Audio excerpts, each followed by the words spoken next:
I have the special ability to become stronger by sleeping. If I sleep, I can go into my dreams and fight zombies. And all I have to do is kill a zombie to gain its powers and memories.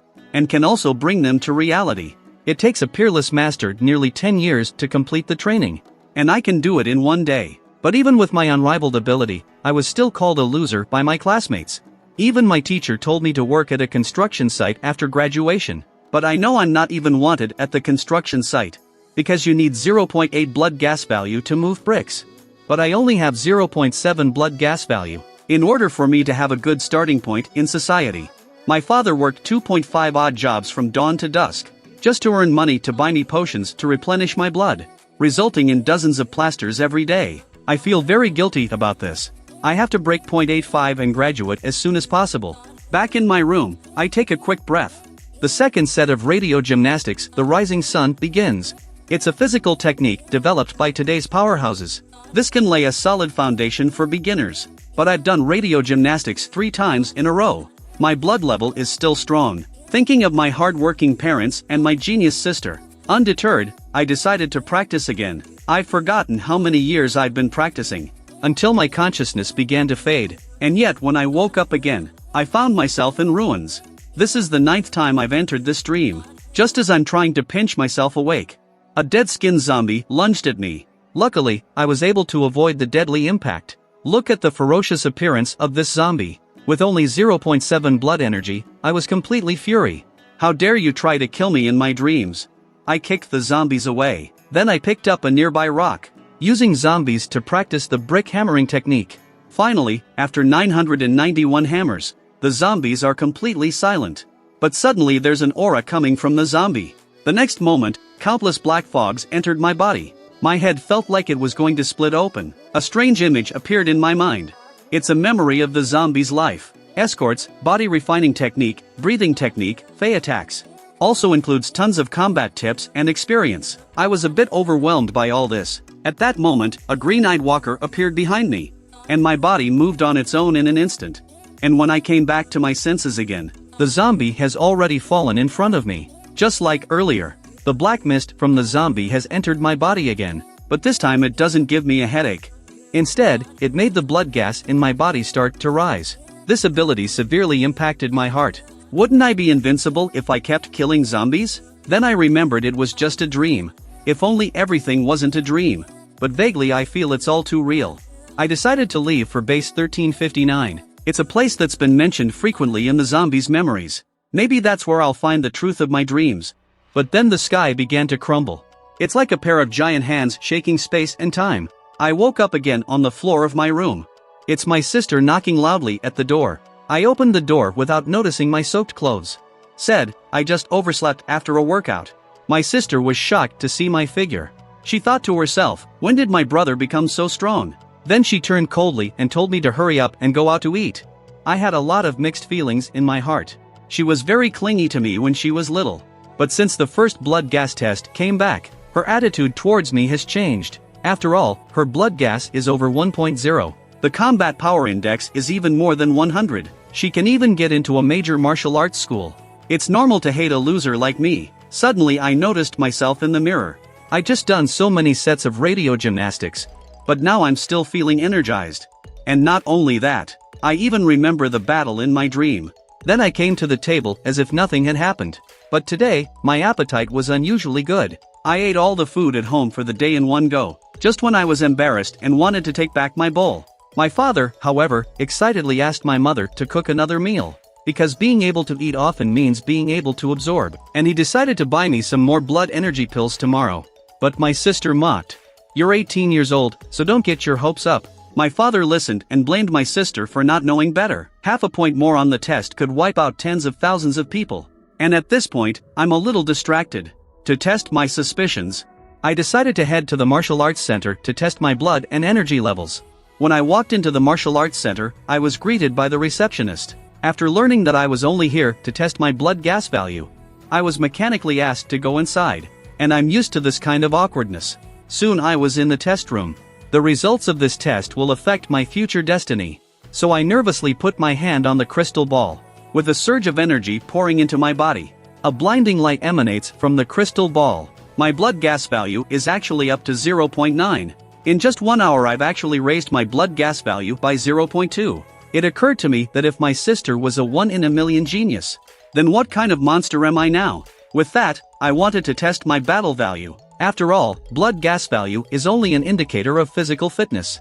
But when I combine the lifelong experiences of two powerful men, how much combat power will I be able to test this time? The national radio gymnastics is a legendary ancient martial art. All I need is an hour of exercise in my dreams. I can surpass the results of 100 years of training by a top-level powerhouse, and I can bring my powers back to reality. It's only been a day. It was as if my body had been remodeled. I didn't realize there was a cool down time for sleeping. I became stronger never before and I haven't said a word. Instead, I went to the martial arts school to test my blood gas value. With a burst of white light illuminating from the crystal ball, the screen shows a staggering 0.9. I remembered that a day ago, my teacher says I'm not even qualified to carry a brick. And now I can easily get into a major martial arts school. Then I decided to test my strength. So I slammed into the instrument with all my might. My combat power is a staggering 113, and by this world's standards of force. The standard blood gas value for a first-ranked warrior is 1.5. The battle power value is 150. The standard blood gas value for a second-level martial artist is 15. Battle power value is 1,500. That's right, my force exceeded the blood gas value limit. And that's just 1 day's worth of effects. Wouldn't it be better if I slept for 3 days and 3 nights? But the more I try to sleep, the more energized I get. I didn't realize there was a cool down time for sleeping. I have no choice but to get up and work out again. I didn't realize that when I was going to start the rising sun, the memory of the zombie from the dream reappeared. My body is doing strange things without me realizing it. It's the long-lost radio drill, Miracles Calling. This routine is a million times better than the one taught in school. When I just do every move, the power comes into my body in a noticeable way. I'm only halfway through the gymnastics. It's already far more effective than my years of training. But just when I wanted to practice all night, instead, I was swept away by an intense hunger. I immediately realized that I was undernourished. Due to the rapid growth of blood gas value, the energy supply from normal meals is no longer sufficient. But with my family's income, there's no way to afford the high cost of my elixir. Looks like I'm going to have to make my own money after all. The only way I can think of right now is a scholarship. And for that, I've decided to stop hiding my strength. I didn't think I'd get the chance the next day. The teacher in the practical class was teaching fighting skills with great enthusiasm. I learned from Little Fatty that Sensei is a second-ranked martial artist. He'd been to war and fought the beast. The scars on his arms are a symbol of honor. The students were suddenly filled with admiration for their teacher.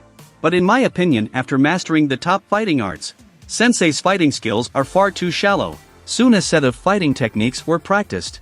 The teacher calls out the classes Mr. Perfect to demonstrate, but the students know the teacher is being biased in his instruction. Then the teacher, in order for Louis Fei to learn further, he even planned to pick his classmates to go up there and be his chaperone. But everyone underneath was too scared to look up. After all, Louis Fei's blood gas value had already surpassed 1.2. Anyone who goes up there to train with him will be defeated.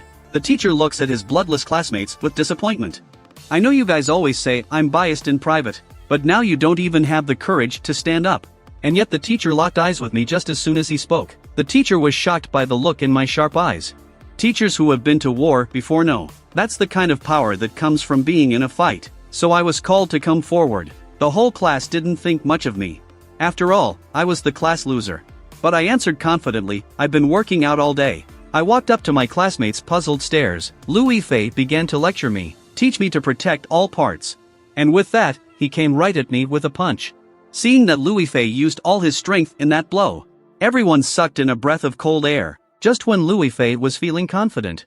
But his punch was a complete miss. At this point, I'm just bending over. The blood gas value in my fist continued to coalesce. The fist that had been suppressed for 18 years slammed into the face of this Mr. Perfect. It sent him flying several hundred meters. The scene took the students and teachers by surprise. Then everyone broke out in a cold sweat. The school's most recognized loser punched out a super genius.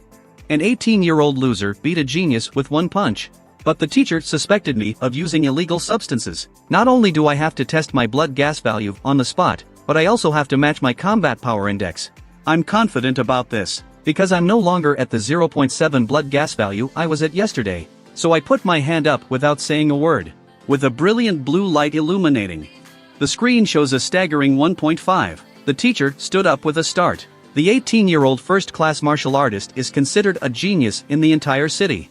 But before the teacher could react, I slammed my fist into the nearby combat instrument again. However, I'm fighting too hard. The device was blown away by my punch. The embarrassing thing is that the instrument flew out, and it broke the teacher's heart-shaped potted plant in the process. After waiting for the teacher to slow down, he just realized something. That device can even resist a martial artist's attack. In other words, my combat power exceeds that of a formal martial artist. Then Sensei asked me when my last test was. I answered honestly that it was half a month ago, and when he realized that I was born into a civilian family, the way he looked at me changed. One thing he learned from the battlefield: the ordinary martial artists can't defeat those monsters. When faced with that unreasonably powerful demonic creature, martial artists' power is as small as dust. Until one day he was saved by a top martial artist. It was only then that he realized a truth: that the only thing that can defeat a monster is another group of monsters. They're out of the realm of the human.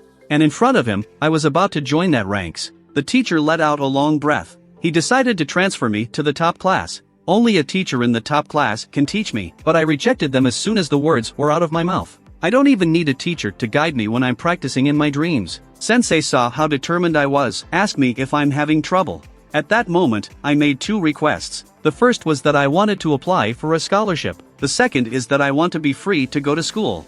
The teacher listened and agreed. Being a genius does give you that right. Said teacher pulled out a black card and handed it to me. Scholarship applications take time. I've got $100,000 for you to use. Then he told me not to neglect my training.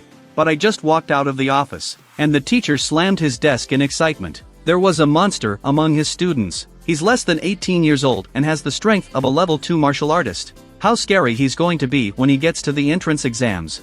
I'm gonna have to report this fast. And after so many years, finally, someone can get to that place. On the other side, getting $100,000, I didn't go to class. Instead, I turned around and went to the mall and bought supplements, remembering that yesterday I was just a mediocre student. The world is full of people like me, while longing for the incredible world of martial arts, but in the end, just living a life of futility. But now I've been given a chance at a new life. I won't make the wrong choice this time. Yet when I enter the dream world again, I was surrounded by zombies. It's a good thing I'm a level 1 martial artist now. A single punch will kill the little zombie again. But in order to investigate the truth of the dream, I decided to travel to the remembered base of 1359. Finally, after half a day of frantic running, a huge base appeared in front of me. The fence alone is 20 meters thick. That's when a central building caught my eye, because there seemed to be a figure sitting inside. Upon closer inspection, it was the dried corpse of a sword fairy. However, we'd only be looking at each other for a second. The dryad's eyes snapped open. In an instant, a great pressure came upon me. I was scared straight to the ground and broke out in a cold sweat. I realized right away that it wasn't a place I could go near. Then I turned around and looked for clues elsewhere. After searching for a while, I came to an ordinary house. Just as I was about to leave, one of the instruments next to me suddenly lit up. Curious, I pressed the button. After a system sound, a holographic girl appears before me. Welcome to Tianhong Technology. I am IE, the intelligent lightbrain AI. I'm in charge of controlling the base's server administration. I'm intrigued by this high-tech approach. I immediately asked her to pull up the latest news. IE, on the other hand, said that the Skynet connection had failed. Switching to offline database connection. With IE's command issued, a lot of relevant information popped up one by one. As I kept scrolling through, I found out that not only is technology highly advanced in this world, but even martial arts has a 10th level of martial artist. You know, in reality, the highest level of force is only 6. And yet, even with such a horrific level of combat power, it's still too much to handle in the face of a powerful beast. It's only been a year. The civilization disappeared from the world. I've got a big sigh in my heart. I thought that maybe I could learn from their experiences, and thus avoid tragedy in my world. I then asked IE to pull up the world history, but by the time I got a good look at the information I instantly felt like I was surrounded by a great terror, causing my entire body to completely freeze in place. No wonder the language in this world is the same as in reality. Even the hierarchy of martial artists are the same, because this is the history of the real world. And what I just saw, it's not a story from another world at all. It's the real world 10,000 years in the future. The truth was too much for me to handle. Suddenly, another possibility occurred to me. IE, Find me a human being's personal information right now. I can see 10,000 years into the future in my dreams, and I can find my biography. But what came up left me speechless. The data says I'll only live to be 28. I've never accomplished anything in my life. Undeterred, I looked up my genius sister again, but IE says I don't have enough access. I need to provide a genetic blood sample to activate access. Just when I was wondering how to provide a blood sample, IE bit through my finger. A scene out of nowhere. Makes me forget why holograms have bodies. And yet, just as I was sighing, I, who had gotten a sample of my blood, seemed to be freeze. Her whole body is constantly malfunctioning with alerts. In the next moment, her eyes widened. Human genetic blood samples detected. The Spark program has been activated. It's too late to think about what this is. I then realized that my basic information had changed again. Not only did my appearance become more mature, even my strength has become a level 4 martial artist. That's pretty much what's going to happen to me in the future. I look at the biography of my life again. I'm graduating first in my class this year. In 3 years, I'll join the military. I will die at the age of 37. My contribution is only a modest 2 stars of honor, not even a ripple in the wheel of history. But I soon realized there was a flaw in the information, though the trajectory of life before the age of 18 was exactly the same.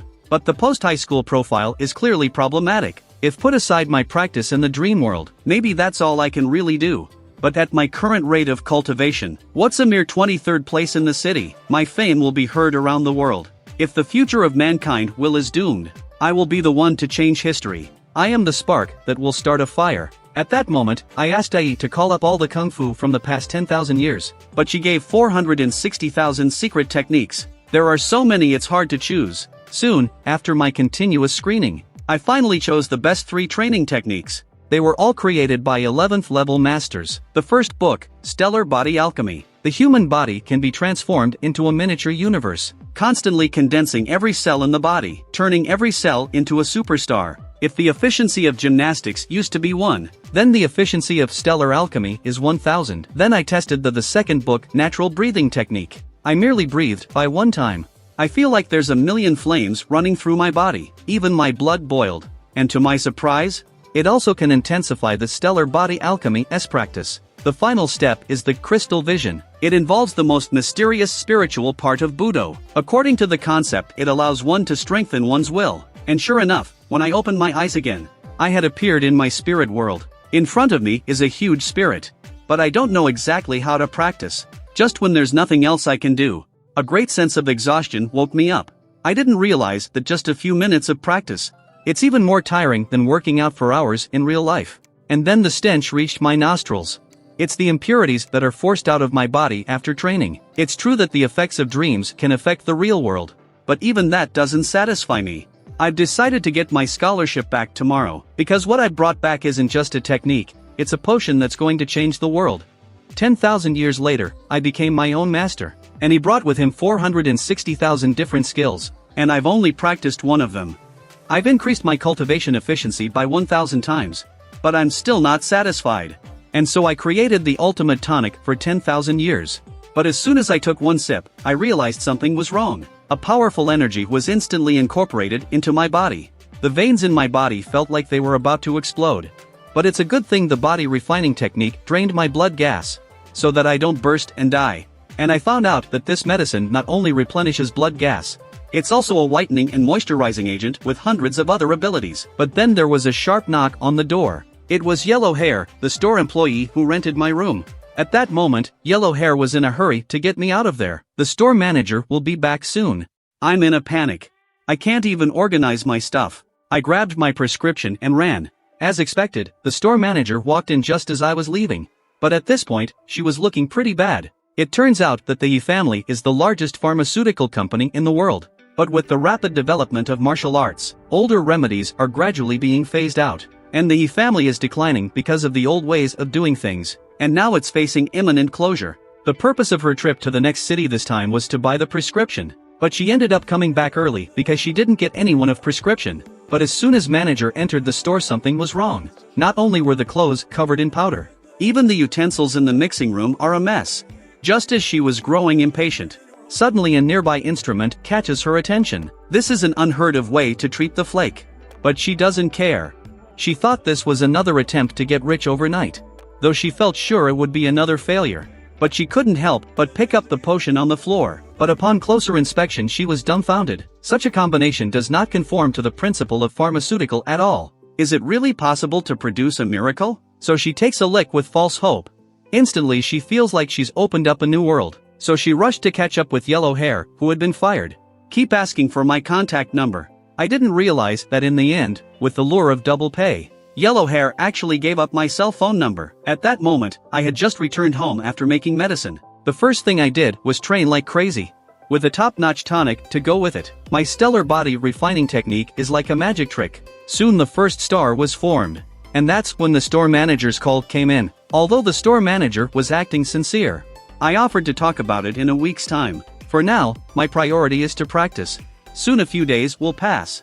I've forgotten how much stronger I am. For this reason, I decided to go to the martial arts school and test myself again. With the crystal ball's light on again, I become a level 2 martial artist with 15 points of blood gas. And even before graduation, a first-class martial artist can be called a genius. But now I'm 10 times the level of a genius. Though that's to be expected. But it still makes me happy. I then began to test my power level. I simply threw a random punch. I'm up to 3,000 points. It's twice the normal blood chi limit. And yet, this is not the limit of my combat power. At that moment, I carefully adjusted my breathing. Use Stellar Blast Punch. The next second, the meter shows 150,000 power. After 10,000 years, I become my own master. And I brought me 460,000 techniques. In a world where the highest level of martial arts is 6. My techniques were created by an 11th level master. It also perfectly matches the 3 systems of body refining, breathing, and spirituality. I've only been practicing for a day. I just was able to surpass the time of a great genius by nearly 100 years. In order to validate my strength, I traveled to the martial arts school and tested my blood energy. The result was a punch. At level 2, I've exploded 10 times my strength. But I am so powerful, but I dare not be too high profile. Because I understand that a big tree attracts the wind. You know, even the greatest geniuses would only be able to generate twice the combat power. So I said hello to the girl at the counter. I decided to leave the martial arts center immediately. But then 2 men passed me by. One of them was the director's daughter, Naishwang. She was accompanied by her little junior brother. I saw the girl at the front desk looking at me with a crazy look on her face. Little junior brother showed a look of disdain. In this world, martial arts is everything. The kind of kid from an ordinary family. It's no use testing for more time. Naishwang gives junior brother a displeased look. Understand that although what he said was rude, it was the truth. Junior brother grew up on a diet of supplements. He was taught martial arts by many elders in his family. He's got a lot of pride when it comes to ordinary people. Thinking about it, Naishwang teaches junior brother with a single punch. If you have this kind of time, you might as well work on your training.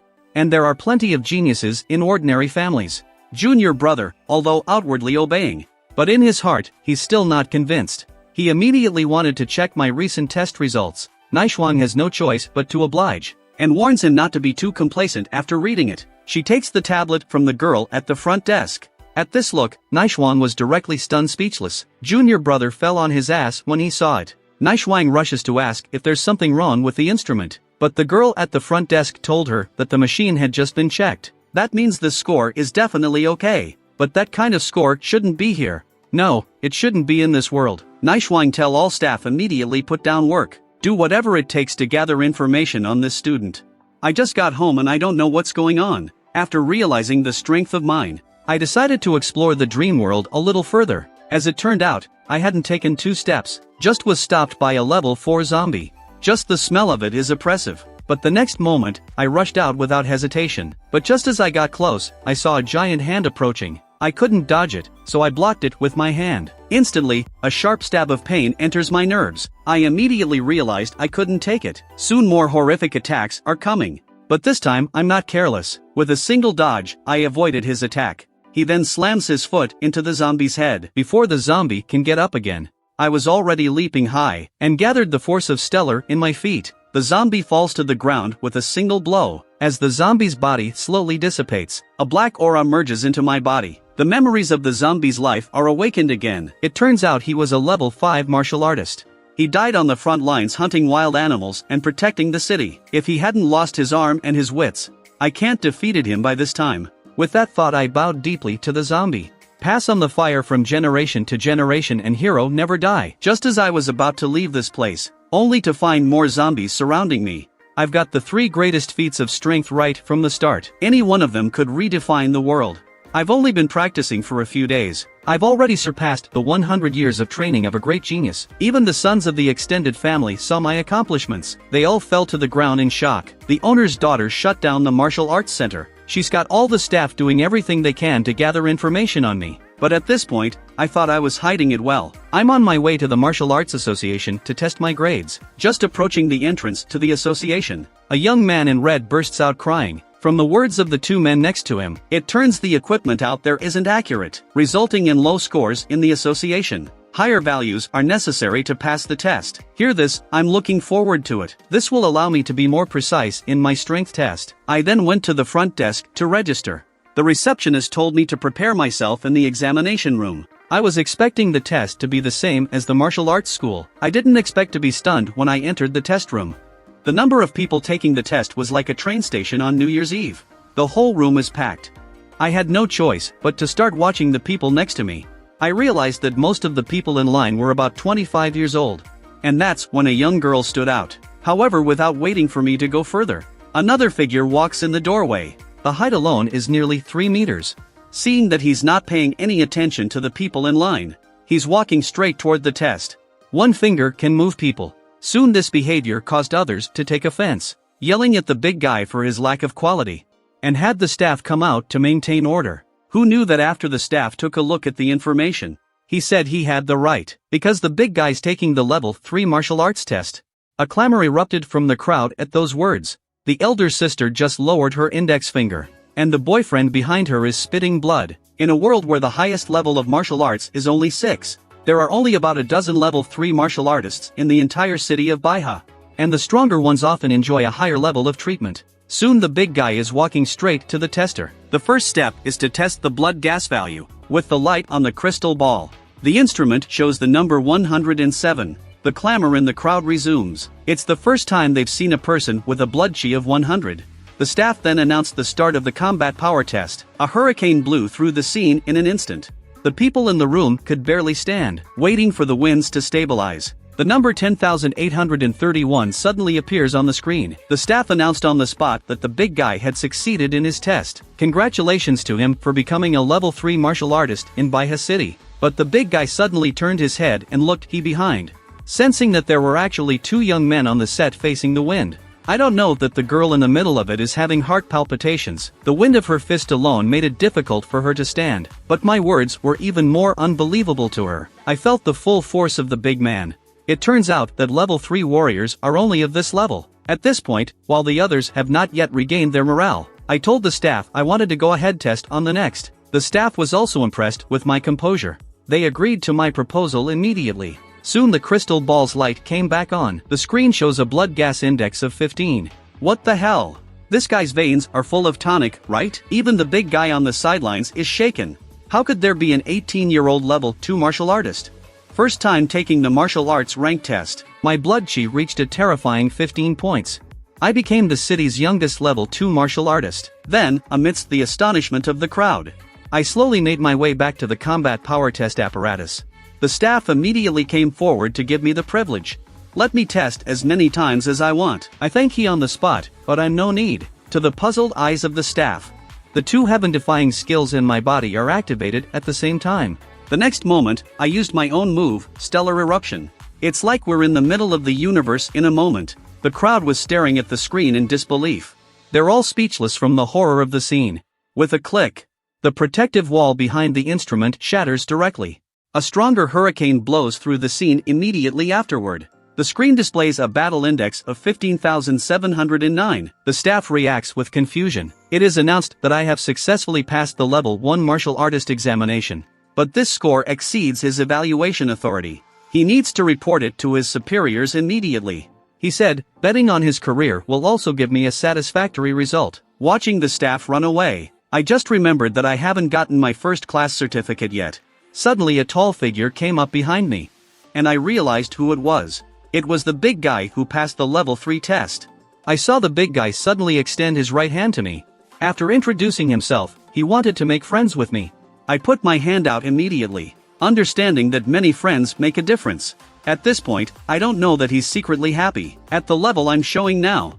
He know I'll be a big shot someday. Finally the crowd is reacting now. They're coming up to me to shake my hand and take a picture. I ran for my life in front of such a crazy crowd. Soon I was out of the Martial Artist Association. However, at that moment, not far from the entrance to the association, my sister Chinghalu and her classmates are waiting for someone, only to find me striding out of the association. At that moment I also spotted my sister not far away. I was just about to go up and say hello to my sister. My sister made a sarcastic remark about why I was in the association. Don't you usually sleep at home at this time? I was a little embarrassed when I heard that. After all, I do practice in the dream world every day. But it's a secret I've never told anyone. She thinks I'm still a loser of only 0.7 blood gas value. At this point, my sister's classmate Fan stepped forward, explaining that they're waiting for her here. And she thought I was very handsome. Not at all what Ching has said. The sister suddenly has an exasperated look on her face. He scolded his classmates for being unfaithful. She said she's their mother at school. I watched my sister bond with her classmates. I reached out and rubbed my sister's hair and left. At that moment, their classmate came out. They found her in a bad mood. This immediately puts them on edge. She immediately explained that it wasn't what they thought it was. Instead, there was an accident at the exam. The examination was forced to stop. The reason for this is that a genius has appeared in the test. At only 18 years old, he has 15.7 blood chi. He's even more than a level 3 martial artist for strength value. This horrifying value also made the crowd suck in their breaths. Fan quickly asked the man his name. I do know that. His name is Lusheng. When she finished, the crowd's eyes instantly turned toward Chinghalu. The first thing that I wanted to do when I found out the truth was to look up my future. Only to find out that I'm just a loser who'll live to be 26. But as I drip blood to activate the privileges, I realized that my future had changed. This time I have reached the 4th level of martial arts. But I died in battle at the age of 37, and that's when I realized something. As long as I'm more and more stronger in the dream world, I can change my future. So I practiced 3 of the top techniques in 10,000 years. I returned to reality and configured the most advanced elixir. Since I got stronger so fast, resulting in my first trip to the guild examination, it shocked the entire city of Baiha. When the president of the Martial Arts Association heard about it, he was so excited that he picked up the secretary and gave her a love circle, and then he just cancelled the whole meeting. And he plans to visit my house in person. On the other hand, the chairman's daughter, Nishwan, is looking for me. They sent all the staff to collect information about me. Now half a day has passed. She finally found out my name, even family members and addresses. Just when the staff thought Nishwan was out for revenge, Nishwan receives a new message. Many forces are beginning to turn out in droves. Immediately, Nishwan asked his staff to prepare another gift. She wants to get a head start, but I don't know anything about it. The first thing I did when I got home at this point, I just couldn't wait to start IE. I decided to take another look at my resume. Sure enough, with IE's panel appearing, my biography changed again. This time my life is more exciting. I've become a level 6 powerhouse who lived to be 87 years old, and I'm on my way to becoming a 7th level master. From the panel's information, I became a level 2 martial artist at the age of 18 and became a sensation in the city of Baiha. Afterwards, I was recommended by the president of the Budo Association to enter the talent camp. Finished in the top 20, retired as a lieutenant after 5 years. I founded the Seibuken. Failed to advance to the 7th level at the age of 55, died at age 87 from a beast attack. At this point I finally confirmed something. I can actually see the future infinitely. But that's not enough. This change means nothing for the future. To reverse the human race's 10,000-year trajectory, I must become even more powerful. I must reach the top of the martial arts world, become level 10, level 11, even create a level 12 invincible being. I'm gonna have to work a lot harder for this. But then there was a knock at the door. My sister told me there was a visitor at the door. It turns out that the chairman has no hope of breaking through to the 7th level. He can only kill time by practicing writing every day. But no geniuses have appeared in years, causing his superiors to lose patience with him. This time it was a direct order. The city of Baiha must send talent to the training camp this year. And the so-called training camp, as the name suggests, it's where talented martial artists from all over the world are sent for intensive training. But it's not a paradise. While the training camp is a place where geniuses can rise up quickly, but more geniuses are destroyed there. They came back and devastated, and eventually become ordinary people. The president remembers that this year's training camp is just around the corner, but it's been a long time since Baiha City picked the right man for the job. Just when the chairman was having a big headache, the secretary suddenly pushed the door open in a panic. The president was not happy about it. But the secretary answered first. There's a 15,000 strength value martial artist level 2 in the association. The chairman was stunned for a moment. He reacted by grabbing the tablet from the secretary's hand. This is the video of my test. See what's happened in this video. The president is in a cold sweat. He muttered, "It's actually a perfection realm's fist technique. And this age is a youth of the perfection realm. There can't be more than 10 of them in the world." But the president soon dismissed his own thoughts, because even if it's a perfect realm fist technique, it can only increase the strength by a maximum of 2 times, but he exceeded the 10x mark. Then after the chairman saw that I was born into a normal family, he laughed like a madman, and then he picked up the secretary in his arms, and used love spin on her. Because at that moment, the president thought of a possibility. There is a part of the martial arts community, they seem mediocre, but they will awaken powers beyond those of ordinary people. They're called gifted martial artists. The president concluded that I was the case. He changed his clothes and decided to make a personal visit. At this time, I am practicing in my dream world, but I was suddenly awakened by my sister's knock on the door, and I was secretly happy. It's not because of a visit, it's that my sister just called me brother again. As soon as I left my room, I noticed 2 people sitting in the living room. The mother, with a nervous look on her face, was just about to introduce. The president has stood up enthusiastically, indicating that this time he's here for my test scores. I shook the president's hand with a calm face. The president was impressed by my calm demeanor. Mother then introduced Nishwang again. Nishwang graciously reintroduced herself, though I don't know the reason she came to the house. But I welcomed her as a matter of courtesy. Soon everyone is seated. The president gets right to the point. He reached out and pulled out my level 2 martial arts certificate. That means I'm above level 2. So I'm paid a monthly stipend based on being a level 3 fighter. Mom and dad froze when they heard this. Then they collapsed on the couch, thinking they were dreaming. Even the genius sister was shocked. But I didn't let it get to me. No credit is due. So is there something the chairman needs me to do? The chairman is secretly impressed that I'm only 18 years old, and he's already so sophisticated. At that moment he put his hand into his pocket without further ado. It's an invitation to the Dongning Province Genius Camp. We'd like you to represent. Nishwang's face paled at these words. She was well aware of the horrors of the genius training camp. The genius that was destroyed back then was her senior. And he was young at this time. There's no point in taking the risk. The president has also made it clear that there are risks involved. Looking at the invitation handed over by the president, I couldn't help but laugh softly. Because I've long since gone through 10,000 years of information, I learned the purpose of the president's trip. I even learned that I finished in the top 20. So I took the invitation as soon as I could. Don't worry about it, Chairman. This time, I'm going to get you the #1 spot in the country for you. After seeing the president off, I turned my attention to Nishwang, inquiring about the purpose of her visit to me. It was at this point that Nishwang realized that I had such a remarkable aura. Just the look in my eyes gave her a thrill. After she coughed to ease the awkwardness, she directly stated the purpose of her visit. So she wants to invite me to be an honorary disciple of the martial arts center. And the so-called honorary disciple, not only are they free to choose their own class times, you can also enjoy the highest level of treatment in the martial arts school. In addition to receiving 100,000 per month as a salary, I needn't even have any obligations to the martial arts center. That's a huge advantage in the normal course of events. But I saw right through Nishwang's true colors. She was just trying to use my 18-year-old third-level martial artist sign to push Red Leaf martial arts to new heights. But I thought about it and declined Nishwang's invitation. Because of the content of the so-called martial arts center's teachings, it's not useful to me at all. So I said that the most I could accept was honorary member. I only go to the Red Leaf Martial Arts Center when test my strength. She after a moment of thought. Nishwang had no choice but to agree to my terms. But the Red Leaf School of Martial Arts wants to buy out my honorary title. To which I agreed to her request, and I watched Nishwang leave. At this point, the family can't contain their excitement. Up to this point, they thought they were dreaming. Faced with a series of inquiries, I finally told them everything, but hiding the truth about the dream. The perceptive father seems to have sensed something, but chose to support me in all my decisions, and gave me a reassuring affirmation. On the other hand, with the president's personal visit, Baiha's city official also sent out an announcement. I've been the pride of the city ever since, but I didn't let my guard down. Now I was already in the mountains of Lone Lake in the next city over. I was running through the forest as if I were a bolt of lightning.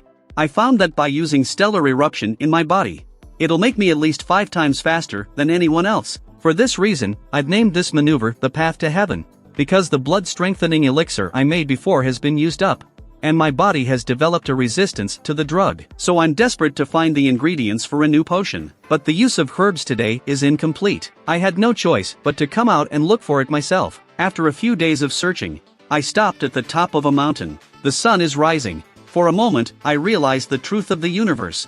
Just one breath. It's as if centuries have passed through my consciousness. My body's stellar body alchemy was running automatically. Then I slammed my palm out. The clouds in front of us were dispersed by my slap. I'm slowly coming to my senses. I realized that I had broken through the realm. Blood gas has taken a qualitative leap. I was so happy that I used the path to heaven again. It wasn't long before we reached the foot of the Guhu mountain. Seek out the herb merchant to buy other materials. At this point, the herb merchant is waiting at the foot of the mountain. After confirming the quality of the herbs, I'm going to buy it at the price we agreed upon. Who knew that the herb merchant suddenly smiled at the corner of his mouth? Not only did he double the price, he also wants me to buy all the herbs. When I went out on my first training trip, there was an accident. In order to create a new elixir, I traveled alone to the mountains in search of medicine. The herbalist who had already agreed on a price, but then he suddenly changed his mind. Not only did he want me to buy his herbs at double the price, and even sell me wild vegetables, but before I could say no, 3 figures came out of the woods behind us. Look at the look on their faces. This should be their real business. I just saw the herbalist threatening me as he approached. I advise you to buy all the herbs. We're serious level 1 martial artists. When you're out and about, you've got to give in. I got a chill in my eye. So you want to force me to buy? The named herbalist isn't embarrassed either. Instead, he laughed like a madman. But before he could finish his sentence, I just casually slapped the wall next to me. In an instant, the mountain of stone cracked. Seeing this scene, the people who had been laughing so hard froze in their tracks. Then a demonic voice rang out. So now this situation. Is it time to give in? Looking at the crushed stone in my hands, there's a silence in the air. The next moment there was a fluttering sound as a few people knelt down. They kept apologizing to me. Let me take all the herbs and not a penny. I was immediately impressed with a few people. Thought they were all bluffing. Didn't realize they were really speaking from experience. Finally, I took all the herbs without a second thought. After a day and night of traveling, I've finally arrived at the Dongning Provincial Genius Training Camp. The people next to me look very young, but I noticed that they all had the martial arts insignia. It's true that there are many geniuses in this world. Suddenly, I remembered that my martial arts badge was packed away by my mom. I wonder if it matters. Just then an instructor came up to me. He asked me what city I was from. Hearing that I was referred by the president of the Baiha Martial Arts Association, the eyes of the people around us turned to contempt. Baiha City hasn't been visited in years. Don't know how many things he gave away privately, but the instructor was slightly shocked when he checked the list. This is no ordinary genius. Then the instructor told me to drop my bags. I went in with the people from Qingyuan, yet this behavior makes me suspicious. What kind of report has to be split into batches? Sure enough, with everyone entering the room, there's a tremor right underneath their feet. It's the door closing behind us. The crowd is a little uneasy. They asked the instructor what was going on. The instructor yells for everyone to be quiet. Your job is to get to the exit of the corridor. Success is the only way to pass the entrance exam. If you fail, you will go home. The crowd was not happy on the spot. How did the welcome ceremony turn into a test? And there's no corridor in sight, is there? All of a sudden the ground just cracked open. Everyone was caught off guard and fell. But everyone there was a first-class martial artist. The adjustments were made the moment they fell. The first thing I did was look around, and sure enough, I noticed a steel corridor up ahead. At that moment, I released my spiritual power directly. In this age of imperfect spiritual cultivation, I can see through the corridors with my unobstructed divine sense. I see several dark shadows hiding in the corridor. Interesting. At this moment, a man next to him smiles contemptuously. Looks like this year's test is still so boring. When these words came out, the people around us were furious. They wanted to tell him not to be so arrogant, but he suddenly changed the subject. But this is a genius camp, after all. It must have a lot of pitfalls in its entrance exam. We're all from the same city. We should stick together. There just happens to be an extra person here. Why don't we let him scout for us? As soon as he said that, except for some of the female students, the others laughed and agreed. I, on the other hand, sighed softly as I listened. I didn't expect to hear them talk shit. And then just pushed him out of the way. If you're not going to pass, get out of the way. Just when he thought I was listening to him, the scorn on my face was undisguised. The beast always walks alone. Only the sheep and the cows travel in herds. He blanched at that statement. I didn't wait to finish his harsh words, I stepped right on the mechanism. In this world where spiritual power is not yet perfect, my divine sense has long seen through all traps. At this point countless red balls kept bouncing off the walls, and then it starts spinning in place. Eventually, it turns into multiple first-level golems. Xiao Lin's face changed when he saw this. The people in the room have only just reached the first level of martial arts. All of them together don't stand a chance. But suddenly he saw my motionless figure. He thought I was scared out of my wits by the sight. I'm sure you're a bumpkin, you don't even recognize a machine golem. At this moment, the golem has also sensed a living creature. It charged at me with a fierce punch, but I watched the golem's attack without expression. In an instant, a cloud of dust rises up across the field, waiting for the smoke to clear. But then I saw me stop the golem's attack with one hand. I had no idea the golem's was so weak. I lifted it up with a single stroke of my hand. Then I exerted a little force with one hand. The golem's shattered in my hand. The crowd is in disbelief. How can a backdoor person have such a strong power? Xiao Lin thought of something and suddenly laughed. We were almost fooled by this bumpkin. These laser golems are just a bunch of half-baked products. Otherwise we have no chance of getting through. And then, in order to test his suspicions, walked right up to the golems alone, kicks the golem in the face. The golem's head actually fell off. The crowd's eyes lit up. Could it be that these puppets are really only half finished? The golem that lost its head suddenly became angry. A hard punch was thrown at Xiao Lin's head. In the next instant, Xiao Lin is embedded in the wall. This causes Xiao Lin to instantly look horrified. He discovered that these puppets were not level 1 at all. Instead, they have reached a terrifying level 2 combat power. Everyone felt despair at these words. After all, they couldn't even defeat a level 1 golem. On the other hand, I was very bored. I can see right into the core of the golem with my divine vision. A single punch to the core will destroy it. It didn't take me long to get to the end of the room. But unbeknownst to me, inside the room at the end, the instructor is looking at all the damaged golems in a daze. After all, these golems are made of alloy. However, without waiting for him to think, he saw a figure walk in. So you're the keeper of the second level? I hope you won't let me down. Didn't wait for the examiner to deny it. I'm going to use the path to heaven, and turned my stellar body training technique towards the instructor. Meanwhile, in the core of the base, Colonel Shui Dongqin is looking intently at the screen. She's the examiner for this genius camp. She rubbed her brow helplessly in the face of her companion's inquiries. There were only 8 martial artists who met her criteria this term. She then released information about each member. Most of them are strength and speed types. And the only thing that pleased her, she's the one who found a level 2 female martial artist. And she's got near level 1 psychokinesis. Her companions are happy for Shui Dongqin. That's almost as much talent as you had back in the day. However, Shui Dongqin's expression remains serious. There are still too few people with this kind of talent. My companion joked that the others were good too. He then continued to look at the screen. Suddenly he saw a screen. The next moment he was shocked and spilled his coffee all over the floor. At this point Shui Dongqin also sees the companion exception, following his gaze. What is this? I'm not waiting for the examiner to react to what's going on. I just walked right into the end room. The examiner was just about to congratulate me on passing the test, but I thought the examiner was the gatekeeper of the second level, so I charged straight through with my kung fu. Meanwhile, in the core of the base, Shui Dongqin is selecting this year's talent seeds. Although there are only 8 geniuses this year, but there is a young girl who possesses the gift of mental power. In a time when martial arts are only just developing, with level 2 martial arts and level 1 spiritual power, she's enough to be the strongest genius. But suddenly the companion next to Shui Dongqin let out a cry of surprise. And then the two men saw an unbelievable sight. On the other side, the talented girl Xiaolin has also finished her fight.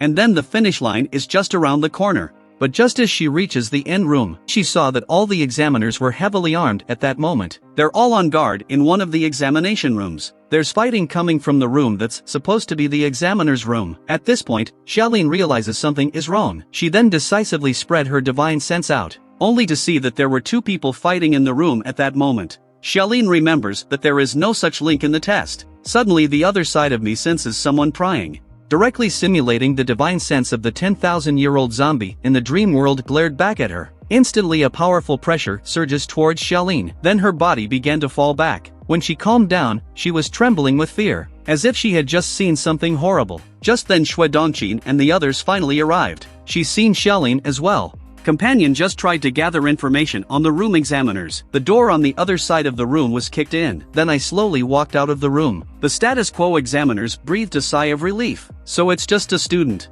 But in the next moment, they look horrified again, because I'm still dragging the examiner in my hands. Even the most gifted student couldn't have this kind of combat prowess. Shui Dongqin came right up to me and asked me who I was. I answered honestly, Baihe City, Lusheng. After confirming that I am a student, the examiners instantly became extremely excited. Shui Dongqin, however, remained skeptical. The next moment, countless lines of spiritual power emerged from her body, and then they all shot out at me. I realized that she was detecting my spiritual power, but I'm already too far ahead of my time with my physical martial arts. I must not expose my spiritual power again. At that moment, I stood directly in place. I let the power of the spirit pass through me.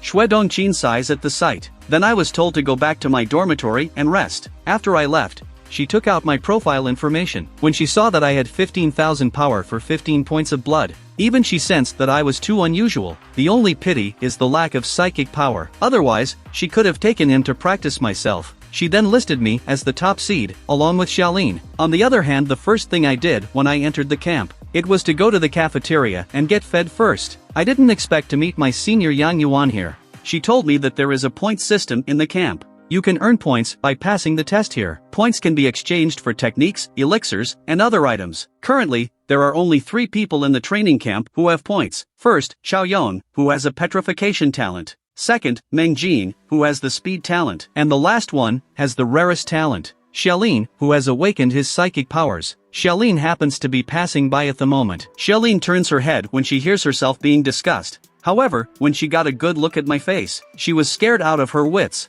But my senior sister, Yang Yuan, still doesn't understand what's going on. Keep introducing me to the talented players from the training camp. And one of them, Xiaolin, was the most talented of them all. But she didn't realize that Xiaolin had just seen me. Now she's so scared that she can't even control her mental energy. Suddenly Yang Yuan told me something else. Rumor has it that there was a 4th person who passed in the test. I heard it was a raving lunatic. Not only did he blow up all the level 2 golems with his bare hands, he even injured the examiner and sent him to the hospital. But the rumor was so outrageous that no one believed it. But I spit out a mouthful of water when I heard it. If it's not a surprise, that lunatic is myself. Yang Yuan, who was on the sidelines, saw my reaction, thought I was intimidated by the genius of this place, and then she was even more sweet to reassure me not to be discouraged. Just then a couple of instructors came toward us. After confirming my identity, they spoke directly. Given that you damaged 18 machine puppets during the test, and the incident of beating the instructor until he fainted and was hospitalized, we need you to come with us now. By now, the others have noticed the situation and are turning their heads, and I saw that things were about to get out of hand. I can only express my embarrassment that I will cooperate. After I said hello to Yang Yuan, I followed a couple of instructors out of here, but I was just leaving. The whole cafeteria behind me just exploded. Everyone just realized it wasn't a rumor. Yang Yuan's head went blank. She thought I was just a normal person, but she did not expect I'm that crazy one. On the other hand, I followed the instructor to the command room. From Shui Dongqin, no. One machine costs over $10 million, and I've destroyed 18 of them in a few hits.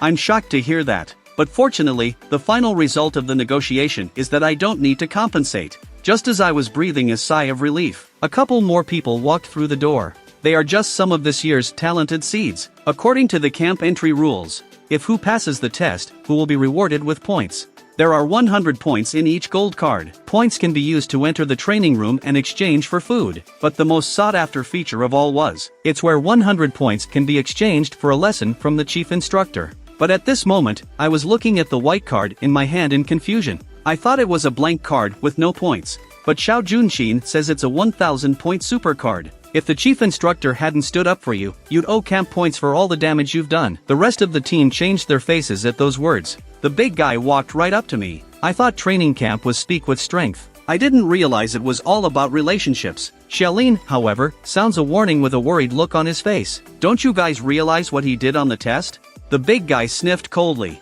Of course we know what he did. Isn't it just spreading messages and buying off classmates and instructors? With that said, he directly activated his petrification talent. I'll tell you something, this is a place where strength comes first. On the other side, Xiao Junxin was just about to get up and stop it. But Shui Dongqin stops him. She also wanted to see my real reaction. At this point, I'm still calmly looking at the big guy. In the face of his ferocious attack, I reached out and hit the big guy in the head. At the same time, stellar eruption was launched. In an instant, a terrifying force sweeps forward. The impact even created a halo of light in space. And when the smoke clears, the big guy has passed out a few hundred meters away, and Pink Hair instantly felt a chill run down his spine. But the instructor was not surprised to see the result. They know I'm not even using half my strength. But the Pink Hair that was trying to provoke me, he was in a cold sweat when he saw that. Seeing him like this, I didn't bother to talk to him, and faintly stated that I wanted to go back first. However, as soon as I reached the door, I was stopped by the chief instructor. First she inquired about my training program. Then she suggested that I could use my points in exchange for her guidance. After all, I had 1,000 points to use in the opening round, but I turned her down, because I had more important things on my mind. Xiao Junqin heard and became interested. What could be more important than the chief instructor's guidance? On the other side, Xiaolin and Pink Hair are waiting for my answer. Is it some kind of unique training method? Looking at the expectant eyes of the crowd, I can only answer truthfully, I'm going back to sleep. When I finished, everyone froze. Xiao Junqin was laughing like crazy, thought I had a secret to keep from them. But when they turned on the surveillance, they realized that I had actually gone back to the dormitory to take a break. Xingshu Adong was disappointed when she saw. Her idea was for me to be a millstone, trying to get the others to grow faster under pressure. But Xiao Junqin has a different view. He thinks the whetstone is too strong and will break the knife. At this point, Xingshu Adong suddenly mentioned his student days. In their generation, there was also a new king who surpassed everyone, also a power-gifted person, and had up to tens of thousands of combat power in the early days, but with growth powers and talent bonuses being slowly reduced. In the end, the king became a flash in the pan. Xiao Junqin understood what Xingshu Adong meant. Maybe I'm just a second blip. But they never thought, my area of expertise isn't strength at all. On the other hand, when I got back to my dorm, I immediately went into a dream world. Then I asked Tai to call up my life history. Soon my personal panel appears. And sure enough, my information changed again. Not only has my strength reached the realm of a 7th level grandmaster, I will live to be 156 years old.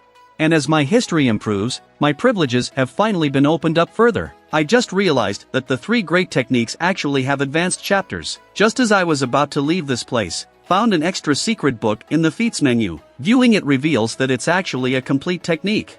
Divine Illumination Underworld Scripture, created by Yifeng Duan, an 11th level martial artist. Then I tested my strength. I decided to challenge the previous level 6 zombie, only to see the zombie come at me with a punch. But I blocked it with my hand out of habit. But the force of the zombie's punch wakes me up. Facing another zombie attack, I reached out and grabbed his wrist without saying a word. And then I quickly grabbed a nearby crowbar.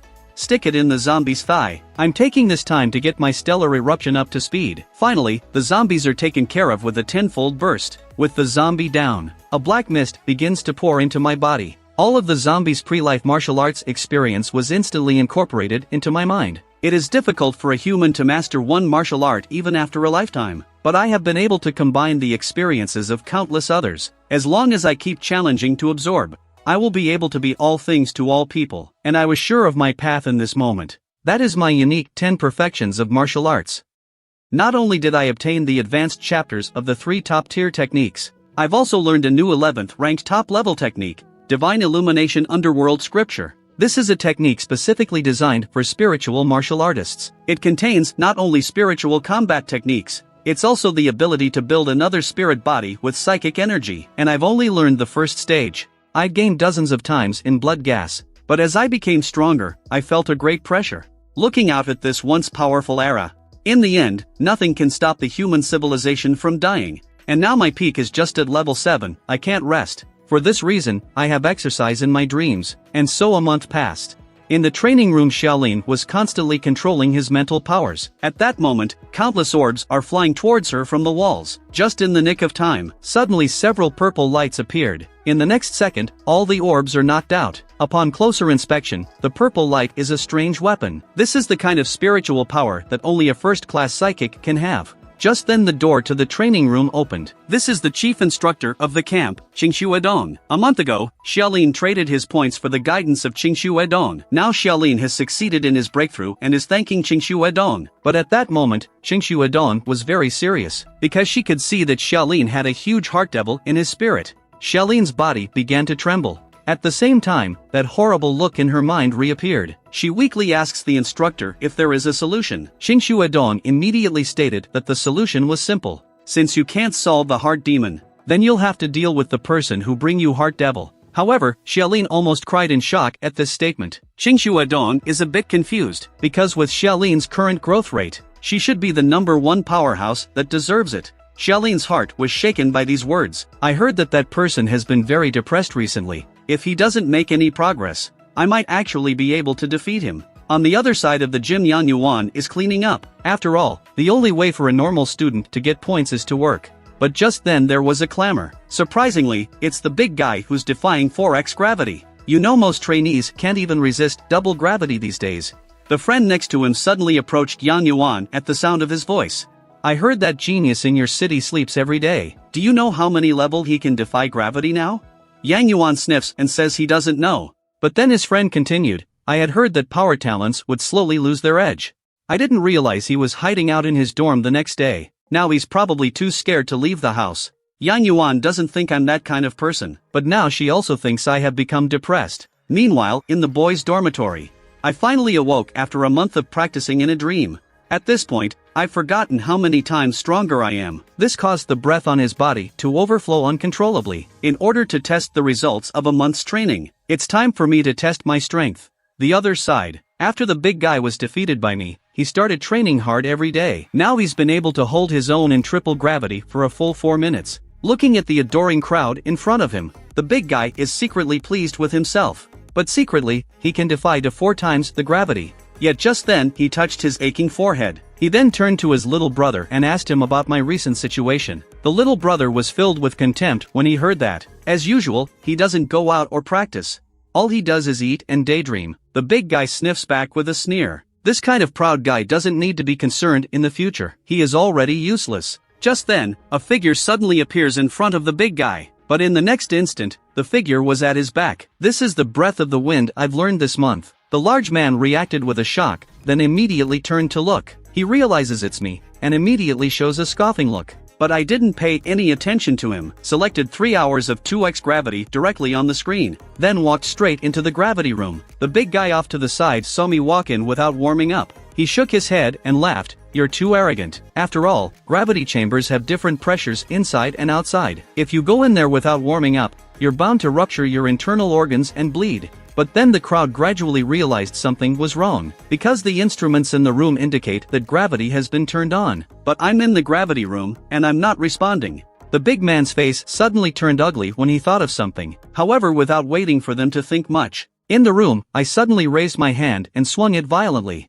And then I did radio gymnastics in the gravity room, and to top it off, my punches made a cracking sound. At once, the other students noticed the difference. But they were dumbfounded when they saw the source of the sound was the gravity room. They knew it was difficult for them to move even slightly in the gravity room. And that's when I stopped.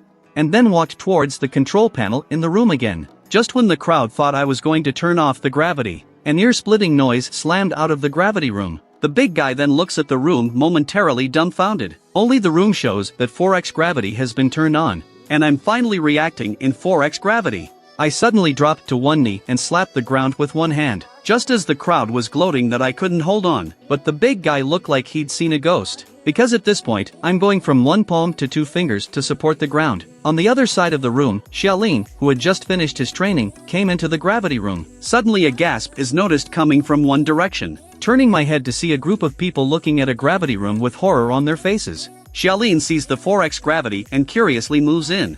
And then she saw a shocking sight, only to see that I was in 4 times the gravity.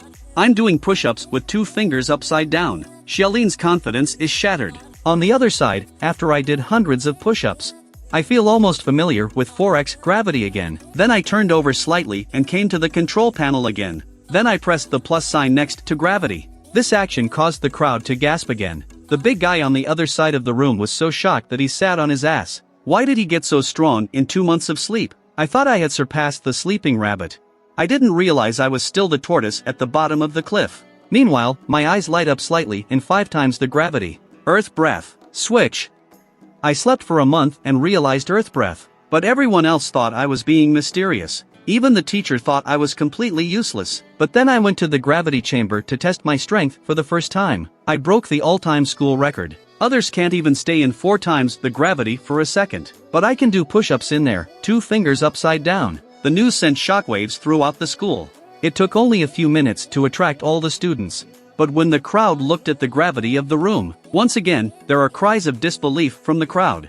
The big man is even staring at the room with his eyes glued to the ground, sweating with his hands on the glass window. At this time, the gravity in the room has reached 5 times. The gravity is just right for my training state. I can barely make the second set of radio gymnastics. But I realize that's not even close to my limit. Only greater pressure will push me to my full potential. So I resolutely approached the control panel again.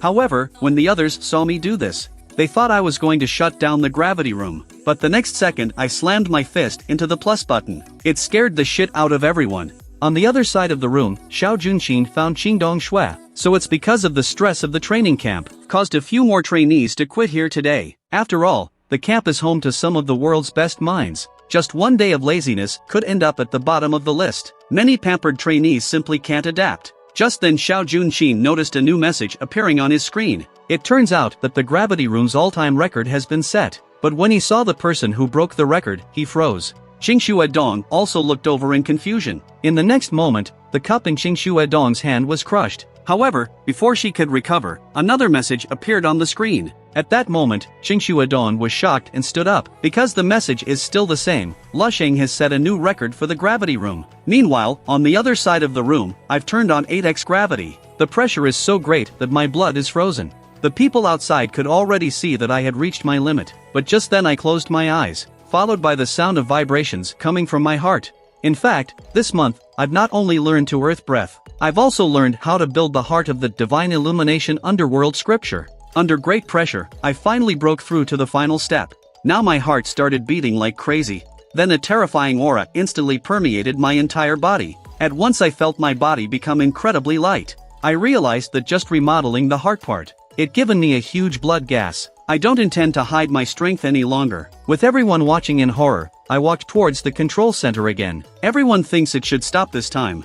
But the next moment there was a click. The glass in the gravity room actually starts to break. Immediately afterward, the crowd outside fell to their knees with a loud thud. Just when everyone doesn't understand what's going on, the big guy who thought of something instantly panicked. Because if the gravity overflow, then there's only one possibility. As expected, the screen is now displaying a value of 10 times gravity. I was crushed to the ground in the room. It's like I'm carrying a mountain on my back. All the bones in my body were screaming. At this point, I can't even move a muscle. It takes everything I have to stay awake. The dream of a desperate future keeps coming back. I realized that the only way to push the boundaries, I have to fight for the future of the planet. This is the moment when I will become strong. For a moment I felt that my body had been reborn again.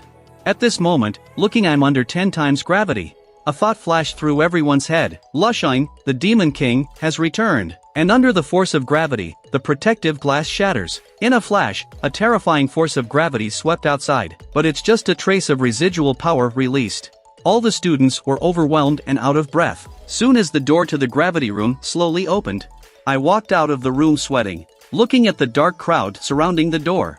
But there's not a ripple in my heart. But that's when a clean towel suddenly appeared in front of me. Only a young girl with slightly red cheeks is looking at me. Here's a towel for you. I took it with gratitude. I didn't expect that I could gain a little fangirl by testing my strength. Then I wiped the sweat off my face while checking the results on the monitor. I just turned on my cell phone. I realized a message had popped up.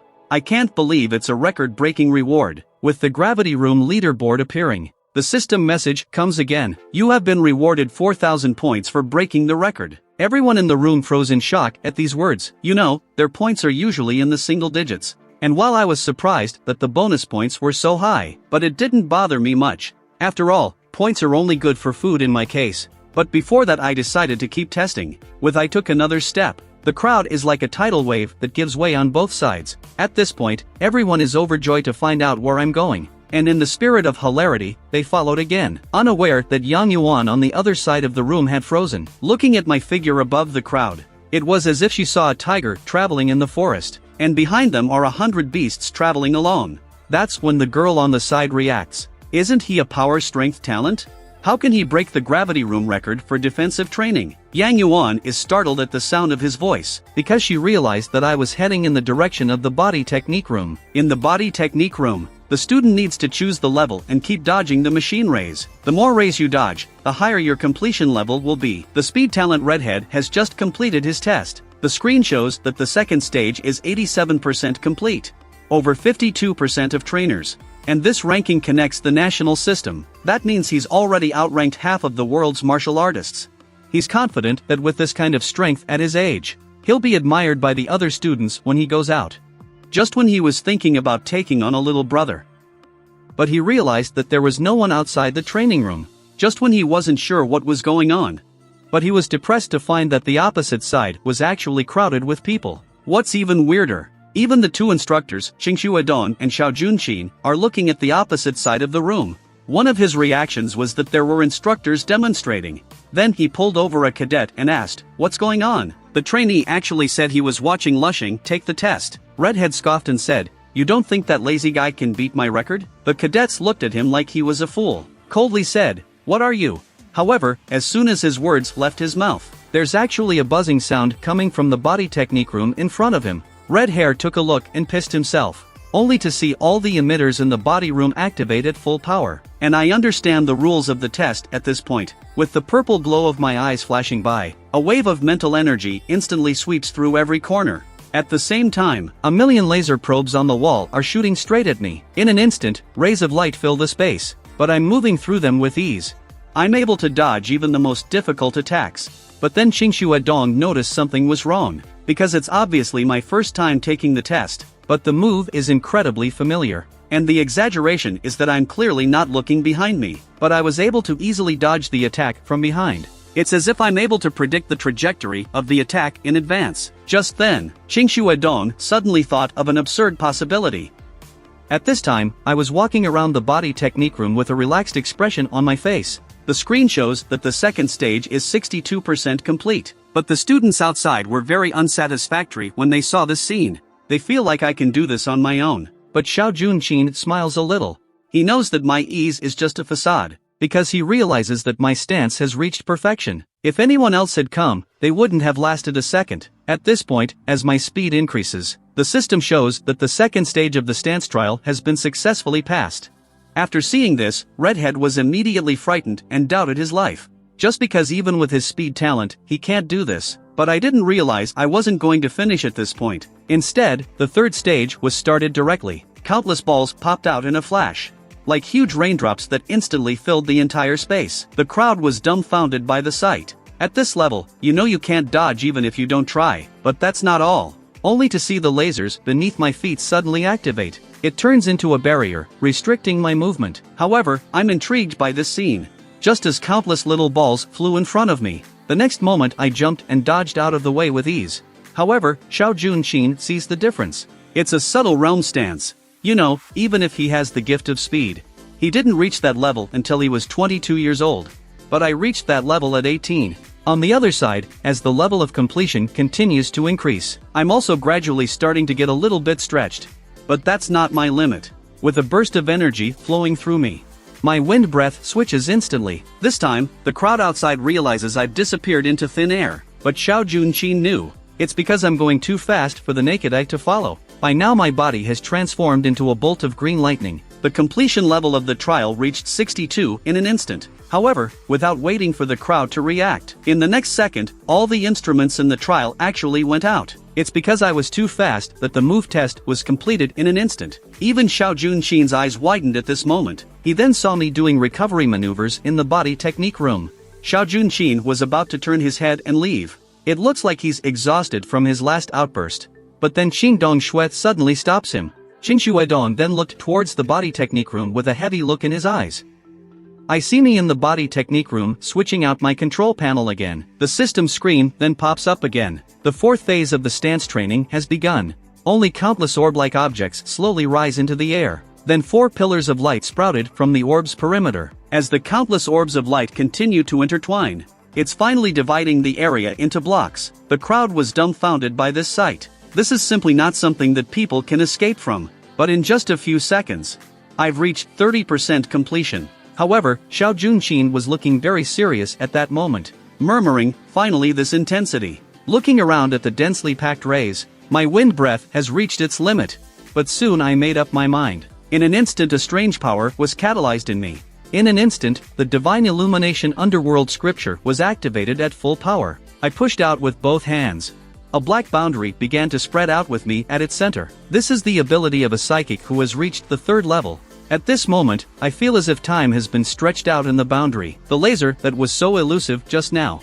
Now it's as if it's still and I can shuttle at will. Unbeknownst to Qingshu Dong outside, his scalp instantly went numb when he saw this scene. The next moment, the body technique room glass doesn't seem to be able to handle the impact. A crack appeared again. For this reason, she took action decisively. In an instant, a terrifying spiritual power surged out of her body. A huge spiritual avatar appears behind her. As Xiao Junqin looks on in disbelief, Qingshu Dong's fingers were like swords. Directly summoned her spirit avatar and charged at me. Meanwhile inside the body technique room I'm concentrating on dodging the rays. Who would have thought that a giant hand of psychic energy was coming at me? However, I soon realized what was going on. Then I instantly condensed my spiritual energy into a sword. The moment my spiritual energy came close, I slashed hard. I broke up the spirit incarnation on the spot. And the price was that Dongqing Shui's mind was shaken. Her body is shaking and trembling. And with that came the spiritual repercussions of the incarnation's destruction. It wasn't just this that shocked her. It's that my mental powers may have surpassed her own. On the other side in the body technique room, I smiled slightly. After all, Qingshu Dong's behavior had interfered with me. Plus at this point, my body is almost at its limit. With that in mind, I stopped right where I was. Let the ray go right through my chest. At this point, a system message goes off just in time. The 4th stage of this stance is 56% complete, surpassing 97% of all martial artists in the country. The trainees outside the door went crazy when this information came out, because this is no longer the level of a student. But I, on the other hand, was not satisfied with this result. After all, there are still 3% of people in the world who are better than me. That's at least a couple million people. And what I want to do is be number 1, or even surpass the number 1 and break through the limits of this world. Just when I was still thinking about how to improve myself, Qingshu Dong and Xiao Junqin walked over while applauding. Then they asked me which training room I was going to next. But in the face of their anticipation, I said I wasn't going anywhere. It's because the cafeteria has a new product on the menu today. I'm going to fill my stomach first. Xiao Junqin bursts out laughing at this. But the others had a speechless look on their faces. Soon 3 hours passed. After eating, I went to the instructor's office again. Xiao Junqin said straight out that you came here to do a test of my strength. And that there was something he wanted to talk to me about. Then Qingshu Dong took out a blood gas measuring needle. Said, you should have known that this instrument can measure blood gas. And yet, I was embarrassed when I heard that. I said that the instruments in the dormitory couldn't penetrate my body at all. But Xiao Junqin said he had already guessed it. Because this device is only useful for martial artists below level 3, Qingshu Dong takes out a golden measuring needle again. This is a blood extraction needle specially prepared for level 5 powerhouses. That should be enough for you. I had the good sense to put my hand up. Sure enough, the level 5 instrument pierced me easily, with the blood appearing on the instrument. A display is projected out of thin air. The screen reads 24 blood gases, level 3 martial artist. Qingshu Dong and Xiao Junqin sucked in a breath of cold air when they saw this. Such a young level 3 martial artist is a rare sight. Then Xiao Junqin pointed to the figure in front of Golem. Let me test the combat power. At this point I've also figured out the consequences. I decided to go all out to see how good I really was. In an instant, I switched my technique to Breath of Flame. Instantly a terrifying flame blossomed directly from my body. The next moment, the Stellar Fist, 8 times the power of the Perfection Realm, was instantly activated. With the sound of a boom passing over the instrument, the screen shows a power index of 270,000, level 4 martial artist. Xiao Junqin, who saw the scene, suddenly laughed involuntarily. A level 3 warrior actually achieved nearly the combat power of a level 5 warrior. Returning to his senses, he kept patting me on the shoulder. It means that I can do whatever I want in the future. However, just as I was about to leave, Qingshu Dong stopped me. She then took out a yellowish-colored crystal.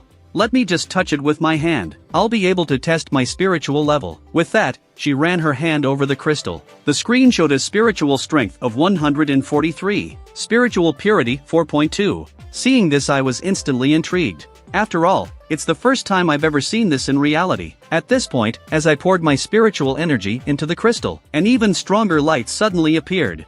But when Qingshu Dong sees this, he suddenly says it's impossible. The screen shows that my spiritual strength is 113, and the spiritual power purity reaches 20 points. If spiritual strength 113 is at a normal level, but my 20 points of purity is a quantum leap. It's like folding and compressing a regular-sized towel over and over, and then eventually you get it down to the size of a dime.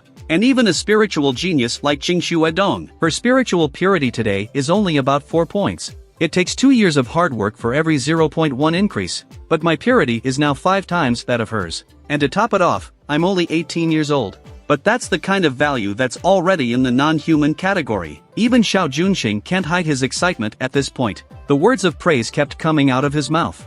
And then the next moment, he's hit with a solid punch from Qingshu Dong's fist. Ignoring Xiao Junxing's dumbfounded expression, Qingshu Dong asked the question directly from the bottom of her heart. Ask me if I have a teacher to teach me. I hesitated and nodded, confirming the statement that I have a teacher, and that I got my spiritual skills from my teacher, even though sensei isn't even born yet. On the other side of the room, Qingshu Dong is visibly relieved. It's true that there is a teacher to teach. If you could be so powerful solely by relying on your own talent, she'd really be in a state of self-doubt. But Qingshu Dong still hasn't given up. Then he asked how long it had been since my gift was awakened. At that I rubbed my chin. I think it was less than 3 months ago. When they said that, Qingshu Dong and Xiao Junxing's eyes widened at the same time. As if the amount of information was too much, they didn't react at once. Then Qingshu Dong smiles awkwardly. You are now at level 3 in spirituality. You're a monster, even in the Association of Spiritualists. But I was puzzled by the Association of Spiritualists. So that was a separate system from the Martial Arts Association. Because even though the population of martial artists is huge, but less than 1% of the population is gifted with the gift of spiritual. It's not well known because the gift of spiritual is too rare, said Qingshu Dong as he undid his collar. Then she took a purple pendant from her neck. Said, usually the more distractions you have, the less spiritual purity you have. Your teacher didn't tell you. I guess he was afraid it would affect your training. But I think a genius like you should have joined the society for more resources. After saying that, she held the necklace out to me and told me I could use the necklace to join the society. Then Qingshu Dong asked me curiously who my teacher was. I'll be honest, I've never actually seen the teacher, and every time I practice, it's in a very mysterious way. Qingshu Dong sniffed in understanding. After all, if another power had a genius like me, I would have been held up as a treasure. But it's amazing that my teachers let me have free rein out there. It can be seen that he is a very high-level person. Just then Xiao Junxing approached with a card. Straight up, this is the 5 million reward we applied for you. Though the training isn't over yet, but your first place is assured. By now my eyes had been drawn to the card. I didn't realize there was a $5 million reward for first place. But that's not the only thing that shocked me. I just saw Xiao Junxing continue. Actually, we basically spend all of our military expenses on your food. What you've been eating these days alone is at least $7 or $8 million. I was shocked to hear that. I didn't realize how expensive the food was. At that moment, Qingshu Dong also stood up and said solemnly, this money is just a small token of our sincerity in the Eastern Military Region. The main reason I'm here today is to invite you to join the Eastern Military Region. I know that a martial arts prodigy like you will definitely not let yourself get into your comfort zone. Only a sword forged in blood can achieve true sharpness. So I hope that when the time comes for you to choose a military district, I'd like you to give priority to our Eastern Military Region. I'll let you in on another little secret. The girls in our East District are the most beautiful in the country. Even their bodies are among the best in the country. That immediately made Qingshu Dong blush. The next second he was knocked out by a spirituality fist. Then Qingshu Dong spoke while manipulating her spirituality power. And then there was one last thing. We've decided that you will represent the Dongning Provincial Talent Camp. You'll be participating in the Dongning Province's Elite Rising Stars program. I was surprised to hear that. I've never heard of the Elite Rising Stars thing. So it's a yearly selection process for the entire province of Dongning. And only one person is named General Star every year. And the person who becomes a General Star may become a Grandmaster in the future. They're not finished. I said directly and firmly, I promise. There are some things that can't be avoided. Then let me be the spark that turns the tide.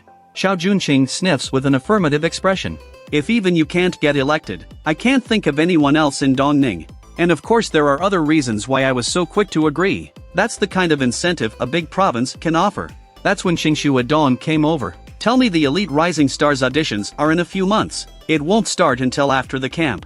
That means you can prepare for the college entrance examination during this time. Although, with your skills, you can choose from any university. Hear her out. I'm impressed. Does that mean I can leave the camp now? After getting a definite answer, I just walked out without looking back. This scene filled the two men in the office with helpless. I never thought Qingshu Edong, would have a day to envy someone else's talent. But he's not like us. A talent like that makes him no ordinary man. I think the geniuses of this age are doomed to woe. I can assure you, this will be his time alone. Coming out of training camp, I rushed to the Baiha City Martial Artists Association first thing.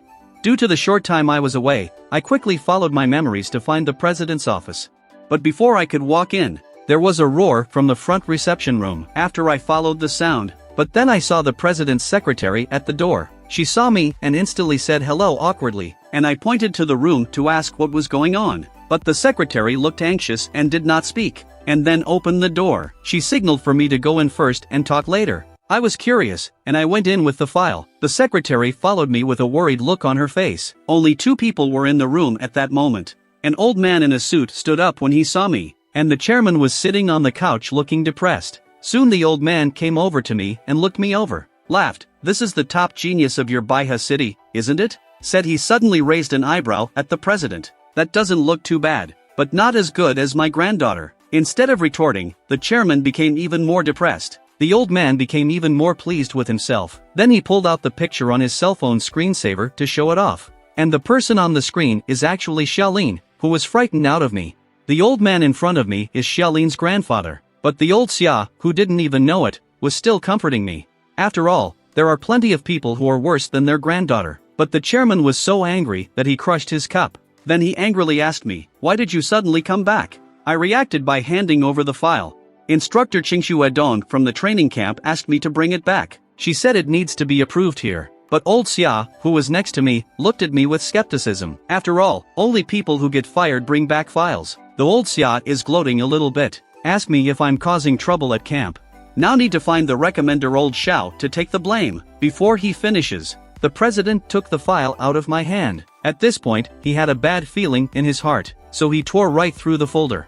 But when he reads the contents, his eyes instantly widened, only to see the president silently load the information back into the folder. Old Xia wants to say more, but I didn't expect the chairman to suddenly yell, "You've broken through to the third level of martial arts." And I'm very calm about it. Actually, I reached it about a month ago. The chief instructor said that the military region has certification qualifications, but it still needs to come back to you and be stamped. The president smiled from ear to ear. As he said that, he was about to get a seal for me to stamp, but the document was grabbed by old Xia, who suddenly came out of nowhere. Old Xia's head is sweating as he compares them. When he saw that I was only 18, and when a level 3 martial artist has 270,000 battle power, his first reaction was that I had falsified the information. But the president suddenly snatched my file back. Then he pointed to the steel seal of the Eastern Military Region. The meaning of this is self-evident, but even now old Xia refuses to believe it. How can someone who was eliminated early have 270,000 combat power? I sighed at that. I never said I was eliminated. To make old Xia completely dead, I'll have the chairman call Qingshu Edong directly. Let Qingshu Edong confirm the authenticity in person. Facing old Xia's skeptical gaze, the president turns around and starts a video call. Soon Qingshu Edong's figure appeared on the screen. Seeing this, old Xia has shrunk into a ball. He already believed 90% of my information. Just then Xiaolin also heard his grandfather's voice. At that moment, she too came closer to the screen and looked over. In the next second, Xiaolin was added 10 sets of radio gymnastics by Qingshu Edong. At this time, the president smiled and said, he will definitely handle the matter regarding my files immediately. Qingshu Edong nodded at his words. After all, in a month's time he would be representing the entire Dongning province, going to the Global Elite Rising Star audition. It's better to get some things done as soon as possible.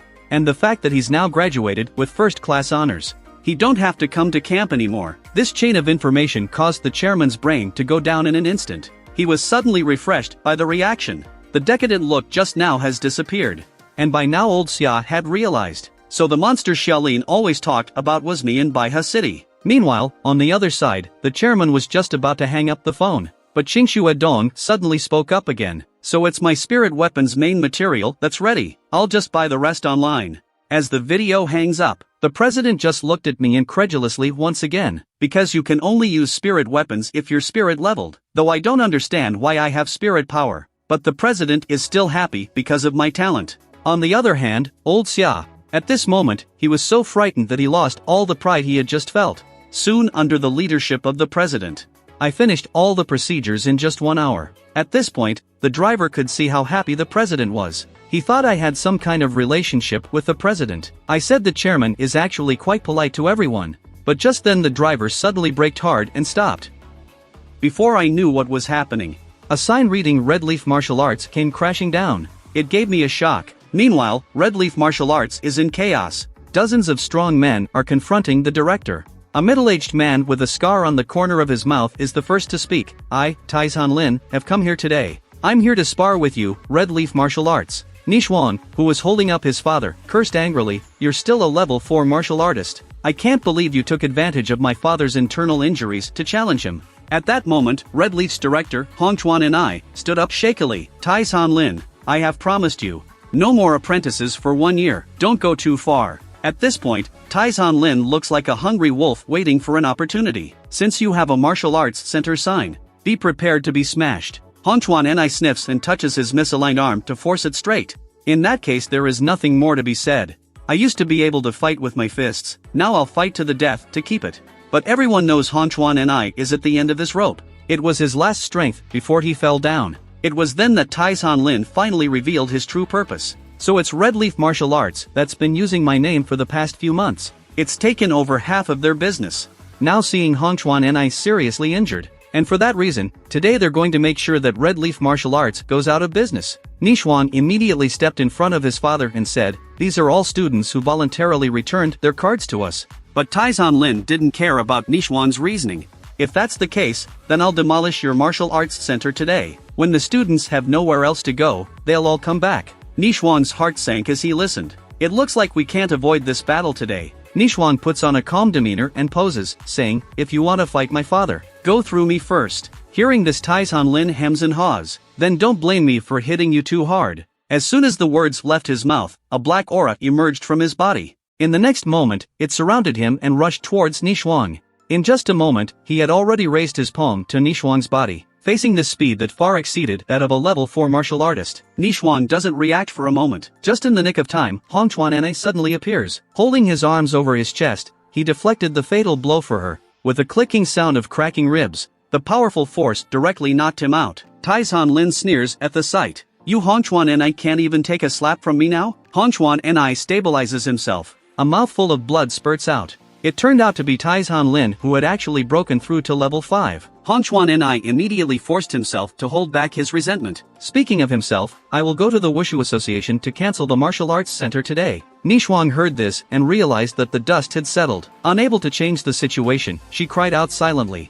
On the other side, Taizhan Lin saw that things were working out. Taizhan Lin also decided to leave this place without any more stops. But as soon as he spoke, "I just waltzed through the door. Shut down the martial arts center like that? Where do you want me to work out from now on?" Nishwan looked surprised at the man in front of him. "I should be at camp at this hour." I then greeted Nishwan with a smile, and someone next to me realized who I was. There was a lot of talk that I was the guy who was taking business. Who knew that Taizhan Lin would suddenly yell, "Shut up." He then appeared in front of me and observed me. Suddenly he burst out laughing, and right after that, he threw me an olive branch, and he said he could teach me what Red Leaf didn't. I let out a long "oh" at that. Asked what you can teach me about. Taizhan Lin's chest is torn to reveal the secret technique of Iron Mountain. There's not many people in my class who can break my defense.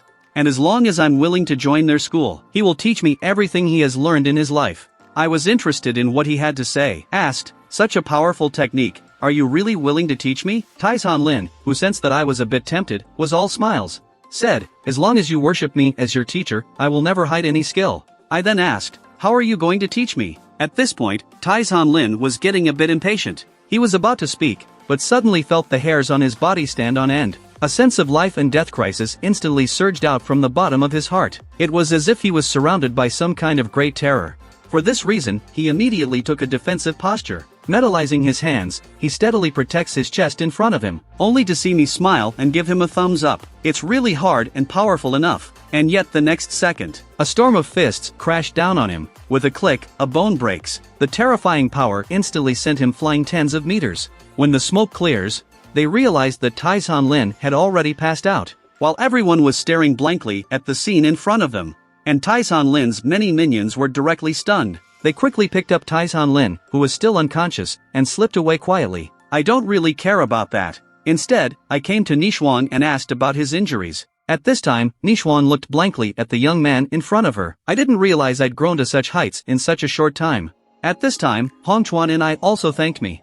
He said that if he needed anything in the future, he should call his martial arts center. I smiled and said, this incident also happened because of me. But when it comes to this kind of thing again in the future, you may have to guard it with your own strength. After all, this is an era where the strong are respected. With that, I waved goodbye to the martial arts center. But Hongchuan and I looked at my back with a grave expression on his face, because he knew that Taizhan Lin had already mastered so great skills, and to defeat him with a single strike, that would require at least peak level 5 combat power. On the other side, I don't know about Hongchuan Ni's guess. At this point I was back in my own old neighborhood. My mom greeted me with a big smile on her face as soon as I walked in the door, but she was shocked when she found out that I had just gone to fight. Panicked, she felt around to see if I was hurt. But the father had a different attitude about it. Father thinks I'm a full-fledged martial artist now. That's what martial arts practitioners are supposed to do. In the future, you will be able to go into battle and kill foreign beasts to protect your country. But then my sister quietly came over. So it was the amazing effects of all that food I sent back, caused him to think I was stealing food from the camp. Hear that? I pinched her face violently to show that I earned it myself. Just let our mom and dad eat it. At this time, my mother also brought me a bowl of rice. She told me not to work too hard at the camp. For my mother, safety is the most important thing. But my father saw that I had an aura about me, and he was convinced that I was going to do great things. Soon the family was sitting around the dinner table laughing. And I'm aware of these ordinary, warm days. That's the happiness I'm going to protect. With the end of the family meal, I've entered the dream world once again, only to come in and see a level 6 zombie suddenly coming at me. But I was able to blow it away with one punch. Although the zombies in the dream world are a little weaker, but I'm also much stronger now than I was before. Yet my purpose today is more than that. Soon I arrived at the center of the base. It was also the location of the powerful and sword fairy dried corpse. Didn't realize I just looked up. I realized there was a figure standing in front of the window. The corpse had recognized me before I did. He suddenly stomped his feet. His entire body jumped up and charged towards me. The next moment, his body hit me like a cannonball. I immediately put my hands on my chest. And then there was this incredible sight, only to see the dried corpse of the sword immortal clad in golden light.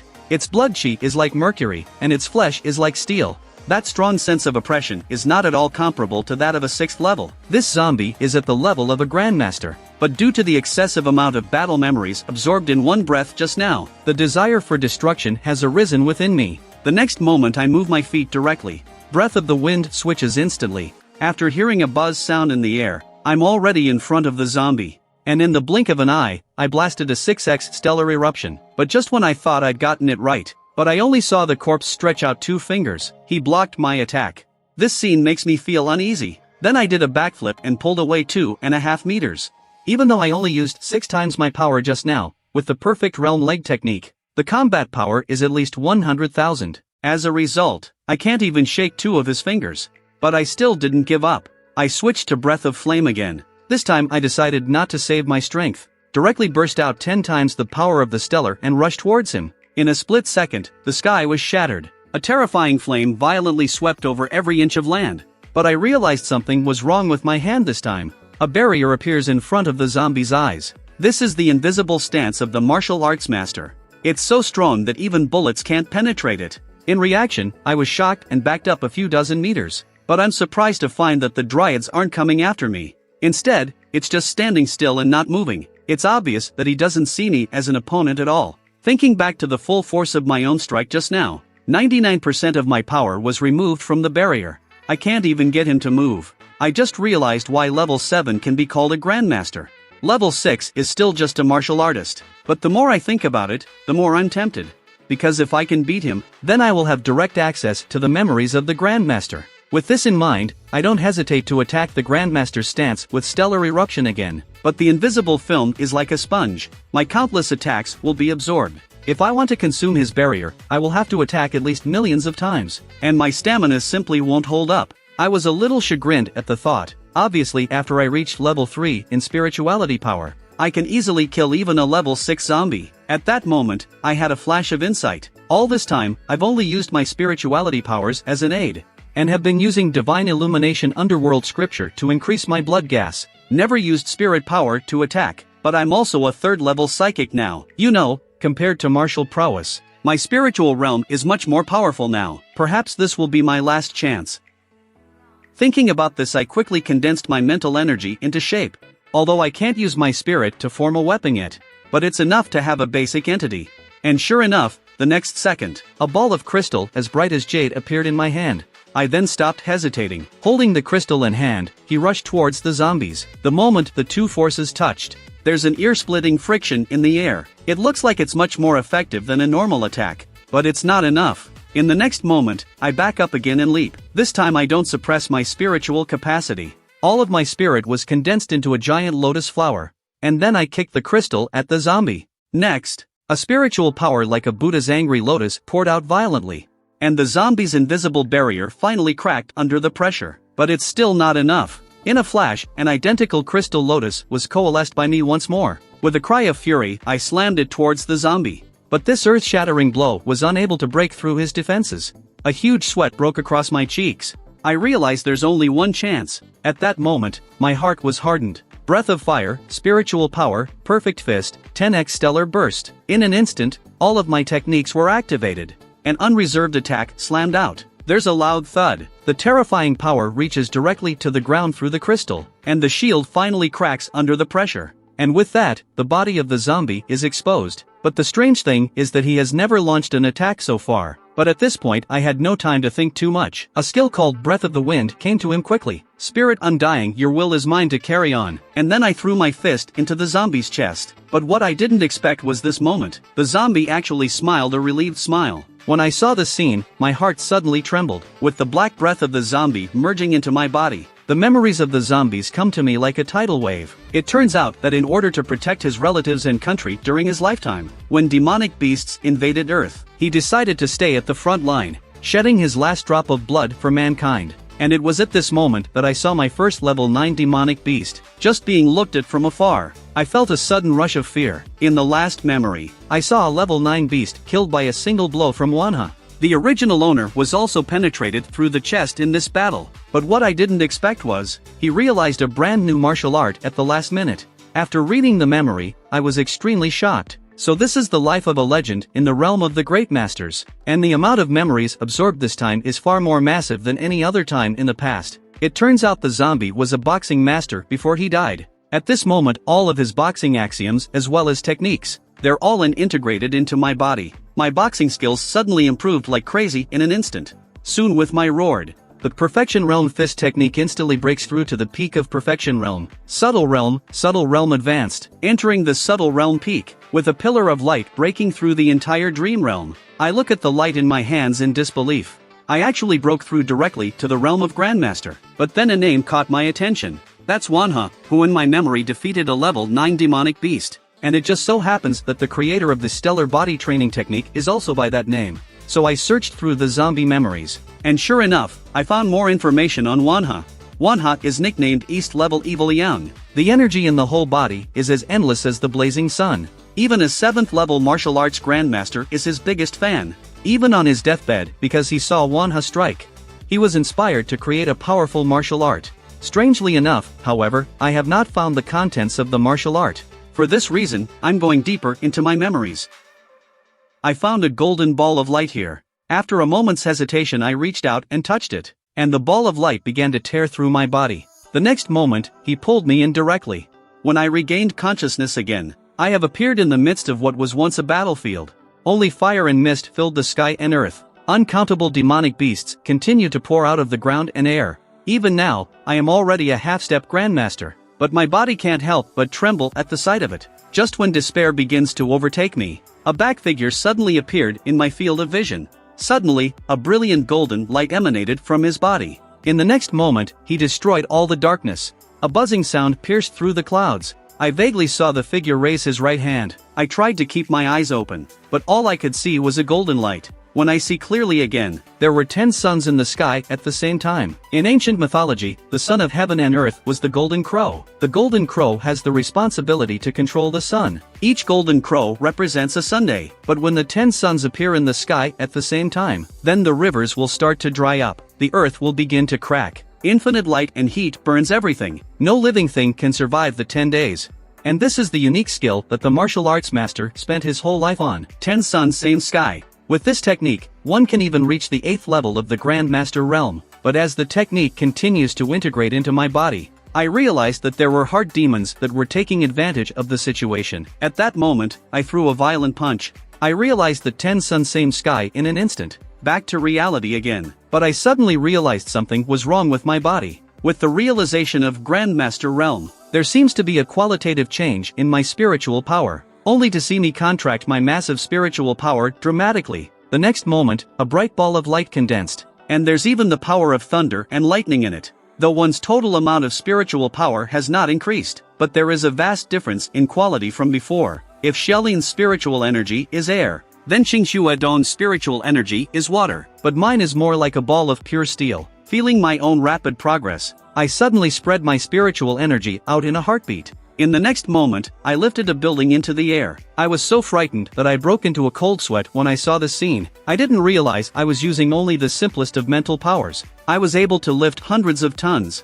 It was at this moment that I realized, I have completely entered the extraordinary level of life. For a level 3 or even level 4 martial artist, I can kill them with a single look. Not only that, I found that the Grandmaster force field also appeared around me. Though it's only 1% as thick as that walker. But I know exactly what it means. Once you have a force field, I am equivalent to having the prototype of the Grandmaster's will, though it's just a tiny seed at the moment, but one day it will grow into a great tree. Soon it's time for the next morning. At this time, in a luxurious hotel room, I'm sitting down to send a message to the previous pharmacy owner. After all, now after leaving the camp, without the daily supply of fey meat, then I'll have to reconstitute the elixir again to aid in my cultivation. Just then the door was suddenly pushed open, the owner of Goodwill Pharmacy coming in a hurry. After she saw that I was really just a student, she thought to herself with a sudden, confident smile, looks like it's easier to handle now. Waiting to walk to the table and sit down, I was casually flipping through the menu. At this time, I also understood Hilinsu's psychology. For this reason, I must take the lead in seizing the initiative this time. Without waiting for Hilinsu to open his mouth, I asked him if he would mind chatting over a meal. After receiving an affirmative response, I just asked the waiter to serve 40 of the best steaks I could find. Hilinsu, at the sound of that, was dumbfounded. Darkly, a meal that actually costs $80,000? And normal martial artists don't have this appetite, right? At this moment, she also felt a hint of something wrong, but she can't tell what's wrong. So I took the recipe and I asked her what she wanted to eat. But Hilinsu said she'd already eaten. With that, she tries to change the subject. But before she could say anything, I threw her profile file at her. Hilinsu is 22 years old, originally from Anqing province. Grandfather was an apprentice at Laojian Pharmacy, just in time for the martial art revival. With his talent, he became a 5th-level pharmacist and founded Goodwill Pharmacy. Hilinsu's face fell when she heard this, eyes burning into me. And I went on without a care in the world, saying, when the stores opened in more than 20 cities in Dongning province, the total number of stores reached more than 200. But due to poor management, it began to decline in your father's generation. At this, Hilinsu finally interrupts me and asks with a grimace, what do you want to express by taking out information that can be found everywhere on the internet?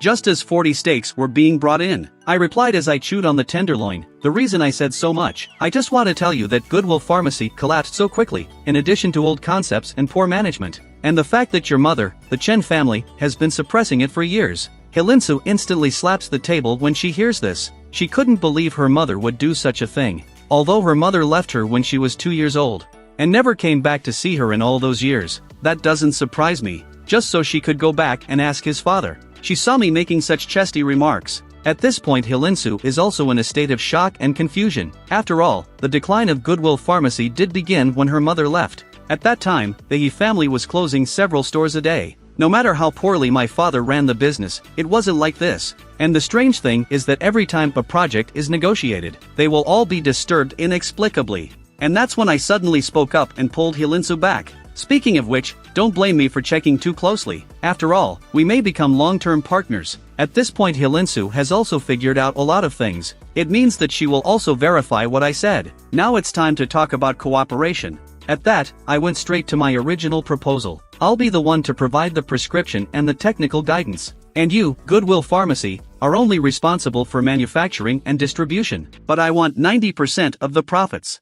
Hilinsu is once again furious at the 90%. She's talking about 70% at the most. But I said that the more 20% is certainly reasonable. 10% is a guarantee of long-term cooperation. The other 10% is an extra payment for taking care of your troubles. Don't tell me that your family has been screwed by the Chen family for so many years. You have no desire to fight back? Like getting back what's yours. Saying that I showed her directly what I could do, only to see that with the release of my spiritual energy, the water in front of Hilinsu's eyes floated out of nowhere. The next moment it coalesced into a water droplet in front of him. It was only then that the robust Hilinsu realized once again that, not only do I possess an unbelievable talent for alchemy, but I'm also an 18-year-old genius martial artist of the second rank. And now I'm also a spiritual master. And even if she wasn't a practitioner, she knows the weight of it. Seeing this, I understood that the matter was 90% successful, so I struck while the iron was hot. Do you think I could have worked out such a remedy on my own? In that case I won't hide it from you. The other 10% is in exchange for my backing. Hilinsu knows that if everything I say is true,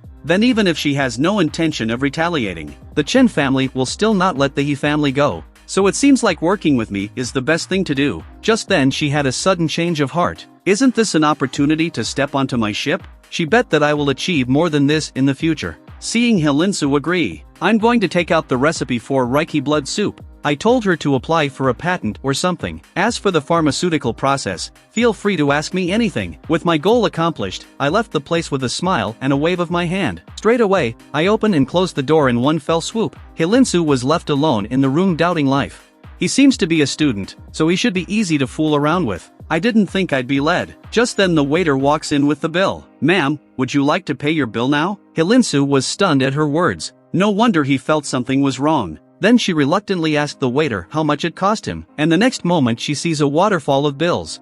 A total of 90 beefs. That's $160,000. Hilinsu points angrily at the empty plates on the table. There are only 40 servings left. Where did you get 90? The waitress was so sweet to explain. That gentleman just packed 50 of them for his family. In the midst of Hilinsu's tearful indignation at having to pay the bill, I returned home with a couple steaks in my arms. My mother was immediately shocked. The next moment, she's blaming me for spending money. But I smiled and reassured my mother. He said it was a rich second-generation friend who insisted on paying for me. Unbeknownst to me, my friend sneezed for no apparent reason. At this time, my mother had already taken the steak, then told me that the school teacher came many times. She told me to go back to school when I could. I felt a rush of emotion at the sound of that. After all, it's been a long time since I've been back to school. In that case, let's go say goodbye.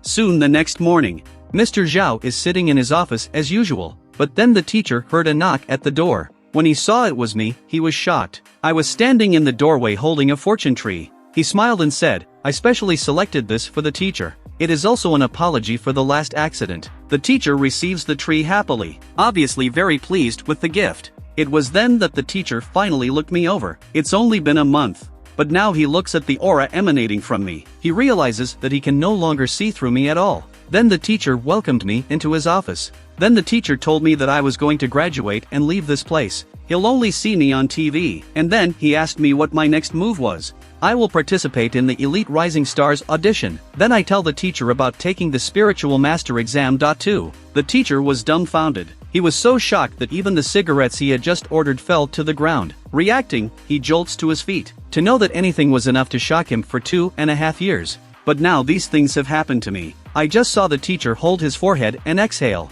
Although he was very optimistic about me before, he didn't think I'd make it this far. Then the teacher said to me firmly, "You're going to be the pride of Dongning province." Then the teacher told me that the semester was coming to an end. Let me go say goodbye to my former classmates. On hearing that, I agree. I said goodbye to my teacher and walked down memory to my class. Meanwhile, in the second class of the third grade, the culture teacher is teaching his last lesson. but the students below are either sleeping or playing with their cell phones. The teacher was so angry that she was gnashing her teeth. Then he slammed the table. Though this is the era where martial arts are honored, but the culture course will also affect your admission result. Are you willing to be eliminated because of your culture? But the students on the stage are yawning. At this point, all they can think about is getting out of class early, and then go to an internet cafe to game. But what's surprising is that, at this moment, my classmate Little Fatty is seriously brushing up on his problems. He then firmly declined his classmate's invitation, said he was going to sprint to the martial arts center after school. However, this scene was seen by the angry teacher. The two whisperers were immediately told to stand up. As a result, the teacher was just about to open his mouth to reprimand. A voice from outside the door suddenly interrupted the teacher. I was standing in the doorway greeting everyone. The students gasped when they saw who was coming. The female students are blushing. During this time, my messages have been popping up all over Dongning province. I've heard that I've been accepted as a close disciple by the president of the Martial Arts Association. I heard that the mayor's daughter wanted to marry me but was rejected. That's why I'm the idol of everyone in my class. Even the teachers were confused when they saw me. He immediately and enthusiastically asked me if I wanted to come to class. Upon receiving my affirmative reply, the teacher was so excited that she told me to go back to my seat and sit down. After all, if you say you've taught the top geniuses in the province, then both your popularity and your career will increase dramatically. The teacher also seemed very excited when thinking this. He was determined to give 120% of himself to the classroom. But I was just quietly reading in my seat. But the class still looks at me from time to time. Maybe today is their last contact with me. Meanwhile, Little Fatty looked at me and froze. Because I've changed a lot. It's hard for him to believe that I'm the same guy he always slept together in class. Soon as the bell rang, the teacher closes her book and announces the end of the class. I got up from my seat as well. Then I scanned the class, remembering every face here. Goodbye, everyone. I'll never forget you. As soon as these words came out of the class, it was like they were on steroids. Instantly the whole classroom was abuzz with excitement, and I suddenly walked up to Fatty, and then without saying a word, I put my arm around his shoulder, just like I always do. Eyes enthusiastically asking Little Fatty not to be lazy. I want to be in the same school with him again. Little Fatty is struck by a thunderclap at the sound of his voice. He pursed his lips and trembled. Watching my back, Little Fatty swore in his heart that even if he had to work his ass off, he'd get into the same school and play ranked together. When I got home, I went straight to the computer. First thing first, to make enough pills to get me to level 4. Then there's the matter of the spirit's weapon. Since I haven't been formally tested yet, I'm not able to access the Spiritual Master website to make my own purchases. Instead, Qingxue Dong sent me a price list, but I was shocked when I saw the numbers. Infernal Blade Wheel 37 million, Silver Shuttle 29 million, and my current 5 million is not enough. From the above message, just making the dense silver of the weapon requires $9,000 per gram, and my 5 million can only make one blade wheel. What's more, since my mental powers are far beyond normal, a blade wheel made of ordinary dense iron isn't even enough for me to use. Only high-quality dense silver with is standard enough. If you don't have the money, you'll have to go out and find the materials yourself. In the 10,000 years later Fire Resource Library, a clear record of the distribution of various material resources. As long as I prepare the primary materials, the secondary materials will be easy to handle. Looking at the markings on the map, I quickly pinpointed the vein of dense silver in the Bull's Head Mountains. If there's enough dense silver, I can sell it for money. But before I do that, I have to make a trip to Goodwill Pharmacy to mix up some herbs. And in Goodwill Pharmacy, Hilinsu is walking around anxiously, all the while pulling out his cell phone to check the time. Without waiting for her to continue her anger, having just arrived, I just grabbed my apothecary's uniform. At the same time, I turned to Hilinsu and asked her if she had all the materials. I'm wearing a pharmacist's uniform, but I have a strange aura about me. Hilinsu couldn't help but blush a little at the sight, then nodded to show that she was all set. Soon I came to the lab table. I was very pleased with the material in front of me. As for the price, let's just put it on the books and take it out of the profits later. Then I signaled Hilinsu. I said I didn't like people watching when I was refining medicine. At this Hilinsu, though a bit displeased, she knows full well that I'm supposed to be working on a new potion this time. But now I am, after all, the last chance for the family to turn around. She can only wait in silence, even if she's annoyed. Soon 3 hours have passed. I changed back into my clothes again and walked out of the pharmacy room. But then Hilinsu suddenly turned her head. I knew she was complaining about me kicking her out, so I told her I was going on a trip. Tell her to call me if she needs anything. And she just responded lightly. I didn't care when I saw it. After saying hello, I left the area.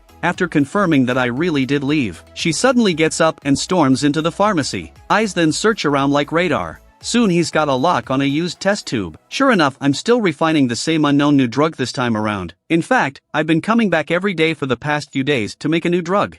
She advanced me over $1 million in materials alone. And this new drug that was concocted with a few $100,000.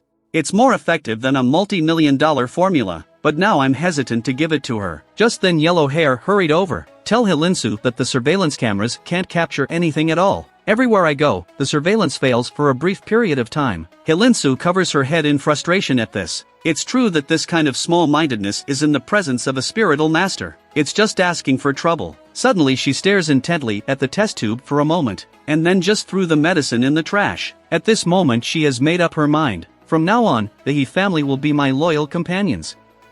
At the same time, deep in Bull's Head Mountains. At this time, I was coming here with the tour group. Inside the bus, the guide is actively selling various handicrafts. The people on the bus are almost exclusively grandparents. And I was sitting at the end of the bus in silence, lost in thought. In heart, I was arranging various training plans for the rest of the day. This place is too remote, but it's a good way to find the silver mine. Also, I'm not afraid of being discovered. But then a ball caught my eye.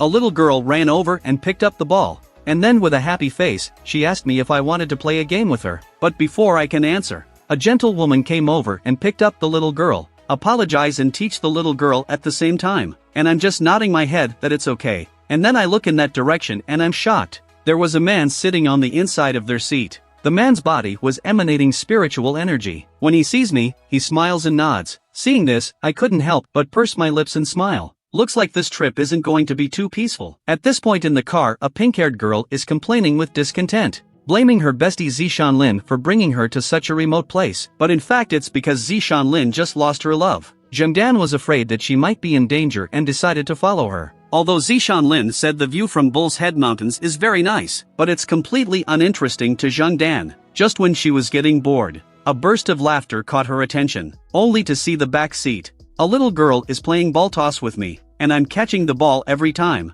Zhengdan follows the sound. Instead, he saw a handsome-looking young man, and he seems to have an aura that belies his age. Zhengdan blushes at the sight. I didn't wait for her to think about how she should approach me. Suddenly the little girl's ball deflects violently, and then the ball goes out towards the front row. Zhengdan is overjoyed, realizing that his chance to shine has come. She caught the ball and stood up. Then he threw the ball to me very familiarly. This suddenly made me feel a little baffled, but I smiled politely at her anyway. Zhengdan immediately blushed when she saw me. She stammered that she was welcome, but as a best friend, Zishanlin, one look and you'll see everything. As soon as Zhengdan sat back down, she started teasing her. And so the 2.5 hours passed quickly. The bus rattles along and finally arrives at a small town. Zhengdan looks at the scenery in front of him and realizes he's been duped. The scenery in front of me is just a small mountain village. And that's when I got off the bus with my luggage. And as soon as I got off the bus, the little girl came running, and she invited me to play with her again tomorrow. I wasn't impatient. Instead, I stroked her hair and said I'd be with her tomorrow if I could. Just then Zhengdan came over. She said he wanted to play with the little girl tomorrow. But the little girl went right behind me and made a funny face. Think Zhengdan didn't pass her the ball just now. She doesn't want to play with this big sister. By now, the little girl's parents have finished packing. After coming over to say hello to us, decided to go ahead and enter the village to check in and rest. Little did he know that Zhengdan was also full of embarrassment at this time. She didn't expect the little girl to reject her in public, but she didn't think much more of it. And the next second, she pulled out her cell phone.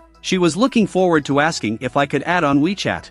At this point, I also got the basic information about Zhengdan, so I smiled and agreed. But in the end, besides adding Zhengdan, I also added her best friend Lin Zishan. Zhengdan looked at his friends on his cell phone and was delighted. Then she picked up her best friend and said goodbye to me and left here. I smiled and said goodbye to them, but as they drifted away, my eyes were instantly sharpened. Because at this point, I had already used my spiritual power to see their strength. The little girl's father is a rare second-level spiritual master, and the two girls are both level 2 geniuses martial artists. But the spiritual master probably didn't realize my identity. At best, he thought I was a normal martial artist. After all, ever since I formed the will of the Grandmaster, I've been able to control my spiritual power at will, not to mention the fact that my spiritual power has been condensed to a terrifying degree. But no matter what purpose they had in coming to the Bull's Head Mountains, as long as it gets in my way, then don't blame me for being rude. Meanwhile, hundreds of kilometers away on the highway, a stretch limousine is speeding by. Inside the car are three people acting strangely. Only one of them, a purple-haired man, is seen casually sitting in the back. While shaking the glass in his hand, he speaks, "Did you find out what happened to Mao Lintang?" The man kneeling in front of him raised his head and said, "Yes, I found him. He's hiding with his wife and daughter in the Bull's Head Mountains in Akina City." But the purple-haired man frowned slightly at his words. "If he run and hide in the forest, then it's very difficult to find." But the men saw their master's thoughts at first glance, immediately replied, "Don't worry, my lord, we've already sent someone to keep an eye on it. We can find them even in a rat hole." For that the man in purple is pleased. He then gulps down the scarlet drink in his glass. At the same time, he instructs the driver to turn around, proceed to the Bull's Head Mountains immediately and take matters himself. "Mao Lintang, don't blame me for being cruel. If I don't deal with you, others thought that I, Shi Jinwoo, was easy to mess with." He then held out his empty wine glass, shakes his glass at the flag girl next to him, thought he was asking the girl to pour, didn't expect the girl's eyes to turn blood red in an instant. Immediately afterward, countless amounts of blood poured out of her 7 orifices. And then the blood slowly pooled into Shi Jinwoo's cup. Shi Jinwoo smells the glass with an intoxicated look on his face, sighing that the breath of youthful love is so sweet. He actually used the girl's spirit as his main ingredient. The girl's blood was used as the liquid to make blood wine. At this point Shi Jinwoo pulls out another picture, muttering that it looks like it's going to be another one for the collection. And the picture in his hand at the moment, it's the little girl and her family on the bus. By now, Mao Lintang's family has checked into a bed and breakfast. The daughter is delighted with her new surroundings. But even in a place as secluded as the countryside, Mao Lintang is still not afraid to let his guard down. A surge of spiritual energy is released in an instant, and then the spiritual power filled the room. But even so, Mao Lintang didn't stop. Soon his spiritual powers are spreading throughout the building. His wife thinks he's being overly cautious, thinks Shi Jinwoo's power doesn't extend into the wilderness. But Mao Lintang still looked worried. Rumor has it that Shi Jinwoo is not only powerful, he's also a narrow-minded and vengeful man. Anyone who has offended him has disappeared. And the reason why they came to the Bull's Head Mountains, besides hiding from Shi Jinwoo, it's also because his father-in-law, who's a level 2 spiritual master, is here. Even if he's found, he'll have a fighting chance. Just when the couple is having a good time, the little girl checking out her new room suddenly opens her eyes wide. Then she approached the window to look at the building across the street. Meanwhile, I was standing next to the bed. My terrifying spiritual energy is letting out. But it's not just the building I'm covering. Instead, I covered the entire town with my spiritual power. And because my spiritual power is so condensed, so I can even clearly sense each and every one of them. Suddenly my eyes flickered. I realized that a man was furtively watching the other side, but he didn't affect me directly. Therefore, I wasn't intention of catching him out. And then I took out a pill. Then I chewed it like a jelly beans. But this is a level 4 elixir used to strengthen the muscles and bones. As the power of the pill is absorbed, a wave of pure energy continues to pound through my body. If nothing goes wrong, in 2 months, I'll be able to train my immortal golden body to generate internal energy. Then I'll be able to officially enter the ranks of a level 4 martial artist. But at that moment, my cell phone suddenly received a series of messages. Looking at the content of the messages, I felt warm. The message inside was the words of my father's concern. There's also gossip from my sister. Turns out Yang Yuan went back to school and tried to ask me out through my sister. So my sister thought we were in love. I'm speechless. I then gave my sister a series of tasks. If she's not at 1.3 blood gas value when I get back, then don't blame me for buying a bunch of extracurricular exercises for her. After replying to the message, I put the phone aside. Then I lay down on my bed and entered the dream world again, with one terrifying explosion after another ringing out. The zombies rushed towards the source of the sound. But since the last time I killed a grandmaster, not only did I comprehend the 10 sun same sky, I've even molded the beginnings of a grandmaster's will. There are no zombies that can resist me in the dream world right now. I can create an explosion with every hit. The zombies I run into start burning before they even get close. But just then a cold flash of light passes by. In an instant, a mountain of ice quickly condensed towards me, until after the diffusion reaches me to stop, feeling the terror coming from the iceberg. At this time, I also became highly vigilant. But before I could react, a figure has suddenly appeared on the ice path. A girl with a blindfold. A wing sprouted from her head. But then I looked closer and realized, the other side of the girl's face has been corroded. When the lady suddenly stands up and assumes a fighting position, the female zombie holding a knight's lance standing on the ice. I was shocked at the sight. It's a zombie of the Grandmaster class. And then the snowflakes started flying all around me. And then my vision starts to blur. However, the moment I blinked, the zombie in front of me disappeared in an instant. And then the spiritual master crisis warning began to pulse wildly. But before I could react, there was a sudden avalanche in front of my eyes. When I looked closer, I realized it was a female zombie attack. But I can't even move under this attack. It's also a Grandmaster level skill. In the next second, the Knight's Lance instantly split me in half with me at the center. The subsequent energy even forcibly opened up an ice road. And standing on the ice, all that's left is the expressionless zombie woman. And I woke up from my dream wood in that instant. Then the pain of being killed began to pass into reality. It was as if my body was going to be torn apart. But the horror doesn't stop there. Just when I want to go back and seek revenge from the female zombie, I actually realized that the dream space had gone on cooldown. And I don't even know how long I can into the dream wood again. When I think back to what I just experienced, I feel terrified. If it weren't for the fact that everything in the dream world is an illusion, I'd probably have been killed outright by now. You know, before this, everything was smooth sailing in my dream. I'd been known to kill even the powerful of Grandmaster. But the power of the female zombie at this point made me realize one thing. That dream world is not the amusement park I thought it was. The female zombie was displaying combat instincts. It's not like the boxing master zombies before it. And her Grandmasters can even make an ice road. It's possible that she had already reached the 8th level of Grandmaster when she was alive. At that time, even though I used all my spiritual power to resist that shot, I realized that my spiritual power was simply too weak to withstand it. But on the wasteland where civilization died, only blood and fire can create a true savior. If I could get my hands on this Grandmaster skill, then my strength will be incredibly improved. And I'm not at my full strength for this fight. If next time I use my will of the Grandmaster and Tensun same sky, maybe I'll be able to compete with her. But right now I need to wait for the dream cooldown to clear. Just then the phone next to me kept getting messages. I picked it up and saw that it was Jungdan, the girl I'd added to WeChat this morning. It seems like she wants to have further contact with me, so she's inviting me out for a late night snack. When I read the message, I regretted adding her. But it seems that the dream death has also drained my energy. So now my stomach is growling uncontrollably as well. Soon I arrived at the neighborhood restaurant, but as soon as I entered, I was slightly stunned. I found out that apart from Jungdan and Zishanlin who were eating, even the little girl's family is eating nearby. I give them a friendly wave. Then I found myself a place to sit alone. I thought I'd be able to eat in peace. Now. But then Jungdan came running over to me just as I was sitting down. Zishanlin on the side also sighed heavily. I'm also a bit embarrassed at the moment. I laughed dryly and asked if they had eaten. But what they got in the end was completely opposite answers from the two of them. Jungdan was furious at her best friend for tearing her down, but then explained that they hadn't eaten enough, so now they can eat a little bit more. Meanwhile, the little girl on the other side of the room also asked her father, "Can I come over and eat with my big brother?" But the mother didn't feel safe eating with strangers, so she didn't want the little girl to go over there. But surprisingly, the father agreed. It turns out that due to the prior spiritual detection, he knows that no one in this restaurant is a threat to him. And the boy's footsteps are weak, his breath unsteady. Even a martial arts student can't be too strong. The other two female students are both level 2 martial artists though, but as long as they were in his line of sight as a level 2 spiritual master, he can take their lives with a single thought.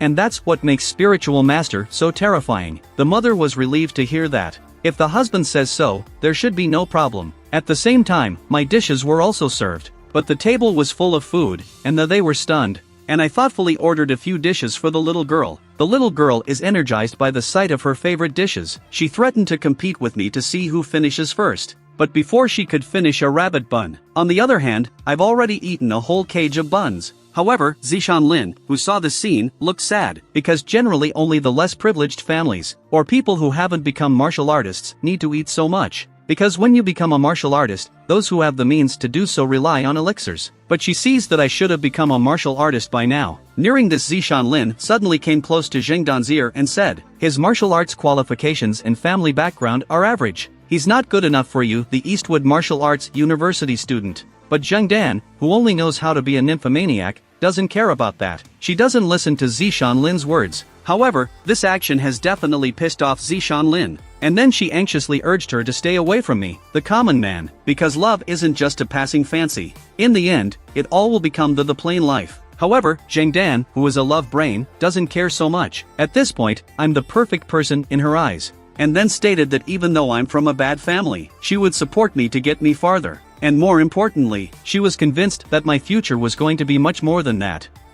The next day I traveled alone to the mountains. After a night's rest, the pain from the death of the dream was also much lessened. After 2 whole hours of running, I finally come to my destination on the map. Just see my right hand touching the ground after getting down on one knee, and then a spiritual energy spreads directly into the ground. Under the blanket search of my energy, I effortlessly pinpointed the exact location of the secret silver mine. Seeing this, I didn't hesitate. In my hand, an even stronger spiritual power is gathering once again. In the next second, dozens of tons of earth flew straight up out of the air. Along with it were some strange metals. Just a slight movement of my fingertips, dozens of tons of earth began to disintegrate in an instant. In just a few breaths' time, several chunks of silver-colored metal were separated from the huge clumps of earth. As I poured my spiritual energy into it, a metal that was originally much harder than steel, it's turned into something soft in an instant. And that's what I'm here for. A secret silver that can also change its shape at will with the power of the mind. But soon I was troubled, because this little bit of secret silver that I had in my hand weighed about 4 or 5 pounds. But that's just unrefined primary silver. If I wanted to use it to create a weapon for a spiritual masters, there are still dozens of steps to go through. After 4 or 5 pounds of secret silver is refined, it's estimated that only 1 pound will remain in the end. And it depends on the purity of the silver ore. Thought this was a small vein, but now it looks like it's only a micro vein. Soon all that larger secret silver was dug out of me. I decided to send someone to take care of the rest of the secret silver crumbs. But now I'm having trouble once again. And that's how to get this big chunk of secret silver back. After much thought, I decided to hire someone to move it. From the maps I've seen before, there just happens to be a small minority village nearby. Maybe we can ask the villagers there for help. After all, isolated villagers are generally more simple. It should be easy to do with a little extra pay, though there's a chance they might have bad intentions. But that's only if they can handle my wrath. After all, right now I only need one thought. I could wipe out an entire town. But the next moment I slapped myself in the face. I realized that something was wrong with my mind. I seemed to be getting more and more violent. After forcing myself to memorize the sutras, I then reburied the secret silver back into the earth. After confirming that there would be no exposure, I found the village shown on the map. I decided to go there first to see how the village was like. Meanwhile, on the other side, the tour group's crowd can't wait to get out of here. After all, not only did they not relax after a day of fun, instead, they had all sorts of problems. But just as the crowd gathered and prepared to leave, they realized the little girl's family hadn't shown up. Not only that, the crowd realizes there's another boy missing. This immediately put everyone's heart on the line. At this point, the tour guide also anxiously asked everyone not to rush, and then she picked up his cell phone and called the search and rescue team. After all, in these deep forests, once an accident occurs and rescue is not carried out in time, lives may be lost. Zheng Dan, who's on the side, is also depressed, but Zishan Lin analyzed the situation at once. The father of that family of 3 is strong enough not to worry, but it does seem strange that the boy is missing. Zheng Dan was also a bit anxious at the sound of her say. She then decided to enter the mountain and participate in the search. But for 2 people who don't know the local area, there's no way to know where to look in a complex forest environment. Just then Zishan Lin suddenly reached out and pointed. On the ground was a familiar ball. This ball was the toy of the little girl in the car earlier. Thinking of something, Zishan Lin was a bit worried. But Zheng Dan has already reached for the ball. But just moments after touching the ball, countless spiritual spider silk appeared and wrapped themselves around her. And then Zheng Dan realized she couldn't move anymore. But with more spiders suddenly appeared, until they're both tied up. And the same time in front of them, a figure is slowly walking out.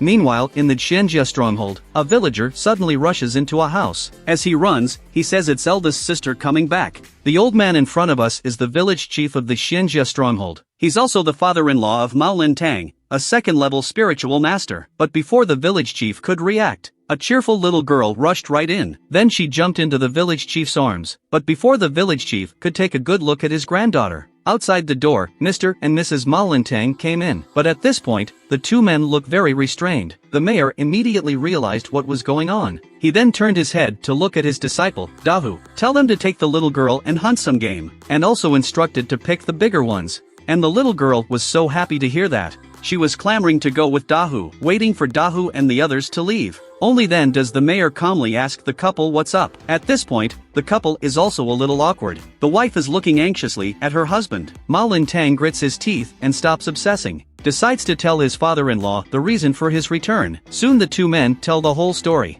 But the village chief kept coughing after hearing this. He knew Ma Lintang would cause trouble, but he didn't think he'd get into trouble with a level 3 spiritual master. Seeing her father's attitude, his wife immediately sought his help. Ma Lintang even asked his father-in-law with an expectant look on his face, "Has he broken through to the 3rd level of spiritual mastery?" But the village chief shook his head helplessly. It turns out that not only did he fail in his attempt to become a level 3 spiritual master, he also suffered internal injuries that caused him to lose a lot of his cultivation. The only thing he can do now, when enemies come, is to buy time to escape. But the couple was like struck by lightning. They couldn't believe it for a moment, and the village chief's eyes were bloodshot from anger. Straight away, he told them to go to the police for help. After all, it's a law and order society nowadays. Of course Ma Lintang knew that his father-in-law was talking angrily, but at this point, he can't find any other way. However, just then, a villager suddenly came to report that a stranger had broken in. At those words, the hearts of the people hung in the air. Meanwhile, just outside the gates of the village,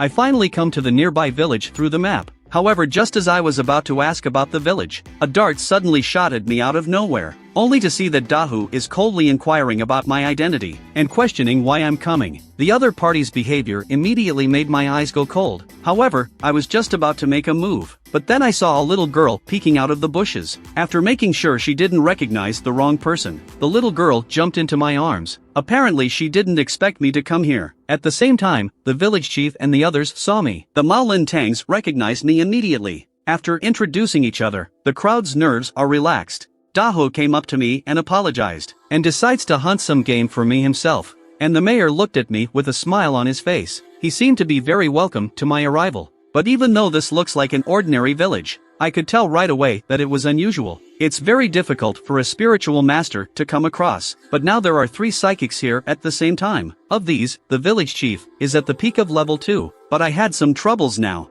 Because as a spiritual master, they surely know the value of secret silver. Therefore, if you ask them to help carry it, that will definitely be discovered. But then the little girl got all frustrated. It turns out she's lost her ball. Just as I was about to comfort the little girl, I suddenly felt Zhangdan and Zishan Lin scent. But the next moment I realized something was wrong. Instantly my spiritual powers coalesced in my eyes, only to see that under the watchful eye of my mental powers, countless spider threads appeared behind me. And then the little girl's ball slowly rolled over, followed by Zhangdan and Lin Zishan. At this point, they're tied up and being carried by a big man. And in front of them, it's Shijin Wu, a level 3 spiritual master. Now just the oppressive force he's unleashed. The mayor and the he are in a cold sweat, because they realized that Shijin Wu was not only a level 3 spiritual master, and he's at the peak of level 3. The mayor realized that he had no chance of winning. He told Ma Lintang to take his wife and daughter and run away. The words have just left his mouth. Several attacks appear behind Shijin Wu. Shijin Wu, however, looks disdainful. With a mere wave of his hand, he parries the entire attack. The difference was so great that the crowd was suddenly disheartened. A level 3 peak is no match for a level 2 spiritual master. Shijin Wu is approaching with a terrifying aura. Ma Lintang saw this and tried to fight him, but he doesn't realize that a turnaround is just around the corner. Ma Lintang can only force his hands to seal. With a loud cry from him, instantly, his spiritual energy wrapped around countless spheres and flew towards Shijin Wu. But in the face of this dense attack, Shijin Wu didn't even move, only to see him wave his arm once again with disdain. And then 1,000 spider silk suddenly appeared around him, and Ma Lintang's attack is cut to pieces, with the metal losing its spiritual power then falls away. It turned out to be some small ball made of dense iron. It's a step down in quality from dense silver. Ma Lintang's face pales as he backs away from the scene, but Shijin Wu didn't give him a chance. In his hands, he maneuvered the psychic threads towards the crowd. In an instant, countless spiritual silks wrapped around the crowd, but he didn't notice that one of them was an exception. Seeing his wife and daughter under control, Ma Lintang was furious, but he can't break free with only a level 2 spiritual master. Shijin Wu suddenly clenches his fingers, and then the spider silk around the village chief and Ma Lintang's necks began to tighten. Shijin Wu, watching this scene, however, smiles with satisfaction, because it is now a society of law and order. Even a man as strong as Shijin Wu wouldn't dare kill anyone, so his original idea was to kill of the 2 girls, and then he'd frame Ma Lintang for it. But now in the wild mountainous made him change his mind. He decided to kill them all himself, but he didn't realize it was the worst choice of his life. To make Mao Lintang suffer even more, Shi Jinwoo decides to make Mao Lintang a cup of Nurhong, which Shi Jinwoo's fingertips are waving again. Then the little girl's expression suddenly became a bit strange. Mao Lintang immediately realized what was going on. This is the evil art of using a human being as a brewing vessel, when he wanted to stop. But in the next moment, he's bound by 1,000 spider threads around his neck. Mao Lintang is laughing even harder. Meanwhile, Jungdan on the other side looks resigned, continuously blaming herself for growing up too slowly, not being able to save her best friends and her love. But that's when she realized something was wrong.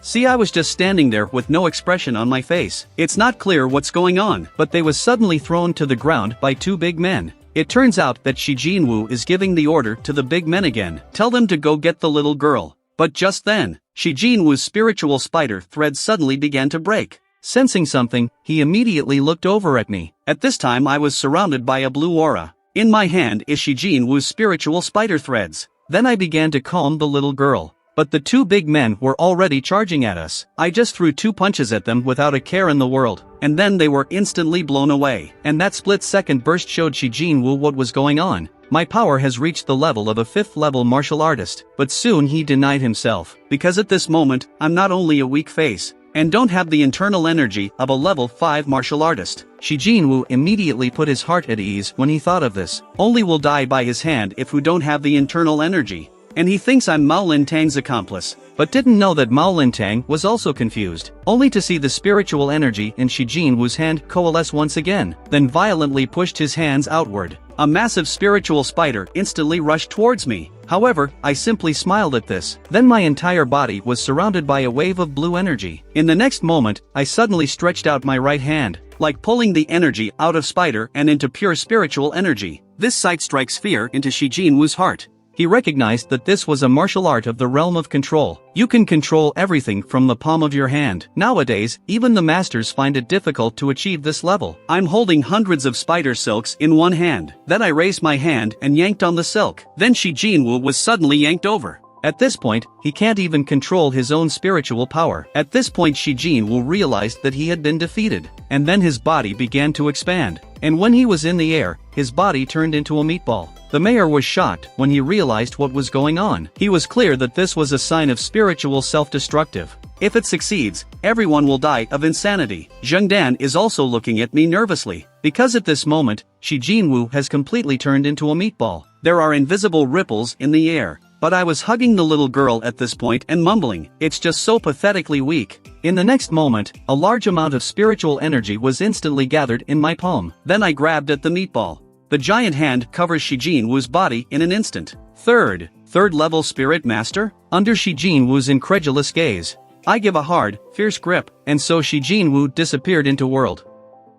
But then an object caught my interest. I saw a sudden convergence of spiritual energy in my hand. Then the spiritual spider silk from slowly appeared. This is a spiritual weapon made of secret silver. Before my weapon is complete, it's just enough to use. As the spider silk continue to converge, the people who were tied up before are finally saved. At this moment, Jungdan and Shi Friend are looking at me in disbelief. They didn't expect my strength to be so terrifying. And the little girl hugged me and kept saying thank you to me, though at the moment she's still young.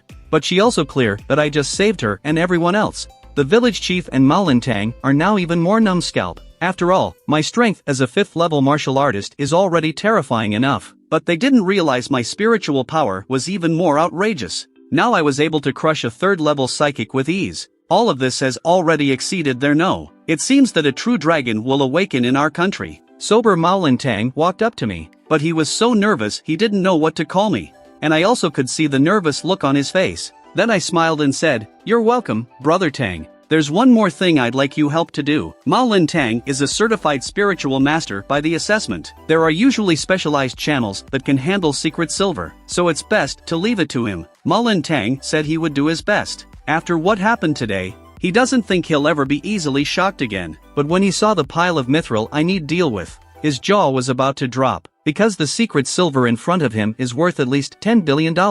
After dealing with these, I don't stop it here. I got on the bus back the same day. It was a very rewarding trip. Not only did we find the much needed secret silver, I've also gained a set of secret silver spirit weapons. This will make the spiritual master test a little easier. On the other side of the room, Jungdan and Lin Zishan were watching thoughtfully. They have only now recovered from what they just experienced. Suddenly Jungdan asked me where I was going to go next. And I didn't hide anything. Told her I was going to Liang City to take the spiritual master test. But as soon as she said that, Jungdan came running over excitedly. Said that they happened to be going to Liang City as well. But I was puzzled and asked her, "Aren't you students at Dongning Arts University? Why don't you go back to school and go to Liang City?" Jungdan is a bit embarrassed by the revelation. Make an ambiguous statement. But then fortunately, Lin Zishan came to her rescue at this time. It turns out Jungdan's home is in Liang City. They originally planned to go back to Liang City. Looking at Jungdan's expectant look, I wanted to say no, but heard that, so I agreed. But then I let out a long sigh. I'm not in the mood for a relationship right now. So I decided to find a reason to leave when I got to Liang City. But just then I got a call from Qingshu Edong. She told me that the Elite Rising Stars audition had been moved up. And she said she'd come and pick me up in person. Soon after that, we finally arrived at the Liang City bus terminal. As soon as I got out, I told them that I had something to do, so I wouldn't be going to Liang City. But Jungdan, who heard that, looked very dismayed. I was just about to find someone to send me away. I found a Rolls-Royce suddenly pulling up in front of me. Then a pretty girl hugged Jungdan. At the same time, a guy in the car said hello. He looks like a typical rich kid. As expected, Jungdan was a bit disgusted when he saw him, but out of courtesy, she introduced her best friend Lin Zishan. Upon learning that Lin Zishan is a level 2 martial artist, the bowtie girl immediately affixed herself affectionately. But Jungdan was introducing me, but he didn't know how to describe my martial arts level. After all, I'm a bit of a shocker at martial arts, so she just introduced me as a friend she met while traveling. But this scene caused a misunderstanding with the rich blonde. He thought I was a poor kid trying to get into a rich family, so he invited the crowd to join him on the car. But Jungdan realized there were only 4 seats on the car, so she decided to stay here and wait for me to leave. But the bowtie girl's face was full of disdain. She said it was just a friend she met on a trip. Don't take him so seriously. Right in the middle of the argument, Golden Hair even just pulled out his wallet. And then he pulled out a couple $100 bills and told me to take a cab. These actions completely pissed off Jungdan. She just yelled at him and taught him about respect. But I didn't even care that. I just said the person to pick me up has arrived. A sudden gust of wind in the air, and then the sound of a propeller was heard above everyone's heads. A helicopter from the Eastern Military Region parked above a few people, and a figure can still be clearly seen above it. It's Qingshu Edong, the chief instructor of the genius camp. Qingshu Edong said, "Come on up here. We can't land in the city." Just when the crowd is not sure who she's talking to, Jungdan sighed. However, someone was answered. I then took a sudden leap and jumped up. In the blink of an eye, I appeared on the tens of meters of the ladder. As the crowd looked on in shock, I waved my hand. "So everyone, I'll see you next time." But with the sound of the propeller got further and further away. After half a second, everyone is still talking. Even the rich kid is completely dumbfounded. Asked Jungdan what her friend's origin is, thinking about how arrogant he was just now. Now he'd like to find a crack and go inside. But all he got in return was a glare from Jungdan. Through this incident, she also saw the rich kid's moral quality. She grabbed Zishan Lin and took a taxi back to Liang City, and decided that she never wanted to have anything to do with them again, leaving the 2 embarrassed rich kids speechless for a long time. Meanwhile, on the other side, the helicopter. I was very happy to be in the sky for the first time. The house below looks like a building block. Qingshu Edong next to me saw right through me. She immediately took the opportunity to solicit me to join the Eastern Military Region. "You can fly in the helicopter every day." At that I laughed. I thought I will have a helicopter. But then Qingshu Edong spoke up and said, "It's not impossible. As long as I can rise to the rank of Grandmaster and become a Major General, you'll be given a private helicopter by the military." After the joke, Qingshu Edong watched me again. She realized that I'd become much stronger after only a few days. At that moment, Xiao Junqin took out a bunch of information. "This is the information of the contestants of Elite Rising Stars." Qingshu Edong said, "If you hadn't participated in this tournament, we may just have to go over there and go through the motions, because the students in this tournament are very much stronger than the previous ones. More than 80% of them are gifted martial artists. Among them, there is also a gifted martial artist who controls the elements, and a psychic who passed the 2nd level of the test. There are more than 20 geniuses of level 3 and above. The most outrageous of them all. There's even a genius at level 4. She thought I'd be shocked to hear this, but Qingshu Edong looked up and smiled bitterly, because at the moment, I'm looking out the window, not the least bit interested in the genius of what she's saying. After all, just a few hours ago, I just killed a level 3 peak psychic. then those who have just passed the second level are no match at all. But Xiao Junshin knows me very well. Tell me the rewards of the contest aren't ordinary. As expected, my eyes lit up when I heard that. If there is a reward, the nature will be different. Qingxue Dong took over the conversation. This selection will no longer be based on players playing against each other. Instead, it will be done in a different way. That's replacing all your opponents with beast. I fell silent when I heard this, though people live very comfortably nowadays. But almost everyone in the world knows, outside of the city are endless beasts, though countless powerful men are thrown into battle every day, sacrificing their lives. But there's still no way to stop the dwindling of human space, and now the military district is letting students come into contact with the beasts. That means that the front lines are getting worse and worse. Qingxue Dong tells me that education may be reformed in the future. It won't be the same gradual strategy as before. Instead, we're going to let the trainees feel the pressure ahead of time, and then let the pressure turn into motivation in the martial arts. In the words of a certain great man, only bathed in blood and fire, then can a true top martial artist be created.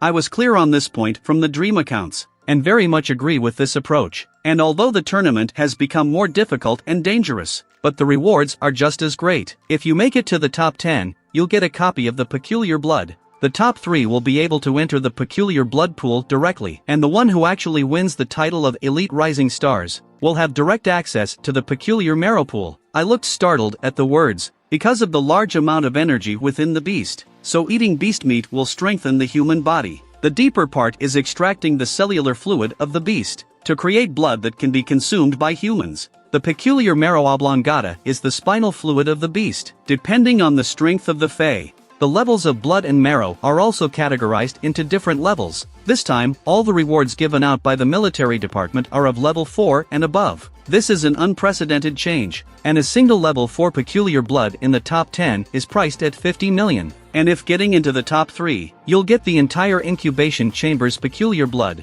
and the entire pool of peculiar marrow for the first place winner, then it's priceless. I was also shocked by the generous reward. So much money to train a bunch of high school students? And even though I have pills to cultivate nowadays, but to reach the first stage of the will of a great master, I don't know how long it'll take. If we can get a lot of peculiar blood or marrow, I'm sure it would shorten the time it takes to train. My attitude has changed a bit since then. It looks like I'm going to take this first place. The plane is arriving at its destination, and underneath was a huge eastern military region. The walls alone are at least a few hundred meters high. Suddenly Xiao Junshin comes over and asks me, "Are you shocked by this scene?" I nodded, but I didn't really feel much. Instead, I thought of a base that would be much larger than this one 10,000 years from now. Just after the plane lands, Qingxue Dong took me to a room to rest, and ruffled her hair and told me that she would pick me up tomorrow. If you need anything, press the pager on the wall. We'll have someone bring it to you. I nodded my head to indicate that I knew. I went to my room and began to enter the dreamscape. The result is that just after entering the dream world, I just saw that knightess zombie. She's still wearing the same armor as last time and wielding a knight's lance. She exudes an aura of invincibility. Since being killed by her once, now I feel fear in my heart just looking at her. I knew I had to get over this fear, and the only way to do that is to defeat her once and for all. This time I'm going to push my limits.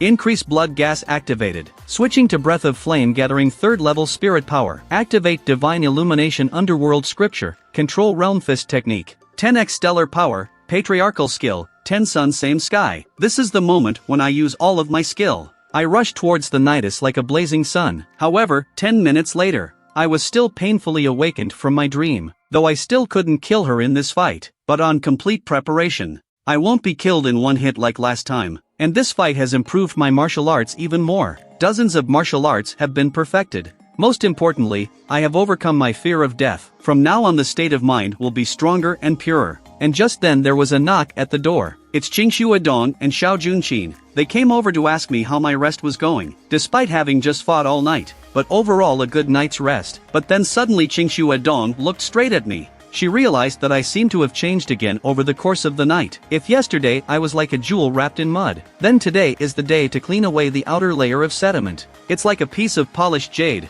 It seems that last night's battle has changed me in some way. The impurities of the body and martial arts have been removed. But this must not be known to others. And then I just made up an excuse. It's normal for me to develop quickly at my age. And then the two of them took me on a tour of the base. On the way, Xiao Junshin couldn't help but ask me, "How sure are you about winning the championship?" I had a sudden change of heart. A slight smile answered that the certainty wasn't great. Xiao Junqin was taken aback by this, but before he could ask any further questions, there's a middle-aged man walking across on other side. Isn't that Qingxue Dong, Instructor Dong? It's been a while since we last saw each other. But Qingxue Dong just stares coldly at the man across from him. Guanlin Shang, you're as annoying as ever. This inexplicable smell of gunpowder. It immediately makes me feel that the two of them don't get along. Sure enough, Guanlin Shang on the other side stopped pretending at this point. Xiao Junqin, you're just a loser. Why does there seem to be something wrong with you taste? Find someone like that to embarrass Dongning City. Xiao Junqin didn't get angry when he heard that. Instead, he immediately put on a look of disgust. Your mouth smells so bad and you spread it everywhere. Then he even took out the information and pretended to look through it. Seems like you guys in Dongyi don't have a star student. At this point Guanlin Shang fought Xiao Junqin on the spur of the moment. He immediately asked to make a bet with us on the ranking of the selection. The wager is for a 5th level peculiar marrow. At these words, Qingxue Dong sneered with disdain. If you don't have any money, don't embarrass yourself. It's a shitty bet for 3 people to bet on a single piece of marrow. That immediately pissed off Guanlin Shang. Then he just raised the stakes to 3. But he didn't know that Qingxue Dong, who had turned his back, almost laughed out loud. At this point, Guanlin Shang is still yelling. You think you can raise the bet and make me run away from the game, but you didn't think I'd agree to it, did you? Now let's see who can't afford to play. Hearing this, Qingxue Dong been exposed. Turning her head and gritting her teeth, she said we'll join it. Guanlin Shang laughed out loud at this, tapped the man next to him on the shoulder and said, Jalai, did you hear that? 3 copies of the 5th level peculiar marrow, enough to further your flame mastery talent. Jalai smiles at the words and bows in appreciation. After all, 3 copies of the 5th level peculiar marrow is worth a lot of money. Xiao Junqin, who heard this, immediately cursed. He didn't realize Jalai was the martial artist who controlled the elements. Guanlin Shang, having succeeded in his plan, is feeling very comfortable. Smiling broadly, he takes Jalai and leaves, not paying any attention to Xiao Junqin, who was trembling with anger again. But when Guanlin Shang was completely got away, the next moment Xiao Junqin looks like a different person. It turns out that just now was all their performance. Guanlin Shang thought they were the only ones hiding some of their strength. But he didn't realize that our side was also hiding something. Qingxue Dong then turned to me and explained, the Shang and Dong families have always been at odds. But Dongning province has never produced any talents. It's always been crushed and unable to raise its head. So this time, we put the hope in you.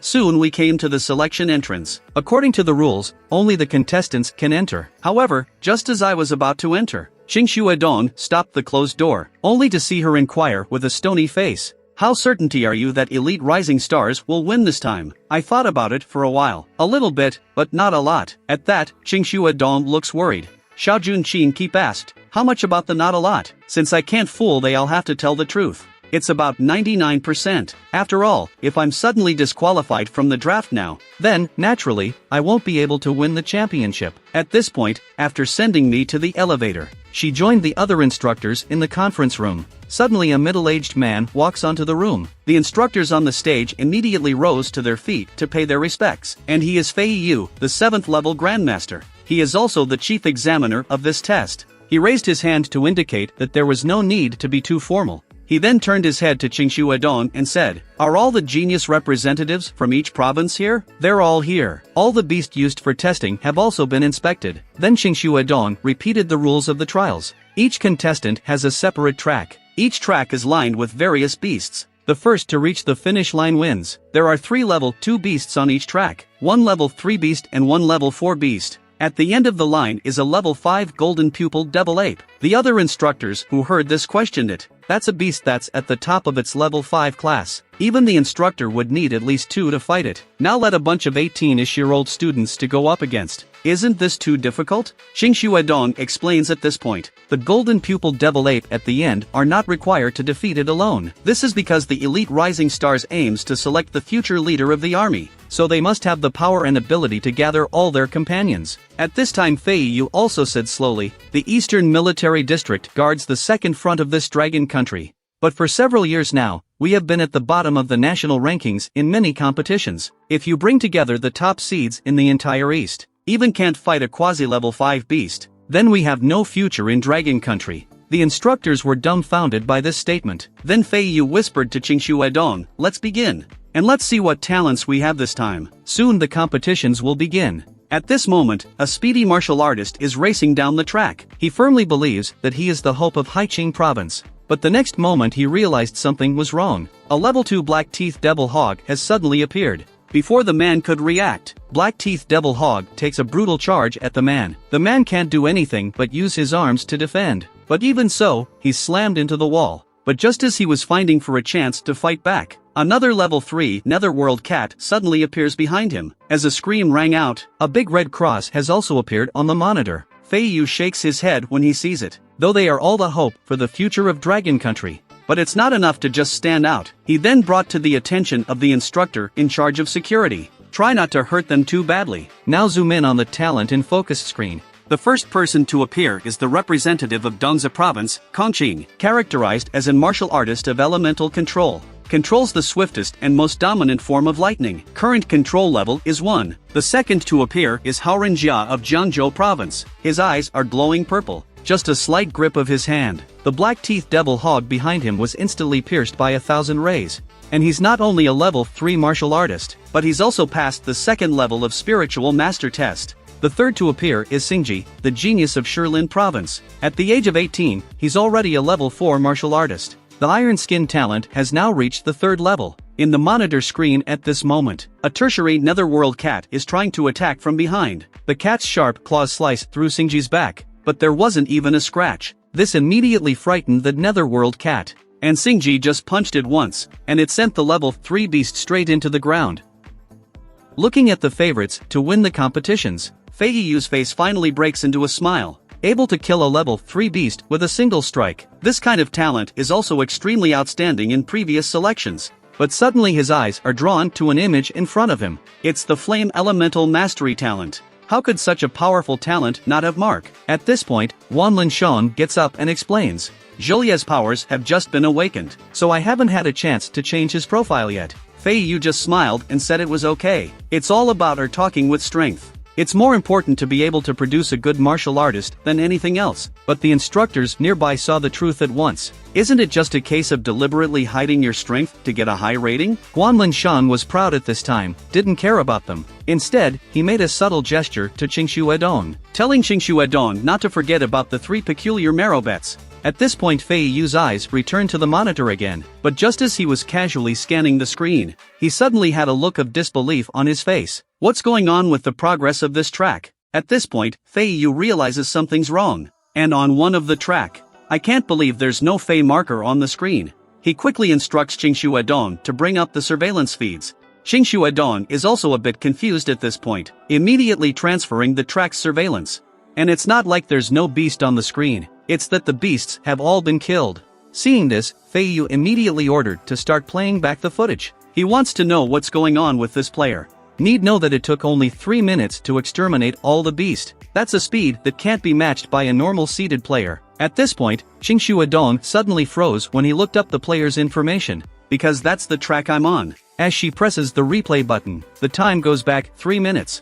I'm walking slowly and leisurely into the passageway, and right after I came in, I ran into a Black-Teeth Devil Hog. The next second, Devil Hog rushed towards me, but I didn't give a damn about this scene. I just smiled and clenched my fists. And then, in an instant, I'm in front of Devil Hog, slamming my fist down. With a terrifying burst of power, it shatters Devil Hog's hardened body. At the same time, the sound of doors opening on both sides of the tunnel. 2 more Devil Hogs are slowly released. They then charged at me without saying a word. And I suddenly pinched the teeth of Devil Hog, who had just died a violent death. And then I used the black tooth in my hand as a weapon, and kills both Black-Teeth Devil Hogs in one move. At that moment, I looked at my palm, because I was using my 10 perfections of martial arts. This time. This ability is somewhat akin to Control Realm of martial arts, but it's higher and more comprehensive than the Control Realm. Strength is condensed, explodes at 1 point, and weakness insight. In this moment, I have achieved a state of omniscience. Even the Netherworld cat in Devil Hog's shadow was easily perceived. Just as the Netherworld cat suddenly rose up and attacked me, but I kept my eyes closed. And then I began to walk forward. But at this moment, a stone was casual kicked by me. The next moment, the stone was like a cannonball, killing the Netherworld cat in an instant. The instructor in the monitoring room was also in a cold sweat. They realized that all the beasts were killed by me in one blow. There was no need for a second blow.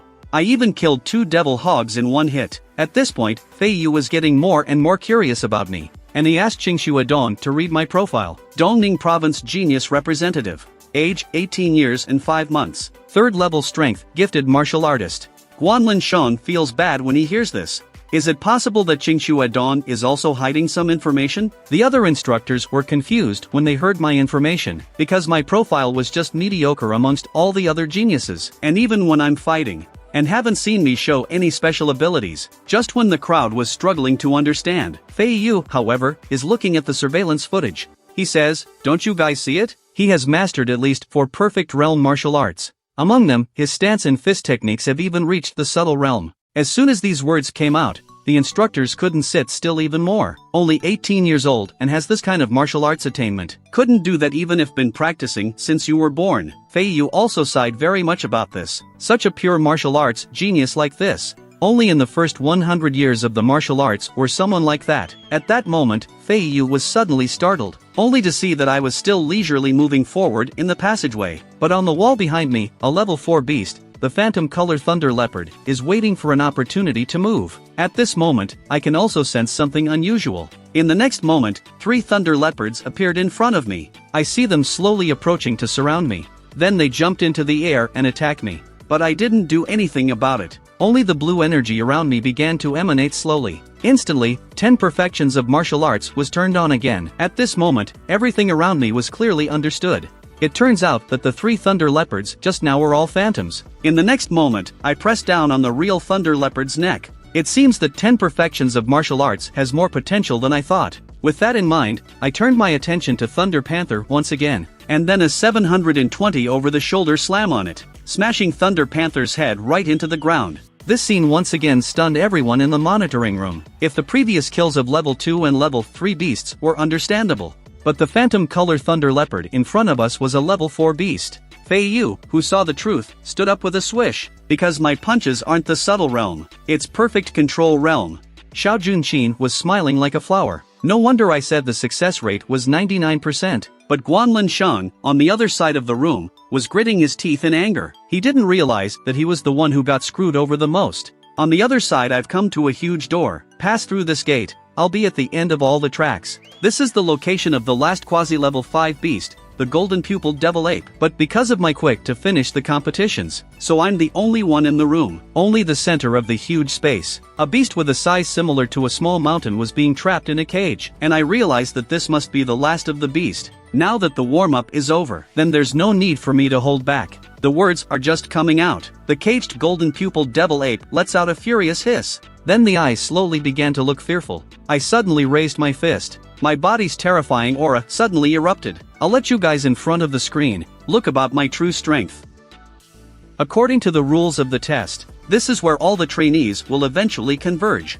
And then the trainees will kill the devil ape together. At this time, Qingxue Dong in front of the monitor was also very emotional. She thought she had overestimated my strength, and didn't realize she'd underestimated me. With that in mind, she turns to Fei Yu to continue her report. When the time expires and the genius representatives arrive, we'll release the devil ape from its bonds. Finally, the score will be calculated according to the contribution of Attack the Devil Ape. The other instructors are whispering when they hear that. Frankly speaking, with my strength, he don't even need all the trainees present. Maybe if he had 1 or 2 people to assist him, he could kill it. But at this point, I'm already walking to the cage. Fei Yu's face suddenly changed at this sight. He seems to have guessed something, and sure enough, the next second, amidst the unbelievably shocked expressions of the instructors, I kicked the cage that was trapping the devil ape right off the ground. With a clang, fell behind the devil ape. As the beast slowly stands up, the difference in size between the two is immediately apparent. But I'm not the least bit panicked by this devil ape.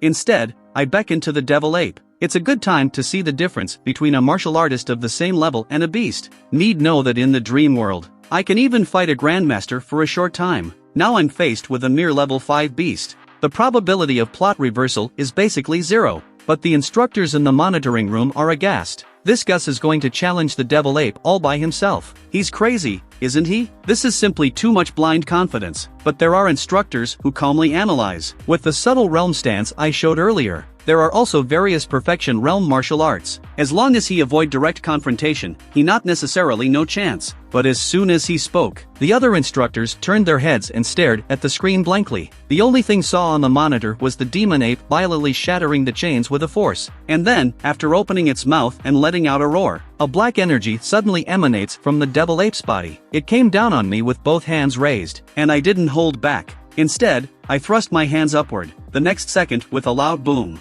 a huge wave of air instantly spreads out in all directions.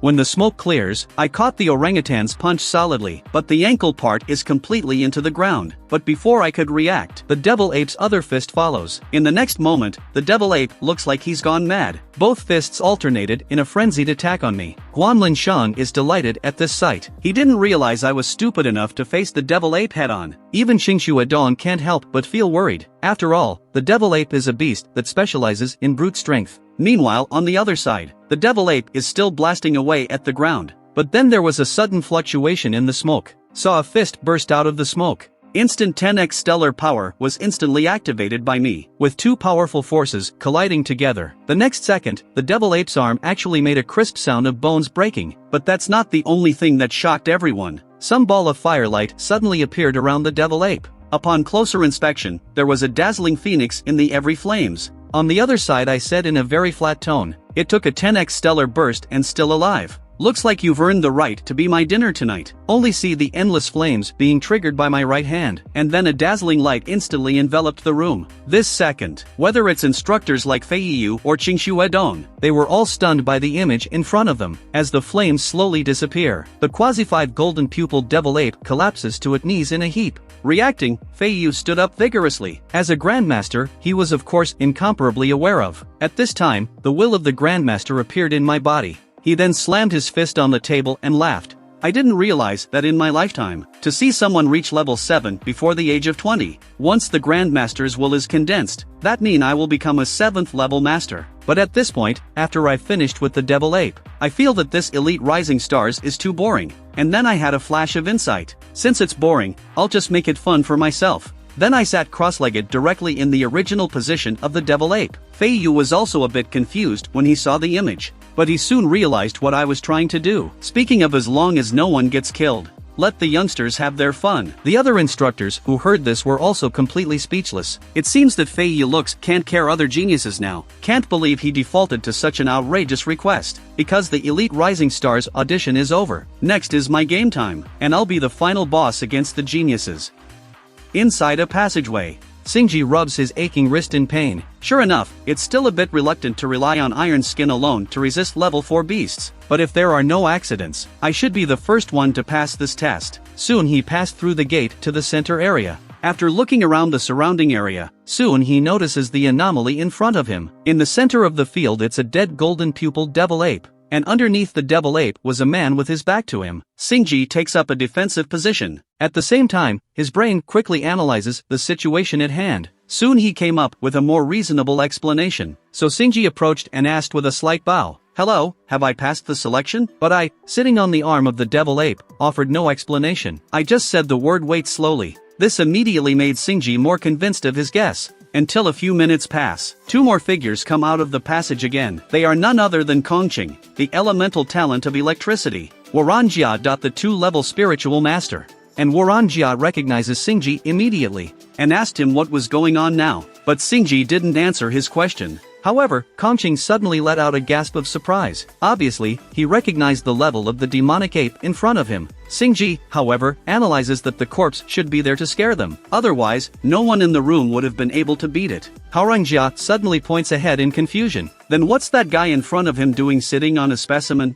And Xingji suddenly seems to realize something. This man is supposed to be the guardian of our last level. Once we pass his test, we'll be done. Compared to Xingji's look of smugness, Kongqing and Haorangjia behind them, however, looked dumbfounded. As if to say, "Are you kidding me?" Meanwhile on the other side, I'm finally getting up slowly. Then I turned my head and smiled. "You're very smart. Now you have 5 minutes to get in shape. And in 5 minutes, you can challenge me to defeat me or kill me. Just let me take a good look. This year's Elite Rising Stars competitions. To what extent does the player's strength reach?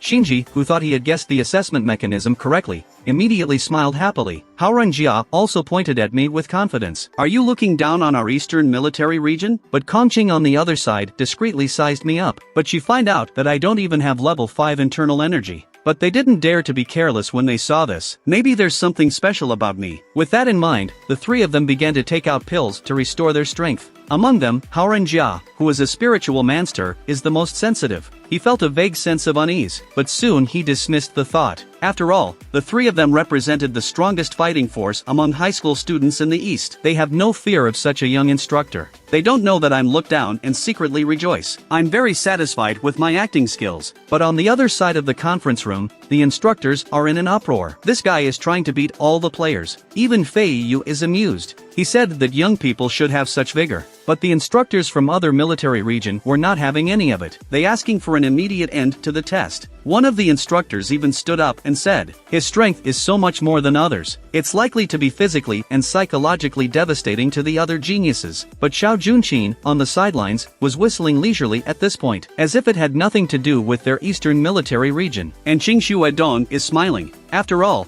when the Devil Ape was released earlier, none of them had so much as an opinion yet. But replacing the beast with him now is an outcry. It seems that in everyone's mind I'm much more dangerous than a Devil Ape. Fei Yu heard this and thought it made sense, so he ordered the security people to raise their awareness and make them ready to protect the other geniuses in the competition. Qingshu Dong sniffs at this and begins to relay it to the staff. But the below, Shangguan Lin slumped in his chair. After all, this bet, the shame is still only one aspect, but handing over 3 high-class particulary marrow, then he's really screwed this time. 5 minutes pass in the examination hall. Shinji was covered with a golden mist. Behind them, Kongqing and Haoranjia enter combat. Now, even if the Devil Ape wakes up, they are capable of fighting it. Seeing this, I also aroused all my energy. I said to them, you can all go together. Defeat me and you will be the new elite rising stars. And Shinji heard it and said, no need, says myself is enough. As soon as the words were out of his mouth, he shot up into the air like a cannonball. And then, in midair, his body begins to tense up. The level 3 Iron Skin talent is activated instantly. Then he didn't hold back and turned on 100% Iron Skin. The other two who saw this were shocked. Shinji had reached the peak of level 4, worthy of the strongest seed of the three.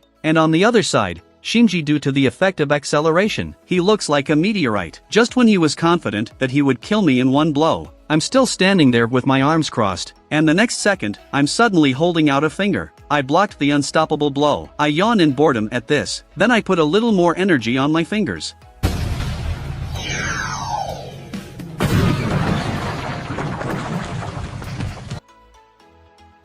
Are you too sure you don't come on together?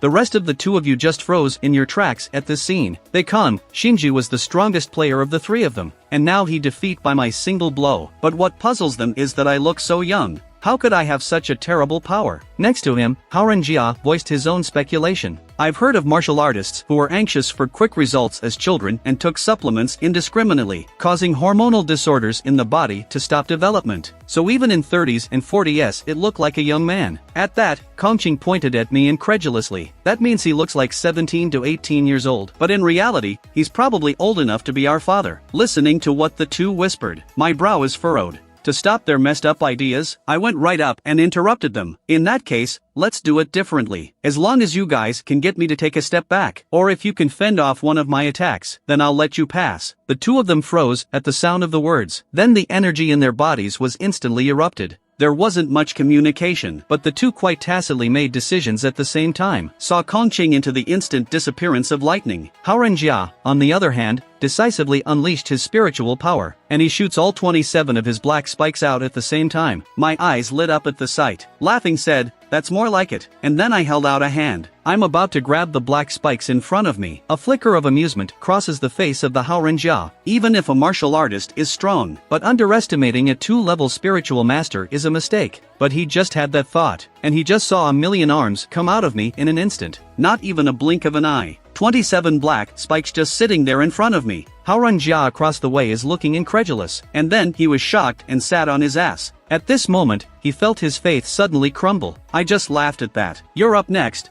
Pikachu. It turns out that Conching had quietly come to my back, was about to launch a surprise attack on me, but my word Pikachu made her freeze, and in that moment of surprise, I grabbed Conching's wrist. Didn't your instructor teach you not to be distracted during combat? Looking at my still very flat expression, Conching, however, instantly felt his scalp go numb. It wasn't because I was able to grab her instantly, it's that she realizes I'm not afraid of her lightning. A voice rings in her ear just as she loses her concentration. Now go ahead and hit me with your 100,000 volts. If I'm satisfied, I might consider letting you pass. Conching, who heard the words, felt a burst of power in her heart. In the next moment, a violent electric elemental power was instantly released, and in the midst of the lightning, I suddenly closed my eyes, and then a lot of lightning was absorbed into my body. Soon after, my eyes suddenly opened. An even more violent thunderbolt erupts violently in an instant. Even the elementally talented Conching was sent flying. When she landed, she looked at her hands with a puzzled look on her face, even thinking it was another breakthrough in her lightning talent. But she didn't see that I was holding a ball of lightning in both hands. The fourth breathing technique, Breath of Thunder, has developed. I then slowly walked towards Conching. As I passed by, I smiled and patted her on the shoulder. Congratulations on passing the selection process. Conching was stunned when she heard this. Then her face slowly started to become surprised and excited. The next second, she jumped up. She has become the most talented martial arts genius in the East. Then she gave me the same straight salute. Instructor, thank you for your recognition. Since you like to call me Pikachu,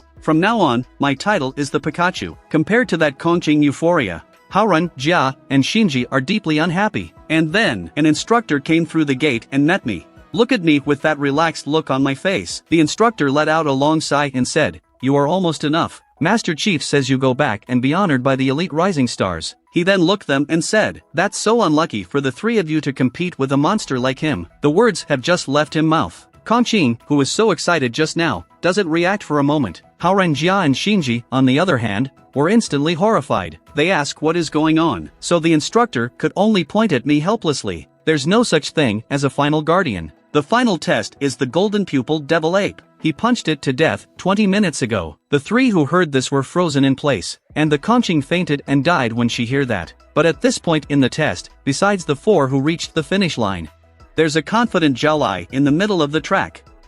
Meanwhile, the other track, Jiaolai has caught the phantom color thunder leopard with great difficulty, as the fire elemental talent explodes throughout his body. Finally killed the level 4 beast, his legs give out and sit down on his ass. At this point he reaches out with his right hand and tries to spawn a flame, but with all his might, he can't even make a small flame. Soon enough, though, a proud smile appeared on his face again. After all, he had just managed to kill a level 4 beast. He laughed out loud at the thought. Even he couldn't believe it, that he could do such a brilliant job. Unsurprisingly, the instructors who are watching the monitor, they should all be shocked by my talents by now. But just as Julia's heart was bursting with joy, an instructor suddenly appeared in front of him. After realizing that it was an instructor, Jiaolai looks like figured something, thinking to himself, it looks like he's outperforming everyone else by too much, only to see the instructor holding the file without looking up said, "The selection process is over, so pack up and get ready to leave with me." Jiaolai hears this with an excited look on his face. Just killed a level 4 beast myself, and the test is over. So he eagerly asked the instructor, "What's my score? Am I will be the elite rising stars?"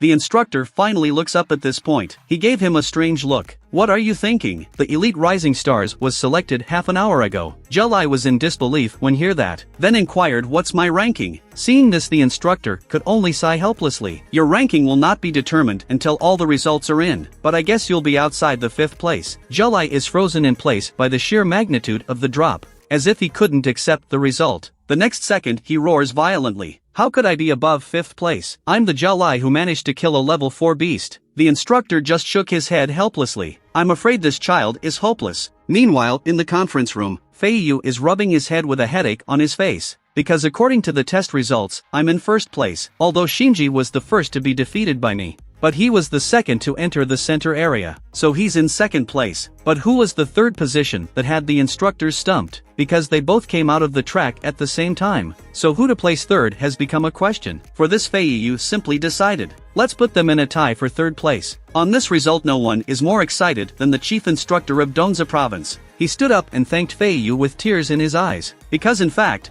Conching may not be as good as Haoran Jia. After all, Haurenjia is a spiritual master. These talents are rarer and more powerful than elemental mastery, so it's good to have this reward now. Looks like Kongqing's previous efforts were not without reward.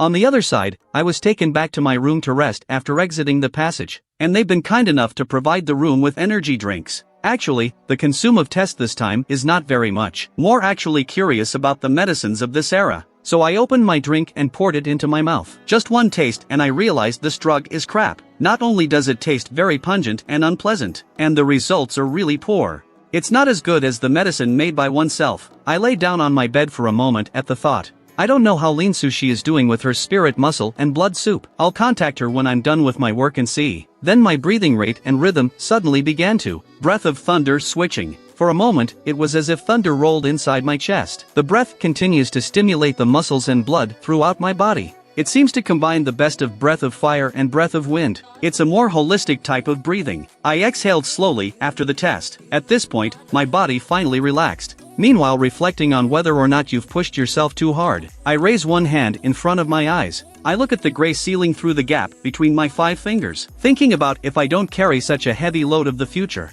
Maybe I could live an easier life now. I should be like everyone else now. I can sneak off to sleep at desk during culture class, can go to the internet cafe with my buddies after school. What does the future of martial arts have to do with me? I'll probably be dead by then anyway. Can't I just live out our lives happily? But in the end, my grip suddenly tightened. The look on my face became serious and determined once again. But since I have already seen it with my own eyes, how can I pretend I don't know anything about it? And since I have made a choice, how can I give up easily? This about pursue it even if I have to break my bones thing. Not everyone can have. This is my choice, and I will burn for it. In this moment, the golden crow in my mind bursts into life. Infinite energy and heat instantly and automatically activated in my body. Dense, tiny veins are outlined within my body. Divine illumination underworld scripture breakthrough. I've only experienced a similar breakthrough once before, but this time, the results were significantly better. After ending the state of frustration, I relax my body and quickly enter the dreamwood. The first thing I do when I come in is check my future profile. Character evaluation reaches a height of 3.5 stars.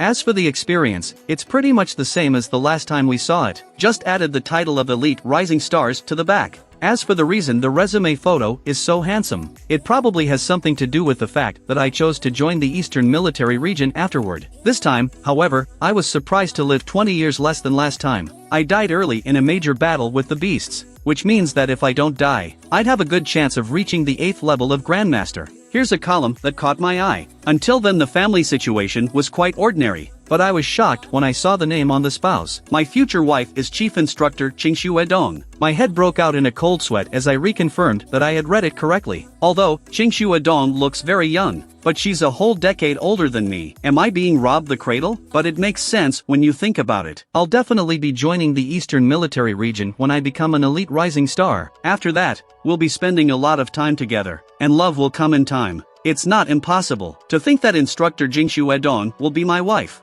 I estimate that I can't be able to look directly at Qingshu Edong in the future. With this in mind, I dash towards the position of the night zombie. But it's not that I want to have an encounter with the female knight. It's just that I want her to beat the crap out of me to wake me up.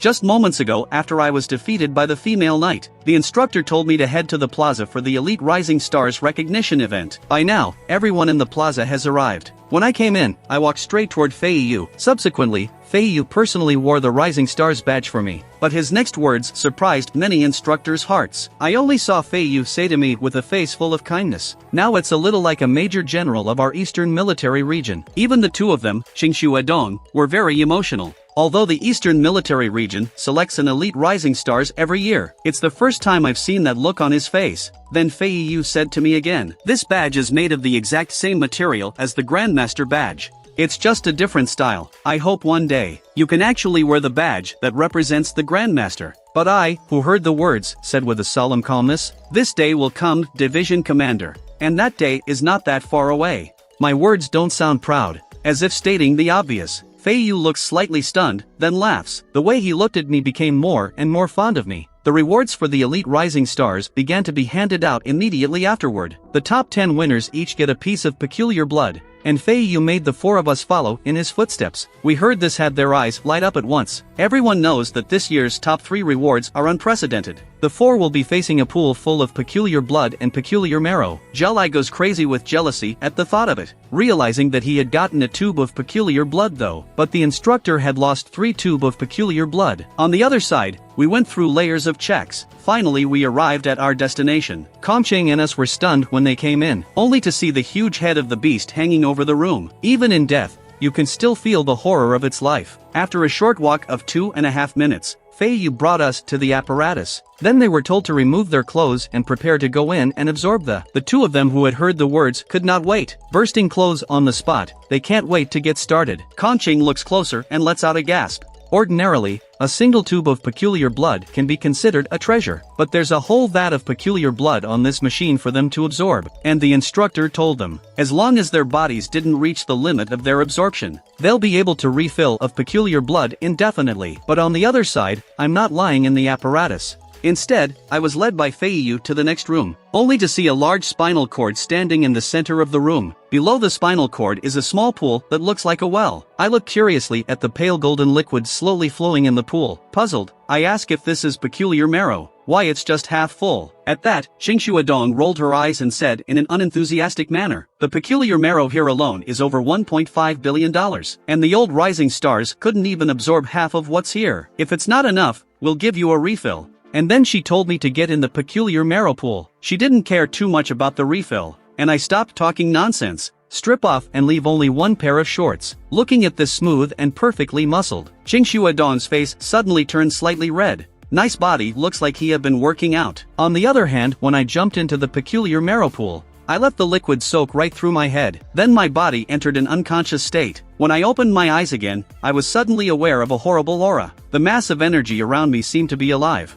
It's like a beast that keeps into my body. I realized why the others couldn't absorb it all. It turns out that this thing has such a heavy burden on the body. But the next moment, I just opened my mouth and took a big gulp. Since that's the case, that's exactly what I want. Let me see where my body's limits are. With the massive influx of energy, my eyes suddenly burst into a blue light. And then every inch of my flesh and blood, even every strand of hair, all immersed in the embrace of energy, devouring it to its fullest. Even if this is the power of the beast, I will make it mine. Soon 2.5 hours pass. Haoranjia is the first to open his eyes. Seeing this, the instructor next to him brings in a towel and compliments the side. Worthy of a genius. A bucket of peculiar blood is almost being absorbed by you. Feel the explosion of power in your muscles. A great confidence welled up in his heart. After all, he's a spiritual master who focuses on spiritual power. So this peculiar blood just makes up for his shortcomings on physical fitness. But just as Haoranjia complacently asks the others, but the instructor said he was the first one out. Haoranjia is a little embarrassed at this, because the longer you stay in the peculiar blood pool, the more peculiar blood is absorbed, and the greater the benefit. But when he think of his true reliance on spiritual power, Haoranjia wasn't too dismayed. Just then the incubation chamber next to it was opened. Kongqing's silhouette appears in front of Haoranjia. She absorbed a bucket of peculiar blood too. After carefully feeling the changes in herself, she was pleasantly surprised to realize that not only was she about to break through level 4, and her thunder elemental talent has been enhanced as well. Until 20 minutes have passed. Shinji, the strongest of the 3, finally walks out. At this moment, Shinji is full of excitement. With a little more consolidation, he'll be able to break through to level 5. Even the instructor on the side can't help but marvel at it. Other people take up to 10 years to break through level 5. Now Shinji has made the breakthrough in just 1 year. But Haoranjia looks over at the 1/3 of peculiar blood left in the incubation chamber. He asks Shinji in disbelief, how can you not even finish absorbing a bucket of it? Shinji, however, did not explain. He just walked towards the door. At this point, the instructor on the side tells him with a complicated look. He's already absorbed the first bucket. This is the second bucket. Haoranjia and Kongqing were both shocked when they heard the news. And this guy take about the same time as them, but he's absorbed 2/3 more peculiar blood than they have. Originally, Shinji was the most talented of the 3 of them. Didn't realize that the gap between them was widening. At this moment, Shinji on the other side of the room suddenly stops in his tracks. Eyes then look in horror in the direction I'm in. What's going on with the absorption in this room? At this point, Fei Yu slowly walks over to the instrument. Ask the crowd if the absorption went well. At that, Xingshuadong smiled and said, everything is fine. It's just that the speed at which the peculiar marrow absorbs it is a bit alarming. Fei Yu is very calm about it. After all, the faster I absorb it, the more potential I have. Even he wanted me to absorb it faster. But just then a technician came scrambling over. Turns out the reserve bin of peculiar marrow has long since been fully consumed. The last of the peculiar marrow is in here. Feiyu is shocked at his words. He himself had only absorbed half a warehouse of peculiar marrow when he broke through to Grandmaster. And now I'm only at level 3 and I've used up a whole warehouse. But then he was full of expectations for me again. So Feiyu simply waved his hand. Have someone start pulling peculiar marrow from the other warehouses, just to make my absorption reach saturation this time. Meanwhile, with the massive influx of energy, my Grandmaster's cultivation progress begins to skyrocket. But the space in the incubation chamber is too narrow. I couldn't do any gymnastics. So I just went straight into the dream world. And then I practiced the stellar body refining technique within the dreamscape. At that moment, when the technician poured the peculiar marrow was absorbed instantly. The technician also panicked. Ask Feiyu if he wants to continue the refill for me. And Feiyu thought nothing of it. He said that the vast resources of the military district are just for this moment. With 2 more barrels of level 4 peculiar marrow being poured down. I was originally just a slight hint of golden bones. It suddenly glowed with a golden color now. However, the peculiar marrow in the incubator was instantly absorbed by me again. To which the technician is already shaking in his body. In all his years, he's never seen anyone absorbed so much. Soon Feiyu is also sitting on his ass. Even if he is a major general of the 7th level. He's also losing his composure at this point. But soon he started brainwashing himself again. After all, he absorbed so much peculiar marrow from our military region. He'll be joining the Eastern Military Region for sure. On the other side, I don't know what's going on out there. I can see that all my bones are now stained with a golden color. And between the bones and the muscles, something seems to be growing out of it.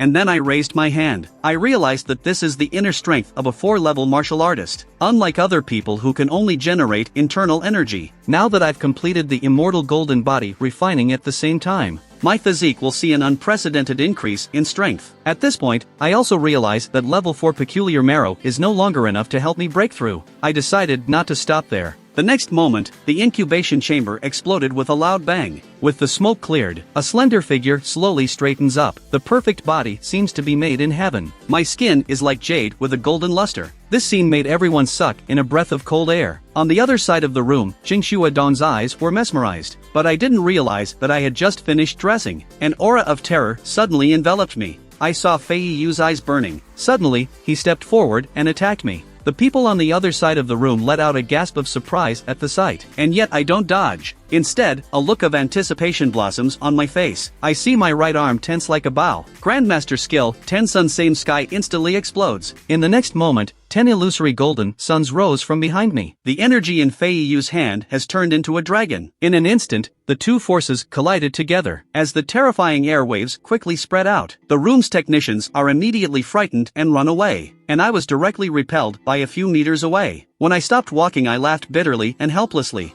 You're using too much force. I just reached level 4. But Feiyu's expression was a bit surprised when he landed on the ground. Laughing said, "You've just stepped into level 4 though, but you already have the image of a grandmaster." I spread my hands, helplessly said, "But I'm really only level 4. However, Feiyu remembers something. Angrily, "I don't care if you're level 4 or not." Absorbed my $15 billion worth of peculiar marrow. A slap on you is considered light. Shinji and the others were shocked by these words. You know, it costs $1 billion to make a barrel of peculiar marrow. Refill 13 times, that's 13 billion. Plus the peculiar marrow in the incubator. I didn't realize it took me 15 billion to break level 4. Shinji thought he could close the gap between us after absorbing the peculiar blood. But now the gap seems to be widening. Even the instructor's eyes changed when he looked at me. You should know that a Grandmaster combat power starts at a minimum of 1 million. Even if Feiyu didn't go all out, but that slap had at least 500,000 combat power. The point is, I'm only at level 4 now. If I wait until level 5 and 6, then my combat power will be over 1 million. Just when they thought they had severely underestimated me, they didn't realize that it was more than that. At only 18 years old, I was able to take a blow from a 7th level master. And I've developed my own Grandmaster's will. Even the instructor, Xiao Junqin, was incredulous. You know the power of a grandmaster's slap is at least 1,000,000. Even he couldn't take that hit in one piece. But what's even scarier is that I hadn't even taken the college entrance exams yet. Xiao Junqin's heart suddenly shuddered at the thought. Then he turned his head and shouted, he hasn't taken the college entrance exam yet. Xingxue Dong, on the other side of the room, broke out in a cold sweat at the sound of his say. In other words, he must be the #1 pick this college entrance exams. But I felt very embarrassed at this moment. After all, 13 barrels of level for peculiar marrow. The debt of gratitude is really a little big. But Fei Yu waved his hand and said lightly, when the time comes for you to go into battle and kill a few more beasts, it won't be a waste of peculiar marrow. At that moment, I clapped hands to show that I understood. It is the duty of every martial artist to kill the beast. When the time comes, I'll do my part. Fei Yu's eyes suddenly drifted off at the sound of his voice. You're a bit of a marshal now. But before I knew it, Fei Yu is laughing and getting ready to leave. And he said that he hoped I would reach the rank of Grandmaster as soon as possible. At this time, Xingxue Dong also came over and asked, have you decided which university you want to apply to? However, I immediately saw something in Xingxue Dong's words and asked her what she would recommend. I only heard Xingxue Dong say without thinking, with your current strength, you can pick any of them, but if you don't want to be too far from home, Dongning Martial Arts University is actually your best bet. Just as I was seriously contemplating Xingxue Dong's suggestion, I didn't expect Xingxue Dong to make a sudden turn of phrase. I would have suggested that a month ago, but nowadays I'd recommend you going to the capital. Because the capital has 7 of the top universities in the country. It's also the birthplace of the most prosperous martial arts in the Dragon Country. It is the place where the best martial arts talents of the Dragon Country are gathered, said Xingxue Dong, her gaze suddenly becoming fiery. If you can break the record of the Holy Martial Tower, then you will gain the favor of the martial sage. I was shocked at the sound of the words, because I had learned from a dream before. The 9th level martial sage is the strongest in the world. There are only 3 martial sage in the Dragon Country today. They are Zhaoji, the martial sage of Ultimate, Zheng Yutan, martial sage of Sunbreak, and Zhang Yuelin, martial sage of Dark Star. They represent the top of this era. At this point Xingxue Dong continued, though I hope you'll enter my alma mater, Dongning Martial Arts University. I think you'll go farther than everyone else in the future. I even have a vague feeling that even the martial sage aren't the end of the road for you. I froze when I heard Xingxue Dong's comment. I didn't realize she had so much faith in me. But when I look back, it's not impossible. Now I have 3 11th level supreme techniques in my possession. In the future, I will be able to surpass the martial sage realm. But Xiao Junqin, who heard our conversation, was dumbfounded. It's as if an ordinary person is saying that the world's #1 is nothing more than that. But soon he figured it out too. Because with the talent I've shown, maybe he can do it. But Xingxue Dong's expression suddenly became a little darker and said, the highest-ranking Grand Marshal in the entire Dragon Country military region. He has only reached the 8th level of Grandmaster. As for level 9 Martial Sage, there are none. To this I am yet puzzled asking. Couldn't use all resources of military region to cultivate one? Xiao Junqin slowly approached us. It's not as easy as you think. For cultivate an 8th level master, we've exhausted all of the military's top resources. And the difference between level 8 and level 9 is only 1 level, but there's an unimaginable gap in the amount of resources consumed. Therefore, cultivating a level 9 martial sage, it's the greatest wish of the military department for so many years. If I can stay at Dongning Martial Arts University, there's a good chance military department will have a level 9 martial sage in the future. But she doesn't want to do that. This long-cherished dream will become my shackle. She was more than supportive of me traveling to the capital martial arts university. Most importantly, she believes I will return in the future. At those words I was instantly reminded of the future recorded in my dream. After forcibly suppressing the fluttering in my heart, I said with a firm gaze, it is my duty to go to war to protect my country. Meanwhile the Eastern Military Region gives me support and care. And I will never forget it. As soon as these words were spoken, Xingxue Dong spoke with a hint of a smile at the corner of his mouth. I also believe that you will honor your word. All of a sudden the ambiguity in the air begins to heat up constantly. Xin Xiaojun seems to hear the tea about our. Then he covered his mouth and almost shouted. Just after I learned that my future wife was instructor Xingxue Dong, now I suddenly didn't know how to face her. It was at this point that Xingxue Dong suggested that she was hoping that I could travel to the Spiritualist Association to take the test. Because if you being a spiritual master it will master get extra points, and I've been planning to do the same. So I nodded and agreed. And Xingxue Dong seemed to want to say something else, but in the end, she didn't say it. Right after I left here, Xiao Junqin suddenly came up to Xingxue Dong, Smilingly, he asks if you're interested in him, but he wasn't finished. He took a few punches from Qingshu Edong. Xiao Junqin wasn't mad at her either. He wore a subtle expression like say sure enough. Just after Qingshu Edong walks out of the room, she suddenly ducks quickly to the back of the iron door. Only 2 crimson blushes appeared on her face at that moment. Apparently Xiao Junqin's words had accurately guessed her heart. Soon 2.5 days have passed. We're back over the city of Liang, Dongning province, with the cabin door open. Qingshu Edong said, "Are you sure you want to get off here?" I came to the door and looked at the surroundings said, "It's a little less crowded, so let me go down here." The wind is blowing the hair at Qingshu Edong's temples. Wait for the helicopter to get to the right altitude, then I'll put the locking ladder down. But I smiled and said, "Not required." And then, before Qingshu Edong could respond, I just waved my hand and jumped down. By the time Qingshu Edong got to the hatch, I've quickly turned into a tiny silhouette. Xiao Junqin run to the hatch when he see that. He shouted, "It's 200 meters above the ground, and he doesn't have a parachute on his back." But Qingshu Edong has regained her composure said, "By now he's more powerful than we are." A relieved Xiao Junqin comes back to his senses. A complex sigh of relief. What madness! In Liang City's Yellow Leaf Mountain, a middle-aged man is climbing the mountain with his son. The boy suddenly pulls his father to his feet and shouts, "Daddy, look, there's a Superman." A black dot in the sky above us zoomed in, and then a figure was seen descending from the sky. The middle-aged man was dumbfounded when he saw it. Tell his son this is the martial artist, and it's a grandmaster of the martial arts of at least 7 levels.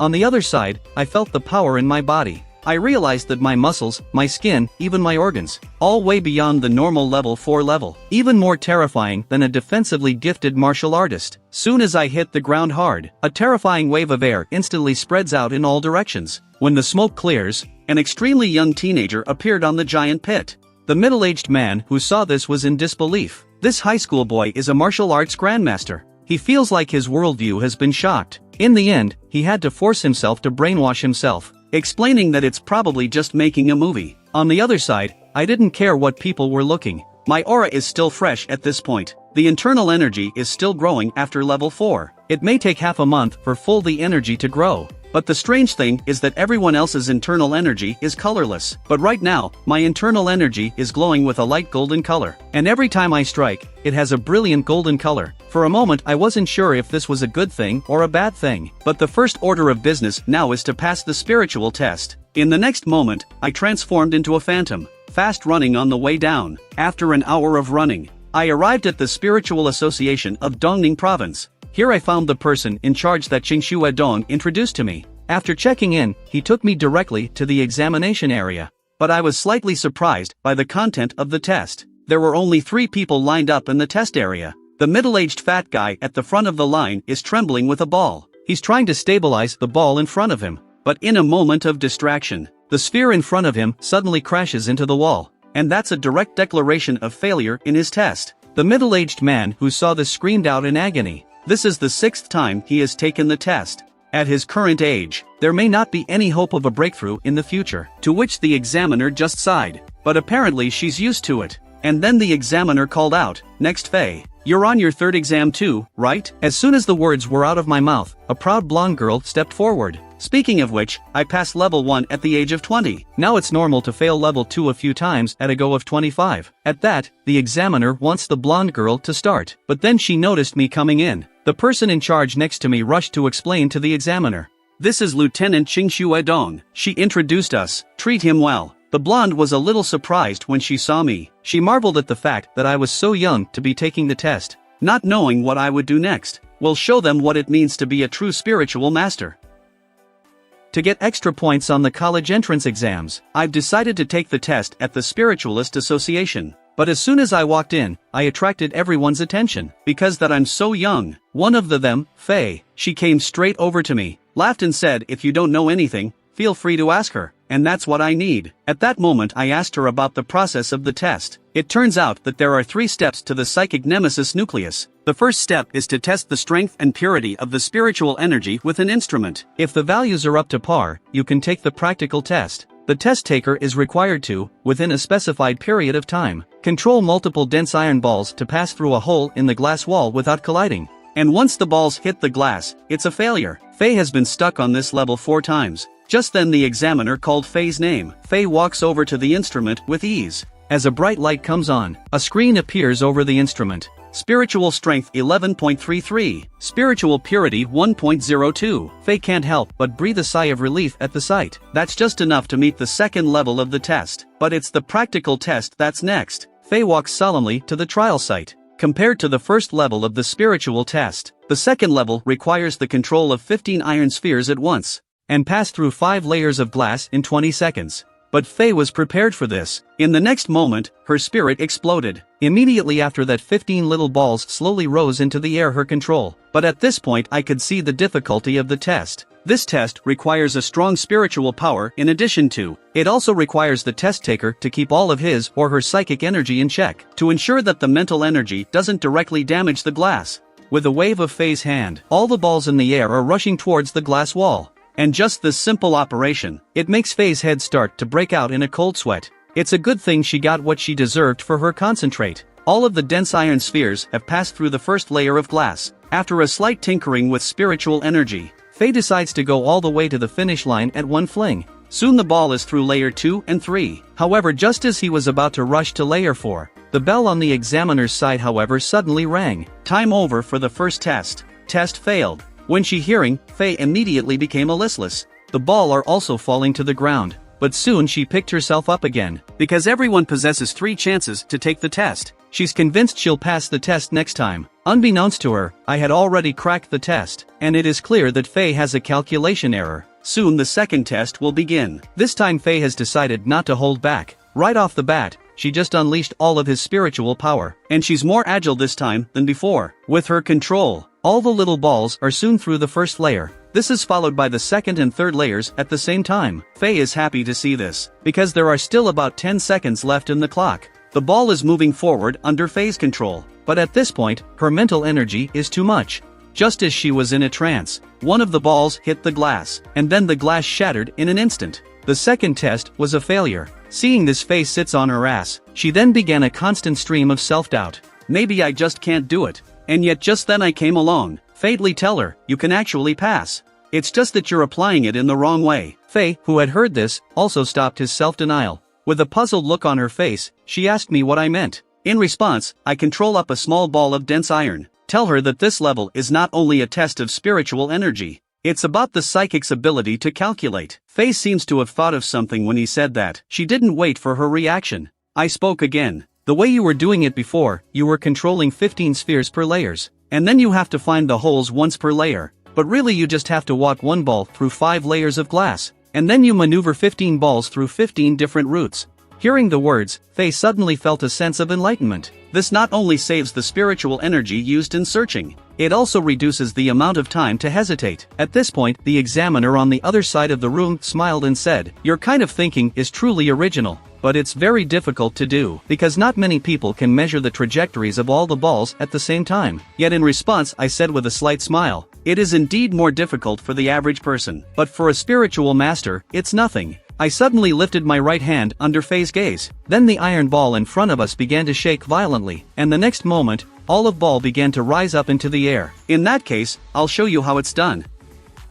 Just after Faye failed his test, I have decided to personally demonstrate her new customs clearance ideas. My spiritual energy instantly coalesced in my hands. In an instant, all the little balls flew up out of thin air, densely packed like a massive group. As I pointed towards the glass wall, all the little balls start to spread out in order. They're flying through the holes like pearls. All the balls are like living creatures with a sense of self, rapidly traveling between layers of glass. When the last ball passes through the first layer of glass, the ball in front of it has already passed through the third and even the fourth layer. In just a few seconds, the balls group have all passed through 15 layers of glass. At this moment, I turned my head to look at the already foolish examiner. I asked how many seconds it took me. The examiner subconsciously looked at the time. She shuddered and said exactly 10 seconds. This score is similar to what I expected. After all, it's my first time operating. With that I look back to the stoned Faye and say, the train of thought is as I demonstrated. Do you see now? But Faye's mind is filled with only one thought at this point. It's a miracle technique. Just now, I was like a magician. Although Faye can clearly see every move I make, but can't understand how this was done. At this point, even the examiner was completely confused. You know, there were almost 1,000 little balls through the intricate holes in less than 10 seconds. That would have to be a huge and complex amount of computation. Suddenly the examiner seems to think of something. Then she immediately asked the young man next to him to bring in Chair Jiang. Meanwhile, in the chairman's office, Chairman Jiang, with slightly lush hair, playing the landlord's game. He's complaining that a 4th-level spiritual master can't even become the god of gamblers. It looked like have the hacker in the game. The door to the office was thrown open. The teenager shouted, "Something wrong." The president thought to himself, "What big things can happen? What's wrong with you?" But the boy rushed to the chairman like a gust of wind. Then he whispered in the chairman's ear. The president turned off the game immediately when he heard. He hurriedly opened the monitor for test area. But the next scene made he changed his expression. On the other side of the examination area, I'm just about ready to start my spiritual energy values test. With a flash of light, 2 values popped up on the display. Spiritual strength 435.87, spiritual purity 126.02. This value immediately froze the 2 examiners in their tracks. They had never seen such a horrible value before. Faye wondered if there was something wrong with the instrument, because 400 is a horrible but understandable amount of spiritual power. This is the level of a 4th-level spiritual master. But the purity of spiritual purity made everyone dumbfounded, because the purity standard for 2nd-level spiritual readers is only 1. The purity standard for a 4th-level spiritual master is only 10. My spiritual purity is 12 times that of a normal level 4. This is simply impossible. And then Chairman Jiang stumbled in. The first thing he does is check instrument for damage. But the examiner said everything was fine. Just now I've checked. Hearing that I also queried about this value is wrong. Chairman Jiang has a mixed feeling inside. This isn't the descendant of a level 8 grandmaster, is it? He then spoke in a panic. Don't misunderstand, sir. It's just that your results are unbelievable. I just laughed at that. The last level of the operational test has begun. After that, a huge amount of level 4 spiritual energy came out of my body. Once again, the 1,000 little balls are arranged like a well-trained team. As the examiner announces the start of the clock, all the balls are circling quickly and methodically. But this time, the impact is even greater than the last, because it's more than twice as fast. But I'm still not satisfied. In the next moment, all the little balls become a dragon. Like a rushing river, it passes through 100 layers of glass wall in an orderly fashion, almost in a moment. And all the little balls have completed their track. At this point, the examiner glances at the time. It took less than 5 seconds. Look at me with that relaxed look on my face. They feel like the world is magical.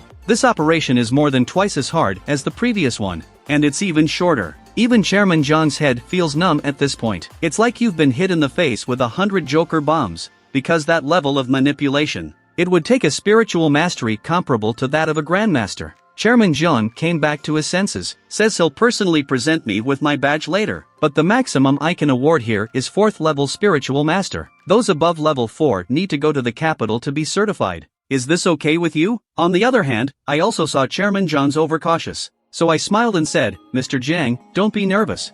I'm still just a high school student preparing for the college entrance exams. Faye's head was spinning at that. Ask me how old I am. I smiled and replied that of course I was 18. Do you think I'm the kind of person who looks like a high school student, but actually an old monster who's been alive for decades? Faye's cheeks reddened at the words. A slight nod followed, to which I could only point to my head in bemusement. You should read less fantasy novels. Then I told her the reason why she came to get certified as a spiritual master. I came to get certified was so that could get extra credit on the college entrance exams. Otherwise, I wouldn't have come to Lianchen. Faye suddenly asked with a red face, I have one more chance, can you want to teach me? I didn't say no to that. I just walked up and took her arm, let her feel the spiritual power on the ball. But I don't know that Faye feel butterflies in stomach, and then start fantasizing about my love for her. The after 10,000 years future has finally changed. But the reason is just an unappealing medicinal soup. Just now, for pass the psychic reading test, directly exposed the spiritual power that exceeds that of the president of the association. And Faye after being taught by me, he successfully passed the 2nd level psychic reading test. But just as I was about to leave, Chairman Jiang came up to me and invited me to a celebration. I shook my head and was about to refuse, but I was met with 2 pairs of expectant eyes. I had no choice but to agree. But before that, I decided to take a break. And that's when Faye volunteered confidently. She said she could drive me back to the hotel, and I didn't say no to that. Soon Faye led me to her red sports car. After saying goodbye to Chairman Jiang, I sat in the red sports car and roared away. On the other side the highway, I didn't have much communication with Faye all the way, just quietly watching the traffic on the road. But Faye in the driver's seat has a slight blush on her cheeks, and every now and then, she'd sneak a peek at me. She can't believe it until now. The ordinary young man in the passenger seat. He is a genius that even the president of the Spiritualist Association respects. Compared to the rich second generation she meets on a regular basis, I'm like the dream boy in Faye's eyes. That's when I noticed something was wrong with Faye, so I turned my head towards Faye in confusion. Coincidentally, Faye was looking back at me at that moment. Our eyes met instantly. This discovery immediately made Faye excited.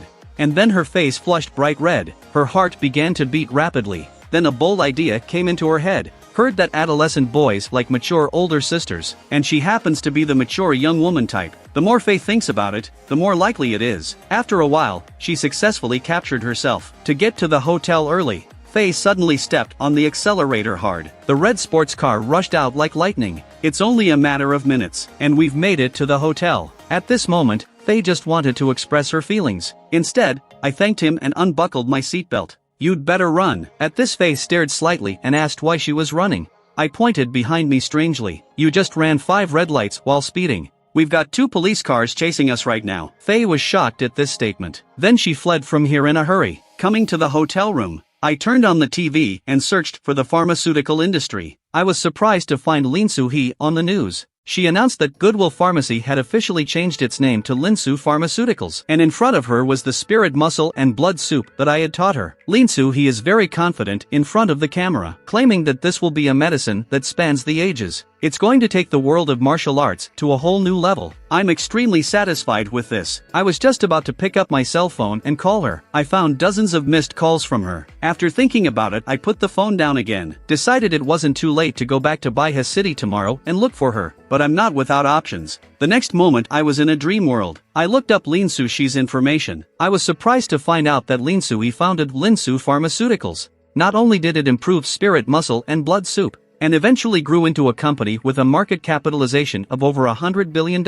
And not only that, she ended up marrying Lieutenant General Lusheng of the Eastern Military Region. The next moment I realized something was wrong. I nearly jumped out of my skin. What's going on? Isn't that my name? Then I hurriedly asked Ai to pull up my personal information. It turns out that except Qingshu Dong in my spouse column, there's also Lin Soo-hee, the chairman of Linsu Pharmaceuticals. That means I'll have 2 wives in the future. What's going on with my future? At this moment I suddenly realized that I don't know myself. But soon I calmed down and comforted myself. It's just the future after all. It will definitely continue to change before long. After quickly turning the personal information off, I asked Ai to find the recipe for spirit muscle and blood soup, but Ai showed that I had insufficient permissions, unable to access drug recipes above level 5. This result is not what I expected, because spirit muscle and blood soup is an inferior tonic for now, but now it has become a rare medicine of level 5 or higher. Something just occurred to me. Immediately, I asked AEE to call up world history, and sure enough, the planet was destroyed in the end, but the date of its destruction was delayed by more than 10 years.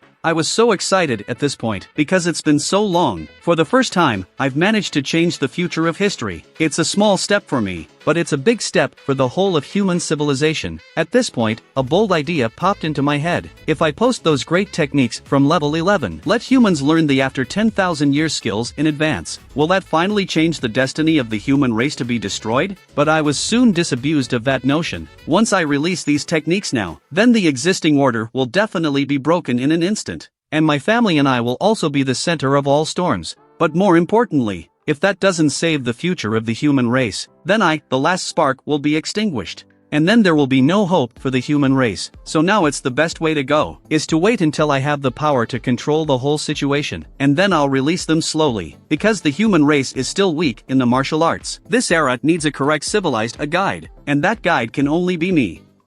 Thinking back the invitation to the dinner before the previous chairman, after a short break, I immediately changed into my handsome tuxedo. In my heart, I was silently planning my next plan. Then, after sending message back to my parents and my sister, I also informed Lin Soo-hee that I would be returning to Baiha City tomorrow and the day after tomorrow. Tell her to prepare the ingredients for the 3rd prescription. But Lin Soo-hee is not happy to receive the message. Instead, she was so angry that she typed hundreds of words of complaint in 2.5 seconds. But the thought of having to rely on me for help afterward, these accusations were quickly deleted. Just the words "okay" copy were sent. As Lin Soo-hee continues to immerse herself in his work, there just happened to be a knock on my room door. When I opened the door, Faye, who was well dressed, she's wearing makeup and a red dress. She looks so beautiful. With Faye at the helm, we soon came to a manor. but I was slightly surprised by what I saw when I came in. I thought it was just a simple dinner. I didn't expect so many people to show up. Faye smiles and explains, "Don't look at old Jiangping like a little old man.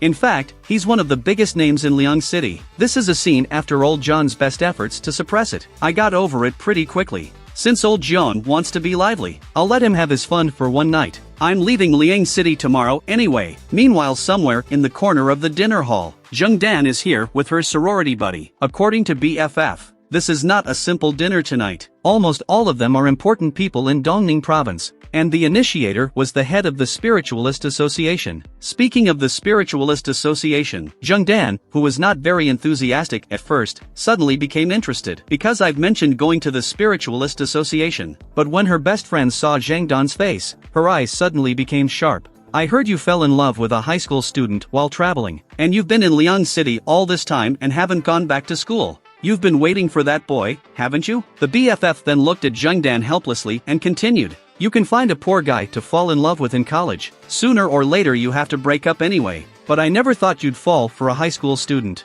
I think you're just too inexperienced to be fooled." Although Jung Dan is trying to explain that she likes people very differently, but her best friend is adamant that Jung Dan is the hopeless romantic. Jung Dan, being counted out, is also a bit depressed. She actually sent me quite a few messages during this time, but under each message, it shows an unread status. Therefore, she didn't know if waiting like this would have any results. At that moment, her best friend suddenly came over to Zhang Dan's side, then mysteriously said to her, "It is said that tonight's party is to celebrate the appearance of a level 4 spiritual master. This is the same level as Chairman Jiang. When placed in the military department, it must be at least a colonel or even a senior colonel. If you were to be seen by such a big shot, then our family can rise." Jung Dan's attention, however, is elsewhere. Instead, she asked her best friend how old the level 4 spiritual master was. She's not sure. However, President Jiang is only a 4th level spiritual master at his age, so the new one can't be too young. After all, even a lot of women in their 40s are here tonight, and they are not the only ones who are equally curious. On the other side of the room, Chairman Jiang was receiving guests.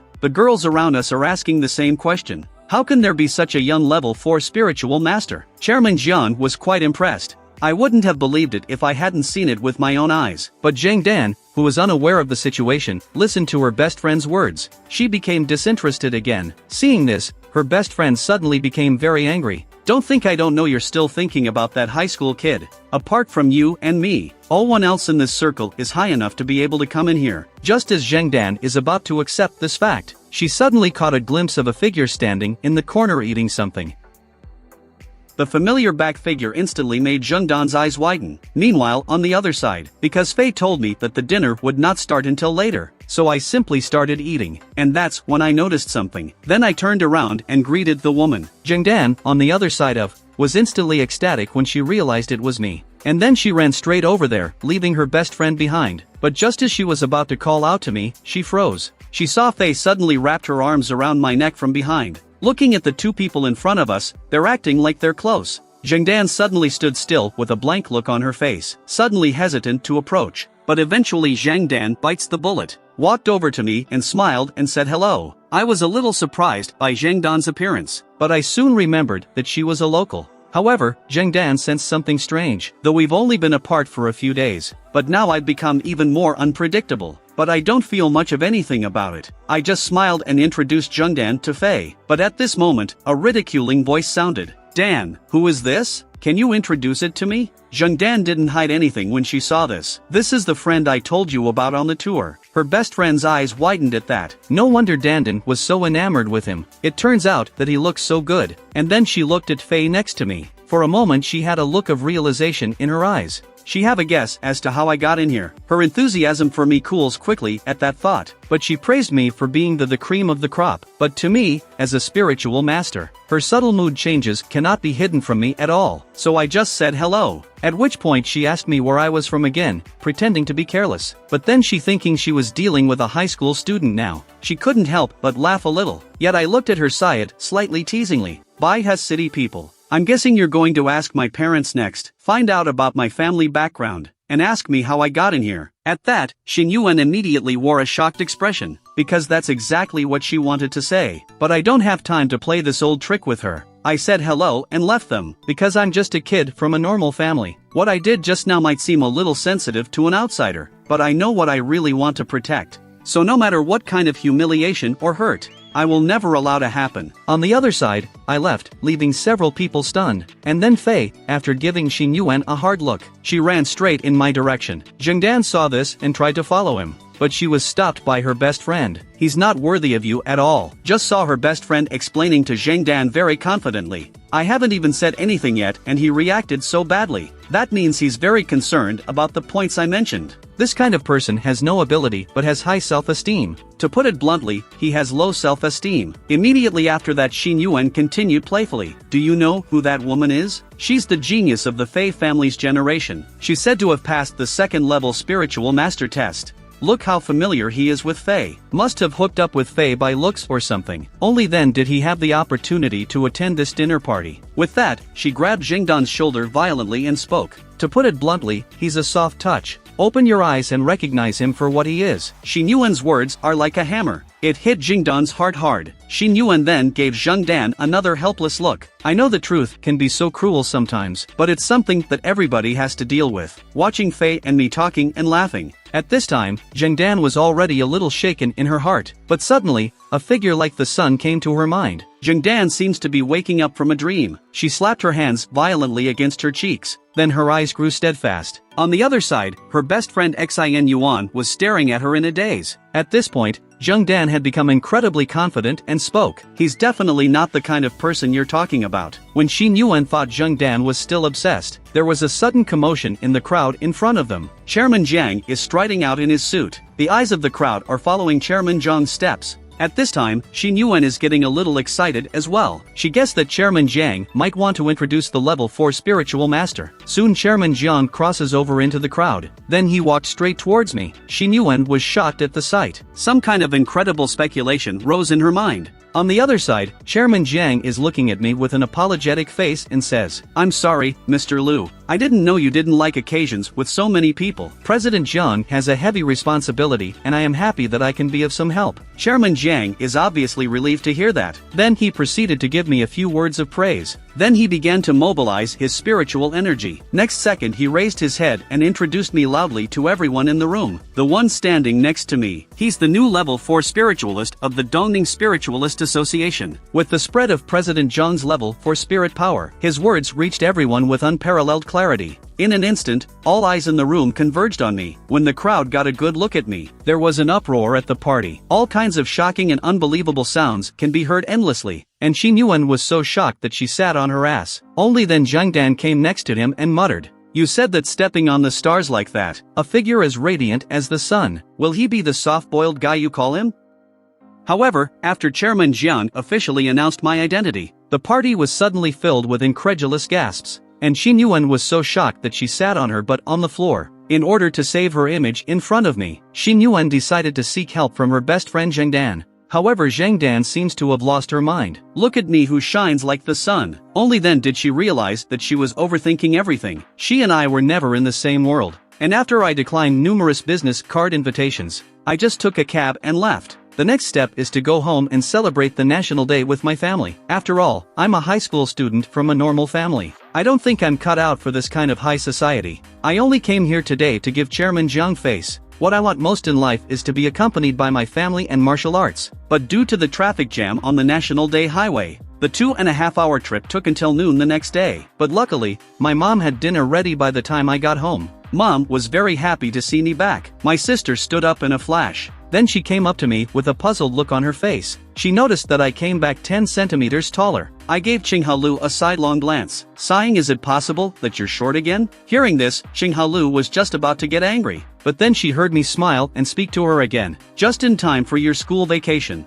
I'll test you after lunch. If you haven't made any progress after taking so many elixirs from me, then don't blame me for punching you a few times. Hearing this, Qinghalu is immediately shaken with fear. Luckily her mom came and saved her. But right in the middle of lunch, I noticed that Dad seemed a little different. That's when Dad explained. He's been taking the supplements I gave him all this time, and now he looks like he's 20 years younger. I told my dad they were all gifts from friends. Just tell Dad not to worry about it. Dad and Mom didn't say anything about it. They know that since I become a star in the Baiha City Budo, there are indeed a lot of people who fawn over me, so it's normal to have so many resources. But my main purpose today is not this. Just as the family was eating their meal, I suddenly spoke up. Since everyone is free today, let's just go check out the new house? This sentence immediately made the 3 people in the family confused. Soon the family arrives at the new house. The family is dumbfounded by the splendor of the new house, but my father got a worried look on his face. After all, such a luxurious house must not be cheap. However, after hearing this, I put my hands in my pockets and said proudly, I've been out at various events over the past few months. I'll have no problem buying a few more villas with the money I've made. My mother suddenly felt dizzy after hearing such an arrogant answer. After all, what I just said was a bit exaggerated. Even my sister opened her mouth with a face full of skepticism. Is he really my brother? Or are you possessed by aliens? At those words I casually rubbed my sister's head. Just let your parents live in peace of mind. Mainly because my sister and I usually need to practice martial arts. That's why it's best to have a house with a martial arts training room. Then I turned my head to my sister and said, now let's see how much you've improved.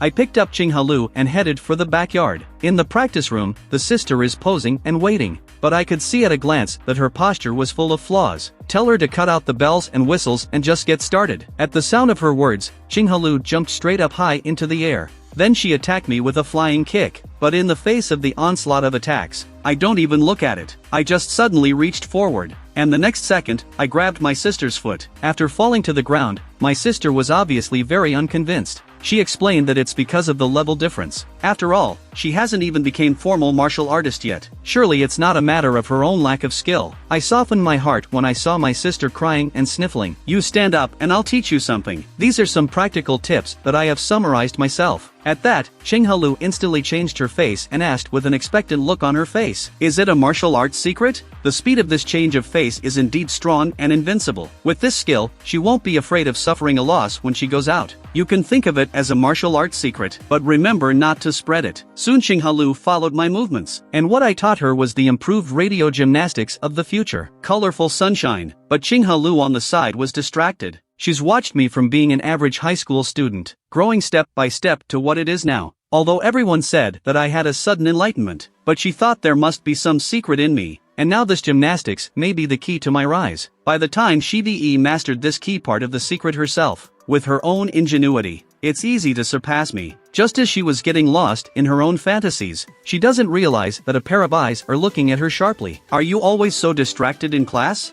The words are just coming out. A hand slams down on Chinghalu.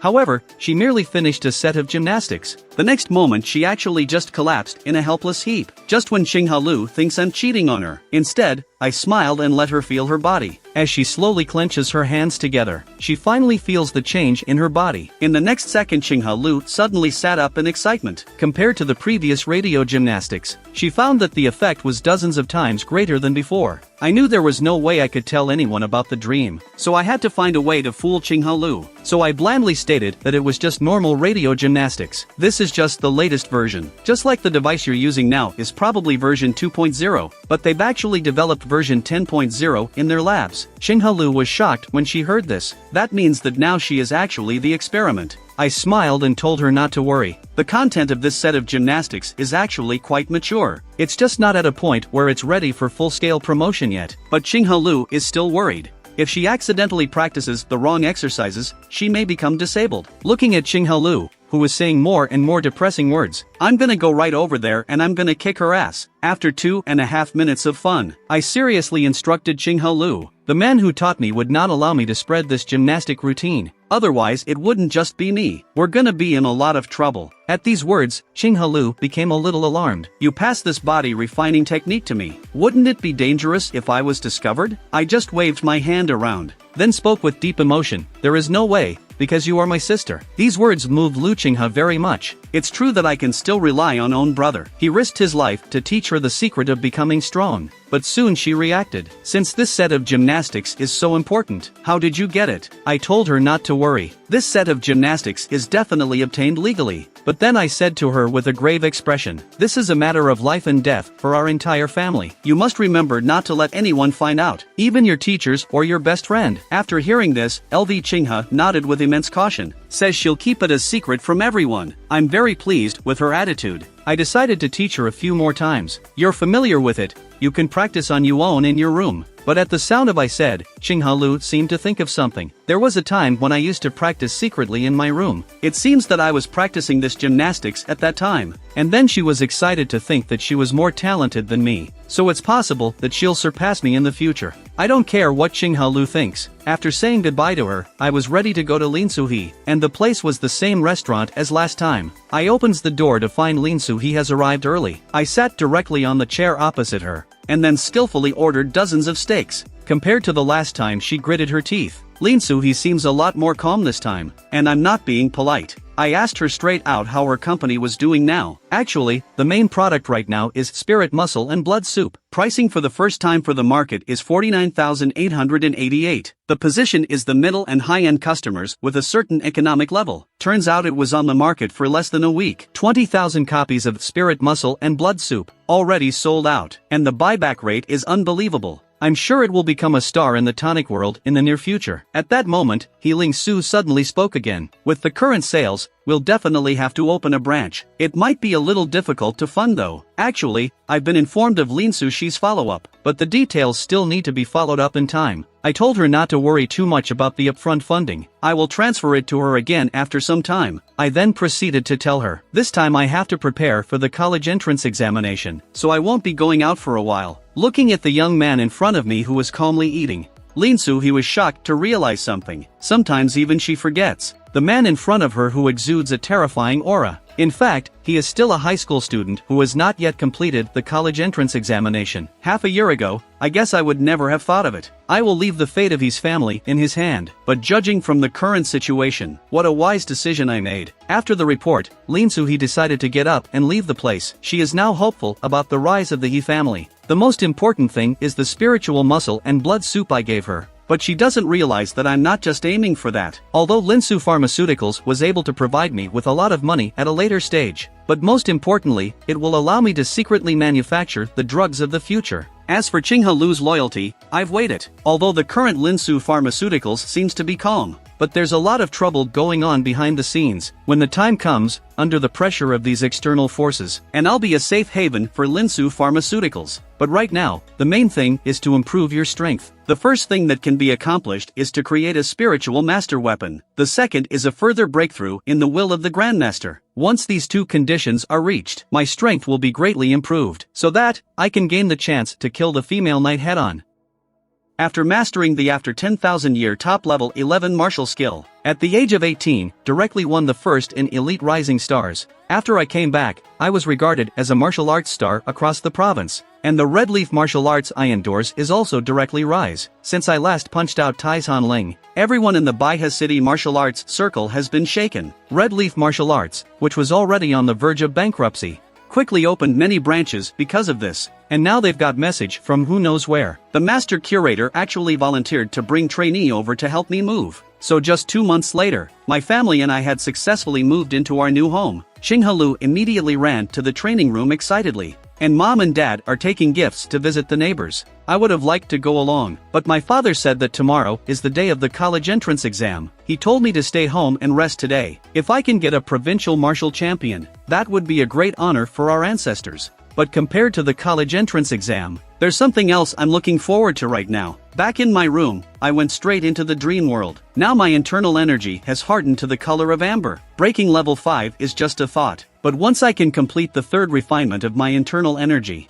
I'll be able to increase my combat power several times over. In addition, I've absorbed countless memory fragments over the past few months. My 10 perfections of martial arts has changed from quantity to quality. At this point, even I don't know how much stronger I have become. And the best way to verify that strength, it's to face the Grandmaster Knight of the Dream World. As the female knight slowly emerges from the field of ice after, I transformed into flames and rushed forward. However, I didn't realize that with 20 times the stellar eruption, I managed to deal damage to the female knight. But the Nidus has too much battle sense. Just one turn and I'm kicked right out. But the next second, a fire started rising from where I landed. And then I flew out of the rubble, carrying the flames with me. The second level of breath of fire switched instantly. Not only can I make a fireball out of thin air with this breath, I'm also able to do a very powerful burst when I attack. However, in the face of my full force, the female knight suddenly smiled wryly. Blue ice cones begin to rise from her body. A tower of ice then breaks out of her body. However, with my powerful senses, I already knew something was wrong.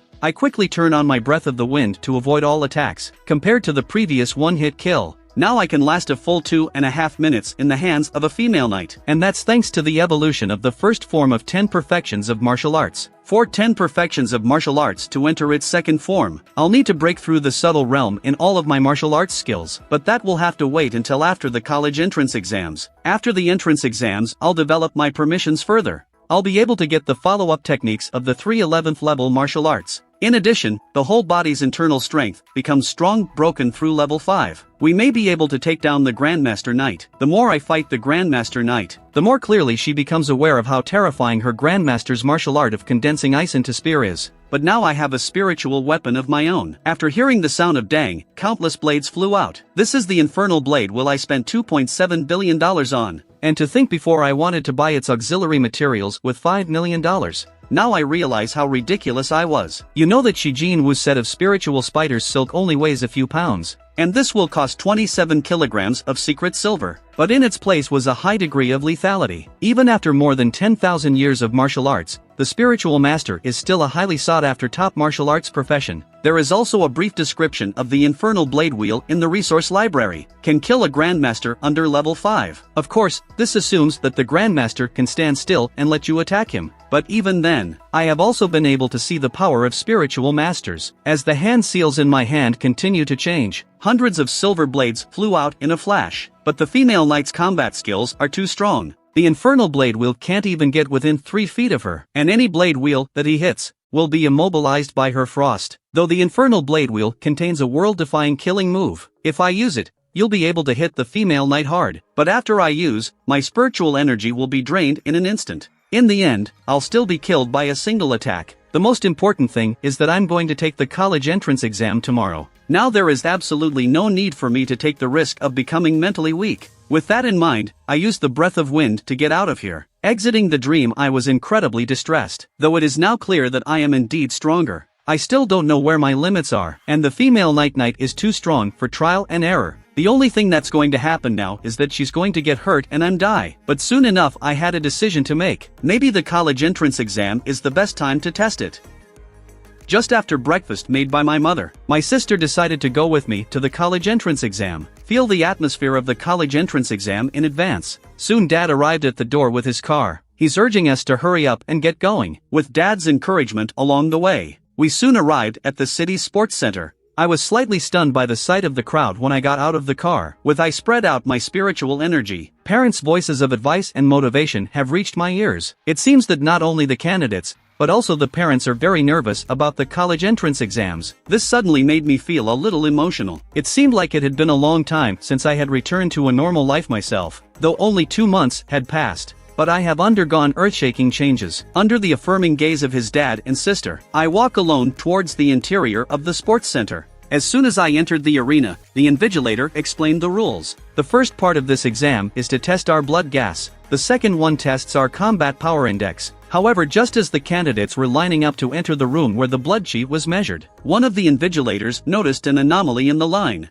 It was supposed to be a normal queue, but there's a meter of space in front of and behind me, only to hear the candidate behind me tremble in defense. Examiner, it's not that I don't want to move forward, it's that I'm inexplicably nervous when I'm near him. Yeah, I was fine when I came in. I don't know why I'm getting so nervous now. When the invigilator saw this, he come over and scolded them to maintain order. But as he passed me, he suddenly realized something was wrong. After feeling it carefully, the whole person was suddenly shocked. He felt a compelling aura emanating from my body. Just looking at me was like being stared at by an animal. The examiner let out a cry of what? He knew that this was the result of a martial artist's chi and blood gas value reaching a certain level. It's an aura that naturally emanates from the body. Candidates' bodies sense this oppression, so it triggers a self-protection mechanism to try to get away from the danger. Although it's not like the examiner hasn't seen this before, but this happened to an 18-year-old high school student. The examiner was a little horrified at the thought. In the end, for the sake of the other candidates, the invigilator had to decide to let me go in early to test my blood gas value. When they hearing this, all the candidates were shocked. Then they all let out a sigh of relief and quickly moved away from me. I couldn't help but sigh at the sight, because this is actually the result of my efforts to restrain myself. And then I marched into the blood gas test room. But as soon as I entered, I realized that there was a loud noise coming from the room. I saw a red light blinking rapidly on the blood gas meter in front of me. Detected the presence of illegal drugs in the blood. The candidator yelled out an explanation. It's the chicken soup his chicken brother gave him. I didn't know it was a banned substance, but a few of the invigilators were indifferent. They grabbed the candidate and headed out without saying a word. After this candidate was detached from the examination room with a face full of despair, the invigilator speaks sternly.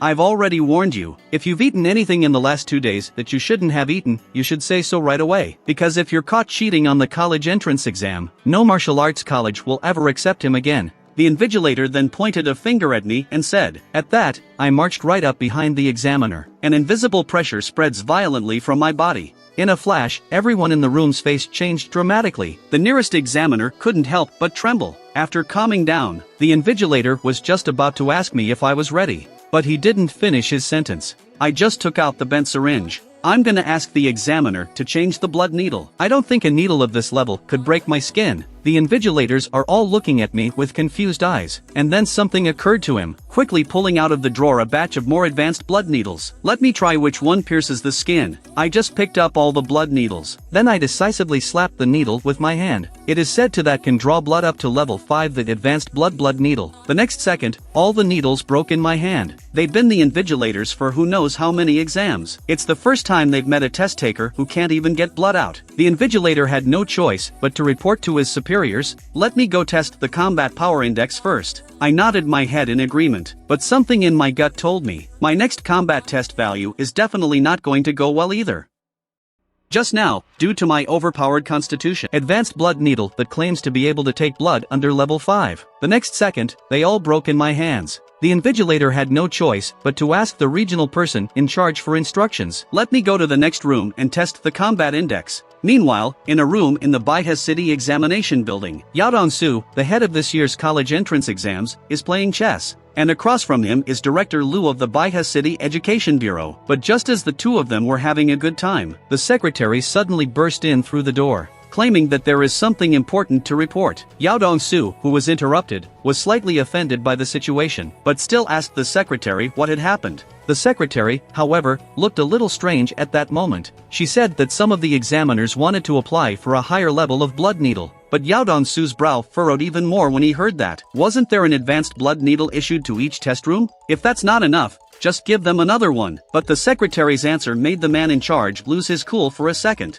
It turns out that what the examinee broke was a high-level blood-drawing needle. At this point, Yao Dong-soo realizes the gravity of the situation. He sent his secretary to the equipment room to get a special blood needle, and have the secretary give him the candidate's details. But Yao Dong-soo starts to break out in a cold sweat when he takes a closer look at the details. Then his expression became a little more complicated. He then looked up and smiled at Director Liu and said, "Congratulations. Baiha City has produced a son of the unicorn." But Director Liu's reaction made him look puzzled. Director Liu doesn't seem surprised by this at all. Director Liu smiles and explains that he's more or less in the clear. It turns out that Dongning Province holds the Elite Rising Stars audition every year, and the talent camps in each city are a screening process. Only the most outstanding performers at the Genius Camps will be eligible to join the Elite Rising Stars program. The top of the Elite Rising Stars is the most deserved leader of them all. Speaking of which, Director Liu explained with a smile, this year's Elite Rising Stars are number 1, right out of our city of Baiha.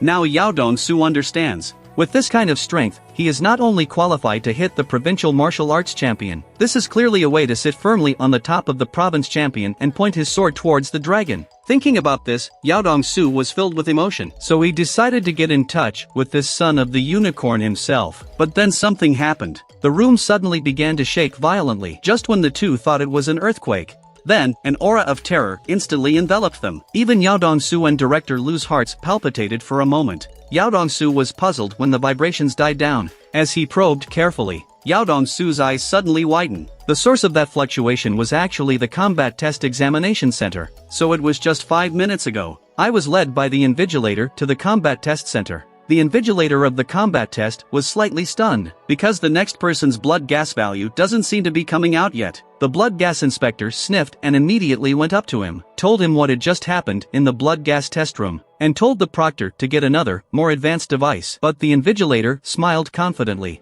He said that this was the most advanced testing equipment. The maximum limit can withstand 990,000 combat power. Even a level 6 martial artist would have no problem coming in. Immediately after that, the invigilator greeted me and asked me to go over for the test. Let's show him how much combat power this year's geniuses really have. I smiled and nodded at his words. After giving my name and candidate number, I walked straight to the testing machine. But the next moment my actions sent shockwaves through the invigilator's mind. Saw a compelling aura emanating from my body. Tendrils of red energy began to fill the room. The invigilator shuddered at this point, changing from the confidence he had felt a moment ago. You may now begin the test. But at this time I didn't take action immediately. In the reflection of the invigilator's dark eyes, a hot flame flares up quickly from my body. Breath of fire switched, and then divine illumination underworld scripture kicks in at full power. A fictional heart was constructed in a flash. A terrifying aura erupted from my body. An invisible force field seems to distort the around air. The invigilator who saw this scene had his mouth wide open. But my limit is not just that. The next moment, a massive spiritual power activates. A burst of golden light instantly bloomed. At this moment, I feel like I can feel everything around me. 10 perfections of martial arts first form activated. With me putting 20 times the stellar burst. The ground beneath me suddenly collapses. And that's when the invigilator realized something was wrong. This terrifying aura like a flood beast. This is not the strength of a level 6 martial artist. In the midst of their disbelieving gazes, 10 rounds of golden suns rise quickly. The Grandmaster skill 10 Sun Same Sky is instantly gathered. This is the first time I've used all of my stats in real world. This is the only way I'll know what I'm really capable of. With the terrifying energy like a tsunami, the whole building seems like an earthquake. The house made of reinforced concrete almost collapsed at this moment. When the energy breath finally stabilized, I stood alone in front of a swarm of smoke. But when they see what's going on, the two invigilators are dumbfounded. A testing device capable of withstanding 990,000 combat power. I've blown it away with a single punch. That means my punch exceeded 990,000 power, and that's a level only a Grandmaster can achieve. Just when the two invigilators felt at a loss, Yao Dongsu and Director Lu finally arrived at that moment, loudly inquiring about what's going on. The invigilator who saw this seemed to have a backbone. The next second, he lunged directly towards Yao Dongsu, shouting to the person in charge that there is cheating here. This Grandmaster is playing tricks on us by pretending to be a candidate. Su Yaedong ordered the instructors to let the other candidate go and wait for a while. After that, they must go to the Martial Arts Association immediately to get a Grandmaster level force measuring instrument. As he looked at Lu Sheng, he thought that the kid had become a hero at such a young age, and he was sure that today's spectacle would likely become a remarkable story. On the other hand, Director Liu told Lu Sheng not to worry because no one would blame him and added that they would test him again later. 1 hour later, Zhang informed President Su Yaedong that all the advanced instruments had arrived. And when Su Yaedong already held a golden needle, he told Lu Sheng that they would start a vitality blood test. After getting some blood, Director Liu pointed his finger at it, stating that it was so thick, and he compared it to the blood of a Mercury Grandmaster. Su Yaedong clarified that it wasn't, because Lu Sheng's blood was lacking a bit and added that he had seen the real blood of a Grandmaster. Still, Director Liu was astonished because, at the age of 18, Lu Sheng managed to achieve this level. Su Yaedong then dropped the needle at the testing apparatus, and in a matter of seconds, Lu Sheng's vitality, with over 1,200 points, could be seen on the screen, and he achieved level 6 of a martial artist. Messing his hair and couldn't believe the result, Director Liu revealed that such a result had never existed in the history of a unified exam for the entire Dongning province. Su Yaedong cheerfully congratulated Lu Sheng for breaking the record for the highest vitality value in the province. In response, Lu Sheng just stated that it wasn't bad. This monkey almost fell to the ground after Lu Sheng considered the result to be not bad. After that, he informed Su Yaedong that the test equipment had been adjusted. Zhu Yaodong then told Lu Sheng that it was time to measure his combat power index. In his mind, this Grandmaster level combat power instrument was almost brand new because very few people in the entire Bay City could use this device. But today, a young man will be going to use it. Lu Sheng then started to gather his power to his fist and make a decisive blow using the 20-fold stellar and 10 days all meet their end technique. Seeing this made Zhu Yaodong's eyes widen in amazement, and shoutly said that Lu Sheng was undoubtedly a grandmaster. He added that this is something that he has been pursuing diligently for many years, and now, it appears in the body of an 18-year-old student. On the other hand, this pig's jaw almost dropped to the bowl as he stated that this was the complete breakthrough of the path to a 7th-level grandmaster, and if Lu Sheng had given some time, he could have become the young grandmaster. After punching the dummy, Lu Sheng can be seen smiling as he looks at the results. He has a combat power of 1,260,000. Director Liu laughed after seeing that Lu Sheng's combat power was almost the same as the standard and added that it was still worthy of the title of an aspiring grandmaster. But it was a little bit strange for Zhu Yaodong, so he asked Lu Sheng why he didn't use his grandmaster power level.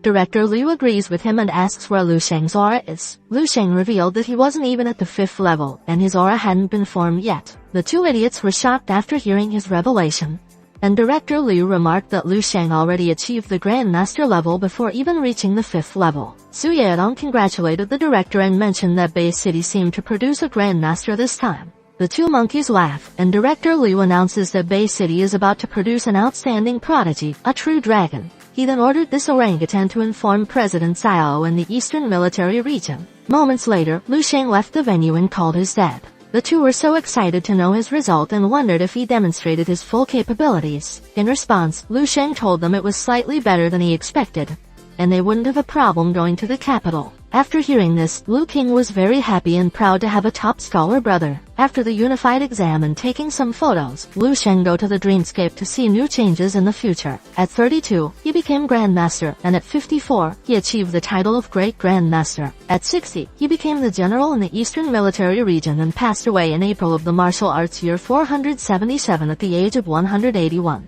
And now he has 4.5 stars at historical evaluation and level 4 Fireseed Resources Repository access. But he was surprised after learning that he had 5 pairs of heavy melons that would warm his night under the cave and feed him unlimited melons whenever he was hungry. Anyway, he was happy that he achieved the level 8th Grandmaster at this time, and now that he had level 4 clearance, he could access the follow-ups to the 3 major level 11 techniques. The Crystal Visualization Method, Part 3, the Natural Breathing Technique, Advanced Stage, and the Stellar Body Forging Art, Immortal Golden Body Second Stage Technique. The Level 4 access to the Stellar Body Refinement Technique encompasses all training stages from Level 4 to 6, and it's like pointing directly to a path leading to a Grandmaster. Within this technique segment, it not only offers the second stage exercise for the Immortal Golden Body, but it also provides an additional unique method. He was relieved that Qi Shengning was a big fan of Wang He because the two can be said to share a common lineage, and Lu Sheng can seamlessly connect to it with ease. Lu Sheng's Grandmaster will have taken shape, and as long as he steadily increases his vitality step by step, he can successfully aspire to become a Grandmaster. As he thinks that Qi Shengning's path to Grandmaster was his creation of the first technique called 10 Days, Same Sky, and for Wang He, who is at the level 11 powerhouse, was the Eastern Extreme Sun. Lu Sheng didn't want to go the same path with them because he had his own path. He wants to follow the path to Grandmaster that is based on Wang He, yet transcends Wang He. His initial goal was to aim for level 13 or even higher because, in this way, he can achieve things that even Wang He cannot do. Now he has 3 major level 11 techniques as the main foundation. He assumes the entire magnificent millennia-old martial arts civilization paves the way for him. Even though he overestimates his abilities, he is confident it is his future. 5 days later, after the unified exam, the two monkeys can be seen decorating their home. Father Lu was very happy because Lu Sheng's result would be out sooner, and he wanted to celebrate it. At their neighbors, as the guy with blonde hair looks at the two monkeys hanging lanterns, he thinks there is some good news. But this ugly woman was so irritated and didn't agree with him because nothing good had happened since their new neighbor arrived. She irritably stated that the property prices were too low, and anyone with a bit of money could buy it. She added that they looked poor and made so much noise since they arrived. Earlier this morning, she saw them at the front door spill a pile of orange on the road, and she felt disgusted thinking that juices splashed onto her car. Her husband reminded her not to talk like that to them because they were the same neighbors. But this ugly lizard becomes more irritated and thinks her husband defended them. She shouted like an orangutan, covered her ears after hearing a loud horn, and shoutly asked if they were crazy. Thinking it was their neighbor, she turned into the window and irritably said she would call a truckload later to fill her neighbor's yard. After seeing the plate number, her husband was shocked and realized it was the provincial governor's vehicle. He remembered that the loud horn earlier was 9 times, symbolizing it was the horn blast to welcome the ascending dragon. This ugly woman was surprised and asked if this year's Dragon Ascension martial champion was from Bay City, and it turned out that the person was in their area. She then looks out the window and thinks she must get to know the champion family well. On the other hand, these 2 idiots were shocked and wondered why many convoys were parking at the front of their house. A man exits the car and apologizes for visiting without prior notice. It was Xia Pingnan, provincial governor of Dongning Martial Arts Grandmaster. He asks if this is the residence of Lu Sheng, the legendary martial arts champion. After hearing the news, Father Lu was shocked to learn that his son was the dragon-slaying martial arts champion, and his brown egg from the bottom simultaneously popped out from his eyes. On the other side, this ugly lizard turned into a gray statue and couldn't believe that the lowly commoner she mentioned earlier was the family of the dragon-slaying martial arts champion. She then holds her head and acts like a crazy dog, thinking it is all over. Meanwhile, in Lu Sheng's room, he can be seen sitting in a lotus position after visiting the dreamscape. He then looks at his hand and thinks that after obtaining the follow-up techniques for the immortal golden body's 2nd stage, his gradually stagnating physique has once again started to strengthen. He then stood up, and as he wiped the dirt from his body, he noticed his phone vibrating. He picks it up, sees that Lu King told him he became the #1 in the country, and asks why he is making the provincial governor, a grandmaster, wait for him. Lu Sheng then closed his eyes after reading the message and started to analyze the house using his psychic power to see his visitors. He first noticed President Xiao Yu's aura and then felt the other person with the aura of a grandmaster that has the Cayenne blood like a blazing furnace. Governor Xia Pingnan then laughed after he felt Lu Sheng observing them and informing others that the dragon-slaying martial arts champion had woken up. They simultaneously turn their head at the stairs when the champion arrives. While Lu Sheng apologizes for keeping them waiting, Xia Pingnan thinks that this kid has a majestic presence with incredible strength at such a young age, like the newly born morning sun breaking through the dawn. After Father Lu introduced the visitors, Lu Sheng and Governor Xia Pingnan greeted each other. Governor Xia Pingnan then told Lu Sheng that he had just visited because he wanted to congratulate the first place in the National College entrance examination who earned the title of dragon-slaying martial arts champion. In response, Lu Sheng asked if the result had already come out. Governor Xia Pingnan explained that the statistics are already complete, and only the ranking of scores remains unfinished. However, he was sure that Lu Sheng was in first place because if they waited for the scores of cultural subjects and various bonus points, Lu Sheng could set a new record for the best unified examination result in the history of the Dragon Nation. He then revealed that as soon as he received the message, he immediately rushed over because he wanted to meet Lu Sheng as quickly as possible. On behalf of Dongning Province, Governor Xia Pingnan rewarded Lu Sheng. Inside the red box is a 50 million prize. Although it's not much, it's a token of the province's goodwill towards Lu Sheng. He added that the 400 square meter residence that Lu Sheng now owns is located at the center of Dongning, the provincial capital, and many professional martial arts association facilities in the surrounding area are very suitable for a martial artist to live and practice. Now that Lu Sheng had the strength of a level 6 martial artist, Governor Xia Pingnan informed him that he could choose from all the martial arts academies in Dragon Nation. In response, Lu Sheng revealed that he already decided that he would go to Kyoto State University. Governor Xia Pingnan was satisfied at his decision and told Lu Sheng that the Saint Martial University had entrusted him to deliver a letter of recommendation to Lu Sheng. He then drops the 7 Saints recommendation letter but doesn't want to show favoritism, so he asks Lu Sheng to pick for himself. This little chipmunk's mouth almost fell to my hot dog after hearing the information, and she wondered why the martial arts holy land in the hearts of countless martial arts students across the entire Dragon Nation would let Lu Sheng choose as he pleases. She asked if it's the plot of a manga or novel. You are wrong, my love, it's manga cum plot. Anyways, Lu Sheng paused for a moment as he looked at the 7 recommendation letters before shuffling them up and then picking one. He then said, "That's it, the 7th Saint Martial University." Governor Xia Pingnan was surprised because he hadn't expected Lu Sheng's decision-making process to be unique like this. He then explained that all 7 Saint Martial Universities were established with the inheritance of martial arts excellence. While the 7th Saint Martial University's heritage is somewhat shallower, its faculty is not inferior to the other 6. The credit requirements at Saint Martial University are even more challenging, and Lu Sheng will need a high-quality cold weapon. Governor Xia Pingnan then handed a card and told Lu Sheng that he could call him anytime once he selected his primary weapon. He added that he would personally choose a cold weapon below level 6 and give it to Lu Sheng as a gift. holding a card as he thought the weapon was so pricey and didn't want to refuse the goodwill of a provincial governor who is also a martial arts master. Lu Sheng thanked Xia Pingnan for the gift. Before leaving, Governor Xia Pingnan once again apologized for visiting them unannounced and hoped that Lu's family would understand him because he was so excited and couldn't contain himself. In response, Father Lu said that it was nothing. After the group of idiots left, Father Lu was very proud because his son honored his ancestor. He then ordered his wife, Shufan, to quickly buy more food because they would celebrate. At last, we now have Lu Sheng's mother's name. Anyways, on the other side, a person can be seen holding Lu Sheng's information and saying that it was interesting. A man with a brown mustache noted that if this piqued his interest, it was truly remarkable and added that this year would be somewhat different. This guy holding Lu Sheng's information was the bright jade martial sage, Tan Zhongyu. A few days later, Lu Sheng celebrated the nomination for the college entrance examination with classmates and then bid farewell to each other. He also said goodbye to his family before leaving and embarking on a new journey. Inside the plane, as Lu Sheng put his luggage, he thinks that the primary reason why the 7 holy martial academies, including the one he was about to enroll in, remained detached from worldly affairs was that each of the 7 academies had their own complete martial saint inheritance. Furthermore, there is a unique martial saint tower. The 7th Holy Martial Academy Lu Sheng chose was established 57 years ago, and Tan Zhongyu is one of the founders and one of the 3 current martial saints in the Dragon Kingdom. Tan Zhongyu became a martial saint in just over 60 years, and at his current age, he is just over 100 years old. According to others, martial saint experts can easily live for over 300 years and no longer belong to the realm of ordinary humans. Among all the martial saint experts in the world, they can be considered young, the same as the immortal being from the myth like this ancient turtle. In the history of the Dragon Kingdom, a total of 9 martial saints have been born.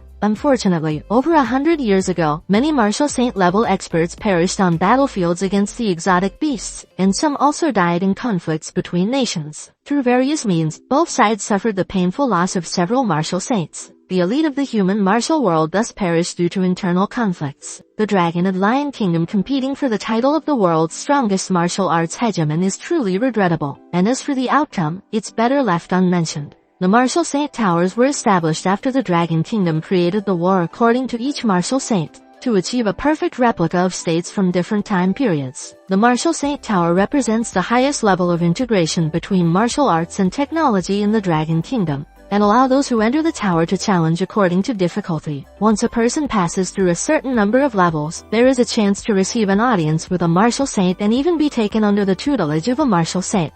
Although Lu Sheng is not particularly fond of becoming a disciple of the martial saint, he still has so many legacies left by 10th and 11th level powerhouses, and he knows that he can't practice all of them, not to mention the mere 9th level martial saint inheritance. If it weren't for the country's strict requirements for martial arts key talent development, a person could complete the required credits at the university before being allowed to go to the battlefield. As he smiled and thought that he would report directly to General Yu Fei and wondered if he could graduate from Martial Saint University in just more than a year, a familiar person behind Lu Sheng could be seen. It was Yang Yuan who called his attention, saying that it was a coincidence that he had met him and asked if he was also flying to Kyoto. Lu Sheng just smiled awkwardly while saying what a coincidence. Unbeknownst to him, his sister and Yang Yuan contacted each other, and Lu King pushed this itchy girl to Lu Sheng. As Lu Sheng looked at this blushy doll, he wondered how Yang Yuan was also there. He suddenly asked himself if another melon would be added to his collection.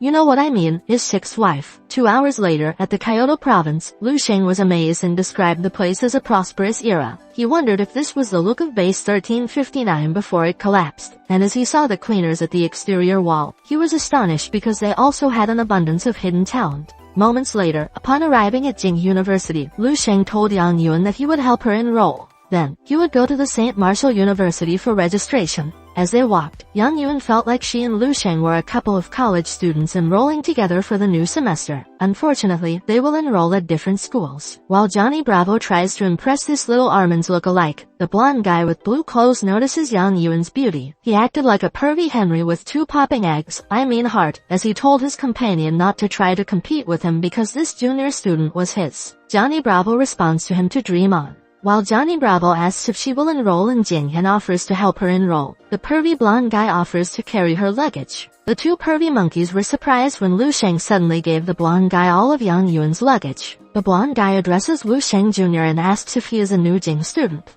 After Lu Sheng responded no and said that he was helping his classmate enroll, he thinks that he has learned how to hide the overflowing vital energy inside his body during this time. It seems that ordinary martial practitioners can no longer sense it. These two pervy monkeys then whispered to each other. The blonde guy told Johnny Bravo that Lu Sheng seemed to like the girl. Johnny Bravo responded that they were lucky because Lu Sheng was in a different school, and added that those closer to the water's edge get the moon first. Johnny Bravo then elaborates that although their university is only categorized as a second-tier institution, all aspects of their condition are on par with first-tier martial arts universities. The school has all kinds of practice rooms, and it's also close to Warrior Street. There are 3 opportunities each month to enter the Martial Saint Tower, and he is sure that Yang Yuan will definitely not regret coming to Jing.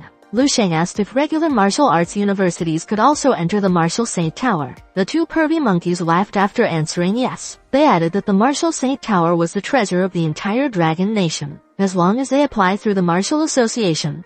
It's not just regular martial arts universities. The outsider martial artists can also enter the Martial Saint Tower. However, the process was a bit complicated. The pervy blonde guy elaborates that students of Marital Saint University are slightly more convenient because they can enter at any time without the need to submit an application. He swiftly moves beside Yang Yuan and tells her the first rule of coming to Jing as a junior student. In her East Campus, she can mess with anyone in the school because plenty of people will stand up for her. However, she must not provoke people from the 7th Saint Martial University. He was startled when Lu Sheng suddenly bumped in and asked why. He was so angry, like a smoky twirl, because Lu Sheng blocked him again from talking to his junior sister. Either way, he still explained that it was because the students of Saint Martial University were all crazy. Those people have a monster mission as soon as they enroll. Right from the first year, he might shed blood and possibly get seriously injured or even killed in a fight. Not to mention that the individual strengths were very terrifyingly strong. He then pointed his finger at his junior and asked if he understood. Lu Sheng answers affirmatively as he smiles. He then bid farewell to Yang Yuan and told her that she could call him anytime if she needed him. With a blushy face, Yang Yuan just moans at him. The 2 little idiots from behind wonder if there is no hope for them to persuade Yang Yuan anymore. They also thought that Lu Sheng was so arrogant and wondered how Lu Sheng highly thought of himself to say that his junior sister could contact him if she had any matter. With lips the same as the ass of the bird, the blonde guy asks his junior sister which university Lu Sheng will enroll in because he is so arrogant. When Yang Yuan revealed that it was the 7th Saint Martial University, the 2 became shocked. Yang Yuan then grabbed her luggage, and as she left, she told them that the guy earlier was Lu Sheng from Bay City. The 2 orangutans tremble in fear as they mumble Lu Sheng's name and shoutly ask if he is this year's Dragon Ascend Martial Champion. When Lu Sheng arrived at the 7th Saint Martial University, he was amazed at the giant tower and the imposing atmosphere rushing toward him. In his mind, while grandmasters have mountains and rivers in their hearts, a martial saint holds the universe in their bosom. He knows that the journey to this university will not be in vain, even though it's just for gaining knowledge and broadening one's horizons. At the freshman registration booth, when Lu Sheng told them that he was going to register, a woman with blonde hair swiftly snatched the letter from him and informed him that this big melon, big sister, would take a look for him. She was surprised after learning that the newcomer was the top martial arts champion. She revealed that this was the first time the 7th Saint Martial University recruited a leading scholar like this and added that Lu Sheng was so handsome. On the other hand, Hanamichi Sakuragi from Shohoku, this red-haired guy, gets their attention after hearing the top scholar and quickly jumps in front of Lu Sheng and asks if he really is Lu Sheng, the #1 scholar. Lu Sheng answered affirmatively with a smile and asked what he could do for him. The red-haired guy grins and then swiftly swings his sword towards Lu Sheng. Still, Lu Sheng was unfazed by what he did, so the red-haired guy paused momentarily before pointing his sword toward the direction of the student dormitory. After Lu Sheng turned around and thanked them, this blonde girl was amazed at Lu Sheng's calmness and composed demeanor. She mumbled that Lu Sheng wasn't an ordinary guy, and if he became her teammate, it would be great.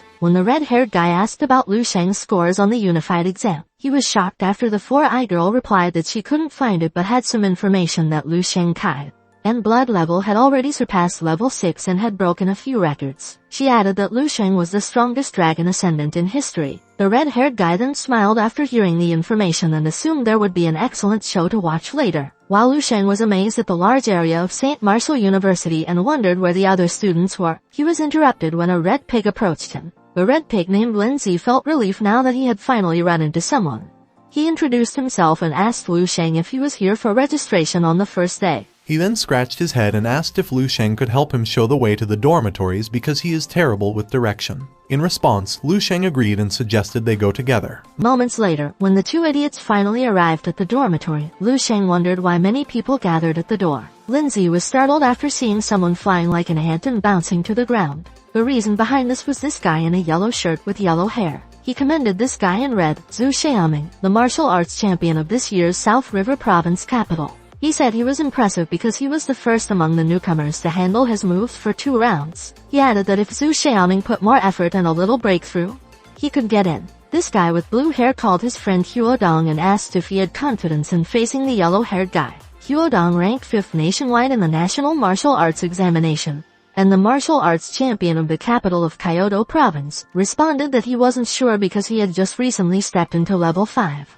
He estimated that this guy with yellow hair had already reached the pinnacle of the 5th level in the realm of Kai cultivation, and he was afraid he wouldn't be able to withstand 3 moves from this guy and could end up like Zhu Xiaoming. He added that he would have a chance if he could break through to the 3rd level in his elemental control. The blue-haired guy couldn't believe his friend couldn't do it, so he suggested they would help him fight. But Huodong disapproved of his idea and elaborated that the Kai and blood value of a peak level 5th tier martial artist is close to 1,000. In addition, with Kai support, their opponent's physical strength is as robust as a bull. Moreover, he felt that this person with long blonde hair who hadn't made a move yet was even more dangerous, and he concluded that they already stepped into the 6th level, approaching the Grandmaster level. Hearing this made the other students more afraid to enter, and the blue-haired guy shoutedly asked if this was bullying, knowing that the presidents of martial arts associations were only at level 6. The yellow-haired guy laughs before asking if they don't know where they are right now. He explained that they could only enter if they could withstand his 3 moves, and if they could resist his 5 moves, they could also bring their luggage. He then spread his smelly dark underarms and said that he knew they were all martial arts prodigies, the pride of the heavens, and the best among their peers of the same age. However, the accolades and glories they once cherished are worthless in this place. With a maniacal face, as he looked at these shivering monkeys, this yellow-haired guy continued his speech by saying that all their desires depended on their own hands and their strength to earn.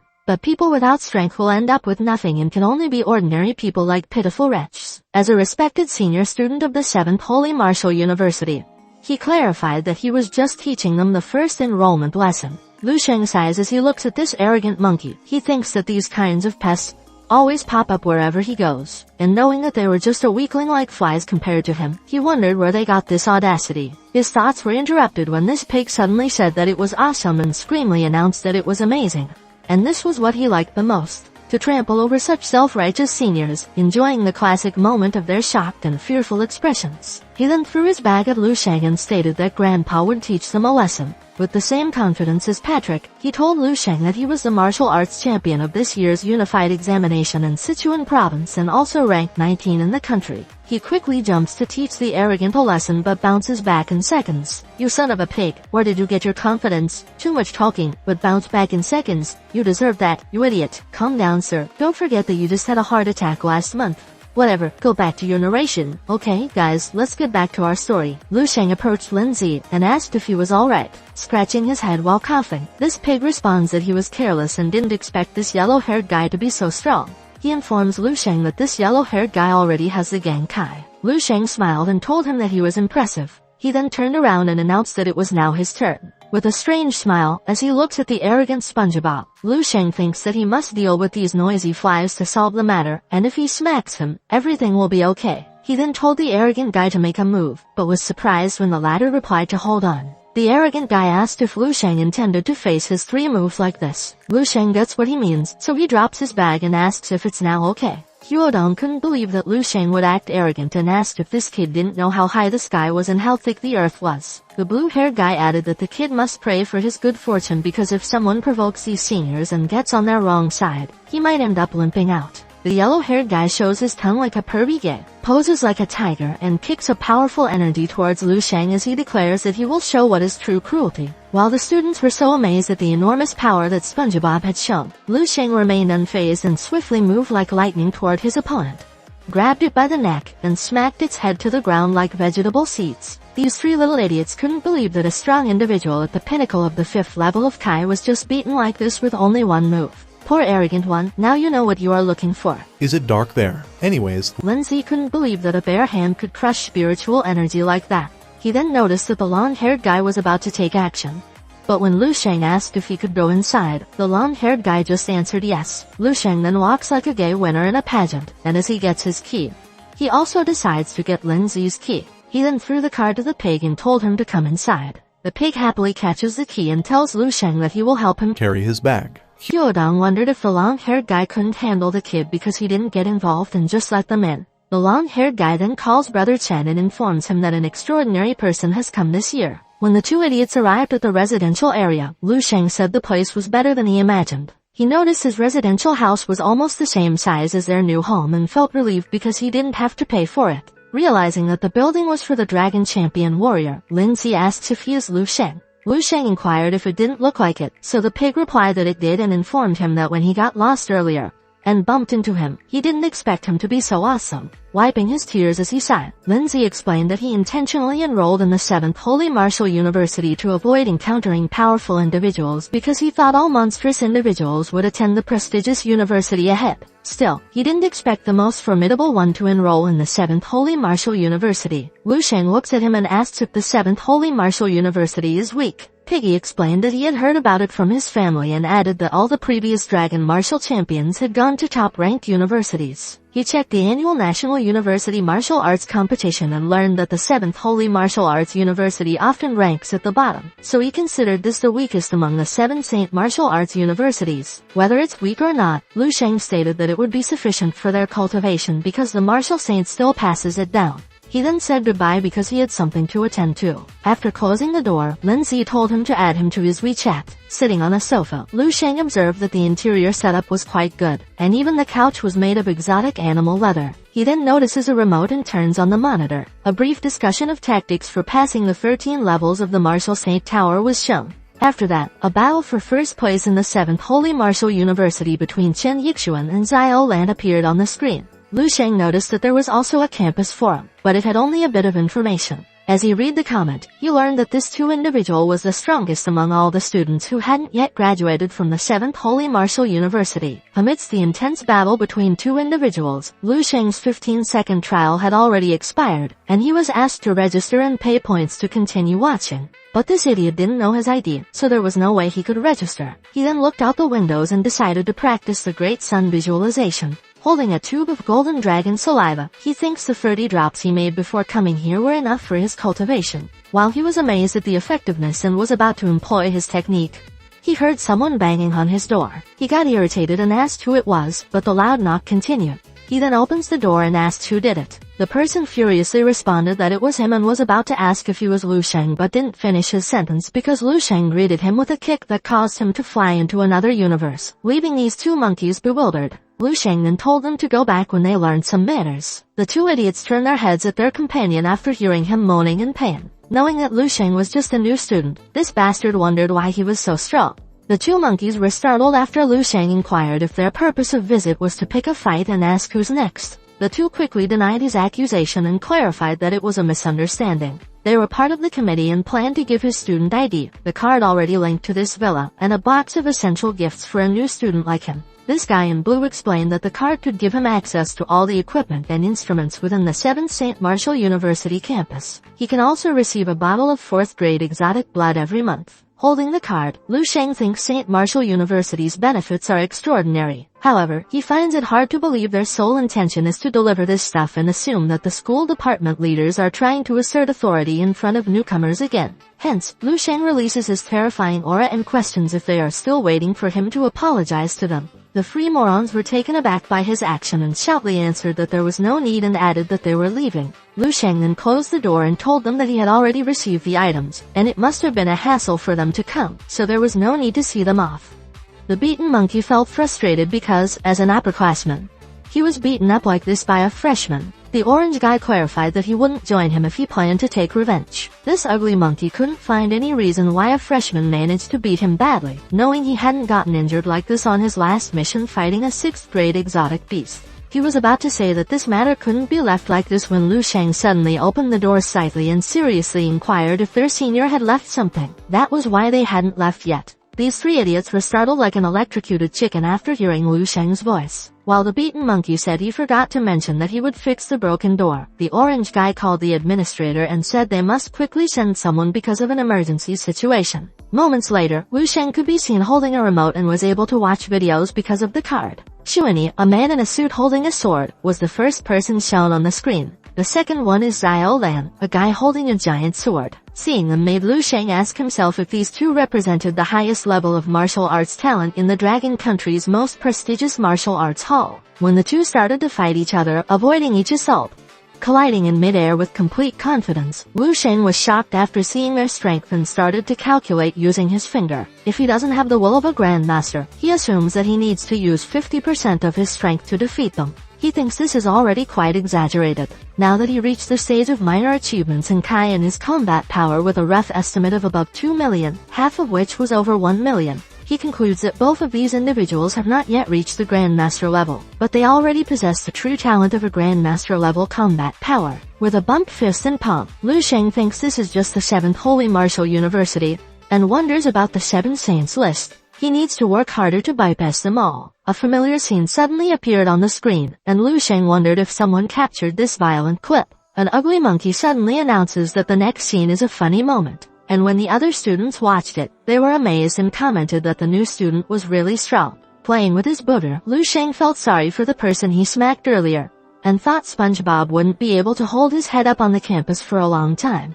His stomach worm pet suddenly growled, so Lu Sheng decided to experience the food at the Holy Martial University. At the canteen, Lindsay can be seen holding a mountain of food and warning brother Lu Sheng not to make fun of him because these foods are his favorite, so he grabs a lot. But his brown egg from the bottom suddenly popped out from his eyes when he saw Lu Sheng had more food than him and was about to bite a tower of burgers. He then humbly sat and mumbled that he was impressed at Lu Sheng. On the other table, the girl in pink was blushing as she said that the strongest new student was so handsome. The girl in purple warns her not to be fooled by Lu Sheng's appearance because his hand might be pretty rough. But the girl in pink still likes him. You like a rough finger, huh? Anyway, on the other hand, these hoodlums couldn't believe that the new student had managed to defeat Kai King, who was almost at the 6th level. They thought Kai King had become careless, so they planned to test Lu Sheng. I don't know if Kai King was this guy or this one, but my guess was SpongeBob.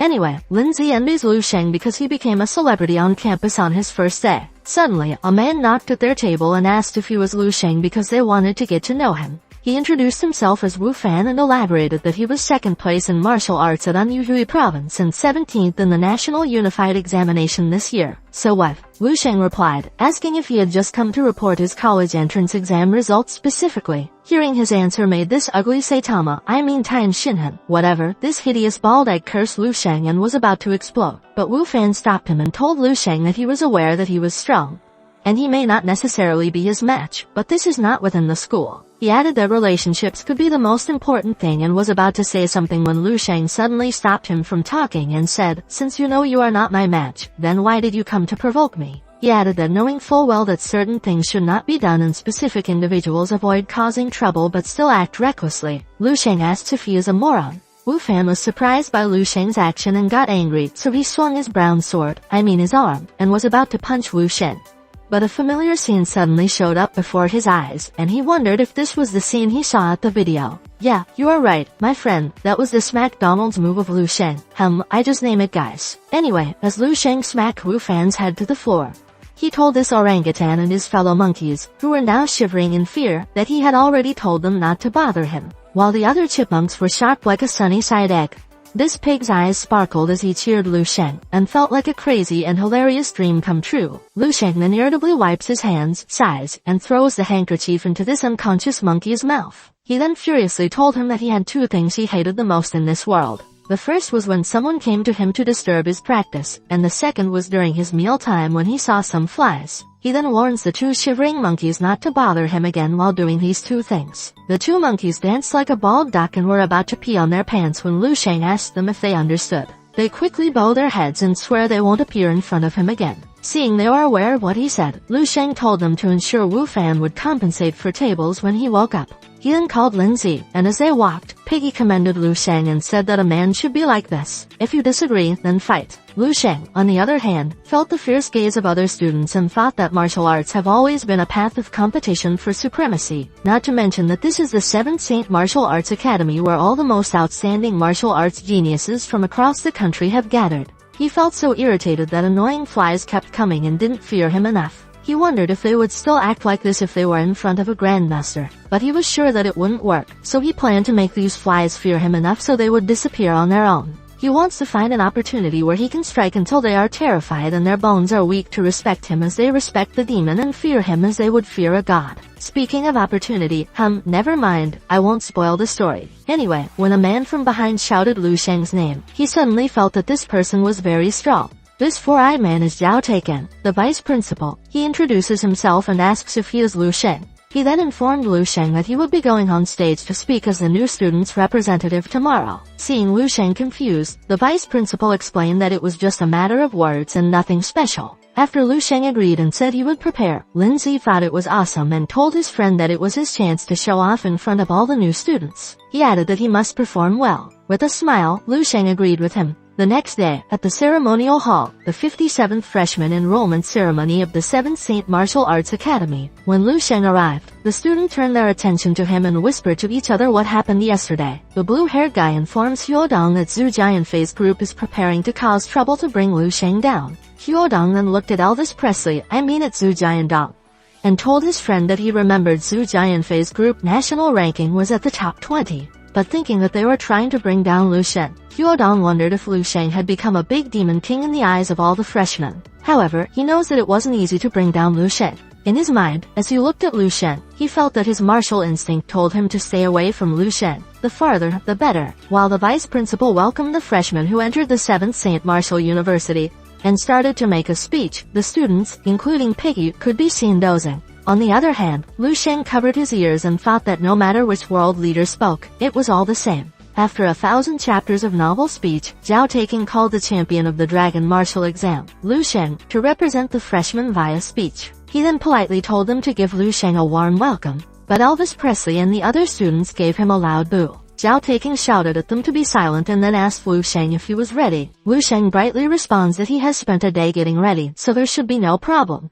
The vice principal was surprised and inquired if he really spent a day preparing. In his mind, he didn't expect Lu Sheng to care so much about such a small matter and thought that Lu Sheng wasn't the type of arrogant genius who only cared about martial arts and nothing else. While Lu Sheng can be seen tense outside but smiling inside, this semi-bald egg wonders what Lu Sheng will say. Elvis Presley responds that no matter what he says, they will make a commotion together later and make sure Lu Sheng can't stay on stage. Lu Sheng then introduced himself and told the students that he knew many of them did not respect him, so today, he will give them all an opportunity. While Elvis Presley wondered what opportunity Lu Sheng was discussing, Lu Sheng shoutly declared they could challenge him immediately. He then spread his smelly dark underarms and added that he deliberately allowed all of them to come at him together. He then addressed them as flies and teasingly told them not to keep him waiting for too long. Well, as an expected result, the students got angry, but I didn't expect that this vice principal public hair would fly away from his brown egg because he didn't expect Lu Sheng to be like this. He then moves down his eyeglass and ponders if this is what Lu Sheng has prepared. Only 4 sentences. He was confused about whether they should take action.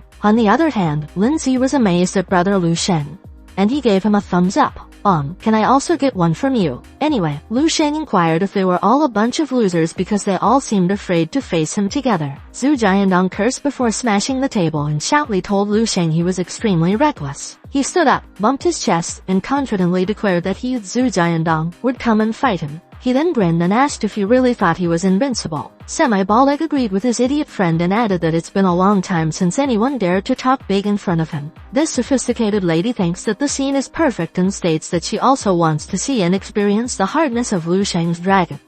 She wants to exactly see and experience the strength of the dragon ascending martial arts champion. This gay Hyodong feels something strange in the atmosphere and thinks that it's not good if he joins the others to fight Lu Sheng. However, if he didn't fight, everyone would consider him afraid of Lu Sheng. Hence, he stood up and humbly requested the guidance of the dragon ascending martial arts champion. The other students can be seen as furious and also eager to fight Lu Sheng. They simultaneously released their massive aura and shouted at Lu Sheng to enlighten them. Squidward, this old man approaches the vice principal and asks what is going on. Zhao Taking raised his hand before responding that there was no need to rush and that they must take a look first before taking action. Piggy, the hero of all fatty patty pigs, came in front of Lu Sheng to defend his friends and addressed the students shamelessly for bullying one person, and told them to bring it on. In his mind, even though he could be beaten, he knows they wouldn't kill him, and he wants to protect Lu Sheng because he doesn't want to lose his friend's face. He looked back when Lu Sheng stated that a file of garbage has formed that can also bring a little bit of pressure to people.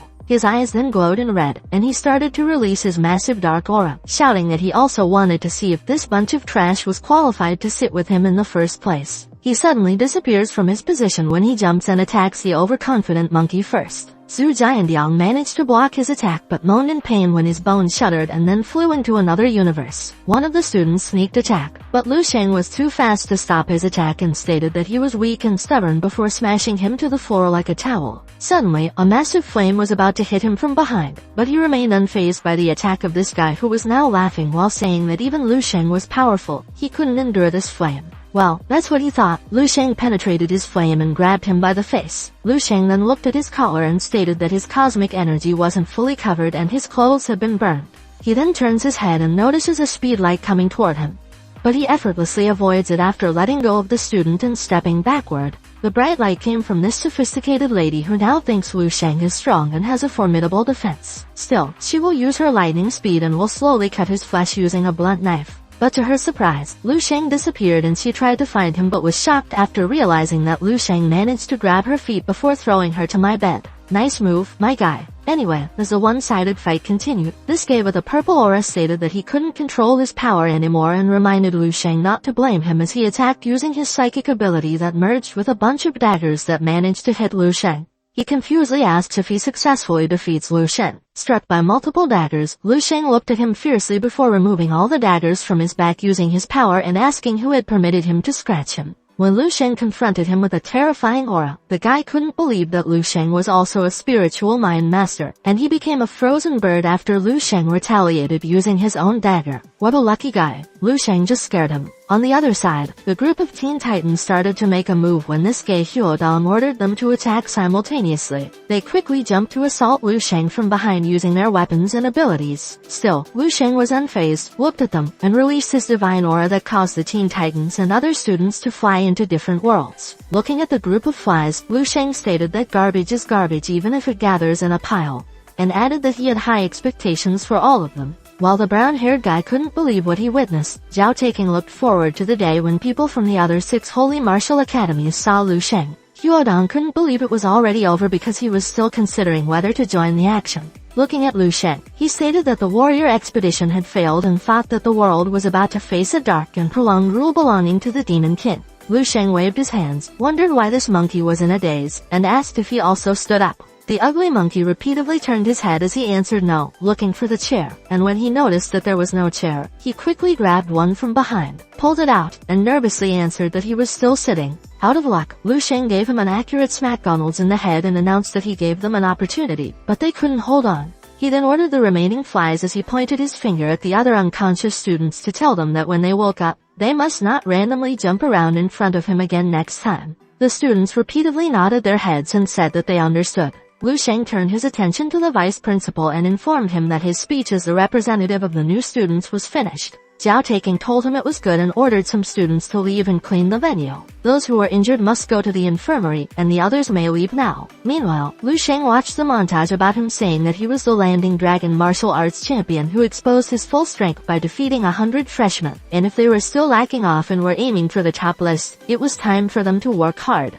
They then show Lu Sheng's inaccurate analysis with the 6th level martial artist plus a 3rd level spiritual mind practitioner. The video added that Lu Sheng is like a stone thrown into a compound that stirred upon waves. Seeing the titles makes Lu Sheng think he is some kind of high-level boss who accidentally stumbled into the beginner's village and asked if he is that kind of person. He wondered if the reason for his becoming more violent by using force to solve the problem was that his strength was growing so fast. He addresses the freshmen as weak, and when he faces them, it feels like he is just mowing the lawn. For him, weakness is not an original sin, but not recognizing one's own weakness is a mistake. He knows violence can't solve all problems, but it can solve the vast majority of problems. As he originally planned, he wants to raise the permission of the Fire Seed Resources Library through a conspicuous display of prowess, but he's shocked after noticing that it doesn't display sharpness and thinks that it may be because his mind becomes clear. That's why the image of the great sun in his mind has suddenly begun to loosen a bit. He ponders if his martial will did break through.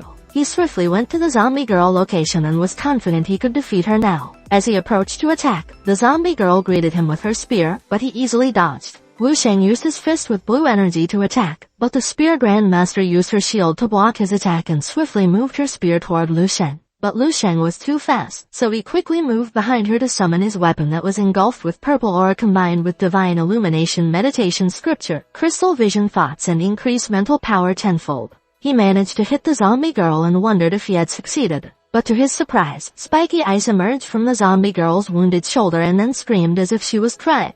After that, her right arm turned into a claw, struck it to the ground, lifted it up, and started integrating it into her. Massive ground floated into the air with her, and as Lu Sheng looked at it, he was surprised because this was the first time he saw her use this move. He assumed that this was the ultimate move after the bloodline dropped to a certain level. He then unleashed his Grandmaster's will, combined it with the blade wheel, and swiftly flew toward the zombie girl. He gritted his teeth as he approached, and in the blink of an eye, the screen was black. You son of a cat! I told you to change your computer video card earlier before editing. Sorry, sir. I forgot to tell you I don't have money because you didn't give me my salary yet. Okay, Henry. Just buy an eraser, then clean the video card pin. Here is a penny. 10 hours later. Okay guys, let's get back to our story. Lu Sheng can be seen kneeling face to the ground after the intense clash we didn't see because of my wooden PC. Anyway, Lu Sheng chuckled as he sadly looked at his hands. He wonders if he lost again, cursed, and thinks this is the true divine martial arts skill. He then releases a deep sigh and feels that, in the end, he can't defeat her.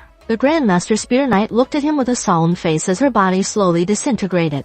Lu Sheng was shocked after witnessing this, and in a matter of seconds, the zombie girl's soul started to sink into his body, and he started to see her memories. She is Zhao Langshuan, and someone brought her to this master. For now, let's call this old man Ice Master. Ice Master looked at her and stated that from now on, she would be the disciple who would follow the teaching of his Ice River martial path. After a while, Zhao Langshuan can be seen on the river's ice, shivering in the cold. When Ice Master asks what she wants to learn, she answers that she wants to learn Ice Master's weapon techniques because his greatest technique lies in a weapon technique. She added that Ice Master is the sole expert of base 1359 who has comprehended the realms of weapon techniques. Years passed, and Zhao Langshuan became the Grandmaster at the age of 17. People cheered for her and were happy that the base 1359 gained another Grandmaster level martial arts genius. Ice Master can be seen proud of what she has achieved, but informs her that she still has a long way to go because the cold spirit sparrow she hasn't explored the ice river yet. After that, time had passed. When the door suddenly opened, Zhao Langshuan asked who it was. An injured guy revealed that the base had been breached, and he wondered if her heart was also made of ice because she was still here, cultivating in seclusion.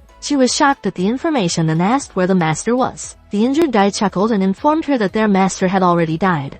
And before leaving, their master told them not to disturb her. Zhao Langshuan stood up, walked towards the door, and stated that now her master had died, she would also go and die. At the battlefield, she mumbled that her master was unaware that her cold spirit sparrow just barely emerged from the icy river. Lu Sheng screams after absorbing her memories and expresses that he never absorbed such pure memories. Most of Zhao Langshuan's memories were about weapons, and her martial arts treasure has brought a tremendous improvement for Lu Sheng. His marksmanship had already reached an extremely subtle realm and surpassed the realm of control to a higher level with 4 realms of weapon techniques. He observed that there was a gap between Grandmasters and compared the 2 Grandmasters that he already absorbed. If Shi Shengning's memories were like a mud ball filled with impurities, Zhao Langshuan's memories are like a transparent ice crystal. Lu Sheng thought that Zhao Langshuan was stronger than Shi Shengning because even though she was only at level 7 until her death, she was undoubtedly a genuine martial arts genius capable of even challenging level 8 despite being at level 7. Although Shi Shengning had residual core master level techniques, Zhao Langshuan is more than 10 times stronger than Shi Shengning in martial arts prowess and martial willpower. Swiping, Lu Sheng was sure that there were residual core master level techniques left. After a moment of browsing, he was glad he finally found the core of Zhao Langshuan's memories, the residual will of a Grandmaster. He slowly touches it, and it begins to shatter and sink into his memories. The cold spirit sparrow started to emerge from his hand, and he began to move as if he were Zhao Langshuan. Doing so, he was amazed at the cold spear sparrow prison gun technique that was capable of beheading a grandmaster. The next day, in the dreamscape, Lu Sheng learned that the ice master's name was Xialing, a 10th level martial artist proficient in the profound path of spear techniques and creator of the cold spear sparrow prison weapon. The information also shows that these two fell in the battle after they stepped into a banana peel. They fell in the battle of annihilation of base 1359. Lu Sheng was so excited after learning that Xialing was at the 10th level powerhouse. Though the cold spear sparrow prison weapon was already powerful even without including the ignition plan, Lu Sheng wondered how powerful the weapon mastery that was part of the ignition plan was. He sighs after realizing that practicing 3 sets of 11th level cultivation techniques simultaneously almost reached his limit. After all, his martial arts talent, fundamentally speaking, wasn't that strong, but thanks to the accumulation of these 10,000 years, Lu Sheng managed to reach this current level. Unlike foundational techniques that require personal experience, step by step, and one footprint at a time, martial techniques don't need this method. Thanks to the dream space, all Lu Sheng needed to do was inherit the mighty zombie warrior's skills perfectly by hunting them. His next target was to hunt down Xialing. However, he knows it would be difficult because Xialing is located at the center of the base, which means he needs to pass the other terrifying aura he senses, enough to make him shudder. He suddenly felt pain in his chest and wondered if his grandmaster's wills conflicted with each other. Gritting his teeth, Lu Sheng closed his eyes to see what was happening. Knowing that Zhao Langxuan's grandmaster's will is ice and Shi Shengning's grandmaster's will is fire, which is incompatible, Lu Sheng thinks of what to do. Because if he couldn't handle it properly, his body would collapse. Suddenly, his inner body's forehead shined, and the two wills started to go inside his body. After completely absorbing, Lu Sheng saw the luminite form documented in the crystal contemplation method that can actually absorb the grandmaster's will. He felt relief and called this method a lifesaver. If he completely constructed the full form of the golden luminite figure, Lu Sheng was curious about how many types of grandmaster wills he could accommodate within his body. He then pauses momentarily and ponders his grandmaster's will. To achieve completeness on his martial path, he needed to gather a large number of strong individuals, which was the grandmaster's will, and then fuse them. After that, Piggy and Lu Sheng can be seen walking. Piggy informs Lu Sheng that he is now completely popular, and the seniors suggest including him on the list of seniors. In response, Lu Sheng told him it was just a minor skirmish, because today was the day they had to choose what cold weapon they would specialize in. Lindsay asked his friend what weapon he would choose because he wanted to follow him and would choose the same one when the time came. After Lu Sheng answered that it was a spear, Lindsay was pleased because it was his plan too. Lu Sheng asks if Piggy is sure to follow him because they might not be able to see each other often. At the martial arts classroom, when Lu Sheng arrived, almost all the students turned their attention to him, especially Huodong. As Lu Sheng sat, Huodong remembered that since the day Lu Sheng showed how powerful he was, he had always had a nightmare. He found himself in a cup surrounded by water levels constantly rising upward, unable to do anything, slowly consumed by cold and despair until he suddenly woke up. Terrified, as he looks at Lu Sheng's back, Huodong believes that the Dragon Ascent martial arts champion wasn't the terrifying one but Lu Sheng. A woman with blonde hair who looked like an expert in holding a stick then arrived. She is Professor Zhu, and she specializes in the study of the exotic beasts. She introduced herself and started her first lesson. She asks why they are practicing cold weapons and martial arts instead of advancing in the technology tree with pre-existing knowledge of firearms. She then whipped my ass, she pointed my stick at the screen and told the students to take a look. While the battle between the military and monsters can be seen on the screen, Professor Zhu explained the reason by saying that it was because the conventional firearms that humans originally had were ineffective against exotic beasts. Learning this makes the student inquire why it is like that. On the other hand, Lindsay mumbled that since he was young, his dad only taught him that only martial arts could counter exotic beasts, and never mentioned this. Confused like the other students, Lindsay asks why it is like that. Lu Sheng thinks that it was because of the rules. Well, you are right, my guy. Professor Zhu answered that it was because of the rules and explained that humans never stopped exploring and studying the origins of exotic beasts in their fight against monsters for over 300 years. Although they hadn't obtained an answer, they were sure that these exotic beasts came from another world. She then pointed my stick at her floppy melon and told them that it was not that they chose martial arts but that martial arts chose them. To survive the invasion of exotic beasts, they can only rely on the power of martial arts. Sailor Moon raises her hand and asks a question. Since their firearms are affected by the rules of the other world, she wanted to know if it meant that the exotic beasts remained so powerful even after entering the world. Professor Zhu praised her question, but unfortunately she couldn't answer it because, like her, she also wanted to know the answer, or perhaps the answer was right in front of them, but they were just unwilling to confront it. When the student asked what she meant, Lu Sheng elaborated that those beasts have already been influenced by the rules, or in other words, their original selves, which is even more powerful. Professor Zhu was surprised after seeing my handsomeness.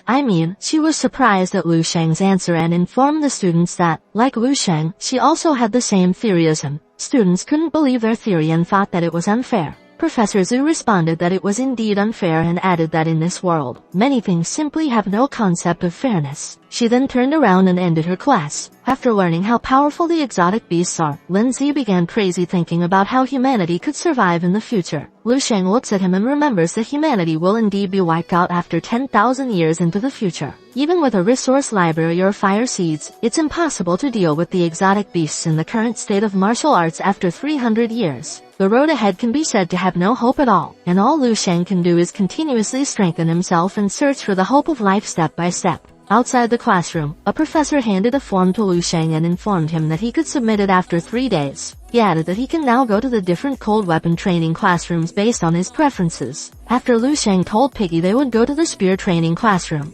Other students informed others that Lu Sheng would attend spear class, so they must not choose the same weapon to avoid Lu Sheng. Hearing this made the other students quickly switch to a different class because they didn't want to compete with Lu Sheng. In the spear training room, when Lu Sheng arrived, one of the students told his friend that it was Lu Sheng, the dragon martial arts champion this year and the strongest freshman. The red-haired instructor told the students that the class was over and they could leave or stay if they wanted to practice. She then noticed the two newcomers, told them to come over and introduced herself. She is Liu Qiuqing. She teaches cold weapons and spear courses for 1st to 3rd year students. She then told Lu Sheng to come and attack her using his hard stick, using a spear, because she wanted to see how hard his stick was, she wanted to see his ability and his potential. Lu Sheng notices that this teacher is full of vitality, still a peak-level martial arts master at level 6. Liu Qiuqing wondered if he was the famous Lu Sheng and swiftly threw the spear. Lu Sheng catches it with ease and then spins it like a helicopter fan before posing like a skilled knight.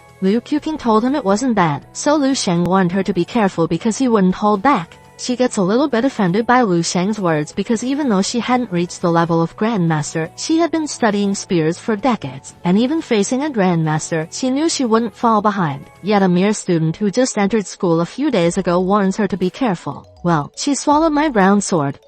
She swallowed back what she thought because after Lu Sheng attacked her using the spear, she wondered if this was the feeling before death. Lu Sheng rained her with a simultaneous spear, and as a result, she had difficulty stopping them. Blocking, Liu Qiuqing asks how such spear skills can exist. In response, Lu Sheng gave her a final blow that caused her spear to fly away. Students were terrified and shocked after witnessing that a new student could easily defeat Professor Liu Qiuqing. Lu Sheng withdrew his spear and apologized if he had offended her. In Liu Qiuqing's mind, she realizes she didn't even last for 3 moves, and her weapon is directly knocked away. As she observed Lu Sheng, she noticed his calmness and assumed he was at a mastery level, because she didn't expect Lu Sheng to be so proficient in spear technique even at such a young age. Liu Qiuqing let him graduate in cold weapon training because his proficiency in spear techniques had reached a high level, while the orange-haired guy was delighted because he captured what happened and planned to upload it to the campus network. Other students couldn't believe that Lu Sheng managed to graduate on the first day of class. Liu Qiuqing told Lu Sheng that she noticed he was lacking in practical combat, and added that she could also sense that there was no blood in him, so she suggested going to the task center and then collecting the mission. She said he could also visit the Martial Saint Tower and the cold weapons training room. Lu Sheng struck the spear to the ground before bumping his palm and fist and then respectfully thanked the instructor for guiding him. After Liu Qiuqing responds that she doesn't have else to say, she thinks that after being a spear instructor for so many years, this is the first time she has encountered such a monstrous talent and made him graduate on their first meet. She felt like she had wasted half of her life as she compared herself to him. Piggy was very proud of brother Lu Sheng and asked if this was what he meant when he said they wouldn't see each other often. Lu Sheng answered affirmatively and said he would first head to the task center. He told Piggy to stay and practice diligently because he would come over to see him when he had free time. At the task center, a different group of individuals with assigned tasks that were about to venture can be seen. This guy in green told the girl to prepare a different kind of medicine because they wouldn't know when they needed it. But the girl reminded him there was no need because their mission was indoors. When Lu Sheng arrived, he immediately approached the task display on the wall. He observed that aside from the different levels and rewards of the mission, he noticed that it was all the same mission about chasing a fugitive suspect with just a different ranking, so he wondered why there was no exotic beasts mission. Realizing that Lu Sheng was new in the place, this guy informed him that all the missions about fugitive suspects were displayed in the morning, the tasks that involved exotic beasts were announced in the afternoon, and other missions were scheduled in the evening. He then asked if Lu Sheng was a freshman who just entered the university in the first year. After understanding what the guys explained, Lu Sheng used his psychic power to get a mission. The guy was startled after seeing that it was the purple sheet that had a double task, so he asked if Lu Sheng was sure, and then he acted like irritably gay while thinking if Lu Sheng understood the difficulty of the mission. After Lu Sheng mumbled that the task might not be suitable, this gay smiled because this was what he expected. But to his surprise, a bunch of purple missions dropped before him, and then Lu Sheng inquired if there was a higher task than a AA. This gay addressed him as a classmate and warned him that if he just came to make fun, he would report him to the school so that they would deduct credit from him. In response, Lu Sheng asked if this wasn't the task reception window. The guy explained that the mission requires a level or above, with full completion of cold weapons training credits and strong combat skills. Observing that Lu Sheng was a freshman, this guy asked if he met all the requirements. In response, Lu Sheng tossed a badge that bounced on his desk, and after he caught it, he was shocked to learn that it was the badge of the warrior at the 6th level. With bullet sweat form on his face, he asks if he is really the badge owner. Lu Sheng irritably replies by saying he will throw a punch to see if it's genuine. In response, this guy told him the mission also requires a full score in the major's cold weapons credit. Lu Sheng informs him that an hour ago, Liu Qiuqing acknowledged his graduation at the spear technique, and to confirm it, he told the gay to check it for himself. The gay monkey shakingly asks for his ID so he can register it. When Lu Sheng threw his ID, this monkey informed him that he could not take any task he wanted because tasks above a level required approval from the school leadership. His eyes widened like an owl, and he felt electrocuted after seeing the information in his ID and asking if he was Lu Sheng. Lu Sheng approached him like a Titan gel and inquired how long he would drag this thing out. Seeing how effective Titan gel is, this monkey couldn't believe how Lu Sheng could have such a powerful aura. He then returned Lu Sheng's ID and badge and told him he would inform him after the results came out. When Lu Sheng started to walk away, the guy repeatedly waved his hand like a Chinese cat and told Lu Sheng that he was looking forward to his next visit. On the other hand, Lu Sheng thought it was almost mealtime and planned to go to the tower in the afternoon. At the same time, Huodong can be seen moving like a BTS. He was practicing dual daggers, and when he was done, his teacher approached him and praised him for mastering the knife technique in just 2 hours, knowing that it was his first time practicing it. After that, the fatty guy whispered to his classmate that Huodong practiced in secret, but his classmate didn't believe him and said that Huodong didn't have callus on his hands. As Huodong looks at them, he thinks that these guys didn't know that his elemental control talent was elemental that naturally inclined toward cold weapons. He knew every warrior with metal elemental control talent was a genius in cold weapons without exception. As he grinned while thinking he could also feel the knife's breath in his hands. He wondered about Lu Sheng and believed that Lu Sheng couldn't be any better. His daydreaming was interrupted when other students made a commotion after seeing Lu Sheng at the campus network, and they wondered if Lu Sheng was a superhuman. Huodong quickly opened his phone, and after he saw the news on the campus network, he felt like an ugly orangutan and told the teacher that he wanted to change his major. Meanwhile, a guy could be seen practicing using his sword, and after he makes a move to destroy a boulder, he closes his eyes and sheathes his brown sword like a decent gay. A girl applauds and addresses him as Yixuan. She tells him that the power of his cleave autumn has increased significantly compared to before. She added that if Xiaolan came to re-challenge him, Yixuan would defeat him within 100 moves. In response, Yixuan told her that Xiaolan was outside his consideration because he was just an underling, like a defeated general. He stated that only the individuals in the top 10 of the 7 Saints list are qualified to be his opponents. This girl told him that he could enter the top 10 of the 7 Saints list with his current strength. But Yuxian answered that it was impossible because he hadn't condensed the slightest of his martial will. The girl agreed and explained that the gap between level 6 and level 7 is a formidable barrier, blocking the progress of countless people. She added that the most outstanding martial arts geniuses need to spend a considerable amount of time here to gain self-awareness and seek their true self. Becoming a grandmaster is not an easy feat. Rather than saying it depends on talent, it is more accurate to say it depends on luck. Yixuan agreed with her and said the opportunity for him hadn't arrived yet. Holding a phone, the girl informs him that she discovered a new student named Lu Shen, who was the top-ranked student for this year and had just started school a few days ago. She thinks that Professor Liu Qiuqing becomes careless because Lu Sheng managed to defeat her in their first met. Knowing that Professor Liu Qiuqing has achieved mid-level proficiency in the profound realm of spear technique and among the various weapon class instructors, she is quite powerful. Yixuan stated that even if she became a little bit careless, the outcome shouldn't be changed even in the slightest. He thinks that the new student was very strong and had reached a high level in the profound realm of spear technique. He concluded that Lu Sheng almost reached the mastery realm. Seeing how this top student on the senior list commented on Lu Sheng, this girl wondered if Yichuan had a sense of crisis and urgency in his heart. Yichuan chuckled, threw the cell phone back to her, and reminded her that he hadn't wasted his 4 years at the 7th Martial University. He clarified that realm is a realm and actual combat is actual combat. Not just anyone qualifies as his opponent. However, he deeply thinks that Lu Sheng is exceptional and assumes he will be able to see him very soon. Meanwhile, while Lu Sheng was walking, he was called by someone who asked if he was Lu Sheng. He informs Lu Sheng that Mr. Zia sent them to deliver this package. Behind him, 3 idiots who were carrying the box were about to poop, so Lu Sheng used his power to make it float. He replied that he was Lu Sheng and thanked them for their hard work. After the weapon comes out from the package, Lu Sheng thinks that it is Zia Pinghan's Dragon Ascension gift. The delivery guy described that the shaft of this long spear is crafted using a large amount of dense silver and dense iron. It is also blended with an extremely rare dense gold. And the spearhead is crafted with flame crystal. It is crafted using a special alloy steel mixed with a large amount of dense iron and dense silver as well as a small amount of dense gold. Lu Sheng was astonished after seeing that it had a special effect that was similar to a weapon with more than 12 achievements. Lu Sheng expressed how generous Mr. Zia's congratulatory gift, so he told the delivery guy to pass the message that he really liked it. After the delivery guy leaves, Lu Sheng thinks that with this crimson crystal dragon pattern spear, his combat power increases by at least 30 or more, and he is confident that he can go head-to-head with a grandmaster. The next thing he had to do was to familiarize himself with the crimson crystal dragon pattern spear. According to Zhao Langshuan's memories, to establish a connection between humans and spears, he needed to cultivate a spear with a soul. The cultivation was very simple. All Lu Sheng must do was extensive practice and unleash the edge of the spear with blood, not the ordinary blood, but the blood of formidable foes. Only in real life and death battles, feeding on the flesh, blood, soul, and wills of others, can nurture the formidable aura of heavenly warriors. After a while, Lu Sheng can be seen as disappointed after seeing the long line at the Martial Saint Tower. He asked if he still needed to register and wait for notification even upon entering the Martial Saint Tower. The attendant response is that tens of thousands of people are applying to enter the Martial Saint Tower every day.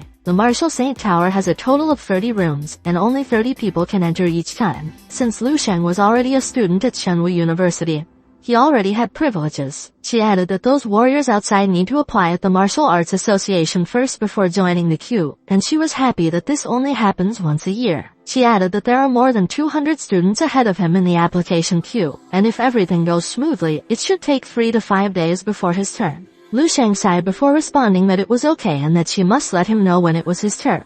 Considering how handsome Lu Sheng was, the attendant told him that she would notify him in advance and warn him that he must arrive within 10 minutes after receiving the notification, because if he got late, he would need to wait for another 3 to 5 people before it was his turn again. As Lu Sheng looked at the tower, he felt an unprecedented immense power. A will as vast and solid as a soaring sword into the heavens, compared to the Grandmaster's wills in his mind, and this wills, it is like a firefly that is compared to the bright moon with incomparable radiance. He wondered if the gap between the 7th level Grandmaster and a 9th level Martial Saint was really that significant. Still, Lu Sheng didn't rush because he knew that the rarer the resources, the more people it would attract, so he decided that he would go to the cold weapons training room for today and get familiar with his new weapon. At the cold weapon training facility, a girl politely apologizes to Lu Sheng because all the rooms are already full. Lu Sheng looked at her melons, analyzed them, and fell to the ground after learning it was too big. You son of a cat.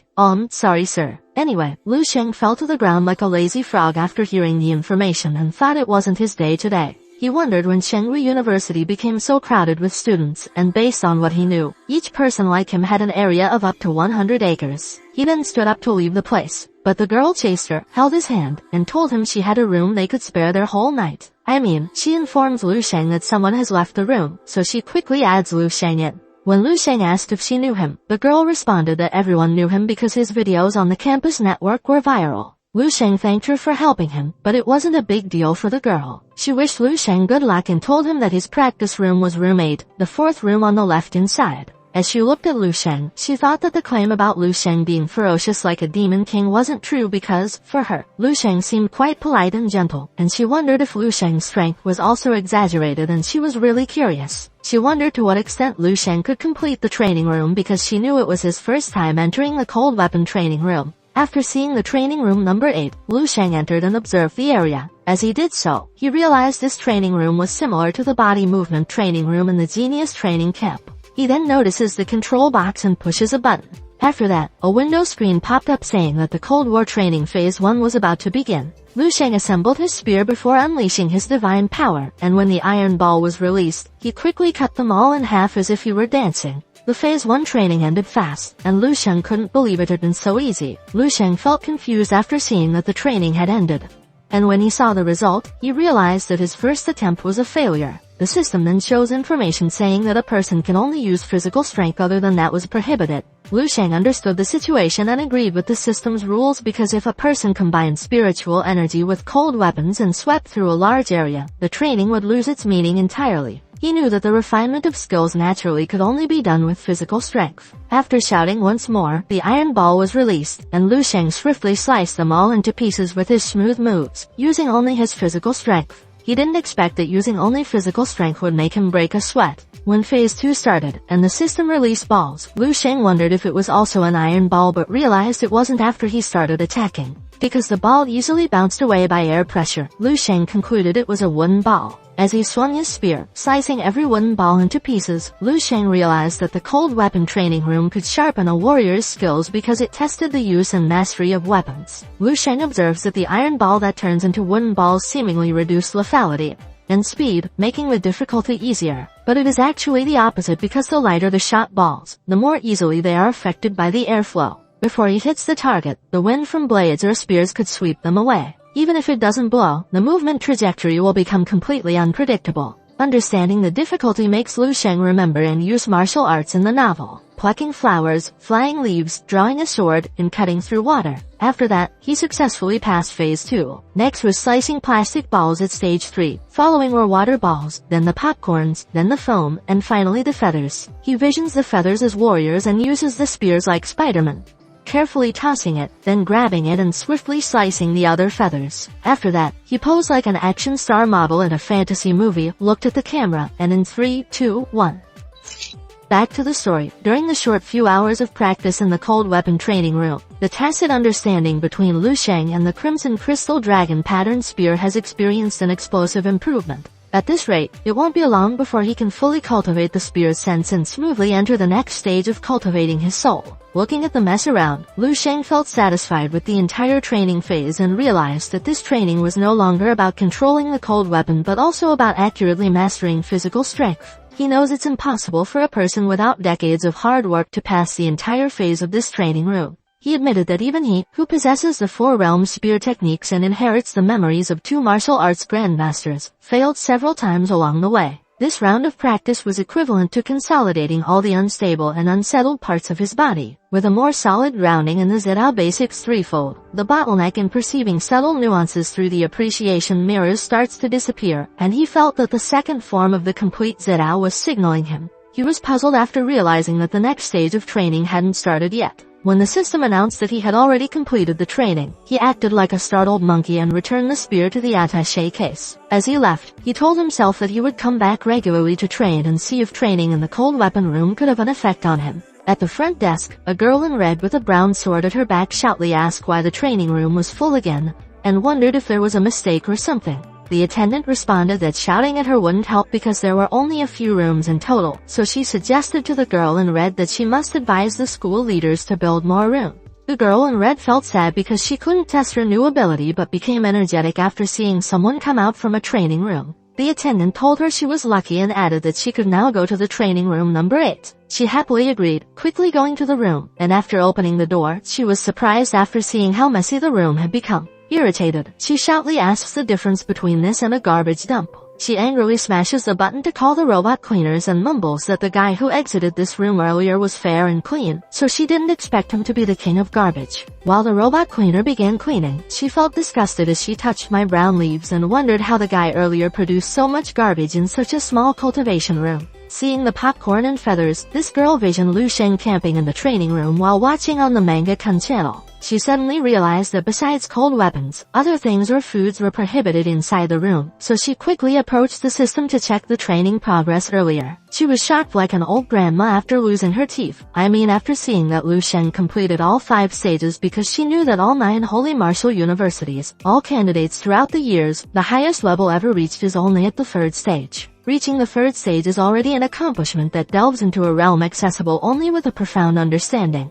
She concluded that reaching or finishing stage 5 would be beyond the mastery level. But she thought this couldn't be possible because the guy she saw earlier was the same age as her, and she wondered if Lu Sheng had a master or a grandmaster connection. She wanted to recheck the result, but the screen got broken. And when she looked around and saw that it was already clean, she wondered if she was just daydreaming earlier. When Lu Sheng arrived home, he drank a bottle of golden dragon saliva and noticed that the absorption after the training was better than before. He can feel the massive changes in his body as he does the stellar body refinement technique. This time, his training in the cold weapon training room gave a double effect in his 2nd stage of the immortal golden body. He can clearly see that many subtle aspects within his body that were not tempered before are now being refined, awakened, and involved in one another. At this rate, the completion of the 2nd stage of the immortal golden body is estimated to be shortened by a full half of the time he anticipated. Perhaps it can be fully completed before he formally advances to the Grandmaster level. The days that followed were very simple for Lu Sheng. Every morning, he practices the stellar body refinement technique, especially the visualization method of the Great Solar Observation. After that, he goes to class to study the subject of exotic beasts. When he finishes his lunch, he goes to the Martial Saint Tower to check the Q progress. Then he heads straight to the cold weapon training room and completes the 5th stage. In the evening, he practices the stellar body refinement technique, natural breathing method, and crystal visualization method after returning.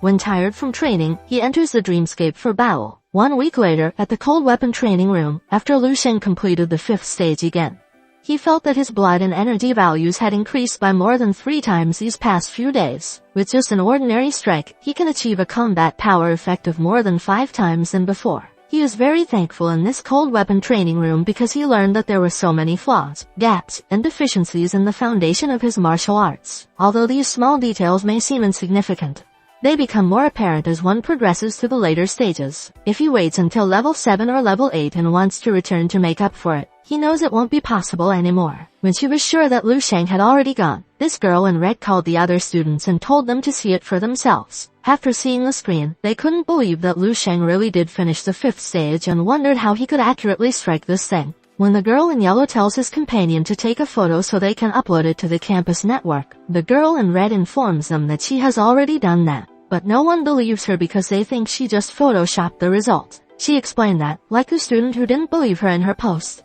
These 3 idiots also didn't believe her earlier when she told them that Lu Sheng really finished the 5th stage almost every day. Holding a piece of feather, this guy asked if Lu Sheng had already surpassed Chen Yixuan, who was currently in 1st place on the senior ranking list. Girl in red chuckled before answering that they really did not completely understand the meaning of finishing stage 5. So she explained that Lu Sheng's proficiency in cold weapons had already reached the mastery level and challenging opponents beyond one's level under the Grandmaster is like eating a meal. She added that even the top 10 on the senior list, or the top 10 on the 7 saints list, could not match Lu Sheng. These 2 students felt frustrated because they knew no one would believe them if they revealed the shattering thing they discovered. In response, the girl in red told them that for now, they must pretend they didn't know anything because, based on her observation of Lu Sheng, she knew he wouldn't hide his true strength for too long, and she had a feeling that Lu Sheng was holding a big secret. Speaking of Lu Sheng, he had received a message from Martial Saint Tower saying that his qualification had reached the queue and he must arrive within 10 minutes. As he thought 10 minutes was more than enough for him to prepare, he was shocked after seeing another message.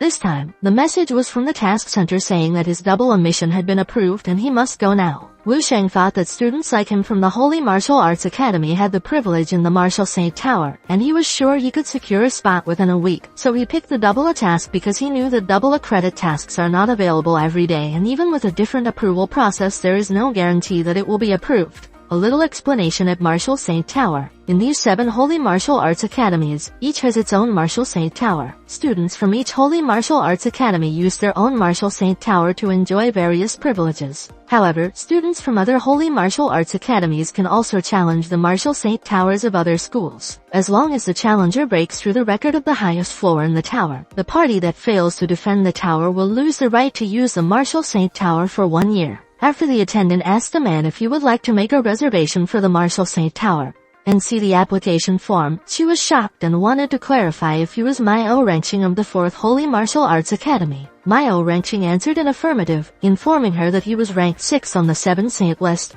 and was here to challenge the tower. At the Riverside restaurant, Lu Sheng can be seen eating a mountain of burgers. Seeing this makes me wonder what would happen if Lu Sheng became gay. How many hot dogs could he eat in one go? You son of a cat, don't daydream on my channel. Sorry sir. Anyway, while munching, Lu Sheng said that having a good meal before setting out was the most important thing. He then opened an envelope and remembered what the guy in the task center said. This envelope contains relevant information for the mission, and after he reviews what is inside, he must destroy it. He added that safety was more important because life was precious and wished Lu Sheng good luck. Lu Sheng learned that his mission was to capture a group of ruthless bandits who had committed multiple serious crimes. He can get a reward of 10 million in cash and 10 credits for capturing or killing a violent bandit, and if he also manages to capture their leader, Ma Guion, he can get 10 times the rewards as a bonus. Lu Sheng thinks he can quickly accumulate enough credits if he completes several tasks like this. After that, he noticed that he had teammates. The girl was Zhu Menjiao, a third-year student at St. Martial University, a level 6 martial artist proficient in cold weapons dual blades with a task completion rate of 67%. The guy was Meng Jianfei, a third-year student at St. Martial University, a level 6 martial artist, proficient in cold weapon long spear with a task completion of 70%.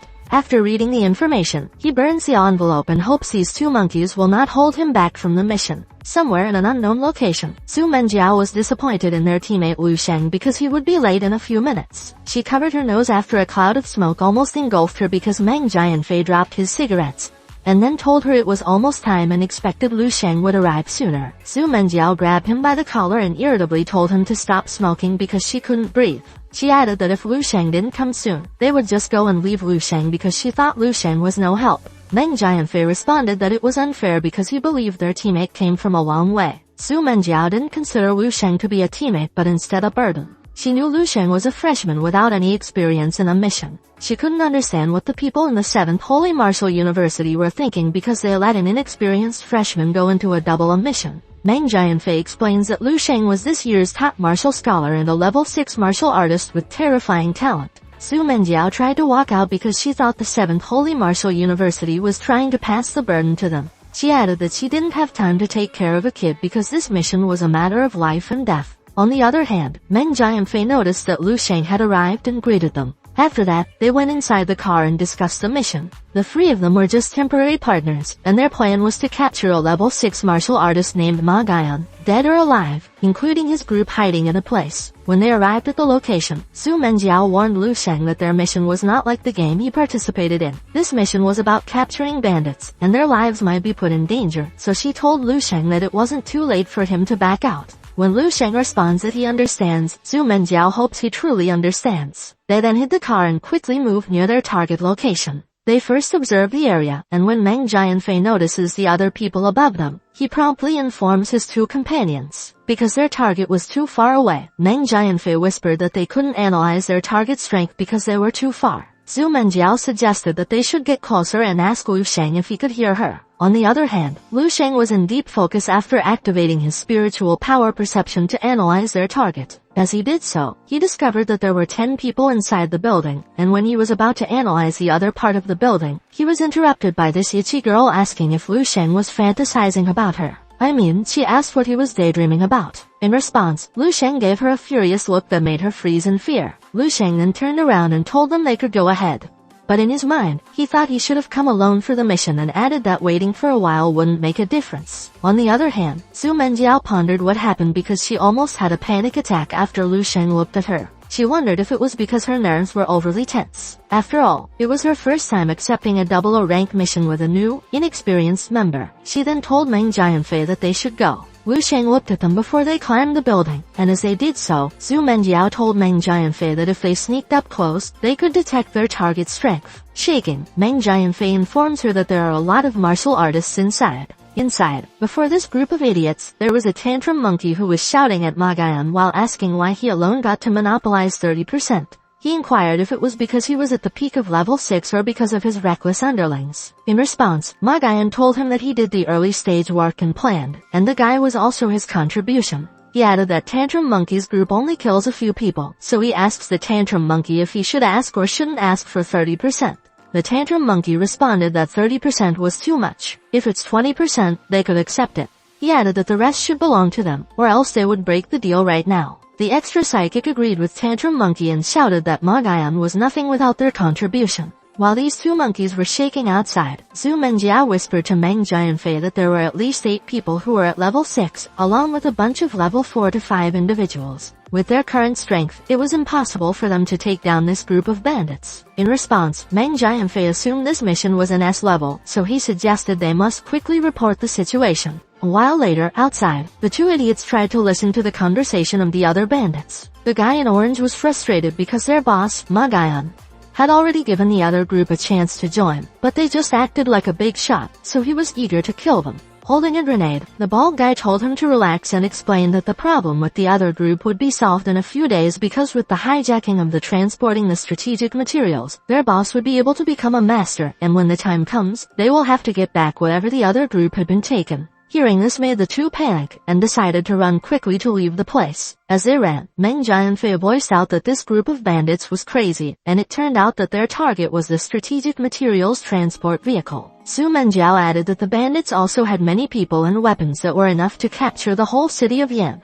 She thinks that this was the reason why the boss of these bandits wasn't afraid to be discovered. She ordered Meng Jianfei to sprint but stopped when Meng Jianfei remembered they had forgotten to bring back the kid. Still, Zhu Menjiao shouted at him that they must leave quickly and added that taking care of Lu Sheng was already a burden. She just prayed that Lu Sheng would be safe and hid somewhere. Speaking of Lu Sheng, as he slowly approached this group of idiots, the guy in orange asked his companion where this boy came from, and when he was about to ask Lu Sheng the same question directly, his throat was cut, and he couldn't continue his inquiry. The other idiot gets alerted by his action, and they start to attack back. They ask Lu Sheng if he has a death wish. Lu Sheng just glared at them before slicing them like a fruit ninja. After the group of idiots' bodies landed on the ground, Lu Sheng thought that the 8 total level 6 martial artists, including the 2 level 6 at their peak and the other bandits that were in level 5 and level 4, were just a bunch of looser to him. If he had just known that the double mission was this easy, he wouldn't bother concealing himself. The bald egg grabbed his feet, called him boss, and was about to say something.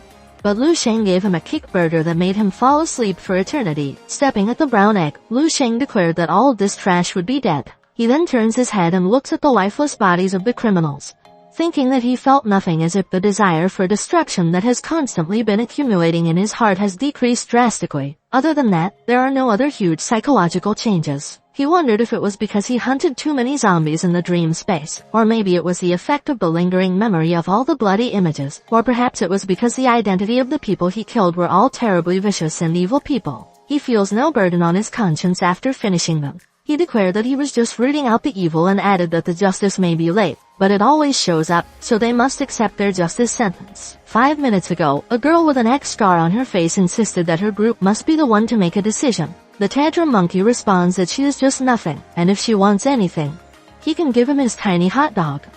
He can provide him with something else. Ma Gaian called their attention, stood up, and swiftly punched the orangutan in his belly, causing him to kneel to the ground, hug his tummy, and curse Ma Gaian.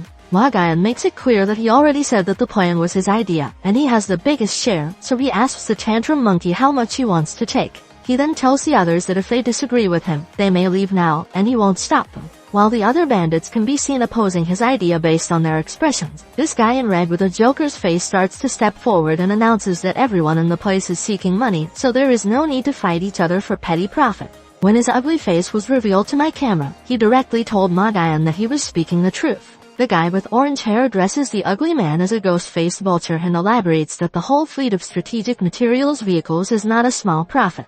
The ghost-faced vulture responded that for the level 6 cultivator, it was indeed not a small one, but for a master, it was nothing. He said this as he pointed Magayan's direction. So the group of idiots was surprised and proud at the same time because their brother Magayan was about to become a master. The ghost-faced vulture then approaches Magayan and wishes him success in his ascension. In response, Magayan told him he would surely make it with his blessing. With a creeping face like a joker, the ugly guy told Magayan that he also wanted a 30% share when he became a master. Magayan answers the affirmative and thinks that the ghost-faced vulture is the only one qualified to challenge him in terms of strength. The ghost-faced vulture was not just at the peak of level 6 but also a rare warrior with an elemental talent. According to the information, the ghost-faced vulture was originally a martial arts master, but a fire killed his whole family. From then on, his personality changed drastically and he embarked on the gangster path. His cruelty is well known amongst gangsters because he likes to burn people alive with his fire. When the bandits were about to give out their share, they suddenly heard some movements outside. Magayan thinks that it is just the mere police, so he orders them to just kill it, and they must go somewhere to continue. The guy in orange, with a long tongue that can clean a cave a fast way, agreed with him and stated that he would let out his frustration to this outsider, but he flew to the other universe when Lu Sheng greeted him with a tiny bit amount of his strength. While posing like a warrior game, the bandits look at him and wonder why a kid doesn't have any comrades. One of the bandits responded that it may be a bait. On the other hand, Lu Sheng raised his hand and said 2 minutes. He then looks at them with bored eyes and announces that he will give them 2 minutes if they want to live. Thank you for watching, guys. I hope I made you smile, even for just once, and wouldn't spread your smelly, dark underarms in public. Have a good day. Hello, guys. This is the continuation of Lu Sheng or logging 10,000 years into the future.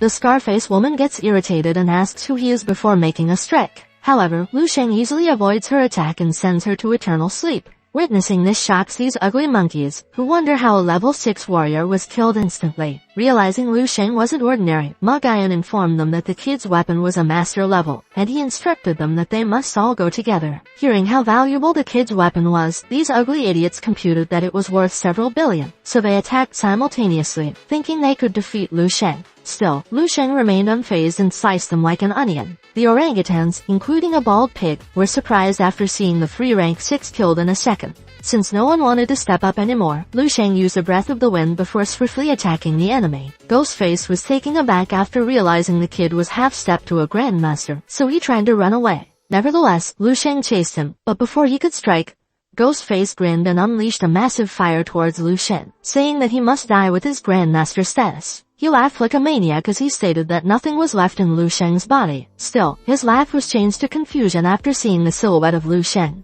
who raised his hand and showed him what the real fire looks like. Sweat ran down in Magayan's face as he witnessed his comrades being burned alive. Lu Sheng turned his attention to Magayan and smiled before asking how he wanted to die. Outside, the two idiots came back, and after seeing the lifeless body of the gangster, Meng Jianfei observed that Lu Sheng killed these morons with just one hit. Zhu Menjiao responded that this idiot was just small fries, and she wondered if Lu Sheng really charged in. They then decided to go inside, and before going in, she told Meng Jianfei to be prepared for battle. However, they were surprised after seeing that the gang had already been taken care of. Witnessing how Lu Sheng easily killed Magayan, Zhu Menjiao's mouth widened in shock. Before leaving, Lu Sheng informs the two that the mission was completed and leaves the finishing touch to them. The two fall their ass to the ground and talk about how monster Lu Sheng is. On his way back to the academy, Lu Sheng receives a message from Fatty, who informs him that someone attacked the 7th Holy Martial Academy's tower. After a while, Lu Sheng arrived at the 7th St. Martial University. While thinking how great the mission was because he managed to test the dragon spear in actual combat, he noticed its breathing and stated that the soul nourishing of the red crystal dragon spear had begun.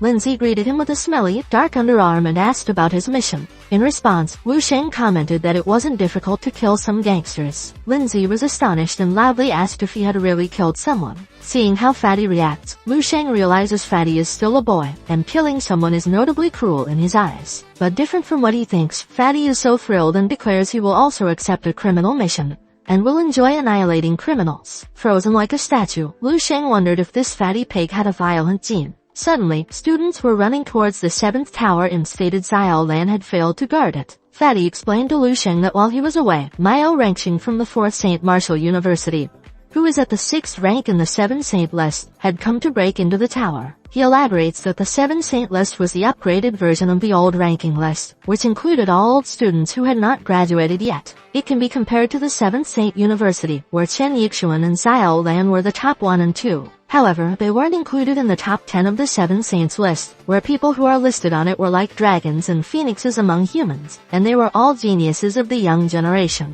A little explanation, guys. This 7 Saint Martial University has 7 martial universities. Lu Sheng and Fatty were enrolled at the 7th Saint Martial University. Anyway, Fatty added that their top 1 Chen Yixuan was only at the top 13 list and felt disappointed as he revealed they needed to wait for half a year to enter the tower like the other students from other universities. Hearing this shocked Lu Sheng, so he ran quickly to guard the tower. Lindsay smiled broadly after hearing Lu Sheng's plan. Meanwhile, at the 7th Saint Martial Tower, students have mixed emotions as they watch how Miao Ranxing from 4th Martial Saint University tries to break their tower record. They became hopeless after seeing Chen Yixuan, their top student, fail to guard the tower. Looking at the record that was already broken by Miao Ranxing, Chen Yixuan couldn't accept that the tower he had been familiar with for almost 4 years had broken the records by other universities. Gritting his teeth, he asked himself if the gap in his strength from other universities was really that huge. On the other hand, while these two ugly, disgusting idiots belittle the 7th Martial Saint University, they suddenly stop and are pushed by Lu Sheng's psychic aura. As Lu Sheng walked on the path he made, students were murmuring about him and the things he had done before. They wondered if he had come to guard the tower. These two monkeys laugh at Martial Saint University, talk down at the old students, and ask why a newbie tried to show off by challenging someone from the 7 Saint lists.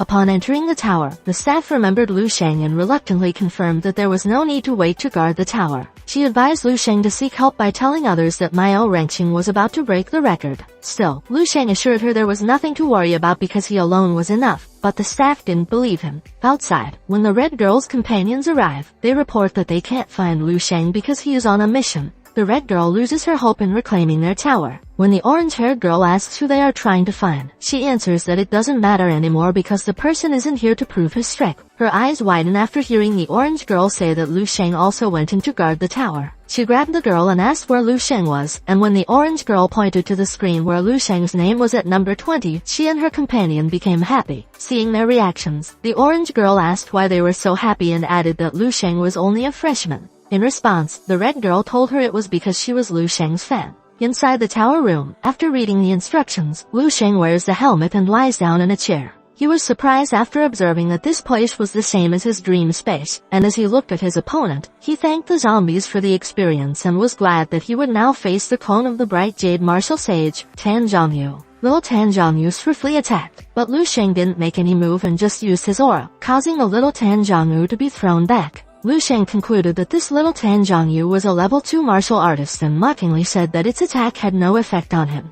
As he retaliated using his fists, he shouted that even if a martial saint challenged him, he would surely fight back. After destroying the little Tan Zhongyu, he was startled after seeing that a new Tan Zhongyu had formed, and he wondered if it used his psychic energy to make a new Tan Zhongyu, who was now older than the earlier one. Tan Zhongyu quickly attacks, but Lu Sheng manages to block it and kick it to pieces. After that, he got an idea about the basics of the tower. Every time he destroyed one, it extracted Lu Sheng's psychic energy to create a new one. Thinking about it, he now knows why the tower could train so many people for so many years, and it was because the tower was maintained through charging. It charges itself through each individual to stimulate the vitality of the martial saint and then generates an opponent. The tower even collected a little more than what was generated, so the opponent's vitality continuously strengthened. Because the 7th tower was the last to be built, he concluded that the other 6 martial saint towers were better because they had been built earlier. Tan Zhongyu was the founder and in charge of everything related to the 7th Saints Martial University. He is also the only martial saint remaining alive. As Lu Sheng fights Tan Zhongyu's virtual clone, he states that once you break the tower record, you can have the chance to be summoned by the martial saint Tan Zhongyu and get his inheritance. If his understanding was correct, the source of the dream space was the same in this tower. Dream space was created by one or more cultivators, which is much better than the tower. He assumes that in the next 10,000 years, the cultivator will be the same as the stars' numbers, and it wouldn't be impossible for them to merge their vitalities and create a spiritual world.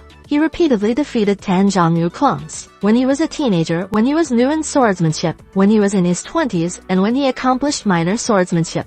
After that, a Tan Zhongyu, in his 30s, who is at the peak of level 6 and has already mastered swordsmanship, was formed. Lu Sheng was so excited to see how strong it was and added that if he had his spear, he would tear it to pieces. Outside, these two shrimp were dumbfounded after seeing Mao Rangqing was already on floor 22, and they prayed he wouldn't go further. On the other hand, this ugly gay felt ashamed because he had only reached floor 20 and wondered if this was the power of someone from the Seven Saints leaderboard. The yellow-haired girl tried to comfort him by saying that floor 22 was the limit of Mao Rangqing because the clone there was at the peak of level 6 and already mastered swordsmanship. Still, Chen Yichuan thinks negatively. Suddenly, the surprised voices of students can be heard after seeing Lu Sheng was already on the 10th floor. As they talked, he already got to the 15th floor, and after I farted, he was already on the 21st floor. Chen Yichuan couldn't believe how fast Lu Sheng was, and as he said it, this orangutan in orange couldn't accept what was happening. He tried to complain and shouted at the 7th Academy, saying they dared to fake the leaderboard result.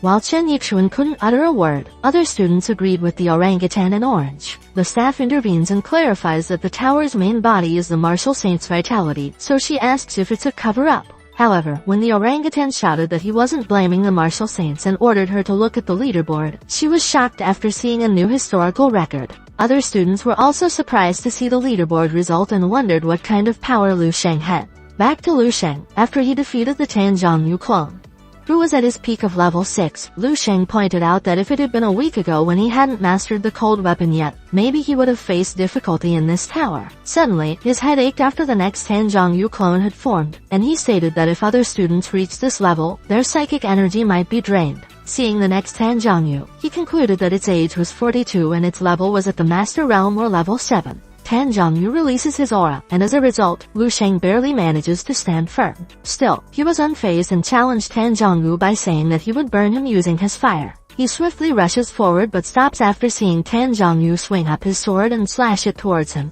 Tanzhongyu's attack almost split the ground and engulfed the whole room with dust, and when the dust slowly vanished, Lu Sheng could be seen in his Sailor Moon blocking position. He stated that Tanzhongyu's horrifying attack felt like he was almost cut into pieces, and it melted his vital Kai and level 4 fire like a tofu. Despite learning how terrifying his opponent's power was, Lu Sheng was thrilled and wanted to try his limit. With the control of one body, he swiftly rushes forward towards the direction of the ugly geezer. The ugly geezer, emotionless, repeatedly slashed his sword toward Lu Sheng. But Lu Sheng was unfazed, summoned his perfect stellar heaven, and furiously unleashed it toward his opponent. In the blink of an eye, the scene changes in the vice principal office, where Vice Principal Zhao Taikang's sweat slowly runs down his face as he reads how Lu Sheng easily defeats Ma Gaian's powerful gang. However, after seeing a thank you letter from the police chief, he laid his back on the chair, sighed, and stated that Lu Sheng didn't stop surprising him. Thinking about Lu Sheng's power and potential, he knew it could get the attention of martial saints. So he tried to grab the phone and was about to report the matter but froze when the staff from the tower said that they had an emergency. Zhao Taking wasn't interested if it was the successful breaking record of the 4th Saint University on their university, so he tried to shoo her. He froze like an angry hot dog after hearing that Lu Sheng had already broken the record and was already on the 26th floor. He quickly flew toward the tower, and on his way, another powerful aura could be seen, and students felt their intense aura. Zhao Taking's face was so serious as he uttered Lu Sheng's name. When the 4 powerful auras landed, the students recognized that in addition to Vice Principal Zhao Taking, other vice principals from other universities also came. Zhao Taking was astounded after seeing Lu Sheng climb another tower upon his arrival. The other principal revealed that once an individual clears the 23rd level before age 30, they can meet the martial saint. By clearing the 24th floor, they will be personally trained by the martial saint for 3 days. By clearing the 25th floor, they can become martial saint disciples and inherit his legacy. Observing that Lu Sheng was already on floor 27, Zhao Taking told the other vice principal that they would report the matter together once Lu Sheng finished the tower's training. Knowing that Lu Sheng would break the records of every martial saint tower, these 2 students couldn't imagine how terrifying Lu Sheng was and added that even in 50 years, no one could match him. When another student titled Lu Sheng as the strongest student in 7th Saint Martial University history, Lindsay clarified that Lu Sheng was just a freshman and added that no words can describe Lu Sheng anymore. Blushing like a gay pig, he mumbled that he could only look up at Lu Sheng for all his life. After this purple-haired mentions that the powerful Lu Sheng just popped up from nowhere, the red-haired girl clarifies that she posted about Lu Sheng's strength, and that no one believed her. He became like a hungry ugly duck after seeing Lu Sheng's videos and regretted that he hadn't noticed someone so strong. Back to Lu Sheng, as he held his shoulder and looked at the opponent.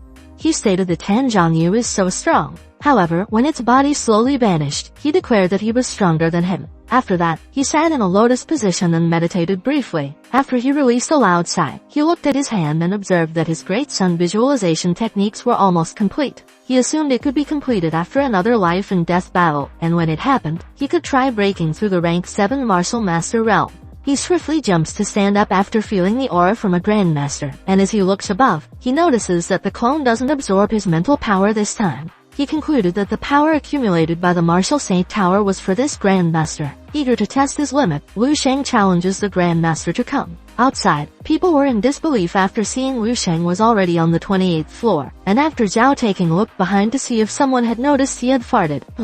He was stunned after seeing that the tower was already cleared. Students rushed towards the door entrance to see the legendary Lu Sheng, and as they are so excited to see his face coming out the door, a stressed, ugly, disgusting monkey shows up. Myo Rengxing was the first to come out, and after seeing how many people were waiting outside, he thought that they might surprised by his result and fantasized that my girl invited him to go out. Seeing the reaction of the ugly, disgusting, pervy monkey, these girls think he is scary. When Lu Sheng excused himself and Myo Rengxing didn't mind him, he spun like a washing machine before hugging the ground. He angrily shouted at Lu Sheng, so Lu Sheng looked back and told him he was blocking his way. He added that he must move because he was blocking the road. He gritted his teeth angrily before charging in with cursed promo words and asking if he didn't know who he was. Massive yellow impacts can be seen, and after the smoke fades, Lu Sheng can be seen lifting Myo Rengxing while saying that Myo Rengxing still has to act like this after he blocks the way. Lu Sheng asks who he is before tossing him to the ground like a coin. Witnessing this shocked the underlings of Myo Rengxing.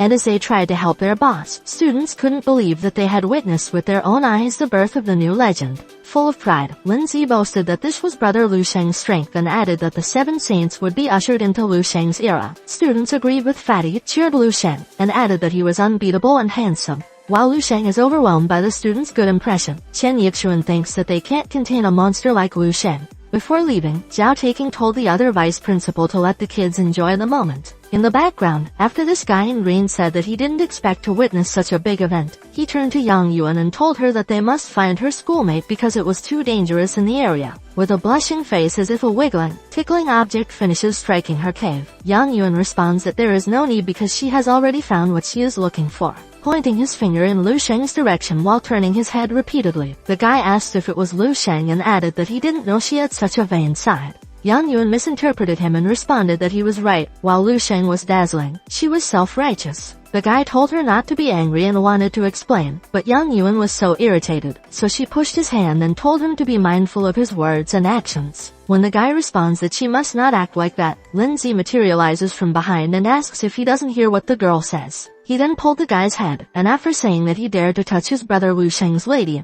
he smacked the guy like a laundry. As a result, multiple Mount Fuji grow up in SpongeBob's face as he hugs the ground. Fatty told Yang Yuan that Lu Sheng was his boss and asked her to wait a bit because Lu Sheng wanted to have dinner with her. He then called her sister-in-law and offered to tour her around. Yang Yuan blushed and clarified that she and Lu Sheng weren't in that kind of relationship. On the other hand, after hearing that Yang Yuan was Lu Sheng's schoolmate, beaten SpongeBob thinks he is now doomed. The other day, at the vice principal office, after Zhao Taking praised Lu Sheng's achievement and told him his case was very special, he informed Lu Sheng that they needed to delay his reward to see what the martial saint planned. He added that because he broke the tower record, other rewards will be distributed soon. Lu Sheng was shocked after hearing that there was an additional reward, so Zhao Taking explained that as long as someone broke the record in any university at 7 Saints Martial University, they would gain credit. He was startled after seeing Lu Sheng's expression and asked if he was thinking of breaking the record of the other 6 universities, so he could gain more credits. Lu Sheng agreed with him and added that he wanted to graduate as soon as possible using the credits. Zhao Taking fixed his glass before telling Lu Sheng that he may now leave and that he would let him know if there was any news. After Lu Sheng left the room, he called someone.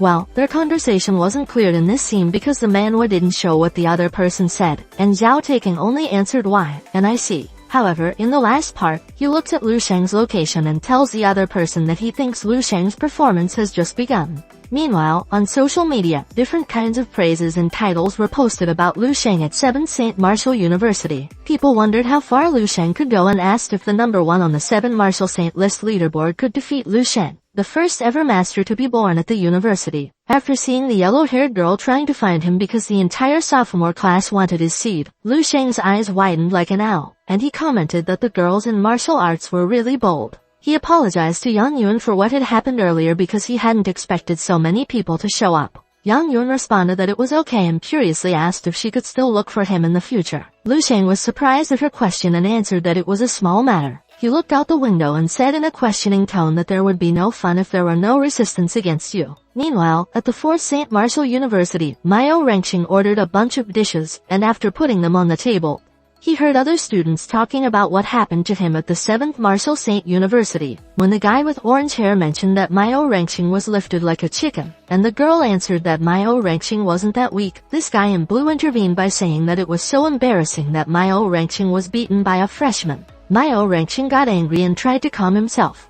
But when the guy in blue mockingly laughed while saying that Myo Renqing was so scared of the freshman that he fainted on the spot and pissed himself, Myo Renqing quickly grabbed him by the collar and angrily clarified he didn't pee. The orangutan almost cried like a baby while Myo Renqing repeatedly said he didn't piss himself. Suddenly, someone called his name, and he irritably responded that he would hit him if he continued calling his name. Still, the guy called his name again, so he got furious and attacked him. However, when the guy blocks his attack, a bullet of sweat runs down his face after realizing it is Lu Sheng. Lu Sheng told him he really didn't have manners and revealed he had just come to capture their tower. Myo Renqing repeatedly turned his head like a dog when Lu Sheng asked if he had any problem with what he said. He then flew to the other universe and landed like a stress monkey on the floor. Witnessing this made the students wonder who Lu Sheng was because they knew Myo Renqing wasn't a weakling and was number 6 on the 7 Saints leaderboards. In a trembling voice, Myo Renqing told them that it was Lu Sheng. The students panicked after hearing that it was Lu Sheng and told others that they must call their top 10 students because Lu Sheng was going to capture their tower. The students think that if Myo Renqing becomes a loser who doesn't even dare to fart, it doesn't mean they also have to. When Yang Zhongken and Feng Mei, the 2nd and 3rd on the senior leaderboard, arrived and also wanted to see Lu Sheng, the students' fighting spirit came back. However, when the leaderboard was already updated, showing that Lu Sheng had already conquered their tower, they turned into frozen worms. Meanwhile, at the 5th St. Martial University Student Union, while Jing Yu talks all about Lu Sheng's achievements at the 7th Martial Saint University, this girl with blue hair tells him to stop rambling and just say what his plan is. However, Jing Yu scratched his head and stated that he didn't have a plan because, as they all knew, Lu Sheng was a monster, and his name was already echoing throughout the whole university. Bullets of sweat suddenly form on their faces, as if they saw a horny ghost arrive. Seeing their reaction, Lu Sheng asks if they are not going to welcome him. After that, Lu Sheng took care of the 5th St. Martial University's tower. While the students were crying like hungry pigs, as if their mom breastfed their daddy, Lu Sheng was satisfied with the result of conquering the 2 towers for 2 days because not only had he refined his master's will, twice in succession, but his psychic power had also increased significantly. Now that he had already entered the 2nd phase of the perfected martial arts, Lu Sheng thought he could break into rank 7 soon. Even though there was a divine impression of reaching the top, he was confident that if he continued on this path, he could reach the god of martial arts. Fatty called his attention, and as he breathed like a bad breath Toro, he asked Lu Sheng if he would still conquer another university. Since it was still early, Lu Sheng decided to go to the 6th university, so he asked Fatty to call a cab. To his surprise, Fatty had already arranged it and pushed him into a cab.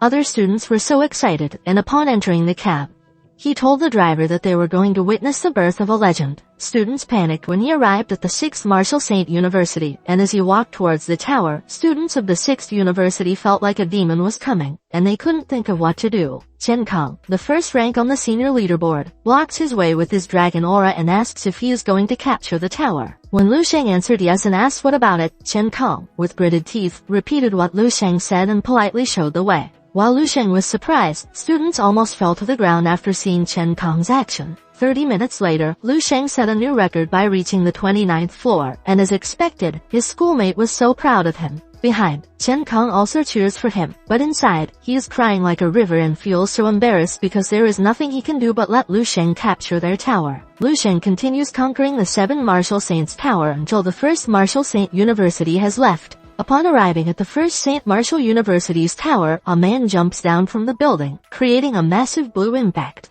He asked Lu Sheng if he knew what the place was, but Lu Sheng just calmly responded that he didn't and clarified that he had only come to capture the tower. Slowly unsheathing his sword, Bai Hengchuan, ranked second on the Seven Saints leaderboard, told Lu Sheng that the first Martial Saint University was the first to be born in the Dragon Country.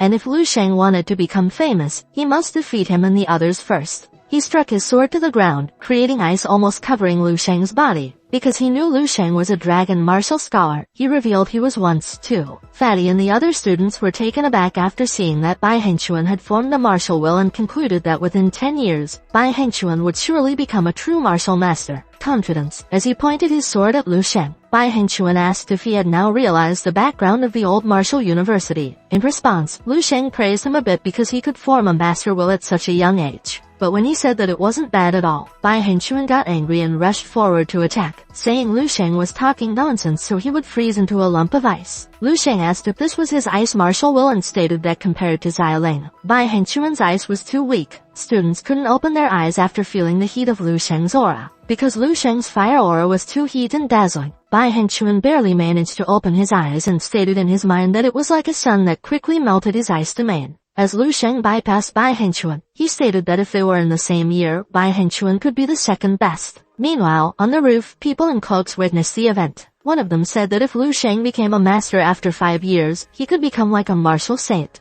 Inside the student union of First Martial Saint University, after hearing that Lu Sheng had already entered the First Martial Saint Tower, Jingxuan asked the blue-haired girl if Bai Hengchuan hadn't shown up. The girl responds that he did and even showcases his full strength. However, he failed to stop Lu Sheng. Hearing this confuses Jingxuan, so he asks how many moves Lu Sheng used. The girl sighed before closing her eyes and revealed that Lu Sheng didn't even move. He had just shown his master's will, which melted Bai Hengchuan's will. Jingxuan dropped his abscess to the floor and couldn't believe what he heard. The girl asked the trembling Jingxuan if he wanted to stop Lu Sheng. But Jingxuan replied that he and Bai Hengchuan almost had the same strength, and he knew he couldn't survive if he challenged Lu Sheng. The girl bumped her fist in anger and remembered that she planned to follow Tan Zhongyu's path and be promoted to master quickly. However, the demon king Lu Sheng suddenly pops out from nowhere. Looking out the window and realizing that Lu Sheng had already conquered their tower, Jingxuan told her not to think about it anymore and added that Lu Sheng could become the next martial saint of their kingdom. Meanwhile, in the dream space, Lu Sheng commands Ellie to open his information panel. Wondering if he can become a saint in this life, Lu Sheng realizes he doesn't care about reputation and just wants to cultivate, sleep, eat, and show off. He scratches the lice on his head after thinking that it isn't even a show-off and laughs like an ugly goat as he states that it is so satisfying, crushing enemies. When the information about him was shown, Lu Sheng was so happy that he could become a martial saint this time. However, this result was still far from his target, which is a rank 12 martial artist. Based on the information, Lu Sheng is a martial arts genius who became the strongest person below the master level after breaking the records in 7 martial saint towers. In the same year, he won first place at the National Martial Arts Competition and killed the cultivator of master level from Jidao Martial Academy during a match, which shocked everyone. Lu Sheng was stunned after reading it, knowing that Jidao has a martial saint's backing. He wondered why he would risk offending a martial saint by killing a master. He continued reading and learned he became the 3rd disciple of the martial saint at the age of 19 and became a grandmaster at the age of 32. He was promoted to the rank of martial saint at the age of 70 and created his own Saint Martial Academy, which is known as the Perfect Martial Saint. In year 457 of the martial calendar, he dies at the age of 161. Lu Sheng was so glad to see his new achievements. Even though his lifespan had shortened, he was still happy because he achieved Grandmaster. He was about to click the spouse section, but after thinking that another waifu could be added again, he became like an ugly fatty pig and ignored it. He then inquired about the origin of the monsters, but he almost fell to the ground after seeing that the information was too many. He decided to look for them later and ordered Ellie to show him the contents of the master volumes of the Stellar Body Refining Art, Nature Breathing Technique, and Crystal Visualization Technique. Upon learning the requirement about the stellar body and thinking that he hadn't even fully completed the second phase yet, Lu Sheng concluded that it was the same in the eastern military region where he needed the otherworldly marrow. Still, after seeing the ugly geezer crying like a baby while hugging their marrow supply, he decided to look at the content of nature's breathing technique. After reading the information that it has to pursue the unity of heaven and man, the connection of man and the universe, Lu Sheng couldn't understand the concept, so he looked at the content of visualization. He was surprised upon learning that the master volume of visualization technique could project the master's will and could imitate the martial arts will of others by using his psychic power. So he wondered if the dream space where a person could inherit the zombie ability by killing them was created by the projection will. Realizing that he is moving forward to uncover the truth about the dream space, Lu Sheng decides to go back and tells Ellie to save everything. After he left, Ellie looked at Lu Sheng's information, and a strange reaction could be seen on her face. After a while, Lu Sheng returned to dream space and tried to create a projection of the master. However, he failed and accepted that he couldn't make it quickly. He kneeled, rasped sand, and by comparing the tower in this dream space, the dream space was closer to perfect reality, and comparing the two in the game, the tower would be a very sloppy one. He decided to look around and remembered that after breaking the record of 7 martial saint towers, his visualization had been improving steadily, and he felt that his body could now accommodate 3 types of master will. He made a decision to add another grandmaster to his will and set his goal to become a grandmaster. After seeing a huge, muscular master zombie lifting a boulder, Lu Sheng uses the breath of flame, combines it with his spear, and throws it toward the opponent. The zombie master tries to block it using his palm but still fails, and he drops to the ground, lifeless. Lu Sheng observed that this zombie defense was extremely terrifying, and if it was in perfect shape, even Tan Zhongwu wouldn't be able to break through. Obtaining the zombie's ability, Lu Sheng discovers that this zombie is Shuai and has the nickname of Shuai the Fool. One day, when a teacher told him he lacked talent and couldn't become a martial artist because he was slower than others, Shuai declared he would work harder than others. When he grew up, he tried to apply as a guard but failed because he wasn't qualified. His mom got angry and was worried about his safety after Shuai told her he wanted to join the hunter group. Even though he was mocked by the others in the hunters group, Shuai the Fool was promoted to the 6th rank and continued his training to become stronger so he could save more people. One day at the hospital, after seeing his newborn baby, his determination to become more robust grew even stronger, and on that same day, he was promoted to master. At the age of 72, when a wave of monsters attacked the base 1359, Shuai stayed at gate 27 and never retreated. He did all his might until his last breath to protect the base. After inheriting Shuai's memory, a slight smile formed on Lu Sheng's face as he held Shuai's master's will because he and Shuai had the same path, which was to protect everything dear to them and humanity's future. Learning that Shuai had spent years of intense studying to polish his skills and became an expert in palm and fist techniques, Lu Sheng punched into thin air and was amazed to observe that he could even capture tiny particles by using Shuai's master will. He was shocked when Shuai's strong martial arts, Wisdom King's casting mountain, synced with him. He felt like there was an endless source of power below the soles of his feet, motionless like a Wisdom King. His body was as immovable as a mountain, with a heart so full of compassion that nothing could shake it. He moves like the wisdom of the king and thinks that even Tan Zhongyu isn't able to display such strong potential at the master rank. After fully inheriting Shuai's master will, he concluded that once the elevation was done by the path of the stellar body refining art, the balance within his body would be broken and could result in all the master will he inherited being swallowed up or extinguished.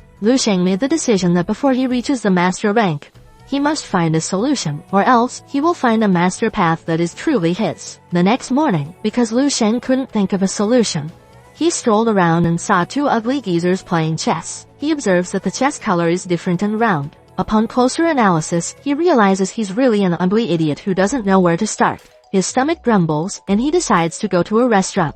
After ordering noodles and seeing this family of morons, Lu Sheng thought of his family and settled that he would go home after graduating from the academy. When his order arrived and he looked at the bowl of noodles, he noticed that even others had their own martial arts power that could perfect what they did. After consuming 2 bowls of noodles, he orders 5 more. Seeing how big his appetite was, the chef asked if he was a martial artist and revealed that even though his shop was small, many grand masters of 3rd and 4th rank often came to eat here with 20 servings. Lu Sheng responded that his noodles were so delicious and promised that he would come again when he had time. The chef served his order with a free poached egg and told him to bring his girlfriend next time. In response, Lu Sheng mumbled how pretty the round shape was.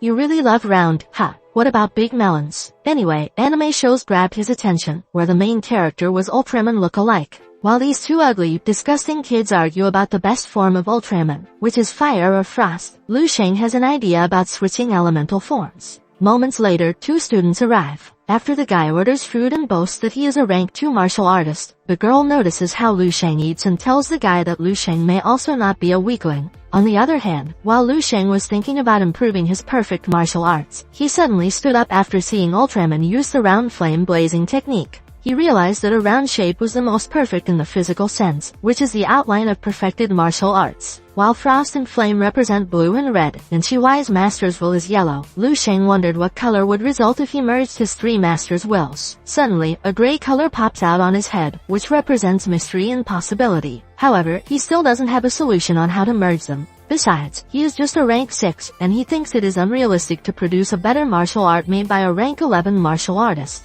Thinking deeply about how to merge these three master's wills, he suddenly got an idea, and the two students were startled like ugly goats upon witnessing his reaction. The guy whispered to the girl, saying that Lu Sheng didn't just love to watch cartoons but also had a weird personality. However, when he looked at the poster and realized it was the legendary Lu Sheng, he couldn't even finish a sentence until he shouted that it was Lu Sheng. A while later, Lu Sheng returned to his apartment at the 7th Martial Saint University. While meditating, he suddenly felt warm air sweeping through his body and observed that the second stage of the immortal golden body had been achieved instantly. His psychic, Genkai and vitality became clearer, and he felt that he was being immersed into the universe's drifting power and suddenly fell into the water. He was surprised after seeing that his three masters' wills were fighting each other, and he concluded that he would get crazy and die if this continued.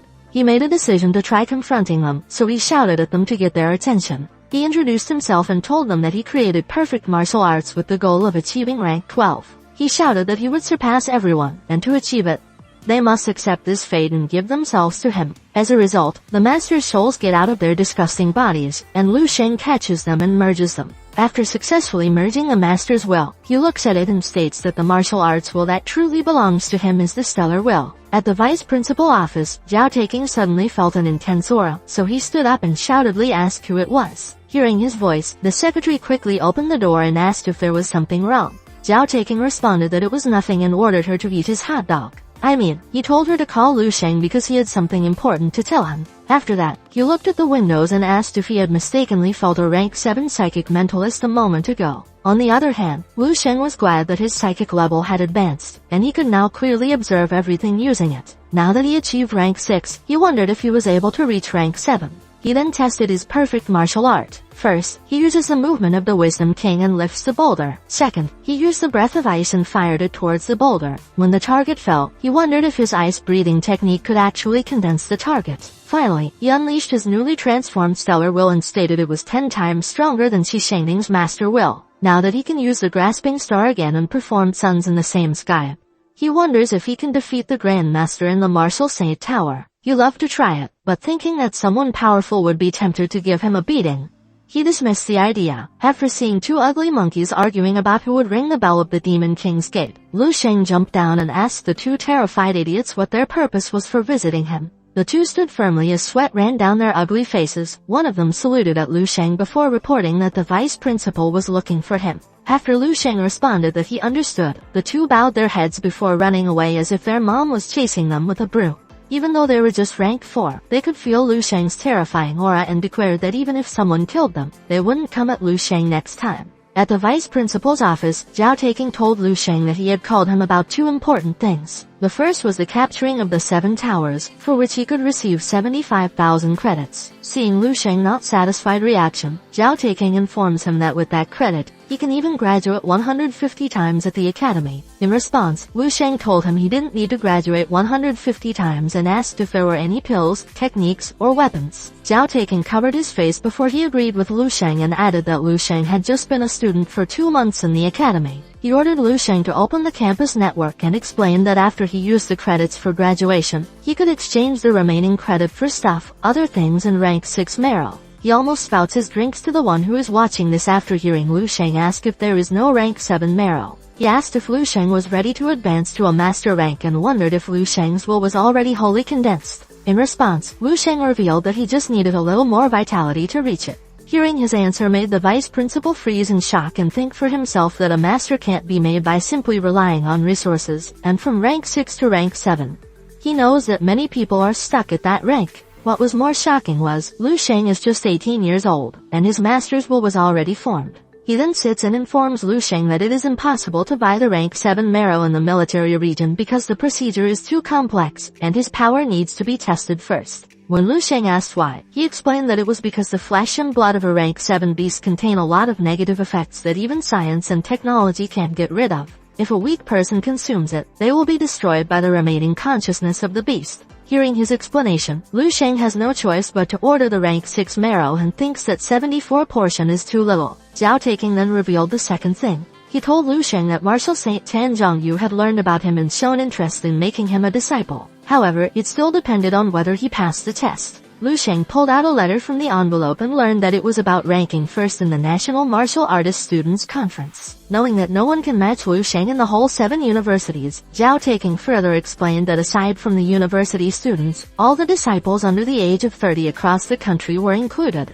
When he makes Jai Dao and Kou an example, Lu Sheng asks if it is the martial saint's descendants. Zhao Taking confirmed his question and added that the two were direct descendants of the martial saint since their childhood, and they were scarier than the geniuses of 7 martial saint universities. Lu Sheng remembered the information in the dream space and concluded that this conference was the reason he killed Jai Dao. Zhao Taking handed him another mission letter and explained that he could complete one or both. Lu Sheng was shocked to see that it was an SSS level mission. He then sat down, and after learning that he only needed to get rid of Lian Yi, a rank 5 martial artist criminal who had no reward, Lu Sheng wondered why it was labeled as an SSS mission. He then read the other family background and discovered that Lian Jaibai, a rank 7 martial artist master of Jai Dao, father of Lian Yi, was involved in his son's crimes. At the same time, Lian Yi has a close relationship with Zhao Jai, a martial saint and founder of the Jai Dao martial school. Lian Su, sister of Lian Yi, was the 5th wife of Zhao Jai. Observing how powerful Lian Yi's background was, Lu Sheng voiced out that it was labeled as an SSS rank not because of Lian Yi but because of his background.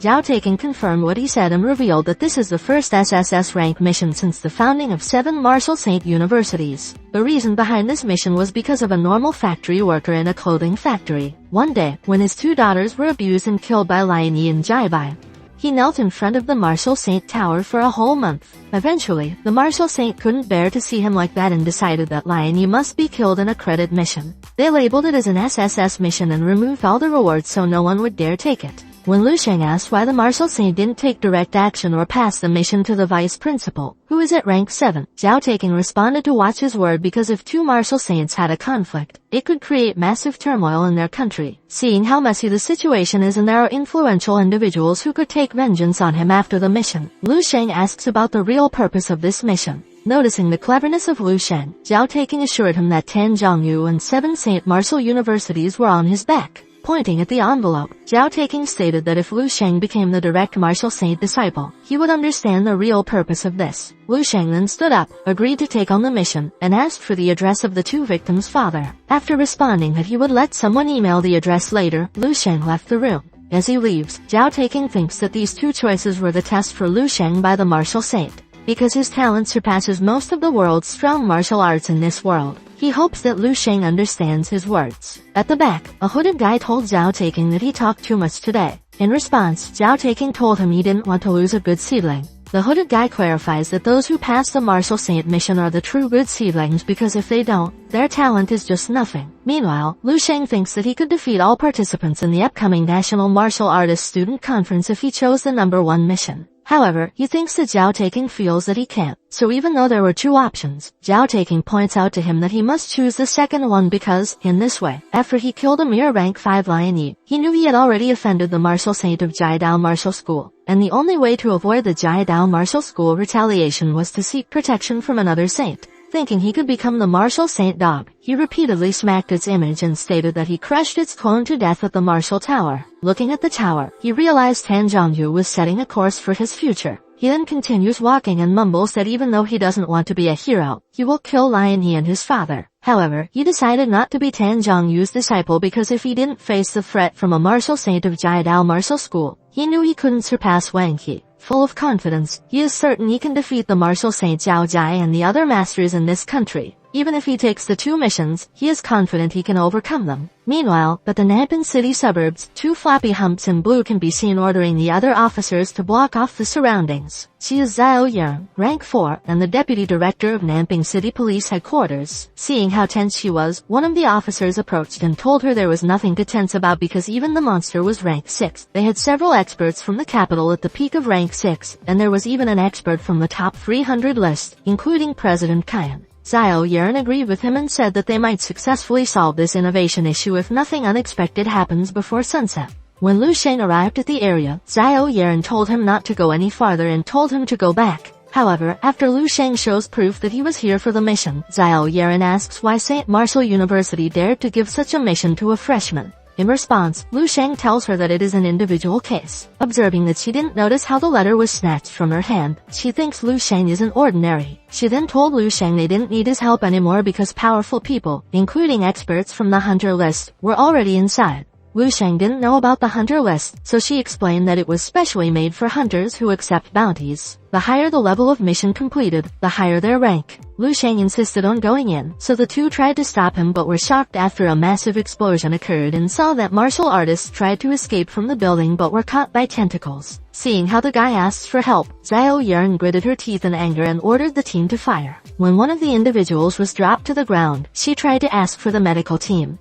But the guy pulled her and informed her that their information was wrong because the monster inside wasn't a rank 6 but closer to rank 7. Hearing the revelation, Xiao Yaran panicked because she knew city forces couldn't handle this matter. She was about to call the military but was stopped by Lu Sheng, who said that there was no need because he could handle it alone. He told her to help him adjust the mission level after he finished the monster within 5 minutes. He swiftly flew towards the building, and upon witnessing how fast Lu Sheng was, they were all shocked, and this ugly disgusting guy with no shirt asked who Lu Sheng was. Inside the building, Lu Sheng smelled how bad my underarms were and remembered that it was the same smell in the star selection. However, the bad odor here was so strong, so he thought that maybe the one in the star selection had been bathed beforehand. He jumped like a ninja on the stairs, and upon opening a room, a terrified eye caught his attention. The guy was being eaten by the monster, and after eating half of its body, the monster threw him away. Lu Sheng called the beast a naked eye worm monster and apologized to the guy for being late. He then unleashes his terrifying aura and promises that he will give the monster a painful death.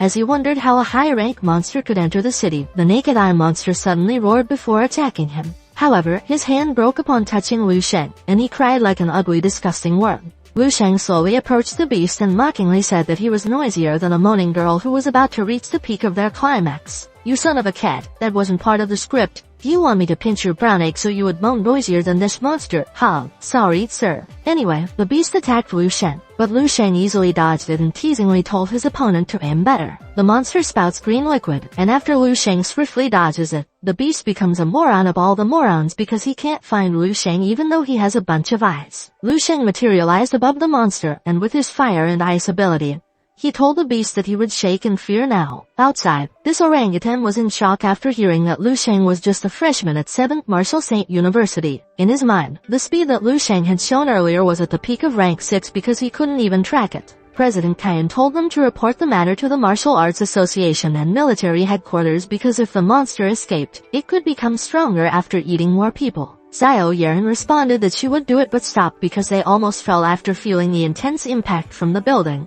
After the impact, they wondered what had happened at the building. Inside, after some torturing with the monster, Lu Sheng grabbed its finger and spun it like a ceiling fan that bumped into the wall. He stopped after noticing that the beast wasn't screaming anymore and wondered if it was already dead. He then threw it to the other universe, and upon witnessing the monster's body, this ugly geezer ordered them to take cover because the monster was escaping. However, they were stunned after observing that the naked eye monster was already dead, and it was not even 5 minutes since Lu Sheng entered the building. Lu Sheng then appeared and told Xiao Yaran not to forget to adjust the difficulty. President Kayan bowed his head before Lu Sheng and thanked him for helping them. He informed Lu Sheng that the profits for this would be transferred to his account. In his mind, he felt terrified because Lu Sheng easily defeated the monster. Lu Sheng responded that they must give the profits to the families of the ones who had perished because he knew that a rank 7 monster was enough for several families who lost their breadwinners to survive for the rest of their lives. After President Kayan thanked Lu Sheng asked Xiao Yaran to call a cab because he had to catch the next high-speed train.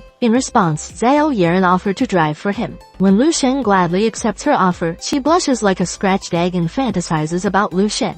In her dream, Lu Sheng was about to kiss her, massage her 2 mountains, and was about to eat her peanut. However, when she voiced out her thoughts, saying not there, no there, Lu Sheng wondered what was wrong with her. Still, he didn't mind this ugly, itchy girl and wondered how a rank 7 monster could breach through the front line and end up in a small city like this. He knew that if the beast ran into the border, the Martial Arts Association and military could stop them. However, landing in Namping City without warning, he was curious if there was a scheme behind this. A while later, inside the police car, Lu Sheng was browsing on his phone when he discovered Lion Kingdom doing bad things to the Dragon Kingdom. After remembering the destruction of the martial civilization 10,000 years ago, a vein pops on his face, and he thinks that when he gets stronger, he will eliminate the Lion Kingdom. Seeing the seriousness of Lu Sheng, Zhao Yaran asks if there is something wrong. Lu Sheng responded that it was a small thing that he could solve later. At the train station, when Lu Sheng said goodbye, she wished him a safe trip. Suddenly, she blushed while thinking of when she could meet Lu Sheng again to explore the cave, climb the 2 mountains, eat a jumbo hot dog, and throw a banana in a dark cave. Meanwhile, at Bay City's first middle school gymnasium, after Liu King landed a smooth kick at this ugly monkey, their instructor declared her the winner and told the students that if they needed advice, they could ask Liu King. 2 girls approach her and praise how cool she is. However, upon noticing her serious face, the short yellow-haired girl asked why she wasn't happy. In response, Liu King told them that if they had a brother who was renowned all over the country, they wouldn't be happy when compared to him. After hearing about her brother, the ecchi girls ask when Lu Sheng will return because they are so excited to make him their dinner. I mean to eat dinner with him because Lu Sheng promises to treat them. Seeing how itchy they became when talking about her brother, Liu King ran away from these 2 disgusting idiots. Upon exiting the door, he bumped into her brother, excitedly asked why he came back early, and inquired if he missed her. Lu Sheng informs her that after he finishes the mission, he decides to go back. Liu King inspected her brother's body to see if he had any gifts for her, and when Lu Sheng confirmed that he had and showed it, she was dismayed after seeing that it was a martial tonic that could help her reach a higher level of her skills. She became like an ugly frozen monkey and stated that Lu Sheng doesn't understand girls. Suddenly, a ball swiftly flew toward Lu Sheng's face, and after he caught it and told his sister he was fine, this ugly weakling Zhuang asked Liu King if her class was finished and asked who Lu Sheng was. Liu King didn't mind him because she didn't have time for a man who only had half an inch. The disgusting half-inch shouted her name before saying that he could accept that she didn't like him, but picking an ugly old man, he couldn't accept it. Lu Sheng was surprised and asked if Zhuang referred to him as an old man. On the other hand, Liu King gave him a smooth kick subscribe button on the egg and told him to go to the other universe. Noticing that the brown egg was the only big one in Zhuang, and yet his sister cracked it, Lu Sheng asked if he was alright. With a runny nose while crying, Zhuang looks at Lu Sheng before running away, whispering that he will find someone to take care of him. Liu King explained that Zhuang had been bugging her for almost 3 days. She stated that if Zhuang wanted to have a chance to enter her cave, he must at least defeat her first. She then asked Lu Sheng if he knew someone who could pass her qualification. Lu Sheng thinks for a moment and tells his sister that she must avoid men with surnames like Lin, Xiao, and Yi. He was referring to someone's novel series from China. When Liu King teased him about his relationship with senior sister Yang Yuan, Lu Sheng pinched her floppy cheeks and stated they were just friends. She informs him that Liu Kaiming didn't pass the exams and join the military, and before leaving, he wants to find Lu Sheng to say goodbye. But at that time, Lu Sheng was already gone from the capital. Lu Sheng picks up his phone and sees many messages from Liu Kaiming. He wonders if his friend really went to the military region. At the Eastern Military Region, recruit training camp, Liu Kaiming can be seen washing clothes using his hand when a man suddenly kicks the basin, calls him a little fatty and orders him to wash his socks nicely. Liu Kaiming gritted his teeth while looking at the sock, but when he noticed Lu Sheng's message, he ignored the ugly, disgusting orangutan who's still talking to him. A bright smile formed on his face after reading Lu Sheng's message, and he suddenly became serious. While the arrogant monkey was about to leave and instructed him on what detergent he should use, Liu Kaiming materialized behind him with promo words that he must wash his own stuff and gave him a solid punch. However, the arrogant monkey blocks his attack and launches a powerful punch that makes Liu Kaiming fly to the other universe. He then asks Liu Kaiming if he has a death wish before showering him with a powerful like button on the head. After that, he stood up and declared that from now on, he would give Liu Kaiming a beating once a day. A weakling Four Eyes approaches Liu Kaiming and asks why he went against the man earlier. Liu Kaiming, with an ugly face, uglier than my dog, smiled while saying that his brother was a top martial artist in the country, and would become general. He added that if he bowed himself today, it would make his brother a laughing stock, and he didn't want that to happen. In Four Eyes' mind, Liu Kaiming is talking nonsense and thinks that he has brain damage. Meanwhile, in the dream space, after some browsing, Lu Sheng asks Ellie to look at Liu Kaiming's information. After Ellie fulfilled his order, Lu Sheng discovers that Liu Kaiming's future has also changed. Liu Kaiming became a soldier with a second-class merit and an honorable discharge. After coming out of the military, he opens a logistic company and has a net worth of over 10 million at the age of 50. He has 2 sons and 1 daughter. He dies at the age of 90. Seeing the exemplary achievements of his friend, Lu Sheng decided to stay away from Liu Kaiming so he couldn't affect his future. The next day at the Lingsheng pharmaceutical branch, after Lingsu informed Lu Sheng that more than 500 Xingshan medicinal halls had been opened in the Dongning province, Lu Sheng told her that if the Chen family tried to provoke her, it meant they also provoked him. He added that provoking him was such a foolish move, and he declared that nothing would happen to her as long as she was on his side. Looking at the back of Lu Sheng, Lingsu couldn't believe that Lu Sheng had become completely different in just 2 months. She thinks Lu Sheng was acting like a real big shot who meant what he said. Inside the laboratory, Lu Sheng used his psychic power to create tonics, and as he did so, he thought that if he completed the second phase of the immortal golden body, he could destroy anything, even if it was the sun. 2 days later, at the Bay City Shimo International Grand Hotel, Lu Sheng asked the front desk to get him a nice suite. After that, he looks at the suitcase and thinks that now his 125 sets of golden dragon saliva are ready.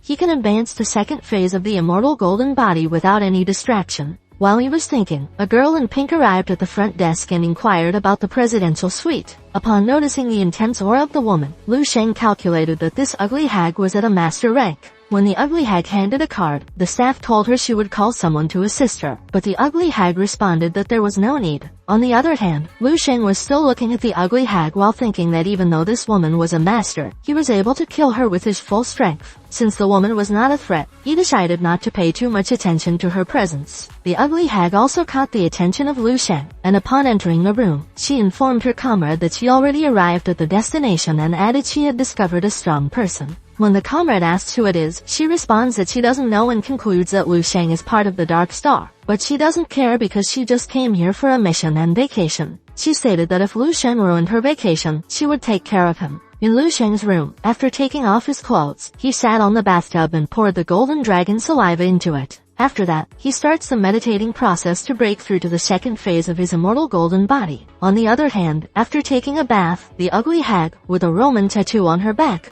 planned to start chasing her targets. Back at Lu Sheng, after successfully breaking through the second phase of the immortal golden body, he stood up, held his spear and tested his defense. After observing that his hand didn't get any scratches, he was glad and stated that enemies wouldn't easily break through his defense now. He then put on his clothes and mumbled that the next stage was the master's vitality. Even though the path he chose differed from the future he had seen in the dream space, he was satisfied because this path was indeed his. At this moment, Lu Sheng was at the threshold of the 7th rank, and only one step was needed to instantly achieve the master rank. However, he decided to delay the process because many masters would be shocked if they noticed him, which could result in the rat being scared away, and he didn't want that to happen. He then swiftly jumps from the window and plans to test his new strength. At the same time, a father and daughter entered the taxi and ordered the driver to go to the Western District suburbs. Moments later, when the guy looked out the window and wondered if they get away, he told the driver to stop. He told the driver not to tell anyone about him and offered thrice fare. However, as the driver slowly took off his mask in response that it wasn't enough, the guy was shocked and asked what he meant. It turns out that the driver was the ugly hag and called the guy a little rat with a gold mine. Realizing that it was his pursuer with the tattoo of knife, bullets of sweat ran down his face as he felt terrified. Meanwhile, Lu Sheng noticed his speed had increased a lot and thought this kind of speed couldn't be detected by the military's monitoring device. He stopped at the already closed chemical plant and thought this was the right place to test his new strength. Suddenly, he felt the aura of a master and saw some commotion. The guy who was carrying his daughter was being chased by the ugly hag, shivering as he held his unconscious daughter and asked for help. This ugly hag told them to run and wanted to see how far they could go. Observing the unexpected incident, Lu Sheng declared that as a man of justice, he could not simply stand by and ignore this. He stood in a fighting position, pointing his finger at the woman. He wondered if he could defeat a rank 7 master by only using his physical strength. The guy spouts blood after getting hit by the woman, and he falls to the ground. Seeing how the guy trembled, the ugly hag approached them before kicking him on the leg. Seeing how his dad cried in pain, the little girl told the ugly hag not to bully her dad. She repeatedly punched the ugly woman while saying she was bad. Still, the woman didn't budge. She lifted her up and told the guy that she would give him a chance to escape, and since his leg was broken, she would give him 10 minutes to crawl. The guy told her to let his child go because the information was in his head, and if she forced him to confess, he could kill himself by triggering the poison in his mouth. Suddenly, the woman swiftly took out the poison from his mouth after hearing what he said and told him that now he didn't have the option to ice guy in another world. He must spit out the information. Otherwise, she will put the poison to his child. Desperate, the guy kneeled before her and in a stuttering voice, he asked her to let her child go. To the ugly monkey's surprise, Lu Sheng swiftly snatches the girl from her. Irritated, she turned to Lu Sheng and shouted that she knew something unusual about him. In response, Lu Sheng asks if she is worthy of being called a master because she can't even let a girl go. Observing that there is no information about Lu Sheng and thinks he doesn't hold the title of a master, the ugly yellow worm asks if Lu Sheng is part of the Dark Star. Lu Sheng seriously looked at her, asked what the Dark Star was, and in an instant, he swiftly moved to the ugly worm's back and stated that he was the sun. Frozen in position due to the fast movement of Lu Sheng, she slowly turned her head and was stunned after seeing a huge fist of Lu Sheng approaching her ugly face. When Lu Sheng's palm touches the ugly face, he smacks it to the ground using only physical strength, resulting in a massive impact that can be seen from afar. He was startled after observing that the woman was already dead and stated that she was so weak. Seeing how strong Lu Sheng was, the guy panicked and quickly told Lu Sheng that he would reveal the location of the dense gold mine just to let them go. When Lu Sheng responded that he didn't care, the guy asked why he saved them. Lu Sheng replied that he coincidentally passed by and helped them. Inside his mind, all the locations of the secret gold mines all over the world were in the dream space system, and he didn't want to go through all that trouble. The guy called his little girl Xiaoqiu and explained that even though Lu Sheng was strange, he was a good man. After Xiaoqiu responded that Lu Sheng was cool, her dad suddenly spouted blood and told her that she should run away to protect herself because he had a lot of broken ribs and couldn't walk anymore. Suddenly, Lu Sheng helped him up and stated that even though it was troublesome, he needed to ensure he would help them all the way. Back at the hotel, where Lu Sheng checked in, after the guy thanked him, Lu Sheng gave him a potion that could heal him. The guy then told his daughter to go to sleep first. When Xiaoqiu went to the room, Lu Sheng showed a ring from the ugly hag and asked about the origin of the ring imprint and the Dark Star. The guy explained that the ring imprint and the Dark Star are both intentional organizations of mysterious origins with unknown intentions. They are active in many nations around the world. It is said that the ring imprint is the master level, and there are even stronger imprints like divine imprints. When Lu Sheng asks if grandmasters or martial saint imprints exist, the guy responds that he doesn't know about such secrets. Hearing his answer, Lu Sheng thinks of checking it on the system,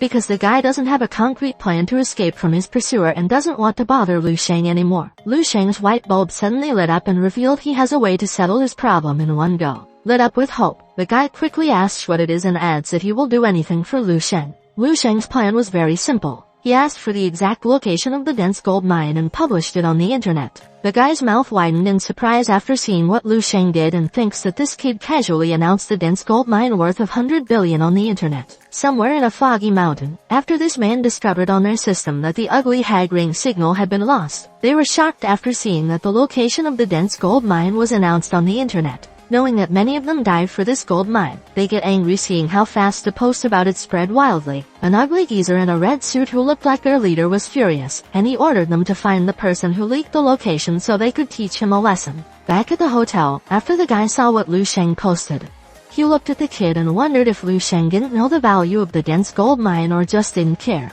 Lu Sheng told the guy that they must hide for a few days after they checked out tomorrow and added that the storm about the dense gold mine would pass soon. After he says goodbye, Xiaoqiu asks if they could meet him again. Lu Sheng patted her on the head before saying yes. At the chemical plant, after analyzing how powerful the person who killed their comrade was, bullets of sour sweat form on this guy's face while asking his companion if he still had a plan on pursuing their target. Knowing how strong their target was and how the dense golden mine was already spread, he stated that he didn't want to become like this ugly hag.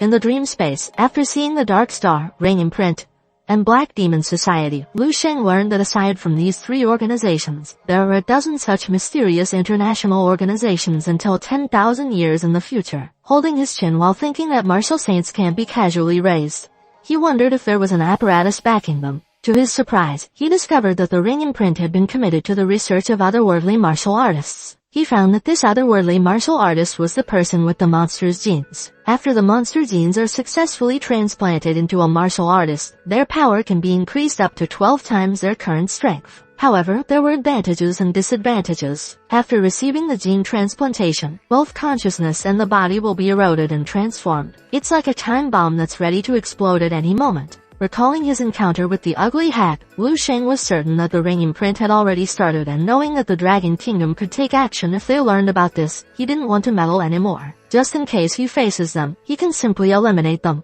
But when it comes to the path of otherworldly martial artists, he decided to check it out in the future. He then sees the information of Xiaoqiu or Gu Liuyan. She became a rank 8 Grandmaster and dedicated her whole life to tracking down Ring Imprint, Dark Star, Black Demon Society and other such organizations. However, she didn't get married because Lu Sheng was the only man she loved. Seeing this information, Lu Sheng's hot dog gets angry and acts like a shy kid while covering his face as he mumbles that this kind of information could ruin his Dao's heart. He then became serious and stated it's time to deal with the scumbag Lion Yi. At Feng City Western Region, Pingjang Road number 213 Working Community. After Lu Sheng knocked on the door, a woman opened it and asked who is he looking for. Lu Sheng smiled while saying that he was looking for Fu Jianming. The woman quickly closed the door, saying he was in the wrong house, but before the door could close completely, Lu Sheng blocked it using his feet and informed her that he was at the correct address. The woman gets irritated and responds that Fu Jianming no longer lives in this house. She warns Lu Sheng that she will call the police but is taken aback after Lu Sheng reveals that he has no interest in the house and asks where Fu Jianming is.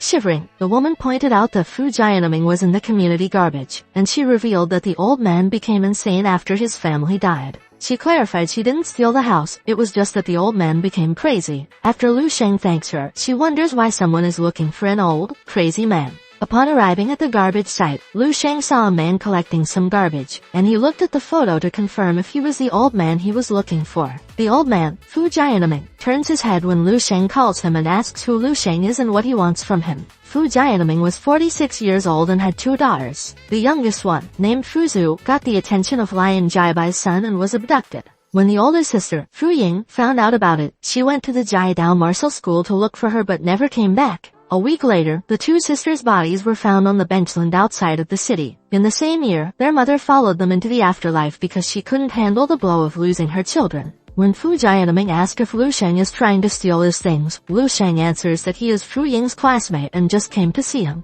However, the old man didn't believe him and revealed that he vividly remembered all of Fu Ying's classmates. He grabs Lu Sheng by the shirt and asks if he is trying to steal his staff. He laughed like crazy while saying that all of Fu Ying's classmates stated that they hadn't seen her. He then looked above when Lu Sheng apologized for lying to him and clarified that he had come to help him. He was stunned momentarily before asking if Lu Sheng was a strong martial artist. When Lu Sheng answered in the affirmative, he laughed and was overjoyed. He then gets something from behind and asks Lu Sheng to help him kill Lion Yi and Lion Jiabai. He added that he would give all his money and treasure in return. He suddenly let go of the garbage after observing that Lu Sheng didn't answer and asked if it wasn't enough. Desperate, he shouted at Lu Sheng, saying he would offer his life. However, upon seeing that Lu Sheng still didn't answer, he dropped his abscess to the ground and told Lu Sheng to forget about it. He inquired if Jiadao Martial School ordered Lu Sheng to come so he could laugh at him and check if he was already dead.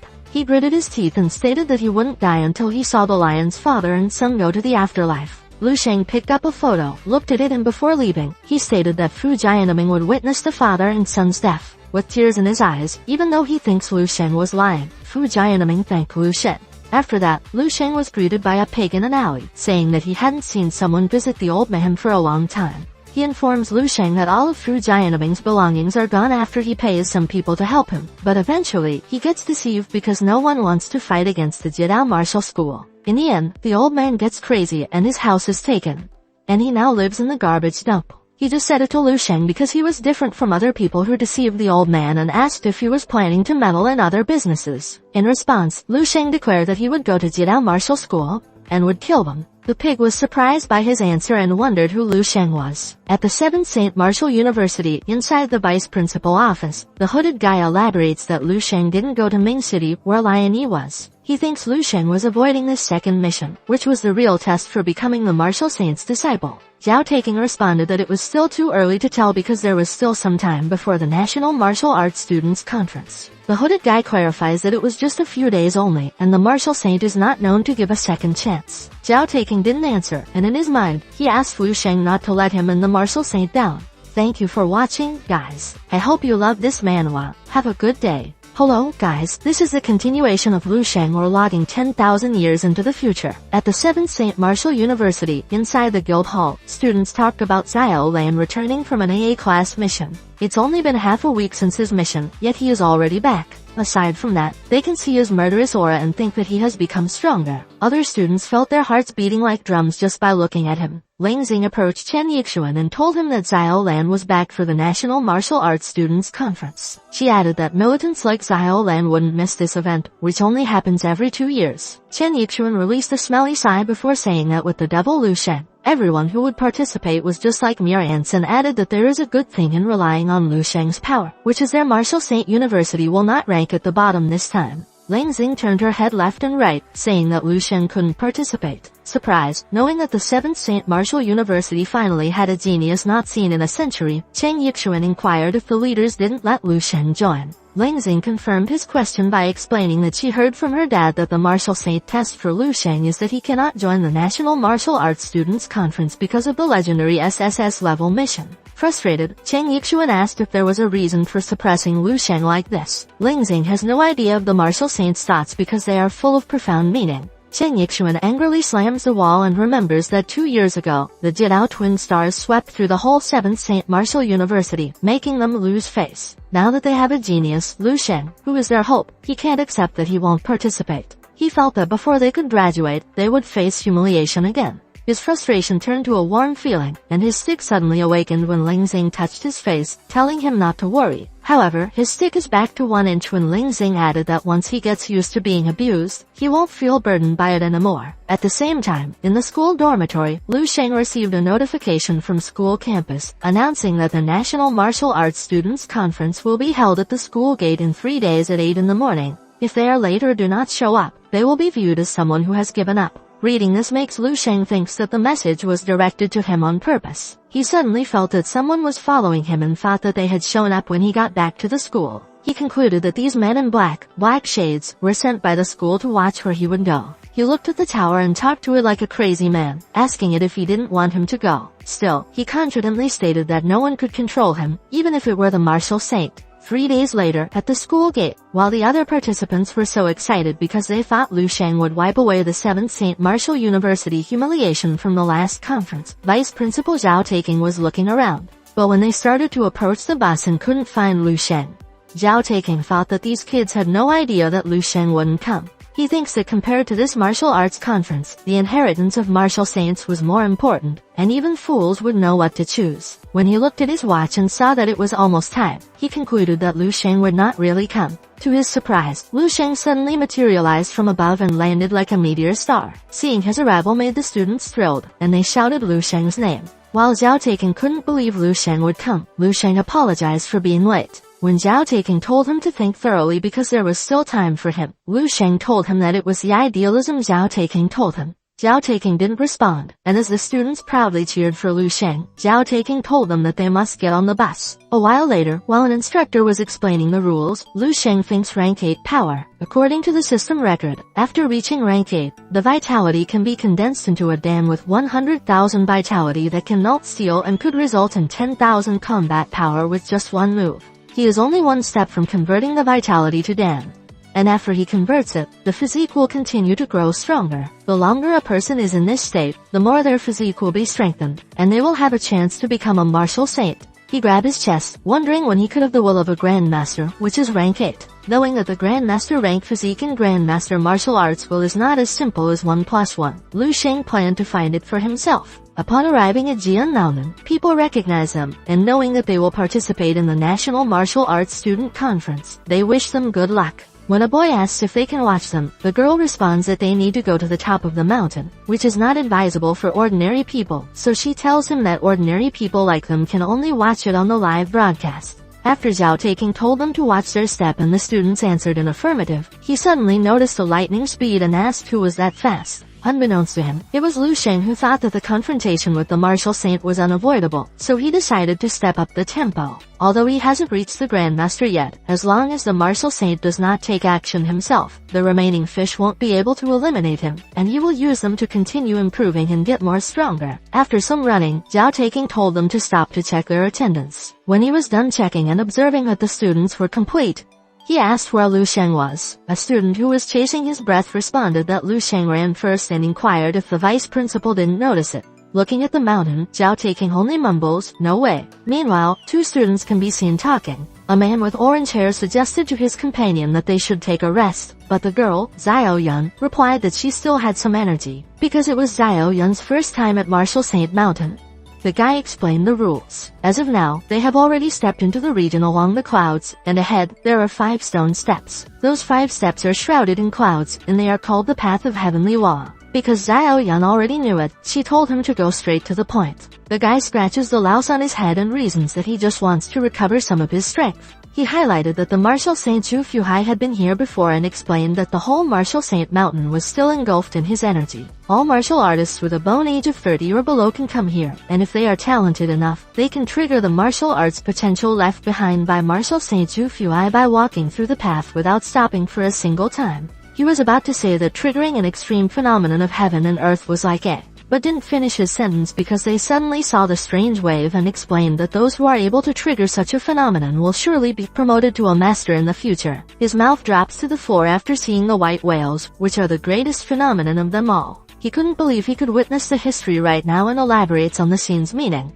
Those white whales mean that on top of the mountain, there are at least 3 people who have the potential to become martial saints in the future. Hearing martial saints shocks Xiao Yan, so the guy clarifies that he just meant that they have potential. Still, this scene was truly remarkable for him because he knew it was rare to achieve. Xiao Yan told him that he was so long-winded and stated that she wanted to try to, hoping that there would be a whale to pop when she went up. As she said these, Lu Sheng swiftly passed her like a flash of lightning that made her inquire who was that fast. To their astonishment, a huge divine dragon that will devour everything suddenly materializes, and this monkey mumbles that the legend is indeed true. Under the colossal dragon, Lu Sheng can be seen running while thinking that he just originally wanted to climb the mountain, yet he suddenly felt a very strange feeling that slowly emerged from within his heart. It is as if he is the only one remaining in heaven and earth, the only one standing separate from heaven and earth. He noticed that his nature's breathing technique suddenly operates on its own as if his body was guided by someone to push forward. He was confused after seeing 3 whales getting devoured by the dragon, and upon facing the dragon, he wondered if this was some kind of welcoming ceremony.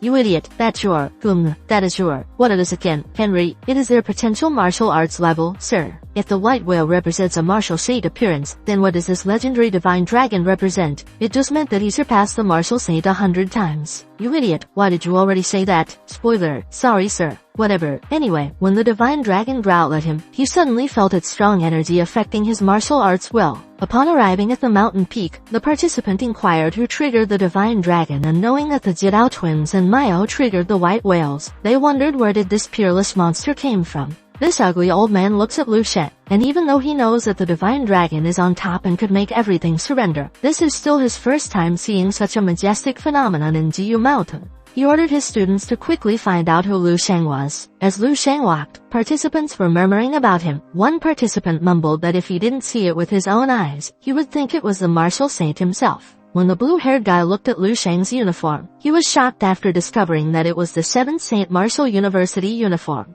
After the orange-haired guy stated that the eternal trash of the university actually produced such a monster, the other guy revealed that several martial saints who climb Jian Mountain only produce 1 or 2 white whales. He loudly asks how virtuous and capable Lu Sheng is for surpassing a martial saint by 100 times. As these 3 orangutans look at Lu Sheng, the girl suddenly recognizes Lu Sheng, and informs them that Lu Sheng is the otherworldly genius of the 7th Saint Martial University who defeated all the towers. When the students discovered that Lu Sheng was a martial saint Tan Zhongyu's dear disciple, and this guy revealed that Lu Sheng could go beyond a martial saint, they were shocked to learn that Lu Sheng could become stronger than a martial saint. The old man, Grandmaster Kai, holding my wrinkled eggs, clarifies that martial artist talent wasn't calculated like that and explains that Lu Sheng was indeed talented, but not as much as they think. He added that things such as the phenomenon of this mountain are not specifically designed to test martial arts talent. He further explained that Lu Sheng was just lucky because the people before him had gathered up a lot of luck, and Lu Sheng came at the right time to stir up the remaining and trigger the divine dragon. Otherwise, it was impossible for him to surpass the martial saints because they were this world's gods. This ugly geezer may be angry by making his own conclusion. Wait for my truck cunt, and I will let you experience the taste of my abscess. Sir, chill, calm down yourself. Anyway, these idiots believe in the old geezer and add that there is no one who is stronger than martial saints. Grandmaster Kai mumbled that considering the energy Lu Sheng showed them, his talent and power were indeed far beyond those of his peers, and it was undeniable that he was worthy of being a martial saint Tan Zhongyu held dear. Because Lu Sheng shocked everyone the moment he appeared. This girl thought that Jiadao Martial School would get worried. Meanwhile, in the mountain hotel, Lion Jaibai angrily slams the desk and feels a disgrace to his students because they are shocked after seeing an unusual phenomenon, as he repeatedly slams the desk as if he is a member of a band. He reminds them that they are the elite members of Jiadao Martial School, yet they are afraid of a mere freshman who's not even a master. One of the Jiadao twin stars, Kao Kyan, twirls his hair before agreeing to their master and adds that if he used his full power, he might not be worse than Lu Shen. His twin Kao King told them that martial arts prowess cannot be measured simply through such flashy scenes. He declared that if that brat Lu Sheng stood in front of him, he would definitely crush him to death. Lion Jaiba's mood suddenly changed, and he became proud of the attitude of the twins. With a sinister smile, he gave them a task. Whoever encounters Lu Sheng first during the conference must beat him to death. He told them not to worry about the 7th Saint Martial University because he would handle it. In Kyoyu Martial School Lounge, a girl was looking at Lu Sheng on her phone when a guy suddenly approached her and asked if she was thinking of Lu Sheng. He told her not to worry because Lu Sheng had not reached the stage of martial arts well and wasn't strong enough to be her opponent. Her target was Jiadao Martial School twins, who were ready to become masters or rank 7. When the girl simply responds that she understands, the ugly monkey momentarily pauses before cheering her by saying that she must not have been deceived by the phenomenon earlier because even if the Martial Saint Mountain's predictions are true, nothing is absolute. Although Lu Sheng is talented, he is sure that Lu Sheng is no match for her, especially when it comes to true strength. The girl didn't respond, and she remembered that she had seen thick black mist coming from Lu Sheng's behind, enveloping the whole mountain. Since she was a child, she had this special talent to see the supernatural. In the hotel lobby, students talk about how powerful Lu Sheng is, and when the students from 7 Martial Saint are so amazed because they are sure Lu Sheng will win the conference, Chen Kong remembers his encounter with him and feels relief because he didn't fight Lu Sheng. Otherwise, his confidence in martial arts, which had developed for 4 years at university, would have been shattered on the spot. Hearing his mumbling made Bai Hengchuan respond that he was living proof of what he said. As he released a heavy sigh, he stated that he didn't know how strong the vitality must be to trigger a strong phenomenon of heaven and earth. He knew that Lu Sheng's martial arts will was fully established, and if he fought him again, the result would remain the same as the last time. Suddenly, a hand patted him on his shoulder and said not to underestimate himself too much. It is the 4th Saint Martial University principal. He advised Bai Hengchuan to walk on his own path and let Lu Sheng walk on his own. He added that their 7 Saint Martial Universities are essentially one, and there is no need for them to see Lu Sheng as their enemy. When Chen Kong agreed with him, the principal looked at Lu Sheng, saying that it was their biggest chance to get the #1 spot, and stated that Lu Sheng would become a dragon in the future. At the same time, Vice Principal Zhao Taking wondered why Lu didn't understand him. He just needed to kill Lion Yi, and he didn't need to worry about the Jiadao Martial School's action because the Martial Saint would protect him. He thinks that Lu Sheng is taking the wrong path. While Lu Sheng was looking at his hand, he realized that the energy entered his body made his power greatly increased. Seeing the additional image of a big whale, he wondered if it was swallowed up the whole time, and he decided to call it the might of the divine whale. After that, he is certain that if he encounters a grandmaster in the future, his chance of winning will increase by a few points. He suddenly felt someone looking at him with murderous intent, and when he turned his head, he saw Lion Jaibai intensely looking at him as if he was ready to bite Lu Sheng at any time. He thinks that if he fought with a grandmaster like Lion Jaibai, he would only have 30% of winning using a god mode for 1 minute. However, if he breaks through immediately, condenses his vitality into Dan, and then enters the state, Lion Jaibai will surely be beaten to death in less than 20 seconds. He smirked and thought that many people had already targeted him. He put his hand in his pocket, started walking, and stated that he would just wait quietly and do his things step by step. If they don't like that, they can all come at him, and he will make sure to give them a sweet death. At the arena, a pig holding a camera can be seen rushing and asked to give way when he almost bumps into Lu Sheng. When Lu Sheng inquired if it was a complete live broadcast, the pig answered in the affirmative and added that they arrived late. He told Lu Sheng that he had just heard some kind of spectacles and that they were able to see it from the bottom of the mountain, which is truly majestic. Unfortunately, he was only able to take a few photos. However, considering the conference lasts 2 to 3 days, he hopes to get another chance to take more. Their conversation was interrupted when a little old man, Jian He, in charge of the event on behalf of Martial Saint Tan Zhonghu, announced the start of the International Martial Arts Student Conference. He explained that the draw of lots would determine this conference. After all the participants lined up and got the number of their opponents, a participant with orange hair cursed because he picked a former senior named Wang Xin who once ranked second on the seniors leaderboard and joined the Halong Martial School after graduation. While Lu Sheng was thinking about who his opponent would be, a guy with blonde hair asked if he was Lu Sheng.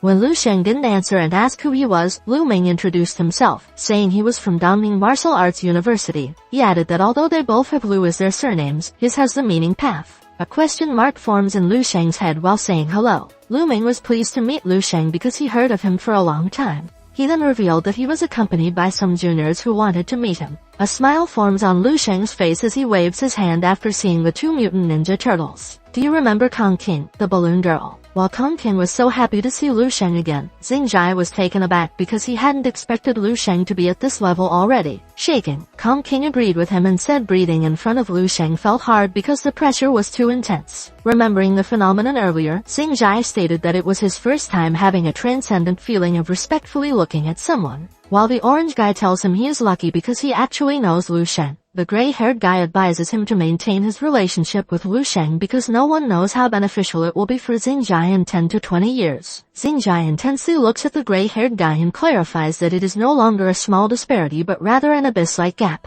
He announces that the contestants from 3 martial schools did not come, and he informs them that the ones with the number he will announce will be automatically promoted to the next round. After hearing his number, Lu Sheng plans to use this time to observe the level of the participants. When the tournament started, Lu Sheng thought that the rules were simple. If you're beaten out of the 20 square meters arena or you surrender, you lose. When the girl beside Lu Sheng suddenly cheered for her brother, Lu Sheng noticed the orangutan was quite strong. After the orangutan won the match and was announced the winner, the defeated opponent was approached by the referee, who cheered him up by saying it was okay because losing was normal. The beaten opponent spit after saying that if they were the same age, his opponent wouldn't win against him. Hearing his reason makes Lu Sheng think that many people from universities use their age and time of cultivation as an excuse when losing. He stated that there is no mercy for any reason if it is a life and death battle. If you lose, you lose. A strong person never makes any excuses, and a truly strong person does not have the word failure in their dictionary. When martial arts disciples face martial arts students, they have the advantage of age. Still, martial arts students are better in various other conditions,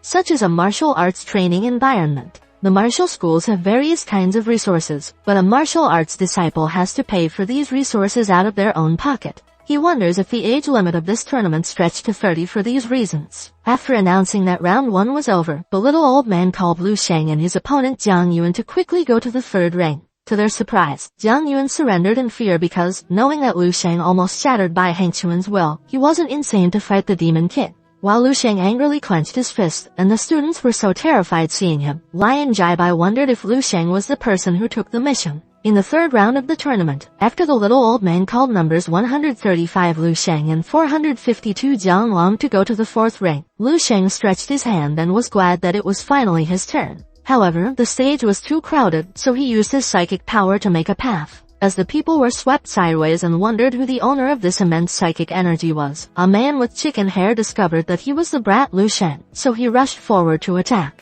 Unfortunately, Lu Sheng dodges his attack, and he receives a sweet subscribe button on the tummy, making him crash to the stairs, unconscious. Learning that the chicken hair uses a gangi that can hurt people, Lu Sheng asks if what he did to him was enough to learn his lesson. At the ring, when Lu Sheng inquires where his opponent is, he calls Jiang Long and warns him that if he doesn't come up, he will lose automatically. A guy in a blue sweatshirt informs him that the chicken hair Lu Sheng sent to the other universe was Jiang Long. While this ugly monkey is having a sweet dream, he tells Lu Sheng that he can wait for the next round. Encountering an unexpected coincidence, Lu Sheng sighs. Round 3 of the tournament continued, and while the participants fought with all their might, Lu Sheng looked bored as he easily defeated his opponent. Observing how powerful Lu Sheng is, this guy with yellow hair wearing a blue uniform told Wang Xin that someone ranked in the top 20 last time couldn't even make a move against Lu Sheng. He added that if Wang Xin faced Lu Sheng, he wouldn't have any chance to win. Wang Xin stated that he would do his best, and if it didn't work, he would use the secret technique. The yellow-haired guy responded that Wang Xin's secret technique was specially prepared to deal with Jai Dao twins and Keiwa Saint Maiao. But since Lu Sheng is on the same level as them, it wouldn't be a loss if he used it against Lu Sheng. He added that Wang Xin still has the opportunity to reach the top 4. Seeing how skillful Lu Sheng is, Lion Jaibai tells the twins that they can make Lu Sheng their stepping stone to advance to master. While these two morons respond with a menacing smile, this girl with blue hair feels so terrified seeing Lu Sheng. Her comrade asked why she was anxious and told her that even though Lu Sheng was strong, he was just about the same level as the twins at Jidao Martial Arts School. The girl replied that it was just what ordinary people see, but in her eyes, Lu Sheng was so terrifying. She covered her face in fear and hoped that she would fight Lu Sheng in the final so it wouldn't look bad when she surrendered. 4 hours later, in the 7th round of the tournament, Little Old Man announces that the ones who advance in this round will be the top 10 in the nation. Upon seeing his opponent, Lu Sheng thinks that Wang Xin has graduated from the 7th Saint Martial University, and that he can be considered a senior disciple. After he asks Wang Xin if he wants this fight to be a bit gentler, Wang Xin thinks that he is really now facing the Demon King of the 7th Saint Martial University. However, who is stronger and who is weaker is still unclear. When Teichi Goto Abdoraemon announces the start of the battle, Lu Sheng tells Wang Xin to go first as a courtesy to the senior. In response, Wang Xin informed him that before he graduated, he stayed at the top leaderboard of the 7 Saints Martial University for 2 years. Lu Sheng gave him a sparkling thumbs up, saying he was amazing and asking him to give all his might. Wang Xin gets annoyed by his answer and angrily shouts that since he wants to fight, they should fight. He unsheathed his sword, engulfed in massive flames, and stood in a battle stance. Feeling the powerful force from Wang Xin that can be compared to a master's level force, the students were amazed and couldn't believe that Wang Xin actually had such power. Covering his face, Lion Jaibai assumed that Wang Xin used some secret skill to temporarily increase his power, and observing the attack power he produced, he was sure that Wang Xin wouldn't be able to continue after this fight. Tao Qian, with a grin, stated that this force could be compared to their full power, and he wondered how Lu Sheng would act. Rushing forward, Wang Xin explains in a loud voice that this secret skill of burning blood can increase the user's power by more than 50%.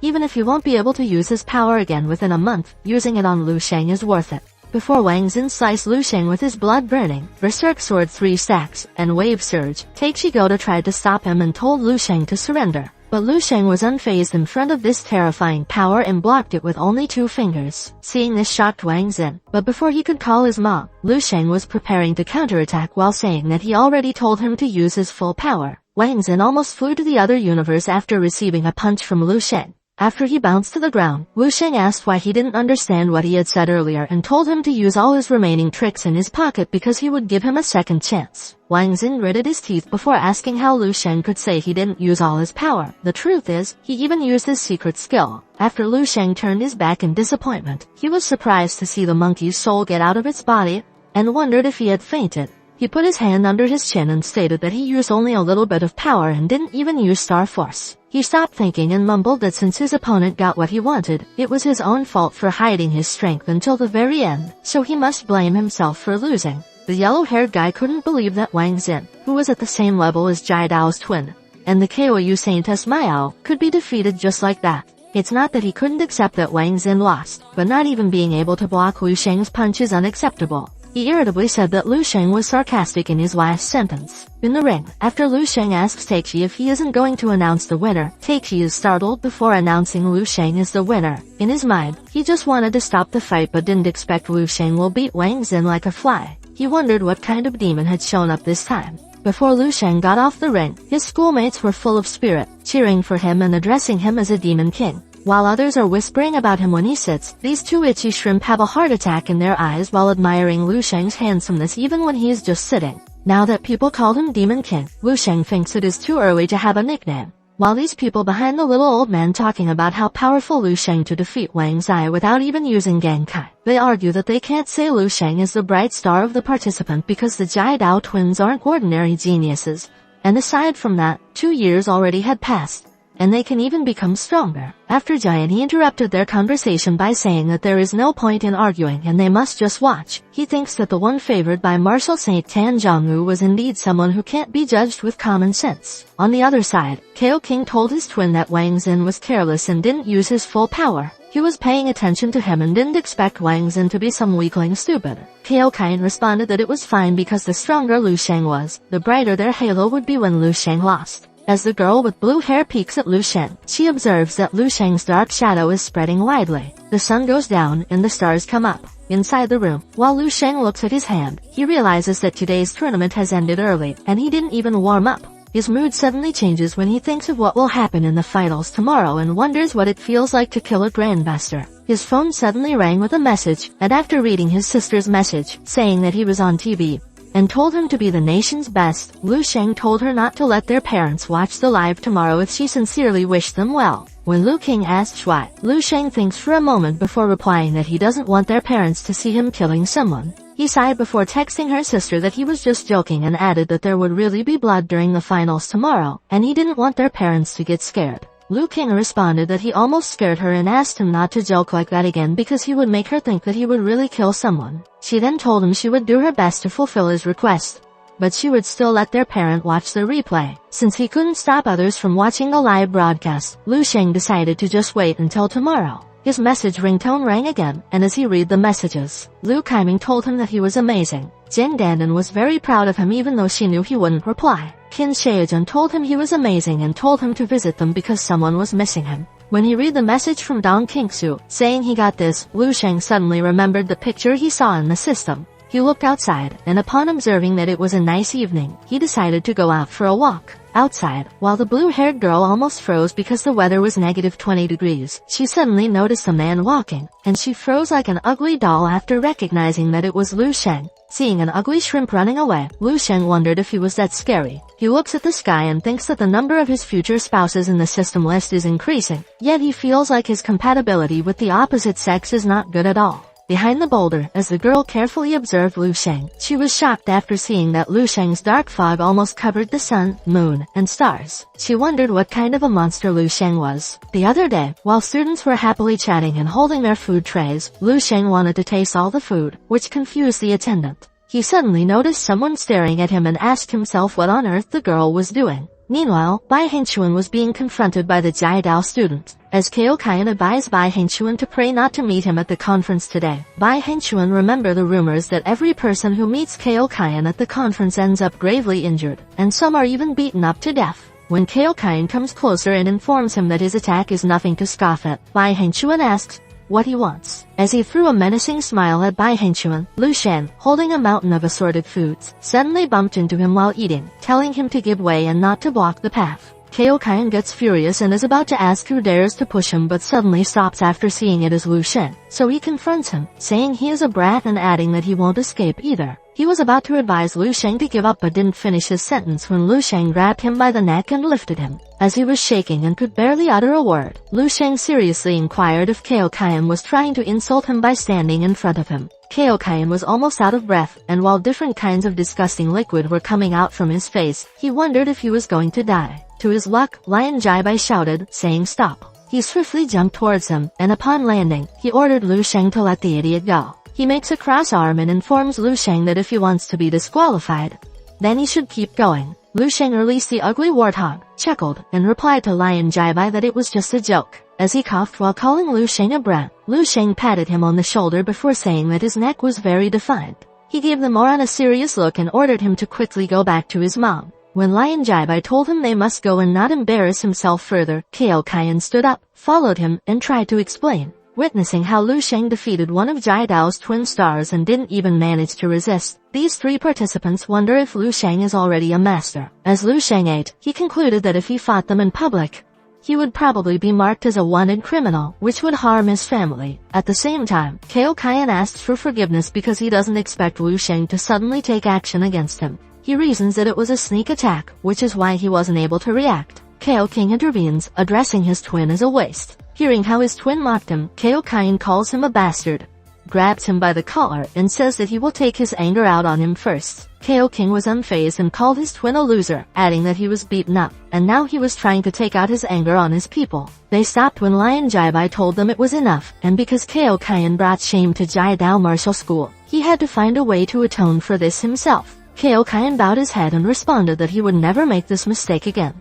When Lion Jaibai was already left, he gritted his teeth in anger, called Lu Sheng's name, stomped his feet on the ground, and declared that he would kill Lu Sheng. 1 hour later, at the arena, Lu Sheng was having a conversation with Zhao Taking and other principals of Seven Saints Martial University. Zhao Taking informed Lu Sheng that the Jiadao twin stars have dominated the conference for many years, and their strength is not to be underestimated. He advised Lu Sheng that he must not let his guard down even if he had the advantage. After Lu Sheng replied that he knew, he started to walk away from them. While the hooded principal says that Lu Sheng is so calm and doesn't feel any danger, the principal with a thick beard tells Zhao Taking that it's their time to win the conference. After Zhao Taking responds that he hopes so, he thinks of what Lu Sheng will say to Marshal Saint Tan Zhongyu at this point. The draw of the 8th round officially began, and after Lu Sheng saw his opponent, he smiled. After the little old man announces that the last battle for round 8 was Lu Sheng versus Kao Kayan, the people think that the organizer has done it on purpose. When the blue-haired guy says that Lu Sheng will win because he defeated Kao Kayan, the coconut-haired guy wearing an orange responds that it is not necessarily because Lu Sheng did a sneak attack that caught Kao Kayan off guard.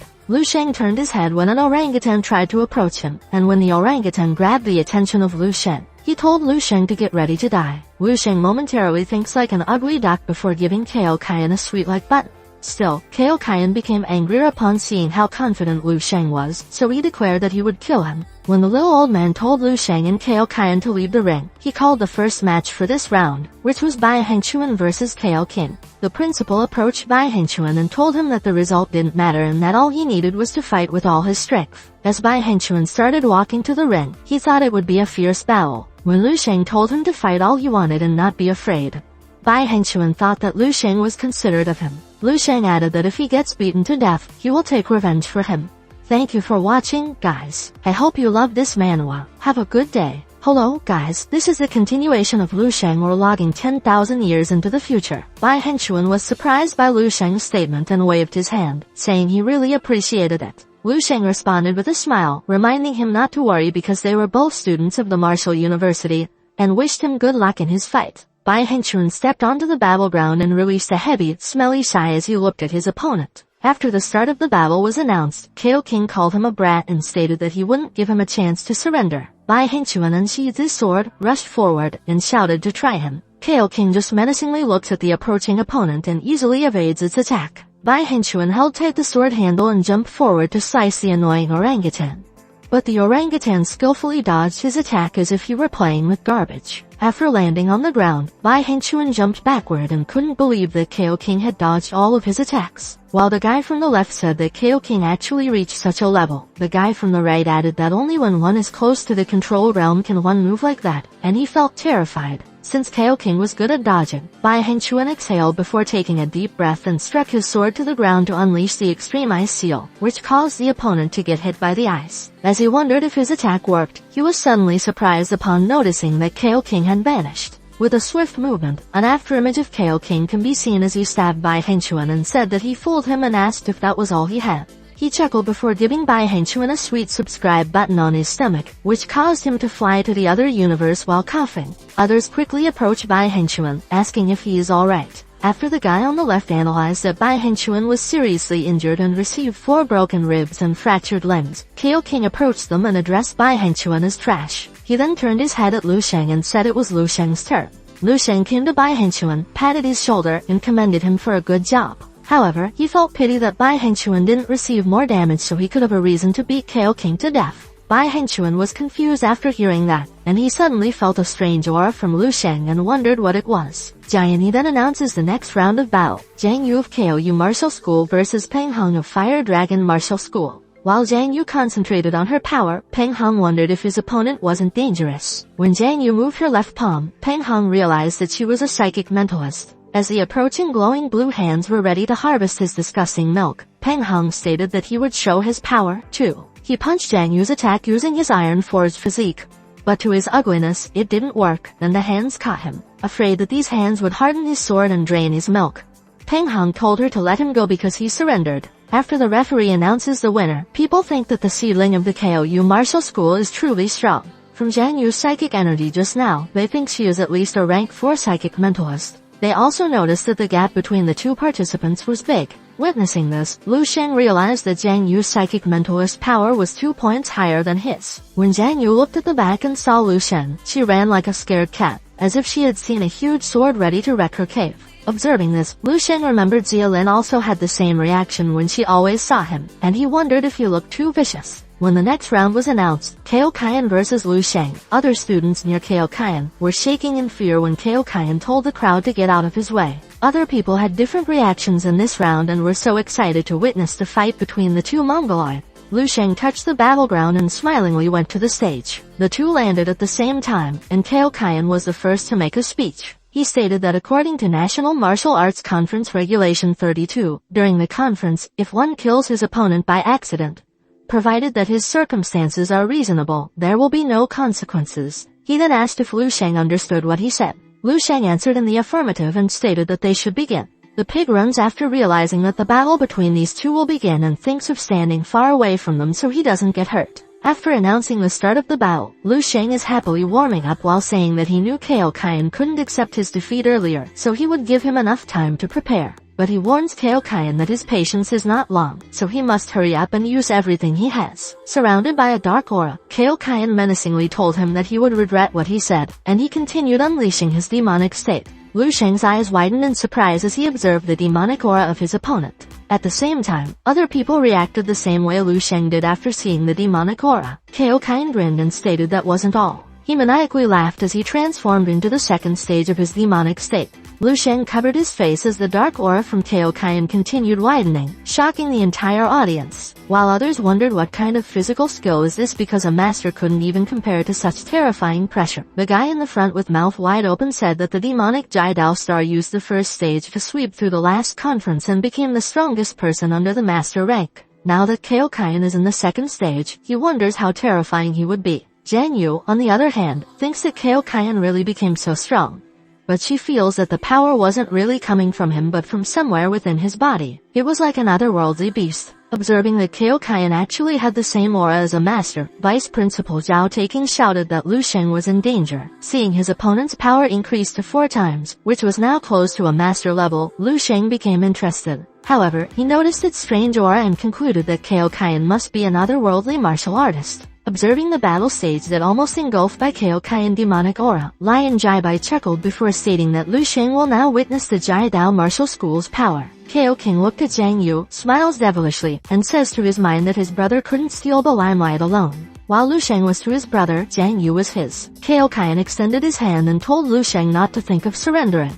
Otherwise, he will get really angry. He rushed forward with his martial Dao demonic strike and became like a tornado. Seeing this stunned the audience, and Giant he ordered others to be ready to avoid casualties at any time. When Kaiokayan almost reached Lu Shen, he told him he would kill him, and when he hit Lu Shen, people covered their faces from the impact and couldn't believe how terrifying Kaiokayan's power was. As the insane impact almost blinded the arena, Lion Jaibai chuckled and mumbled that Lu Sheng was now dead. However, he almost jumps his poop from the chair when the smoke slowly dissipates and reveals that Lu Sheng didn't receive any scratches from that powerful attack. Lu Sheng smirked, asked the ugly moron if that was all he got, and inquired if there was stage 3 or something he was hiding. Noticing the moron couldn't even utter a complete sentence, Lu Sheng assumed it was all Kaiokayan got, and as he wiped his clothes, he felt so disappointed with the Jidao twin stars. Observing Lu Sheng make a fist, this idiot was trembling in fear, and when Lu Sheng was about to punch him with his explosion star, Kaiokayan froze in his position and called his mom as he screamed in pain when Lu Sheng hit him. A massive explosion shook the entire arena, and these two idiots could only shout Kaiokayan's name.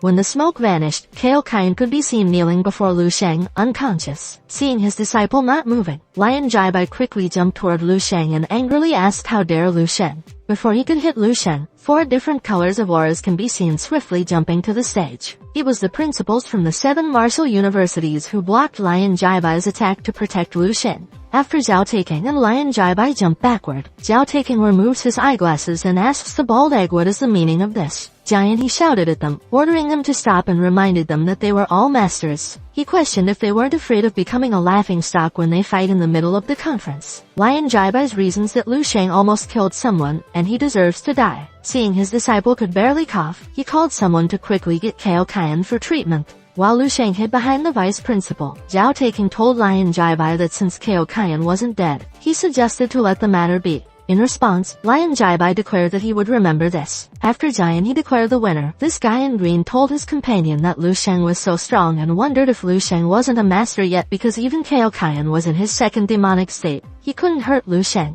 In response, the guy inquired why Lu Sheng hid behind the vice principal and concluded that Lu Sheng had just used his Genkai to block Kaiokayan, and added that Lu Sheng wasn't a master. While they look at Lu Sheng, the guy in green insists that Lu Sheng, who is only 18 years old, can be said to be the main character in this conference because he is so powerful, and the Jidao twins couldn't even block his attack. He added that from now on, the era of the Jidao twin stars has ended, and the Demon King Lu Sheng will rule this national martial arts conference. The vice principal called the attention of Lu Sheng and informed him that injury and murder don't count during the conference if it was unintentional. He told him not to worry and added that if one dies, they can only blame themselves for not being good enough. The universe will help him withstand the pressure of today's fight, and the Jidao martial saint isn't the only rank 9 martial saint in this world. When Lu Sheng answered that he understood, the vice principal remembered an earlier event when Lu Sheng hid behind his back and thought that even though Lu Sheng was so strong, He still feared facing the true master. He wants to tell Lu Sheng to be courageous, but knowing that the kid is already talented, he thinks it's hard to ask him.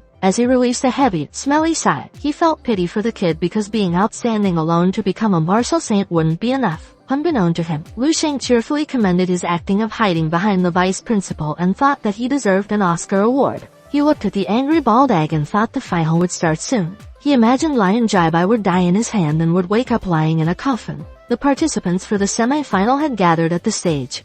And while they were waiting for others to pick their opponent through draw lots, your plumber couldn't believe he managed to reach the semi-finals. He was Deng Rui from Heaven and Earth Martial School, 30 years old, and as his ugly soul was floating in the air, he mumbled that he actually relied on luck to get here and he knew that he couldn't beat any of these remaining participants. As his soul cried, he asked God to not let them hurt him, as he thinks that KO King is a madman and Lu Sheng is incredibly terrified. He wishes that Zhang Yu would be his opponent because she is the only normal among them. His soul turns into a diet genie without a bottle, and he observes that Zhang Yu isn't just cute, she also has a nice personality. She attacks with the least violence and is very polite, too. If she hit a person too hard, she would apologize afterward. He thinks that Zhang Yu is an angel who has perfect martial arts. Bucket of sweats runs down his ugly face as he slowly looks at who will become his opponent. He became so cheerful with 2 heart attack popping after learning that Zhang Yu was his opponent. While KO King slowly looks at who will be his opponent, he is startled when someone taps his shoulder while saying that it's fine and he must not worry because it's still not too late to secure his insurance. It is Lu Sheng. He teased KO King by saying he could recommend him to someone with good credit. He had one friend who died, and the insurance money came the next day. KO King swiftly steps back, and seeing this reaction, Lu Sheng asks why he is so jumpy and reveals he is just kidding. He told KO King that if he beat him to death, their Jiadao Martial School's master, Lion Jaibai, would surely comfort him. Trying to be confident in his shaking voice, KO King responded that Lu Sheng was right and inquired if he thought he was a waste like his twin. In response, Lu Sheng told him, that can't be, and whispered that he was worse than KO Kian. He turned around, waved his hand, and said see you soon. Moments later, KO King reported to Lion Jaibai what Lu Sheng told him, which made the bald egg angry, and he made up his mind that he would make Lu Sheng pay for this later. Observing his trash talk work and Lion Jaibai taking the bait with the intent of killing him, Lu Sheng thinks that if he wants to kill this bald egg, he has to be famous and righteous and make everyone think that his action is the right thing to do. In that case, his next step should be tactical. However, in the end, his power would still not be enough to take care of the consequences, and he has to follow the rules set by others. If he is just strong enough, he could ignore all of them, not to mention Lion Jaibai, who deserves to die. Then, even if he killed the bald egg, others would not object because he knew that the truly strong could break the rules. After all, if he wants to save mankind from the disaster that is to come, it cannot be done by those who follow the rules. To become strong enough, he plans to work harder. At the start of the first round in the semi-finals between Zhang Yu and Deng Rui, the battle lasted more than 10 minutes, and Zhang Yu was declared the winner. Even though he was defeated, Deng Rui was glad that he maintained his dignity in front of these monsters, and he thought it was a true win. Witnessing the first battle was pretty even, Giant he looked at Lu Sheng and thought something would happen in the next round. The ugly guy in blue thought that the first round was worth seeing but not that interesting and mumbled that the next round would be the highlight of the semi-finals. He added that KO Kian's spine was almost broken by Lu Sheng and was lucky to be rescued in time. In response, the guy in green told him that the Jiadao twin deserved it because every year, they beat up their opponent to a cripple or completely ruin their martial art because they have backing from Jiadao Martial School. While KO King is walking, he hears the conversation between these two. The guy in orange responds to the guy in green that it is better this way because evil people must be punished. If Lu Sheng beats KO King, he thinks KO King won't be able to go to the toilet on his own. As he laughs after saying that, the guy in green responds that if KO King gets disabled, he can just change his name to Crippled Star. While the two monkeys were laughing, KO King thought that as a Jiadao twin star, he had never felt fear toward anyone who wasn't a master because he was the one who brought fear to them. Now that he is so scared of facing an opponent the same age and level as him, he wonders if this is really happening. He was startled when Lu Sheng told him to wake up and get ready to go to the ring for a beating. As he turned his head, he told his mind that he wouldn't give in. He raised his left hand and told Lu Sheng that it was not too late to use a cold weapon and that he would bully him later. Lu Sheng threw him a death glare and asked if he had a death wish. KO King was momentarily stunned, and after gathering his composure, he shouted at Lu Sheng, saying to stop bluffing and telling him to get to the ring because he didn't believe Lu Sheng was that strong. When Giant he announced the start of the battle, KO King was thinking about how Lu Sheng would attack. Still, he unleashed his aura and decided that no matter what Lu Sheng threw him, he would dodge it. He suddenly felt weird upon noticing Lu Sheng wasn't attacking and just simply standing. However, he still felt like something terrifying was spreading through the air, and observing that Lu Sheng had no opening, he wondered what to do. Assuming that he wouldn't lose and knowing that Lu Sheng wouldn't attack first, Kao King made a stance and swiftly rushed toward Lu Sheng. He held his sword handle tightly and used the Jai Dao stab against Lu Sheng. Seeing the blinding light from Kao King's attack, the audience could only barely open their eyes. While some of the principal thinks that it was a captivating move, Giant he wondered what he witnessed, as the shadow could only seen from the fight scene, and Kao King wondered what happened to Lu Sheng upon noticing he wasn't there. He was shocked to see that his splitting dagger was broken. At his side, Lu Sheng said he broke it and teased him by saying he was too slow. Kao King turned his head at Lu Sheng but was stunned upon noticing that the latter disappeared. Lu Sheng moved with the speed of lightning as he encircled Kao King and repeatedly said that he was too slow. Kao King repeatedly turned his head to find Lu Sheng. But as he did so, he slowly lost his sanity. While he frequently heard Lu Sheng's voice saying he was too slow, he held his head, dropped his knee to the ground, and wondered why he couldn't see Lu Sheng anymore. While he barely mumbled what he should do now, Lu Sheng grabbed him and lifted him up while asking if Kao King was just here to make them all laugh. When Lu Sheng told him that he was quick to give up, Kao King got angry and shouted to let him go as he unleashed his power. While a massive wind was released from Kao King, Lu Sheng can be seen unaffected, as if he were just lifting a kitten. With an evil smile as he looked at Lu Sheng, Kao King told him to have a taste of his wind blade but was shocked upon observing that it didn't damage Lu Sheng. Lu Sheng asks if it's wind for him and releases the monkey. Kao King cursed when he turned his head, and when Lu Sheng swiftly moved and told Kao King that he would show him the real wind, Kao King became an ugly moron and wondered where did Lu Sheng go. While he was taken aback after seeing a bunch of Lu Sheng's afterimage, your maid in China who had 2 ponytails, couldn't believe Lu Sheng could create an afterimage, and the guy before her asked how Lu Sheng could achieve that.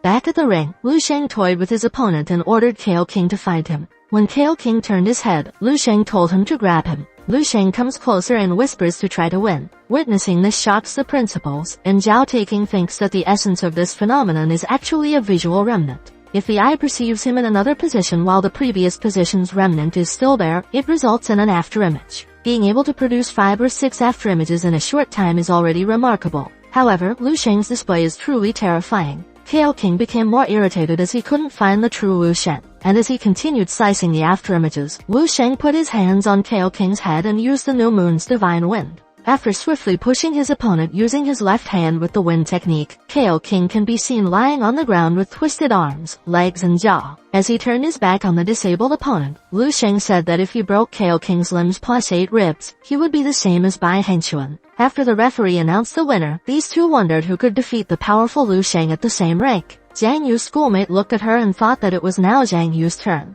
He wondered if she would be okay if she faced this terrifying Lu Sheng. However, when Jian Yi called the participants for the final round, Zhang Yu raised her hand and surrendered and admitted her defeat. Observing her action confused Jian Yi and Lu Sheng, and after she looked at Lu Sheng, she quickly ran, leaving Lu Sheng wondering what was with her again. In Zhang Yu's viewpoint, Lu Sheng is like the source of all darkness, a monster that lurks in the shadows, and she thinks that one must be crazy to fight him. Bai Hengquan mumbled that the ending of this conference was a bit anticlimactic, to which the principal agreed. He looked at Lu Sheng and said that no one could defeat Lu Sheng. And in the end, the 7th St. Martial University was the winner. He is so proud that the 7 St. Martial Universities can now proudly hold their heads high for once. 30 minutes later, Jian Yi coughed his phlegm before announcing the end of the National Martial Arts Student Conference. Seeing the live broadcast, this girl in pink told Yang Yuan that his boyfriend was very handsome and also won first place at the conference. In response, Yang Yuan, who can be seen for the first time wearing a revealing dress with heavy melons, clarifies that Lu Sheng wasn't her boyfriend but a classmate. He looked at the monitor, and after seeing how handsome I was, she chuckled. At Lu Sheng's house, Lu King was very proud of her brother and jumped in happiness. Lu Shufan, Lu Sheng's mother, told her husband that they needed to hurry to book a restaurant so they could treat family and friends, to which father quickly grabbed his phone and found a good restaurant. Lu King told them to wait because the reward hadn't been given yet, and it was the highlight for her big brother. Meanwhile, Zheng Gandan and Lin Zixin are also watching the broadcast. When Lin Zixin tells Zheng Gandan that Lu Sheng really reached such a high level, Zheng Gandan responds that it is good and adds that he can send Lu Sheng a message even though she knows he won't reply. At the Eastern Military District, Qin Shaozhen was cheering like a monkey after seeing how amazing Lu Sheng was. He dropped his ass to the chair and said that the commander would be delighted because the 100 million worth of otherworldly marrow fluid he spent were not in vain. When Dong Kingsu responded maybe, Qin Shaojun asked what she meant and added that Lu Sheng would come to their Eastern Military District after graduating from university because that was the agreement, with sexy cross legs, while catching her heavy mountains with her cross arm.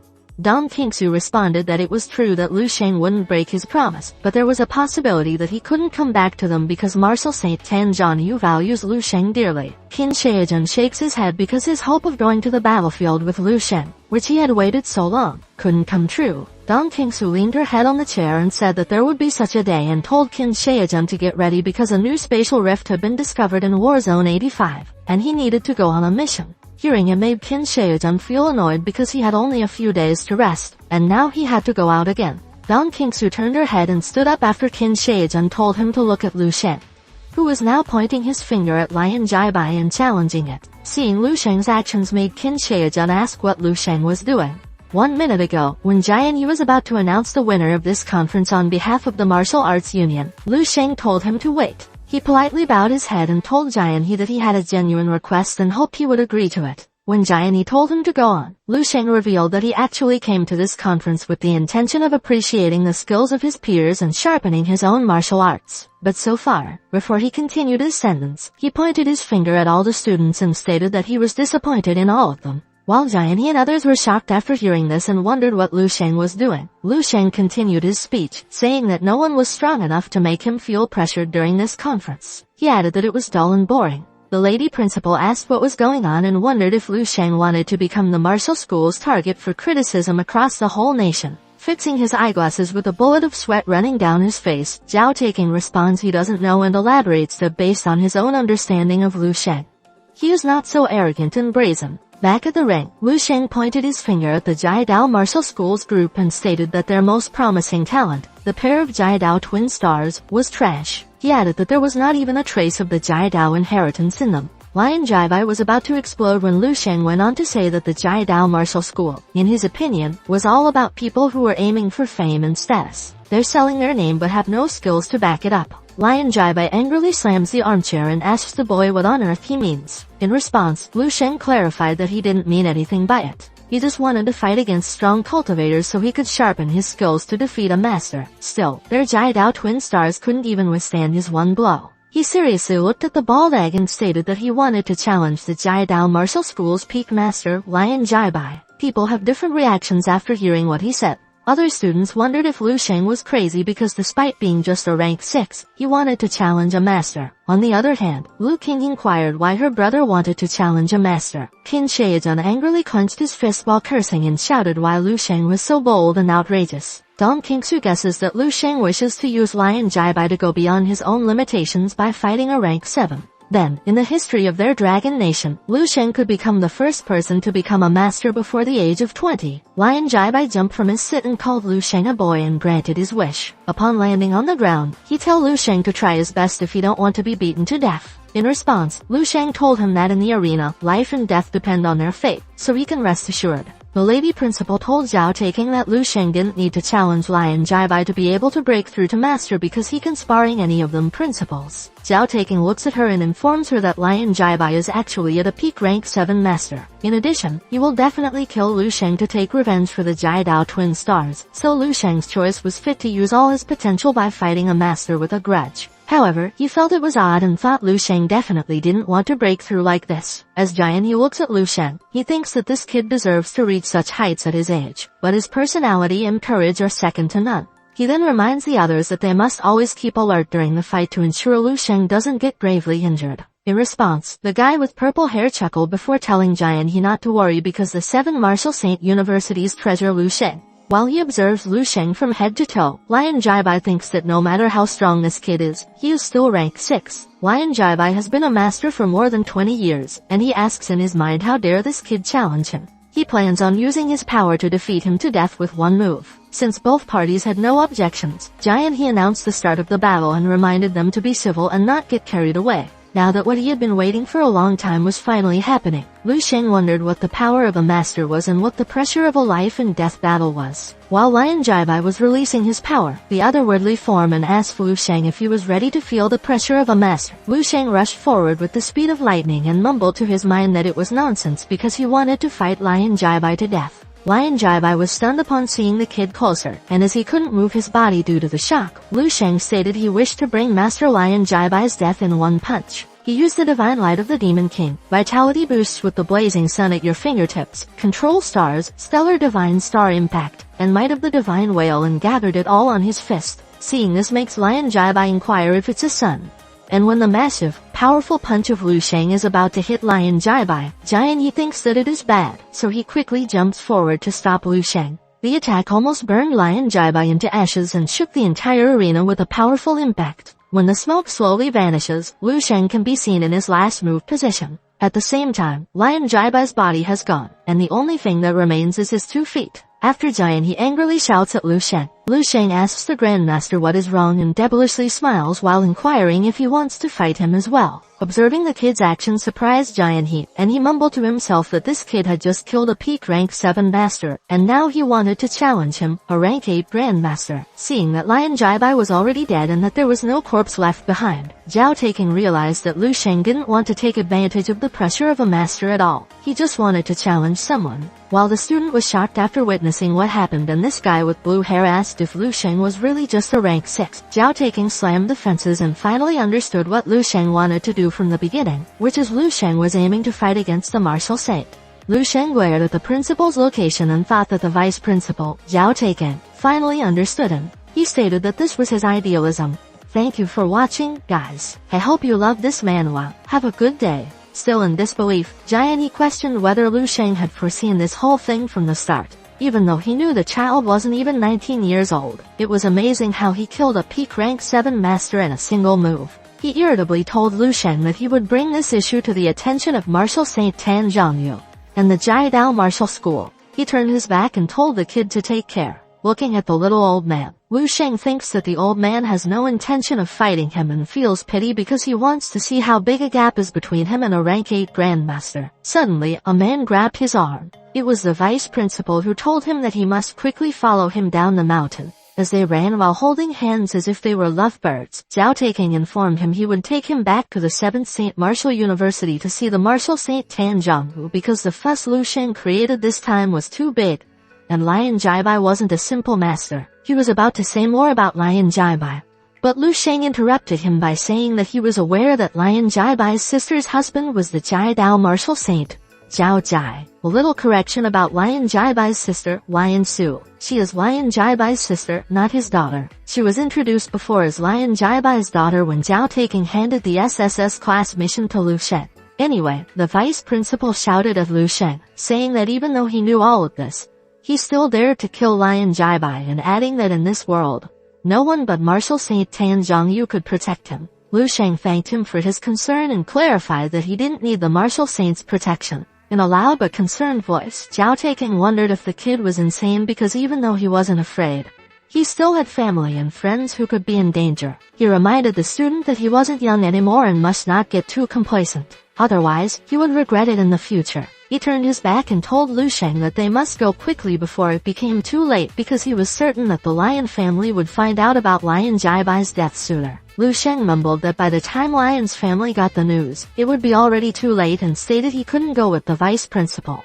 After asking what the kid was talking about, Zhao Taking put his hands on his waist, released a heavy sigh, and agreed with Lu Sheng. He would be waiting for the kid in the capital and offered a ride, but Lu Sheng didn't need it. Lu Sheng looked at the stairs, released a grin, and quickly ran with lightning speed using the master speed. Witnessing this surprised the vice principal, who wondered what realm Lu Sheng had reached now. In the high-speed railway station, Lu Sheng's mom, Lu Shufan, asked how much longer before the next fastest train would arrive.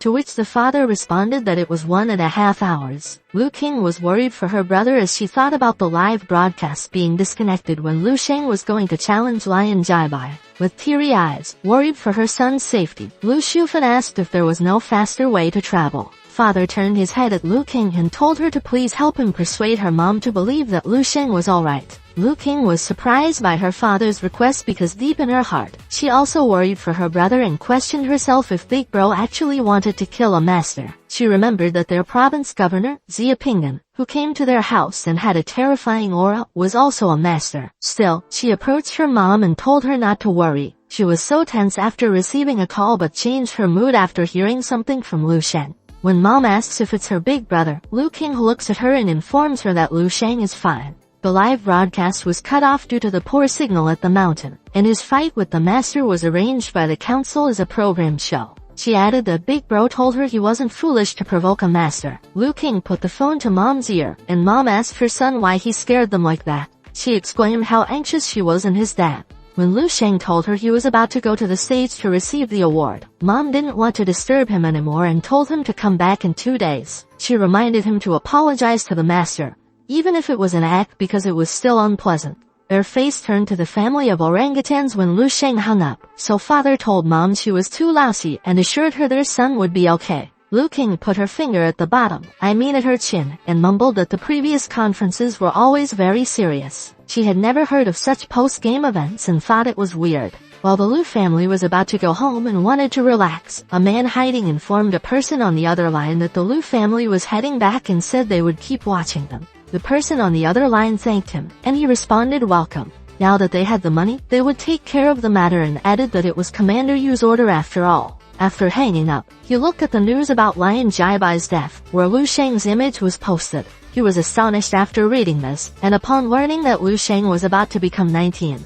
He couldn't believe he could kill a rank 7 master. The person on the other line was revealed, and it was Lu Sheng. With the help of Vice Principal Zhao Taikang and Commander Yu, Lu Sheng was certain that his family was safe. At the Keigo KTV building, while Lu Sheng was walking inside, he remembered what the Vice Principal had told him about Lion Su's husband and asked if he wasn't afraid. The truth is, Lu Sheng was very afraid to lose everything he had now. But even if he was afraid, there were things he could not avoid because he was more afraid of having to spend his entire life under those 4 eyes. Are you talking about the principal or the martial saint? Anyway, in front of Dingsheng Tiansheng Entertainment Club private roommate, Lu Sheng activated his perception ability to observe what was happening inside. When Lion Yi said his father was dead, the man standing was shocked and asked who could kill Master Lion Jaibai. With a teary eye and gritted teeth, Lion Yi responded that the person didn't mention to him who the killer was and just told him to go back quickly. Hearing this makes the guy worried and tells him they must return quickly. Upon opening the door, Lion Yi saw Lu Sheng and asked who he was. Lu Sheng greeted him by saying, "Hello, Lion Yi. Your father, Lion Jaibai, is looking for you. I will send you off to him." At the capital's outskirts, Heming Mountain Villa, Lion Su, wearing a red dress revealing the edge of a dark cave, received information about her brother's death. The guy with green hair, reported that Master Lion Jaibai, who led a team to the National Martial Arts Student Conference, ended up being challenged and killed by Lu Sheng from the 7th Saint Martial University. There are no traces of Lion Jaibai left behind. Lion Su stood up and approached him. She stated it was absolutely impossible. And with a menacing look, she elaborated on how her brother always bullies the weak and fears the strong. She knew he wouldn't accept any face-to-face challenges from another master. However, when the guy revealed that Lu Sheng was just a rank 6, she released an intense aura and became angry. What the guy was mumbling wasn't funny at all. The guy lowers his body, asks the madam to calm down, and reveals that after the beginning of the challenge, Lu Sheng became master. He was about to tell more, but Lion Su laughed hysterically and threw the glass of wine. She covered her face while still laughing and asked how a mere rank 6 could kill her brother. As tears ran down her face, she said in a menacing tone that Lu Sheng turned out to be a great martial arts genius. Since it was the case, she ordered the guy to prepare because he would be going on a trip to kill Lu Sheng. But the guy thinks it wasn't appropriate because Master Lion Jaibai was killed during the conference, and according to the conference rule, they cannot blame the other party. Lion Su grabbed the guy's collar and asked what about her brother. Was his death all in vain? She dropped her knees to the floor, and while laughing, she told the guy not to blame her if he didn't help her. Holding her phone as if she acting crazy, Lion Su mumbled, "Alright, good. Hey, Henry, why is she acting like that? Did you ring her bell?" "No, sir." Meanwhile, outside the school, cheerful smiles can be seen from the kids, while Fu Jianming feels pain in his heart as he looks at them. He saw one of his daughters and a student with pink hair, and when the girl noticed his stare, they ran while she told the other students to be careful because the madman might come to chase them. One of the students bumped into Lu Sheng, and when Lu Sheng gave him a smile with closed eyes, the kid was silent. Fu Jianming picked some scrap and heard a familiar voice calling his name. It was Lu Sheng who told him that he had just come to give compensation. He dropped a bag and told the old man to check and confirm it. Fu Jianming froze as he looked at the bag. While Lu Sheng continued saying that a master shouldn't be insulted, Fu Jianming dropped his ass to the floor and was about to open the bag. The old man opens the bag, and with shocked eyes, after seeing what is inside, Lu Sheng informs him that a master's head can't be cut into pieces like pork, so he has no choice but to bring Lion Yi's head. He then handed Fu Jianming's family picture and told him to keep it safe. Tears started to form in the old man's eyes as he grabbed the photo and looked at it. Seeing the old man hug the photo while sobbing, Lu Sheng decided to leave. The old man bowed his head and repeatedly thanked the kid from the bottom of his heart. At the 7th Seinen Martial University, on one of the rooftop buildings, Lu Sheng reported to the vice principal that he was done with his mission. Zhao Taking told him to return quickly and revealed he had already informed the martial saint, Tan Zhongyu. The martial saint was going to officially accept Lu Sheng as his disciple and protect him from the Jiadao martial school's pressure. He was about to tell more, but Lu Sheng cut him off by saying he wouldn't return. When the vice principal inquired what he meant, Lu Sheng said Zhao Taking must be in the office. He remembered that behind it was the large floor-to-ceiling window. The vice principal turned his head when Lu Sheng told him he should see it at the window. As the tower can be seen in Zhao Taking's eyeglasses, Lu Sheng revealed his plan by saying he would smash that tower when he became a martial saint and make everyone praise his true name. After the call ended, Martial Saint Tan Zhongyu told the vice principal that since Lu Sheng wasn't willing, then just forget it. There is no need to be regretful because the kid has his own path to take, and it's not the same as theirs. Although Lu Sheng's ideas were childish, he hadn't seen such an interesting junior for a long time. Zhao Taking politely bowed before the martial saint and said that since Lu Sheng provoked the Jiadao martial schools, he feared Lion Su would take action against Lu Sheng. In response, Tan Zhongyu told him it was Lu Sheng's choice, so he must naturally know the consequences and bear them appropriately. But since what Zhao Taking said makes sense, he ordered him to let Huaiyu protect Lu Sheng's family. With Huaiyu, he was certain she could protect Lu Sheng's family. He turned his back, and as he walked to leave the room, he told the vice principal that aside from that, there was no point in talking about another thing. Still bowing his head, Zhao Taking remembered what Lu Sheng stated about destroying the tower, and said that this is all he can do for him. Lu Sheng, on the other hand, recalled that he didn't reject the provincial governor Xia Pinggan's good intentions and wondered what the consequence was of rejecting a martial saint who was tens of millions of times superior to Xia Pinggan. Still, he knew that if he became the martial saint's disciple, he would remain below him. His plan was to surpass the martial saint and obtain absolute power above all. He raised his hand towards the tower and declared he would turn the skies upside down. At Lion Su's house, two shiny mountains can be seen as she looks out the windows. Martial Saint Zhao Jai then arrived and inquired if she had told Zhuang Qi to go. With a weird smile, Lion Su told him that the little beast, Lu Sheng, had killed two of her family members. She shouted, saying that Lion Jaibai was just a waste of a master because once he died, he was simply dead. However, Lion Yi was different because he was the sole scion of this family. Zhao Jai reminded him that there are several illegitimate kids of Lion Yi. Still, Lion Su didn't care and questioned if she was not allowed to order Zhuang Qi to go and kill Lu Sheng now that she lost her family. She came closer and angrily said that even though her brother and nephew were useless, they were her last blood relatives. She was just a woman, and she wanted to pay back this debt. Her family died miserably, while her brother only left his smelly foot. Her nephew's corpse was left without its head.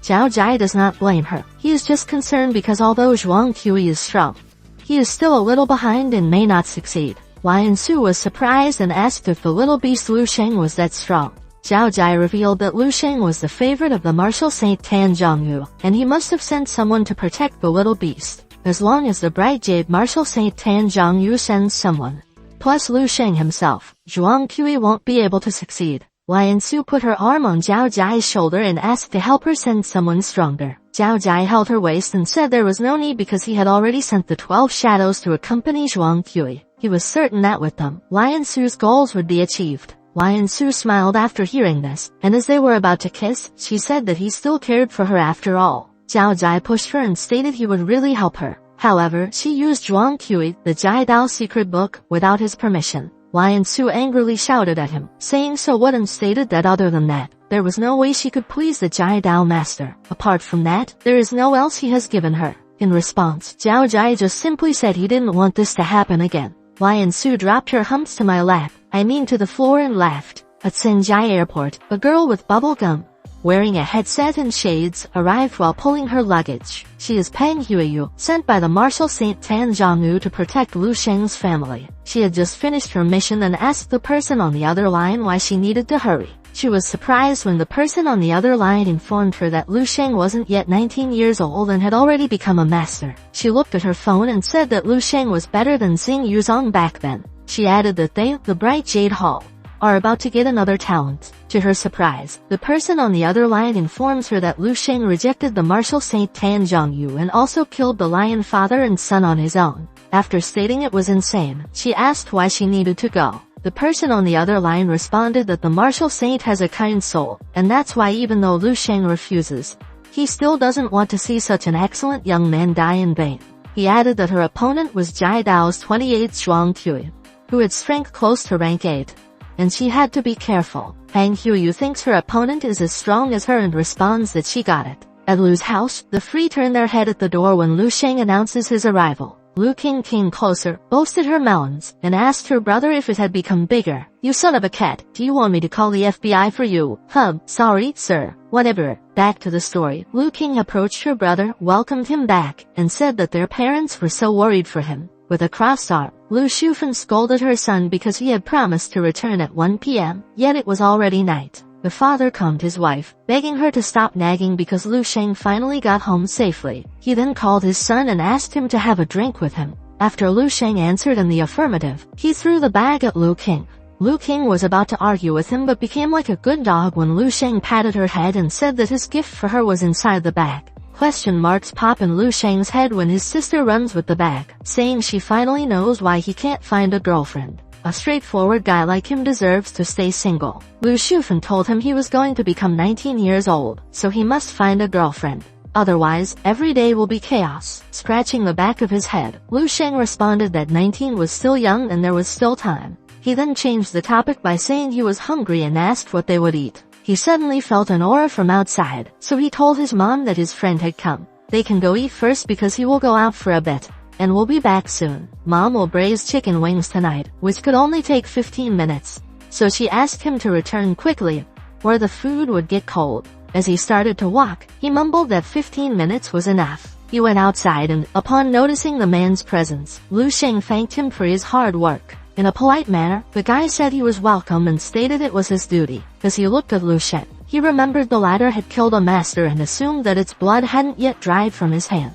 He felt Lu Sheng's aura as if he was facing a high-level, otherworldly beast on the battlefield for the first time. Lu Sheng asked the guy to help him express his gratitude to Commander Yu and added he would fulfill his promise soon. The guy disappeared after responding in the affirmative. Lu King called out for him, asking why he was still outside because they were about to eat. As Lu Sheng started to walk, he activated his perception ability and felt relief after observing that no powerful one was within a 500-mile radius. A week later, inside the cafe, Peng Huiyu released a heavy sigh of boredom because it had been a week, and Zhuang Tui hadn't shown up yet. She wondered if she was just wasting her time and asked if high-level experts also procrastinate. A man suddenly stood up from his chair and went outside to approach the black car. He reported to Zhuang Tui that Peng Huiyu, the 13th rank of the Bright Jade Hall, was inside. He asks if Zhuang Tui wants them to, but doesn't finish his sentence when Zhuang Tui responds with no need. He added that it might have been needed a week ago, but now, it's unnecessary. The driver congratulates Zhuang Tui for breaking through to Grandmaster. Zhuang Tui just simply smiled and told the driver to go directly to Lu Sheng's district.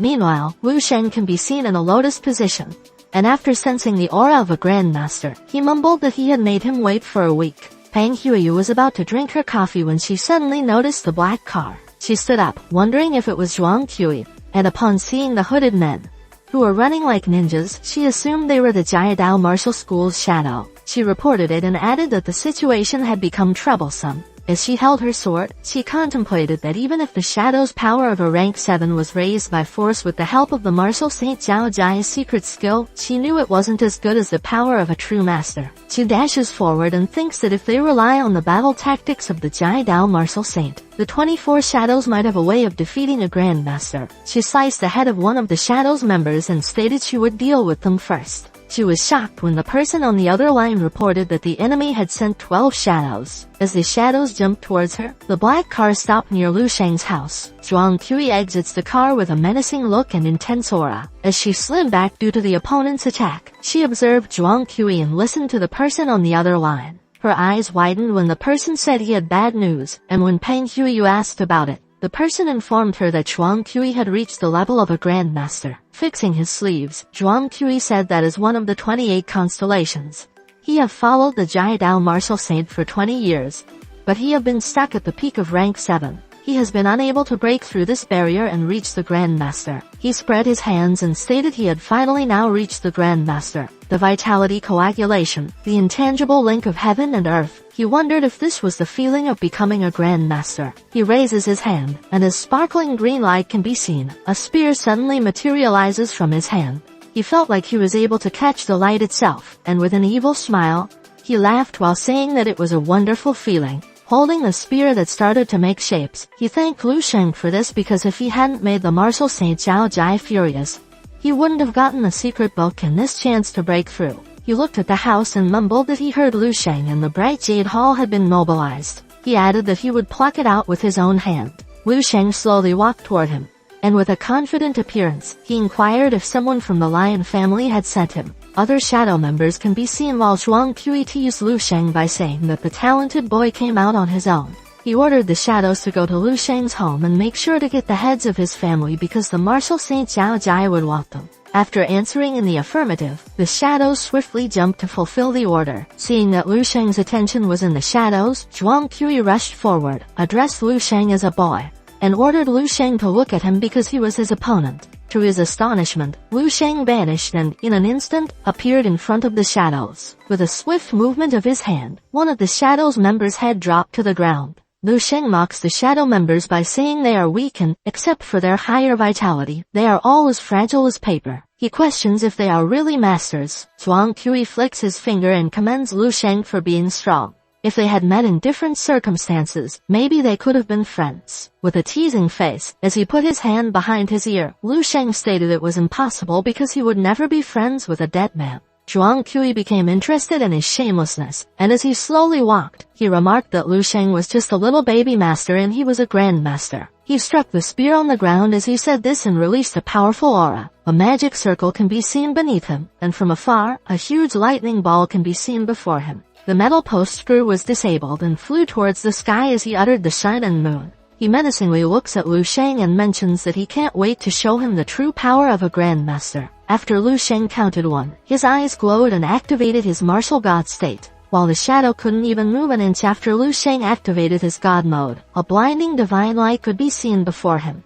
After counting 2, the shadow's body was sliced into pieces, and seeing this stunned Zhuang Kui. He couldn't believe that Lu Sheng, without moving an inch from his position, killed the remaining shadows in an instant. Lu Sheng, with blank glowing eyes, counts 3. A demonic aura formed behind Lu Sheng, and witnessing this made Zhuang Kui almost pee his pants. Shaking as he held his weapon, Zhuang Kui chuckled before telling Lu Sheng not to scare him because he was different from the shadows. He was a grandmaster. His eyes widened when Lu Sheng instantly appeared before him. Lu Sheng placed his hand at Zhuang's chest and counted 4. Seeing a powerful energy before him made him wonder how this could be possible, and after Lu Sheng's attack pierced through his body, he couldn't believe that his 20 years of waiting to come this far had vanished in an instant. As he falls, he claims that they truly underestimate Lu Sheng. He dropped his knee to the ground, and as he looked at his slowly vanishing body, he couldn't believe what happened. Lu Sheng slowly approached him, and as he looked at the defeated opponent, he asked if this was a grandmaster. However, he is a god. Thank you for watching, guys. I hope you love this manhwa. Have a good day.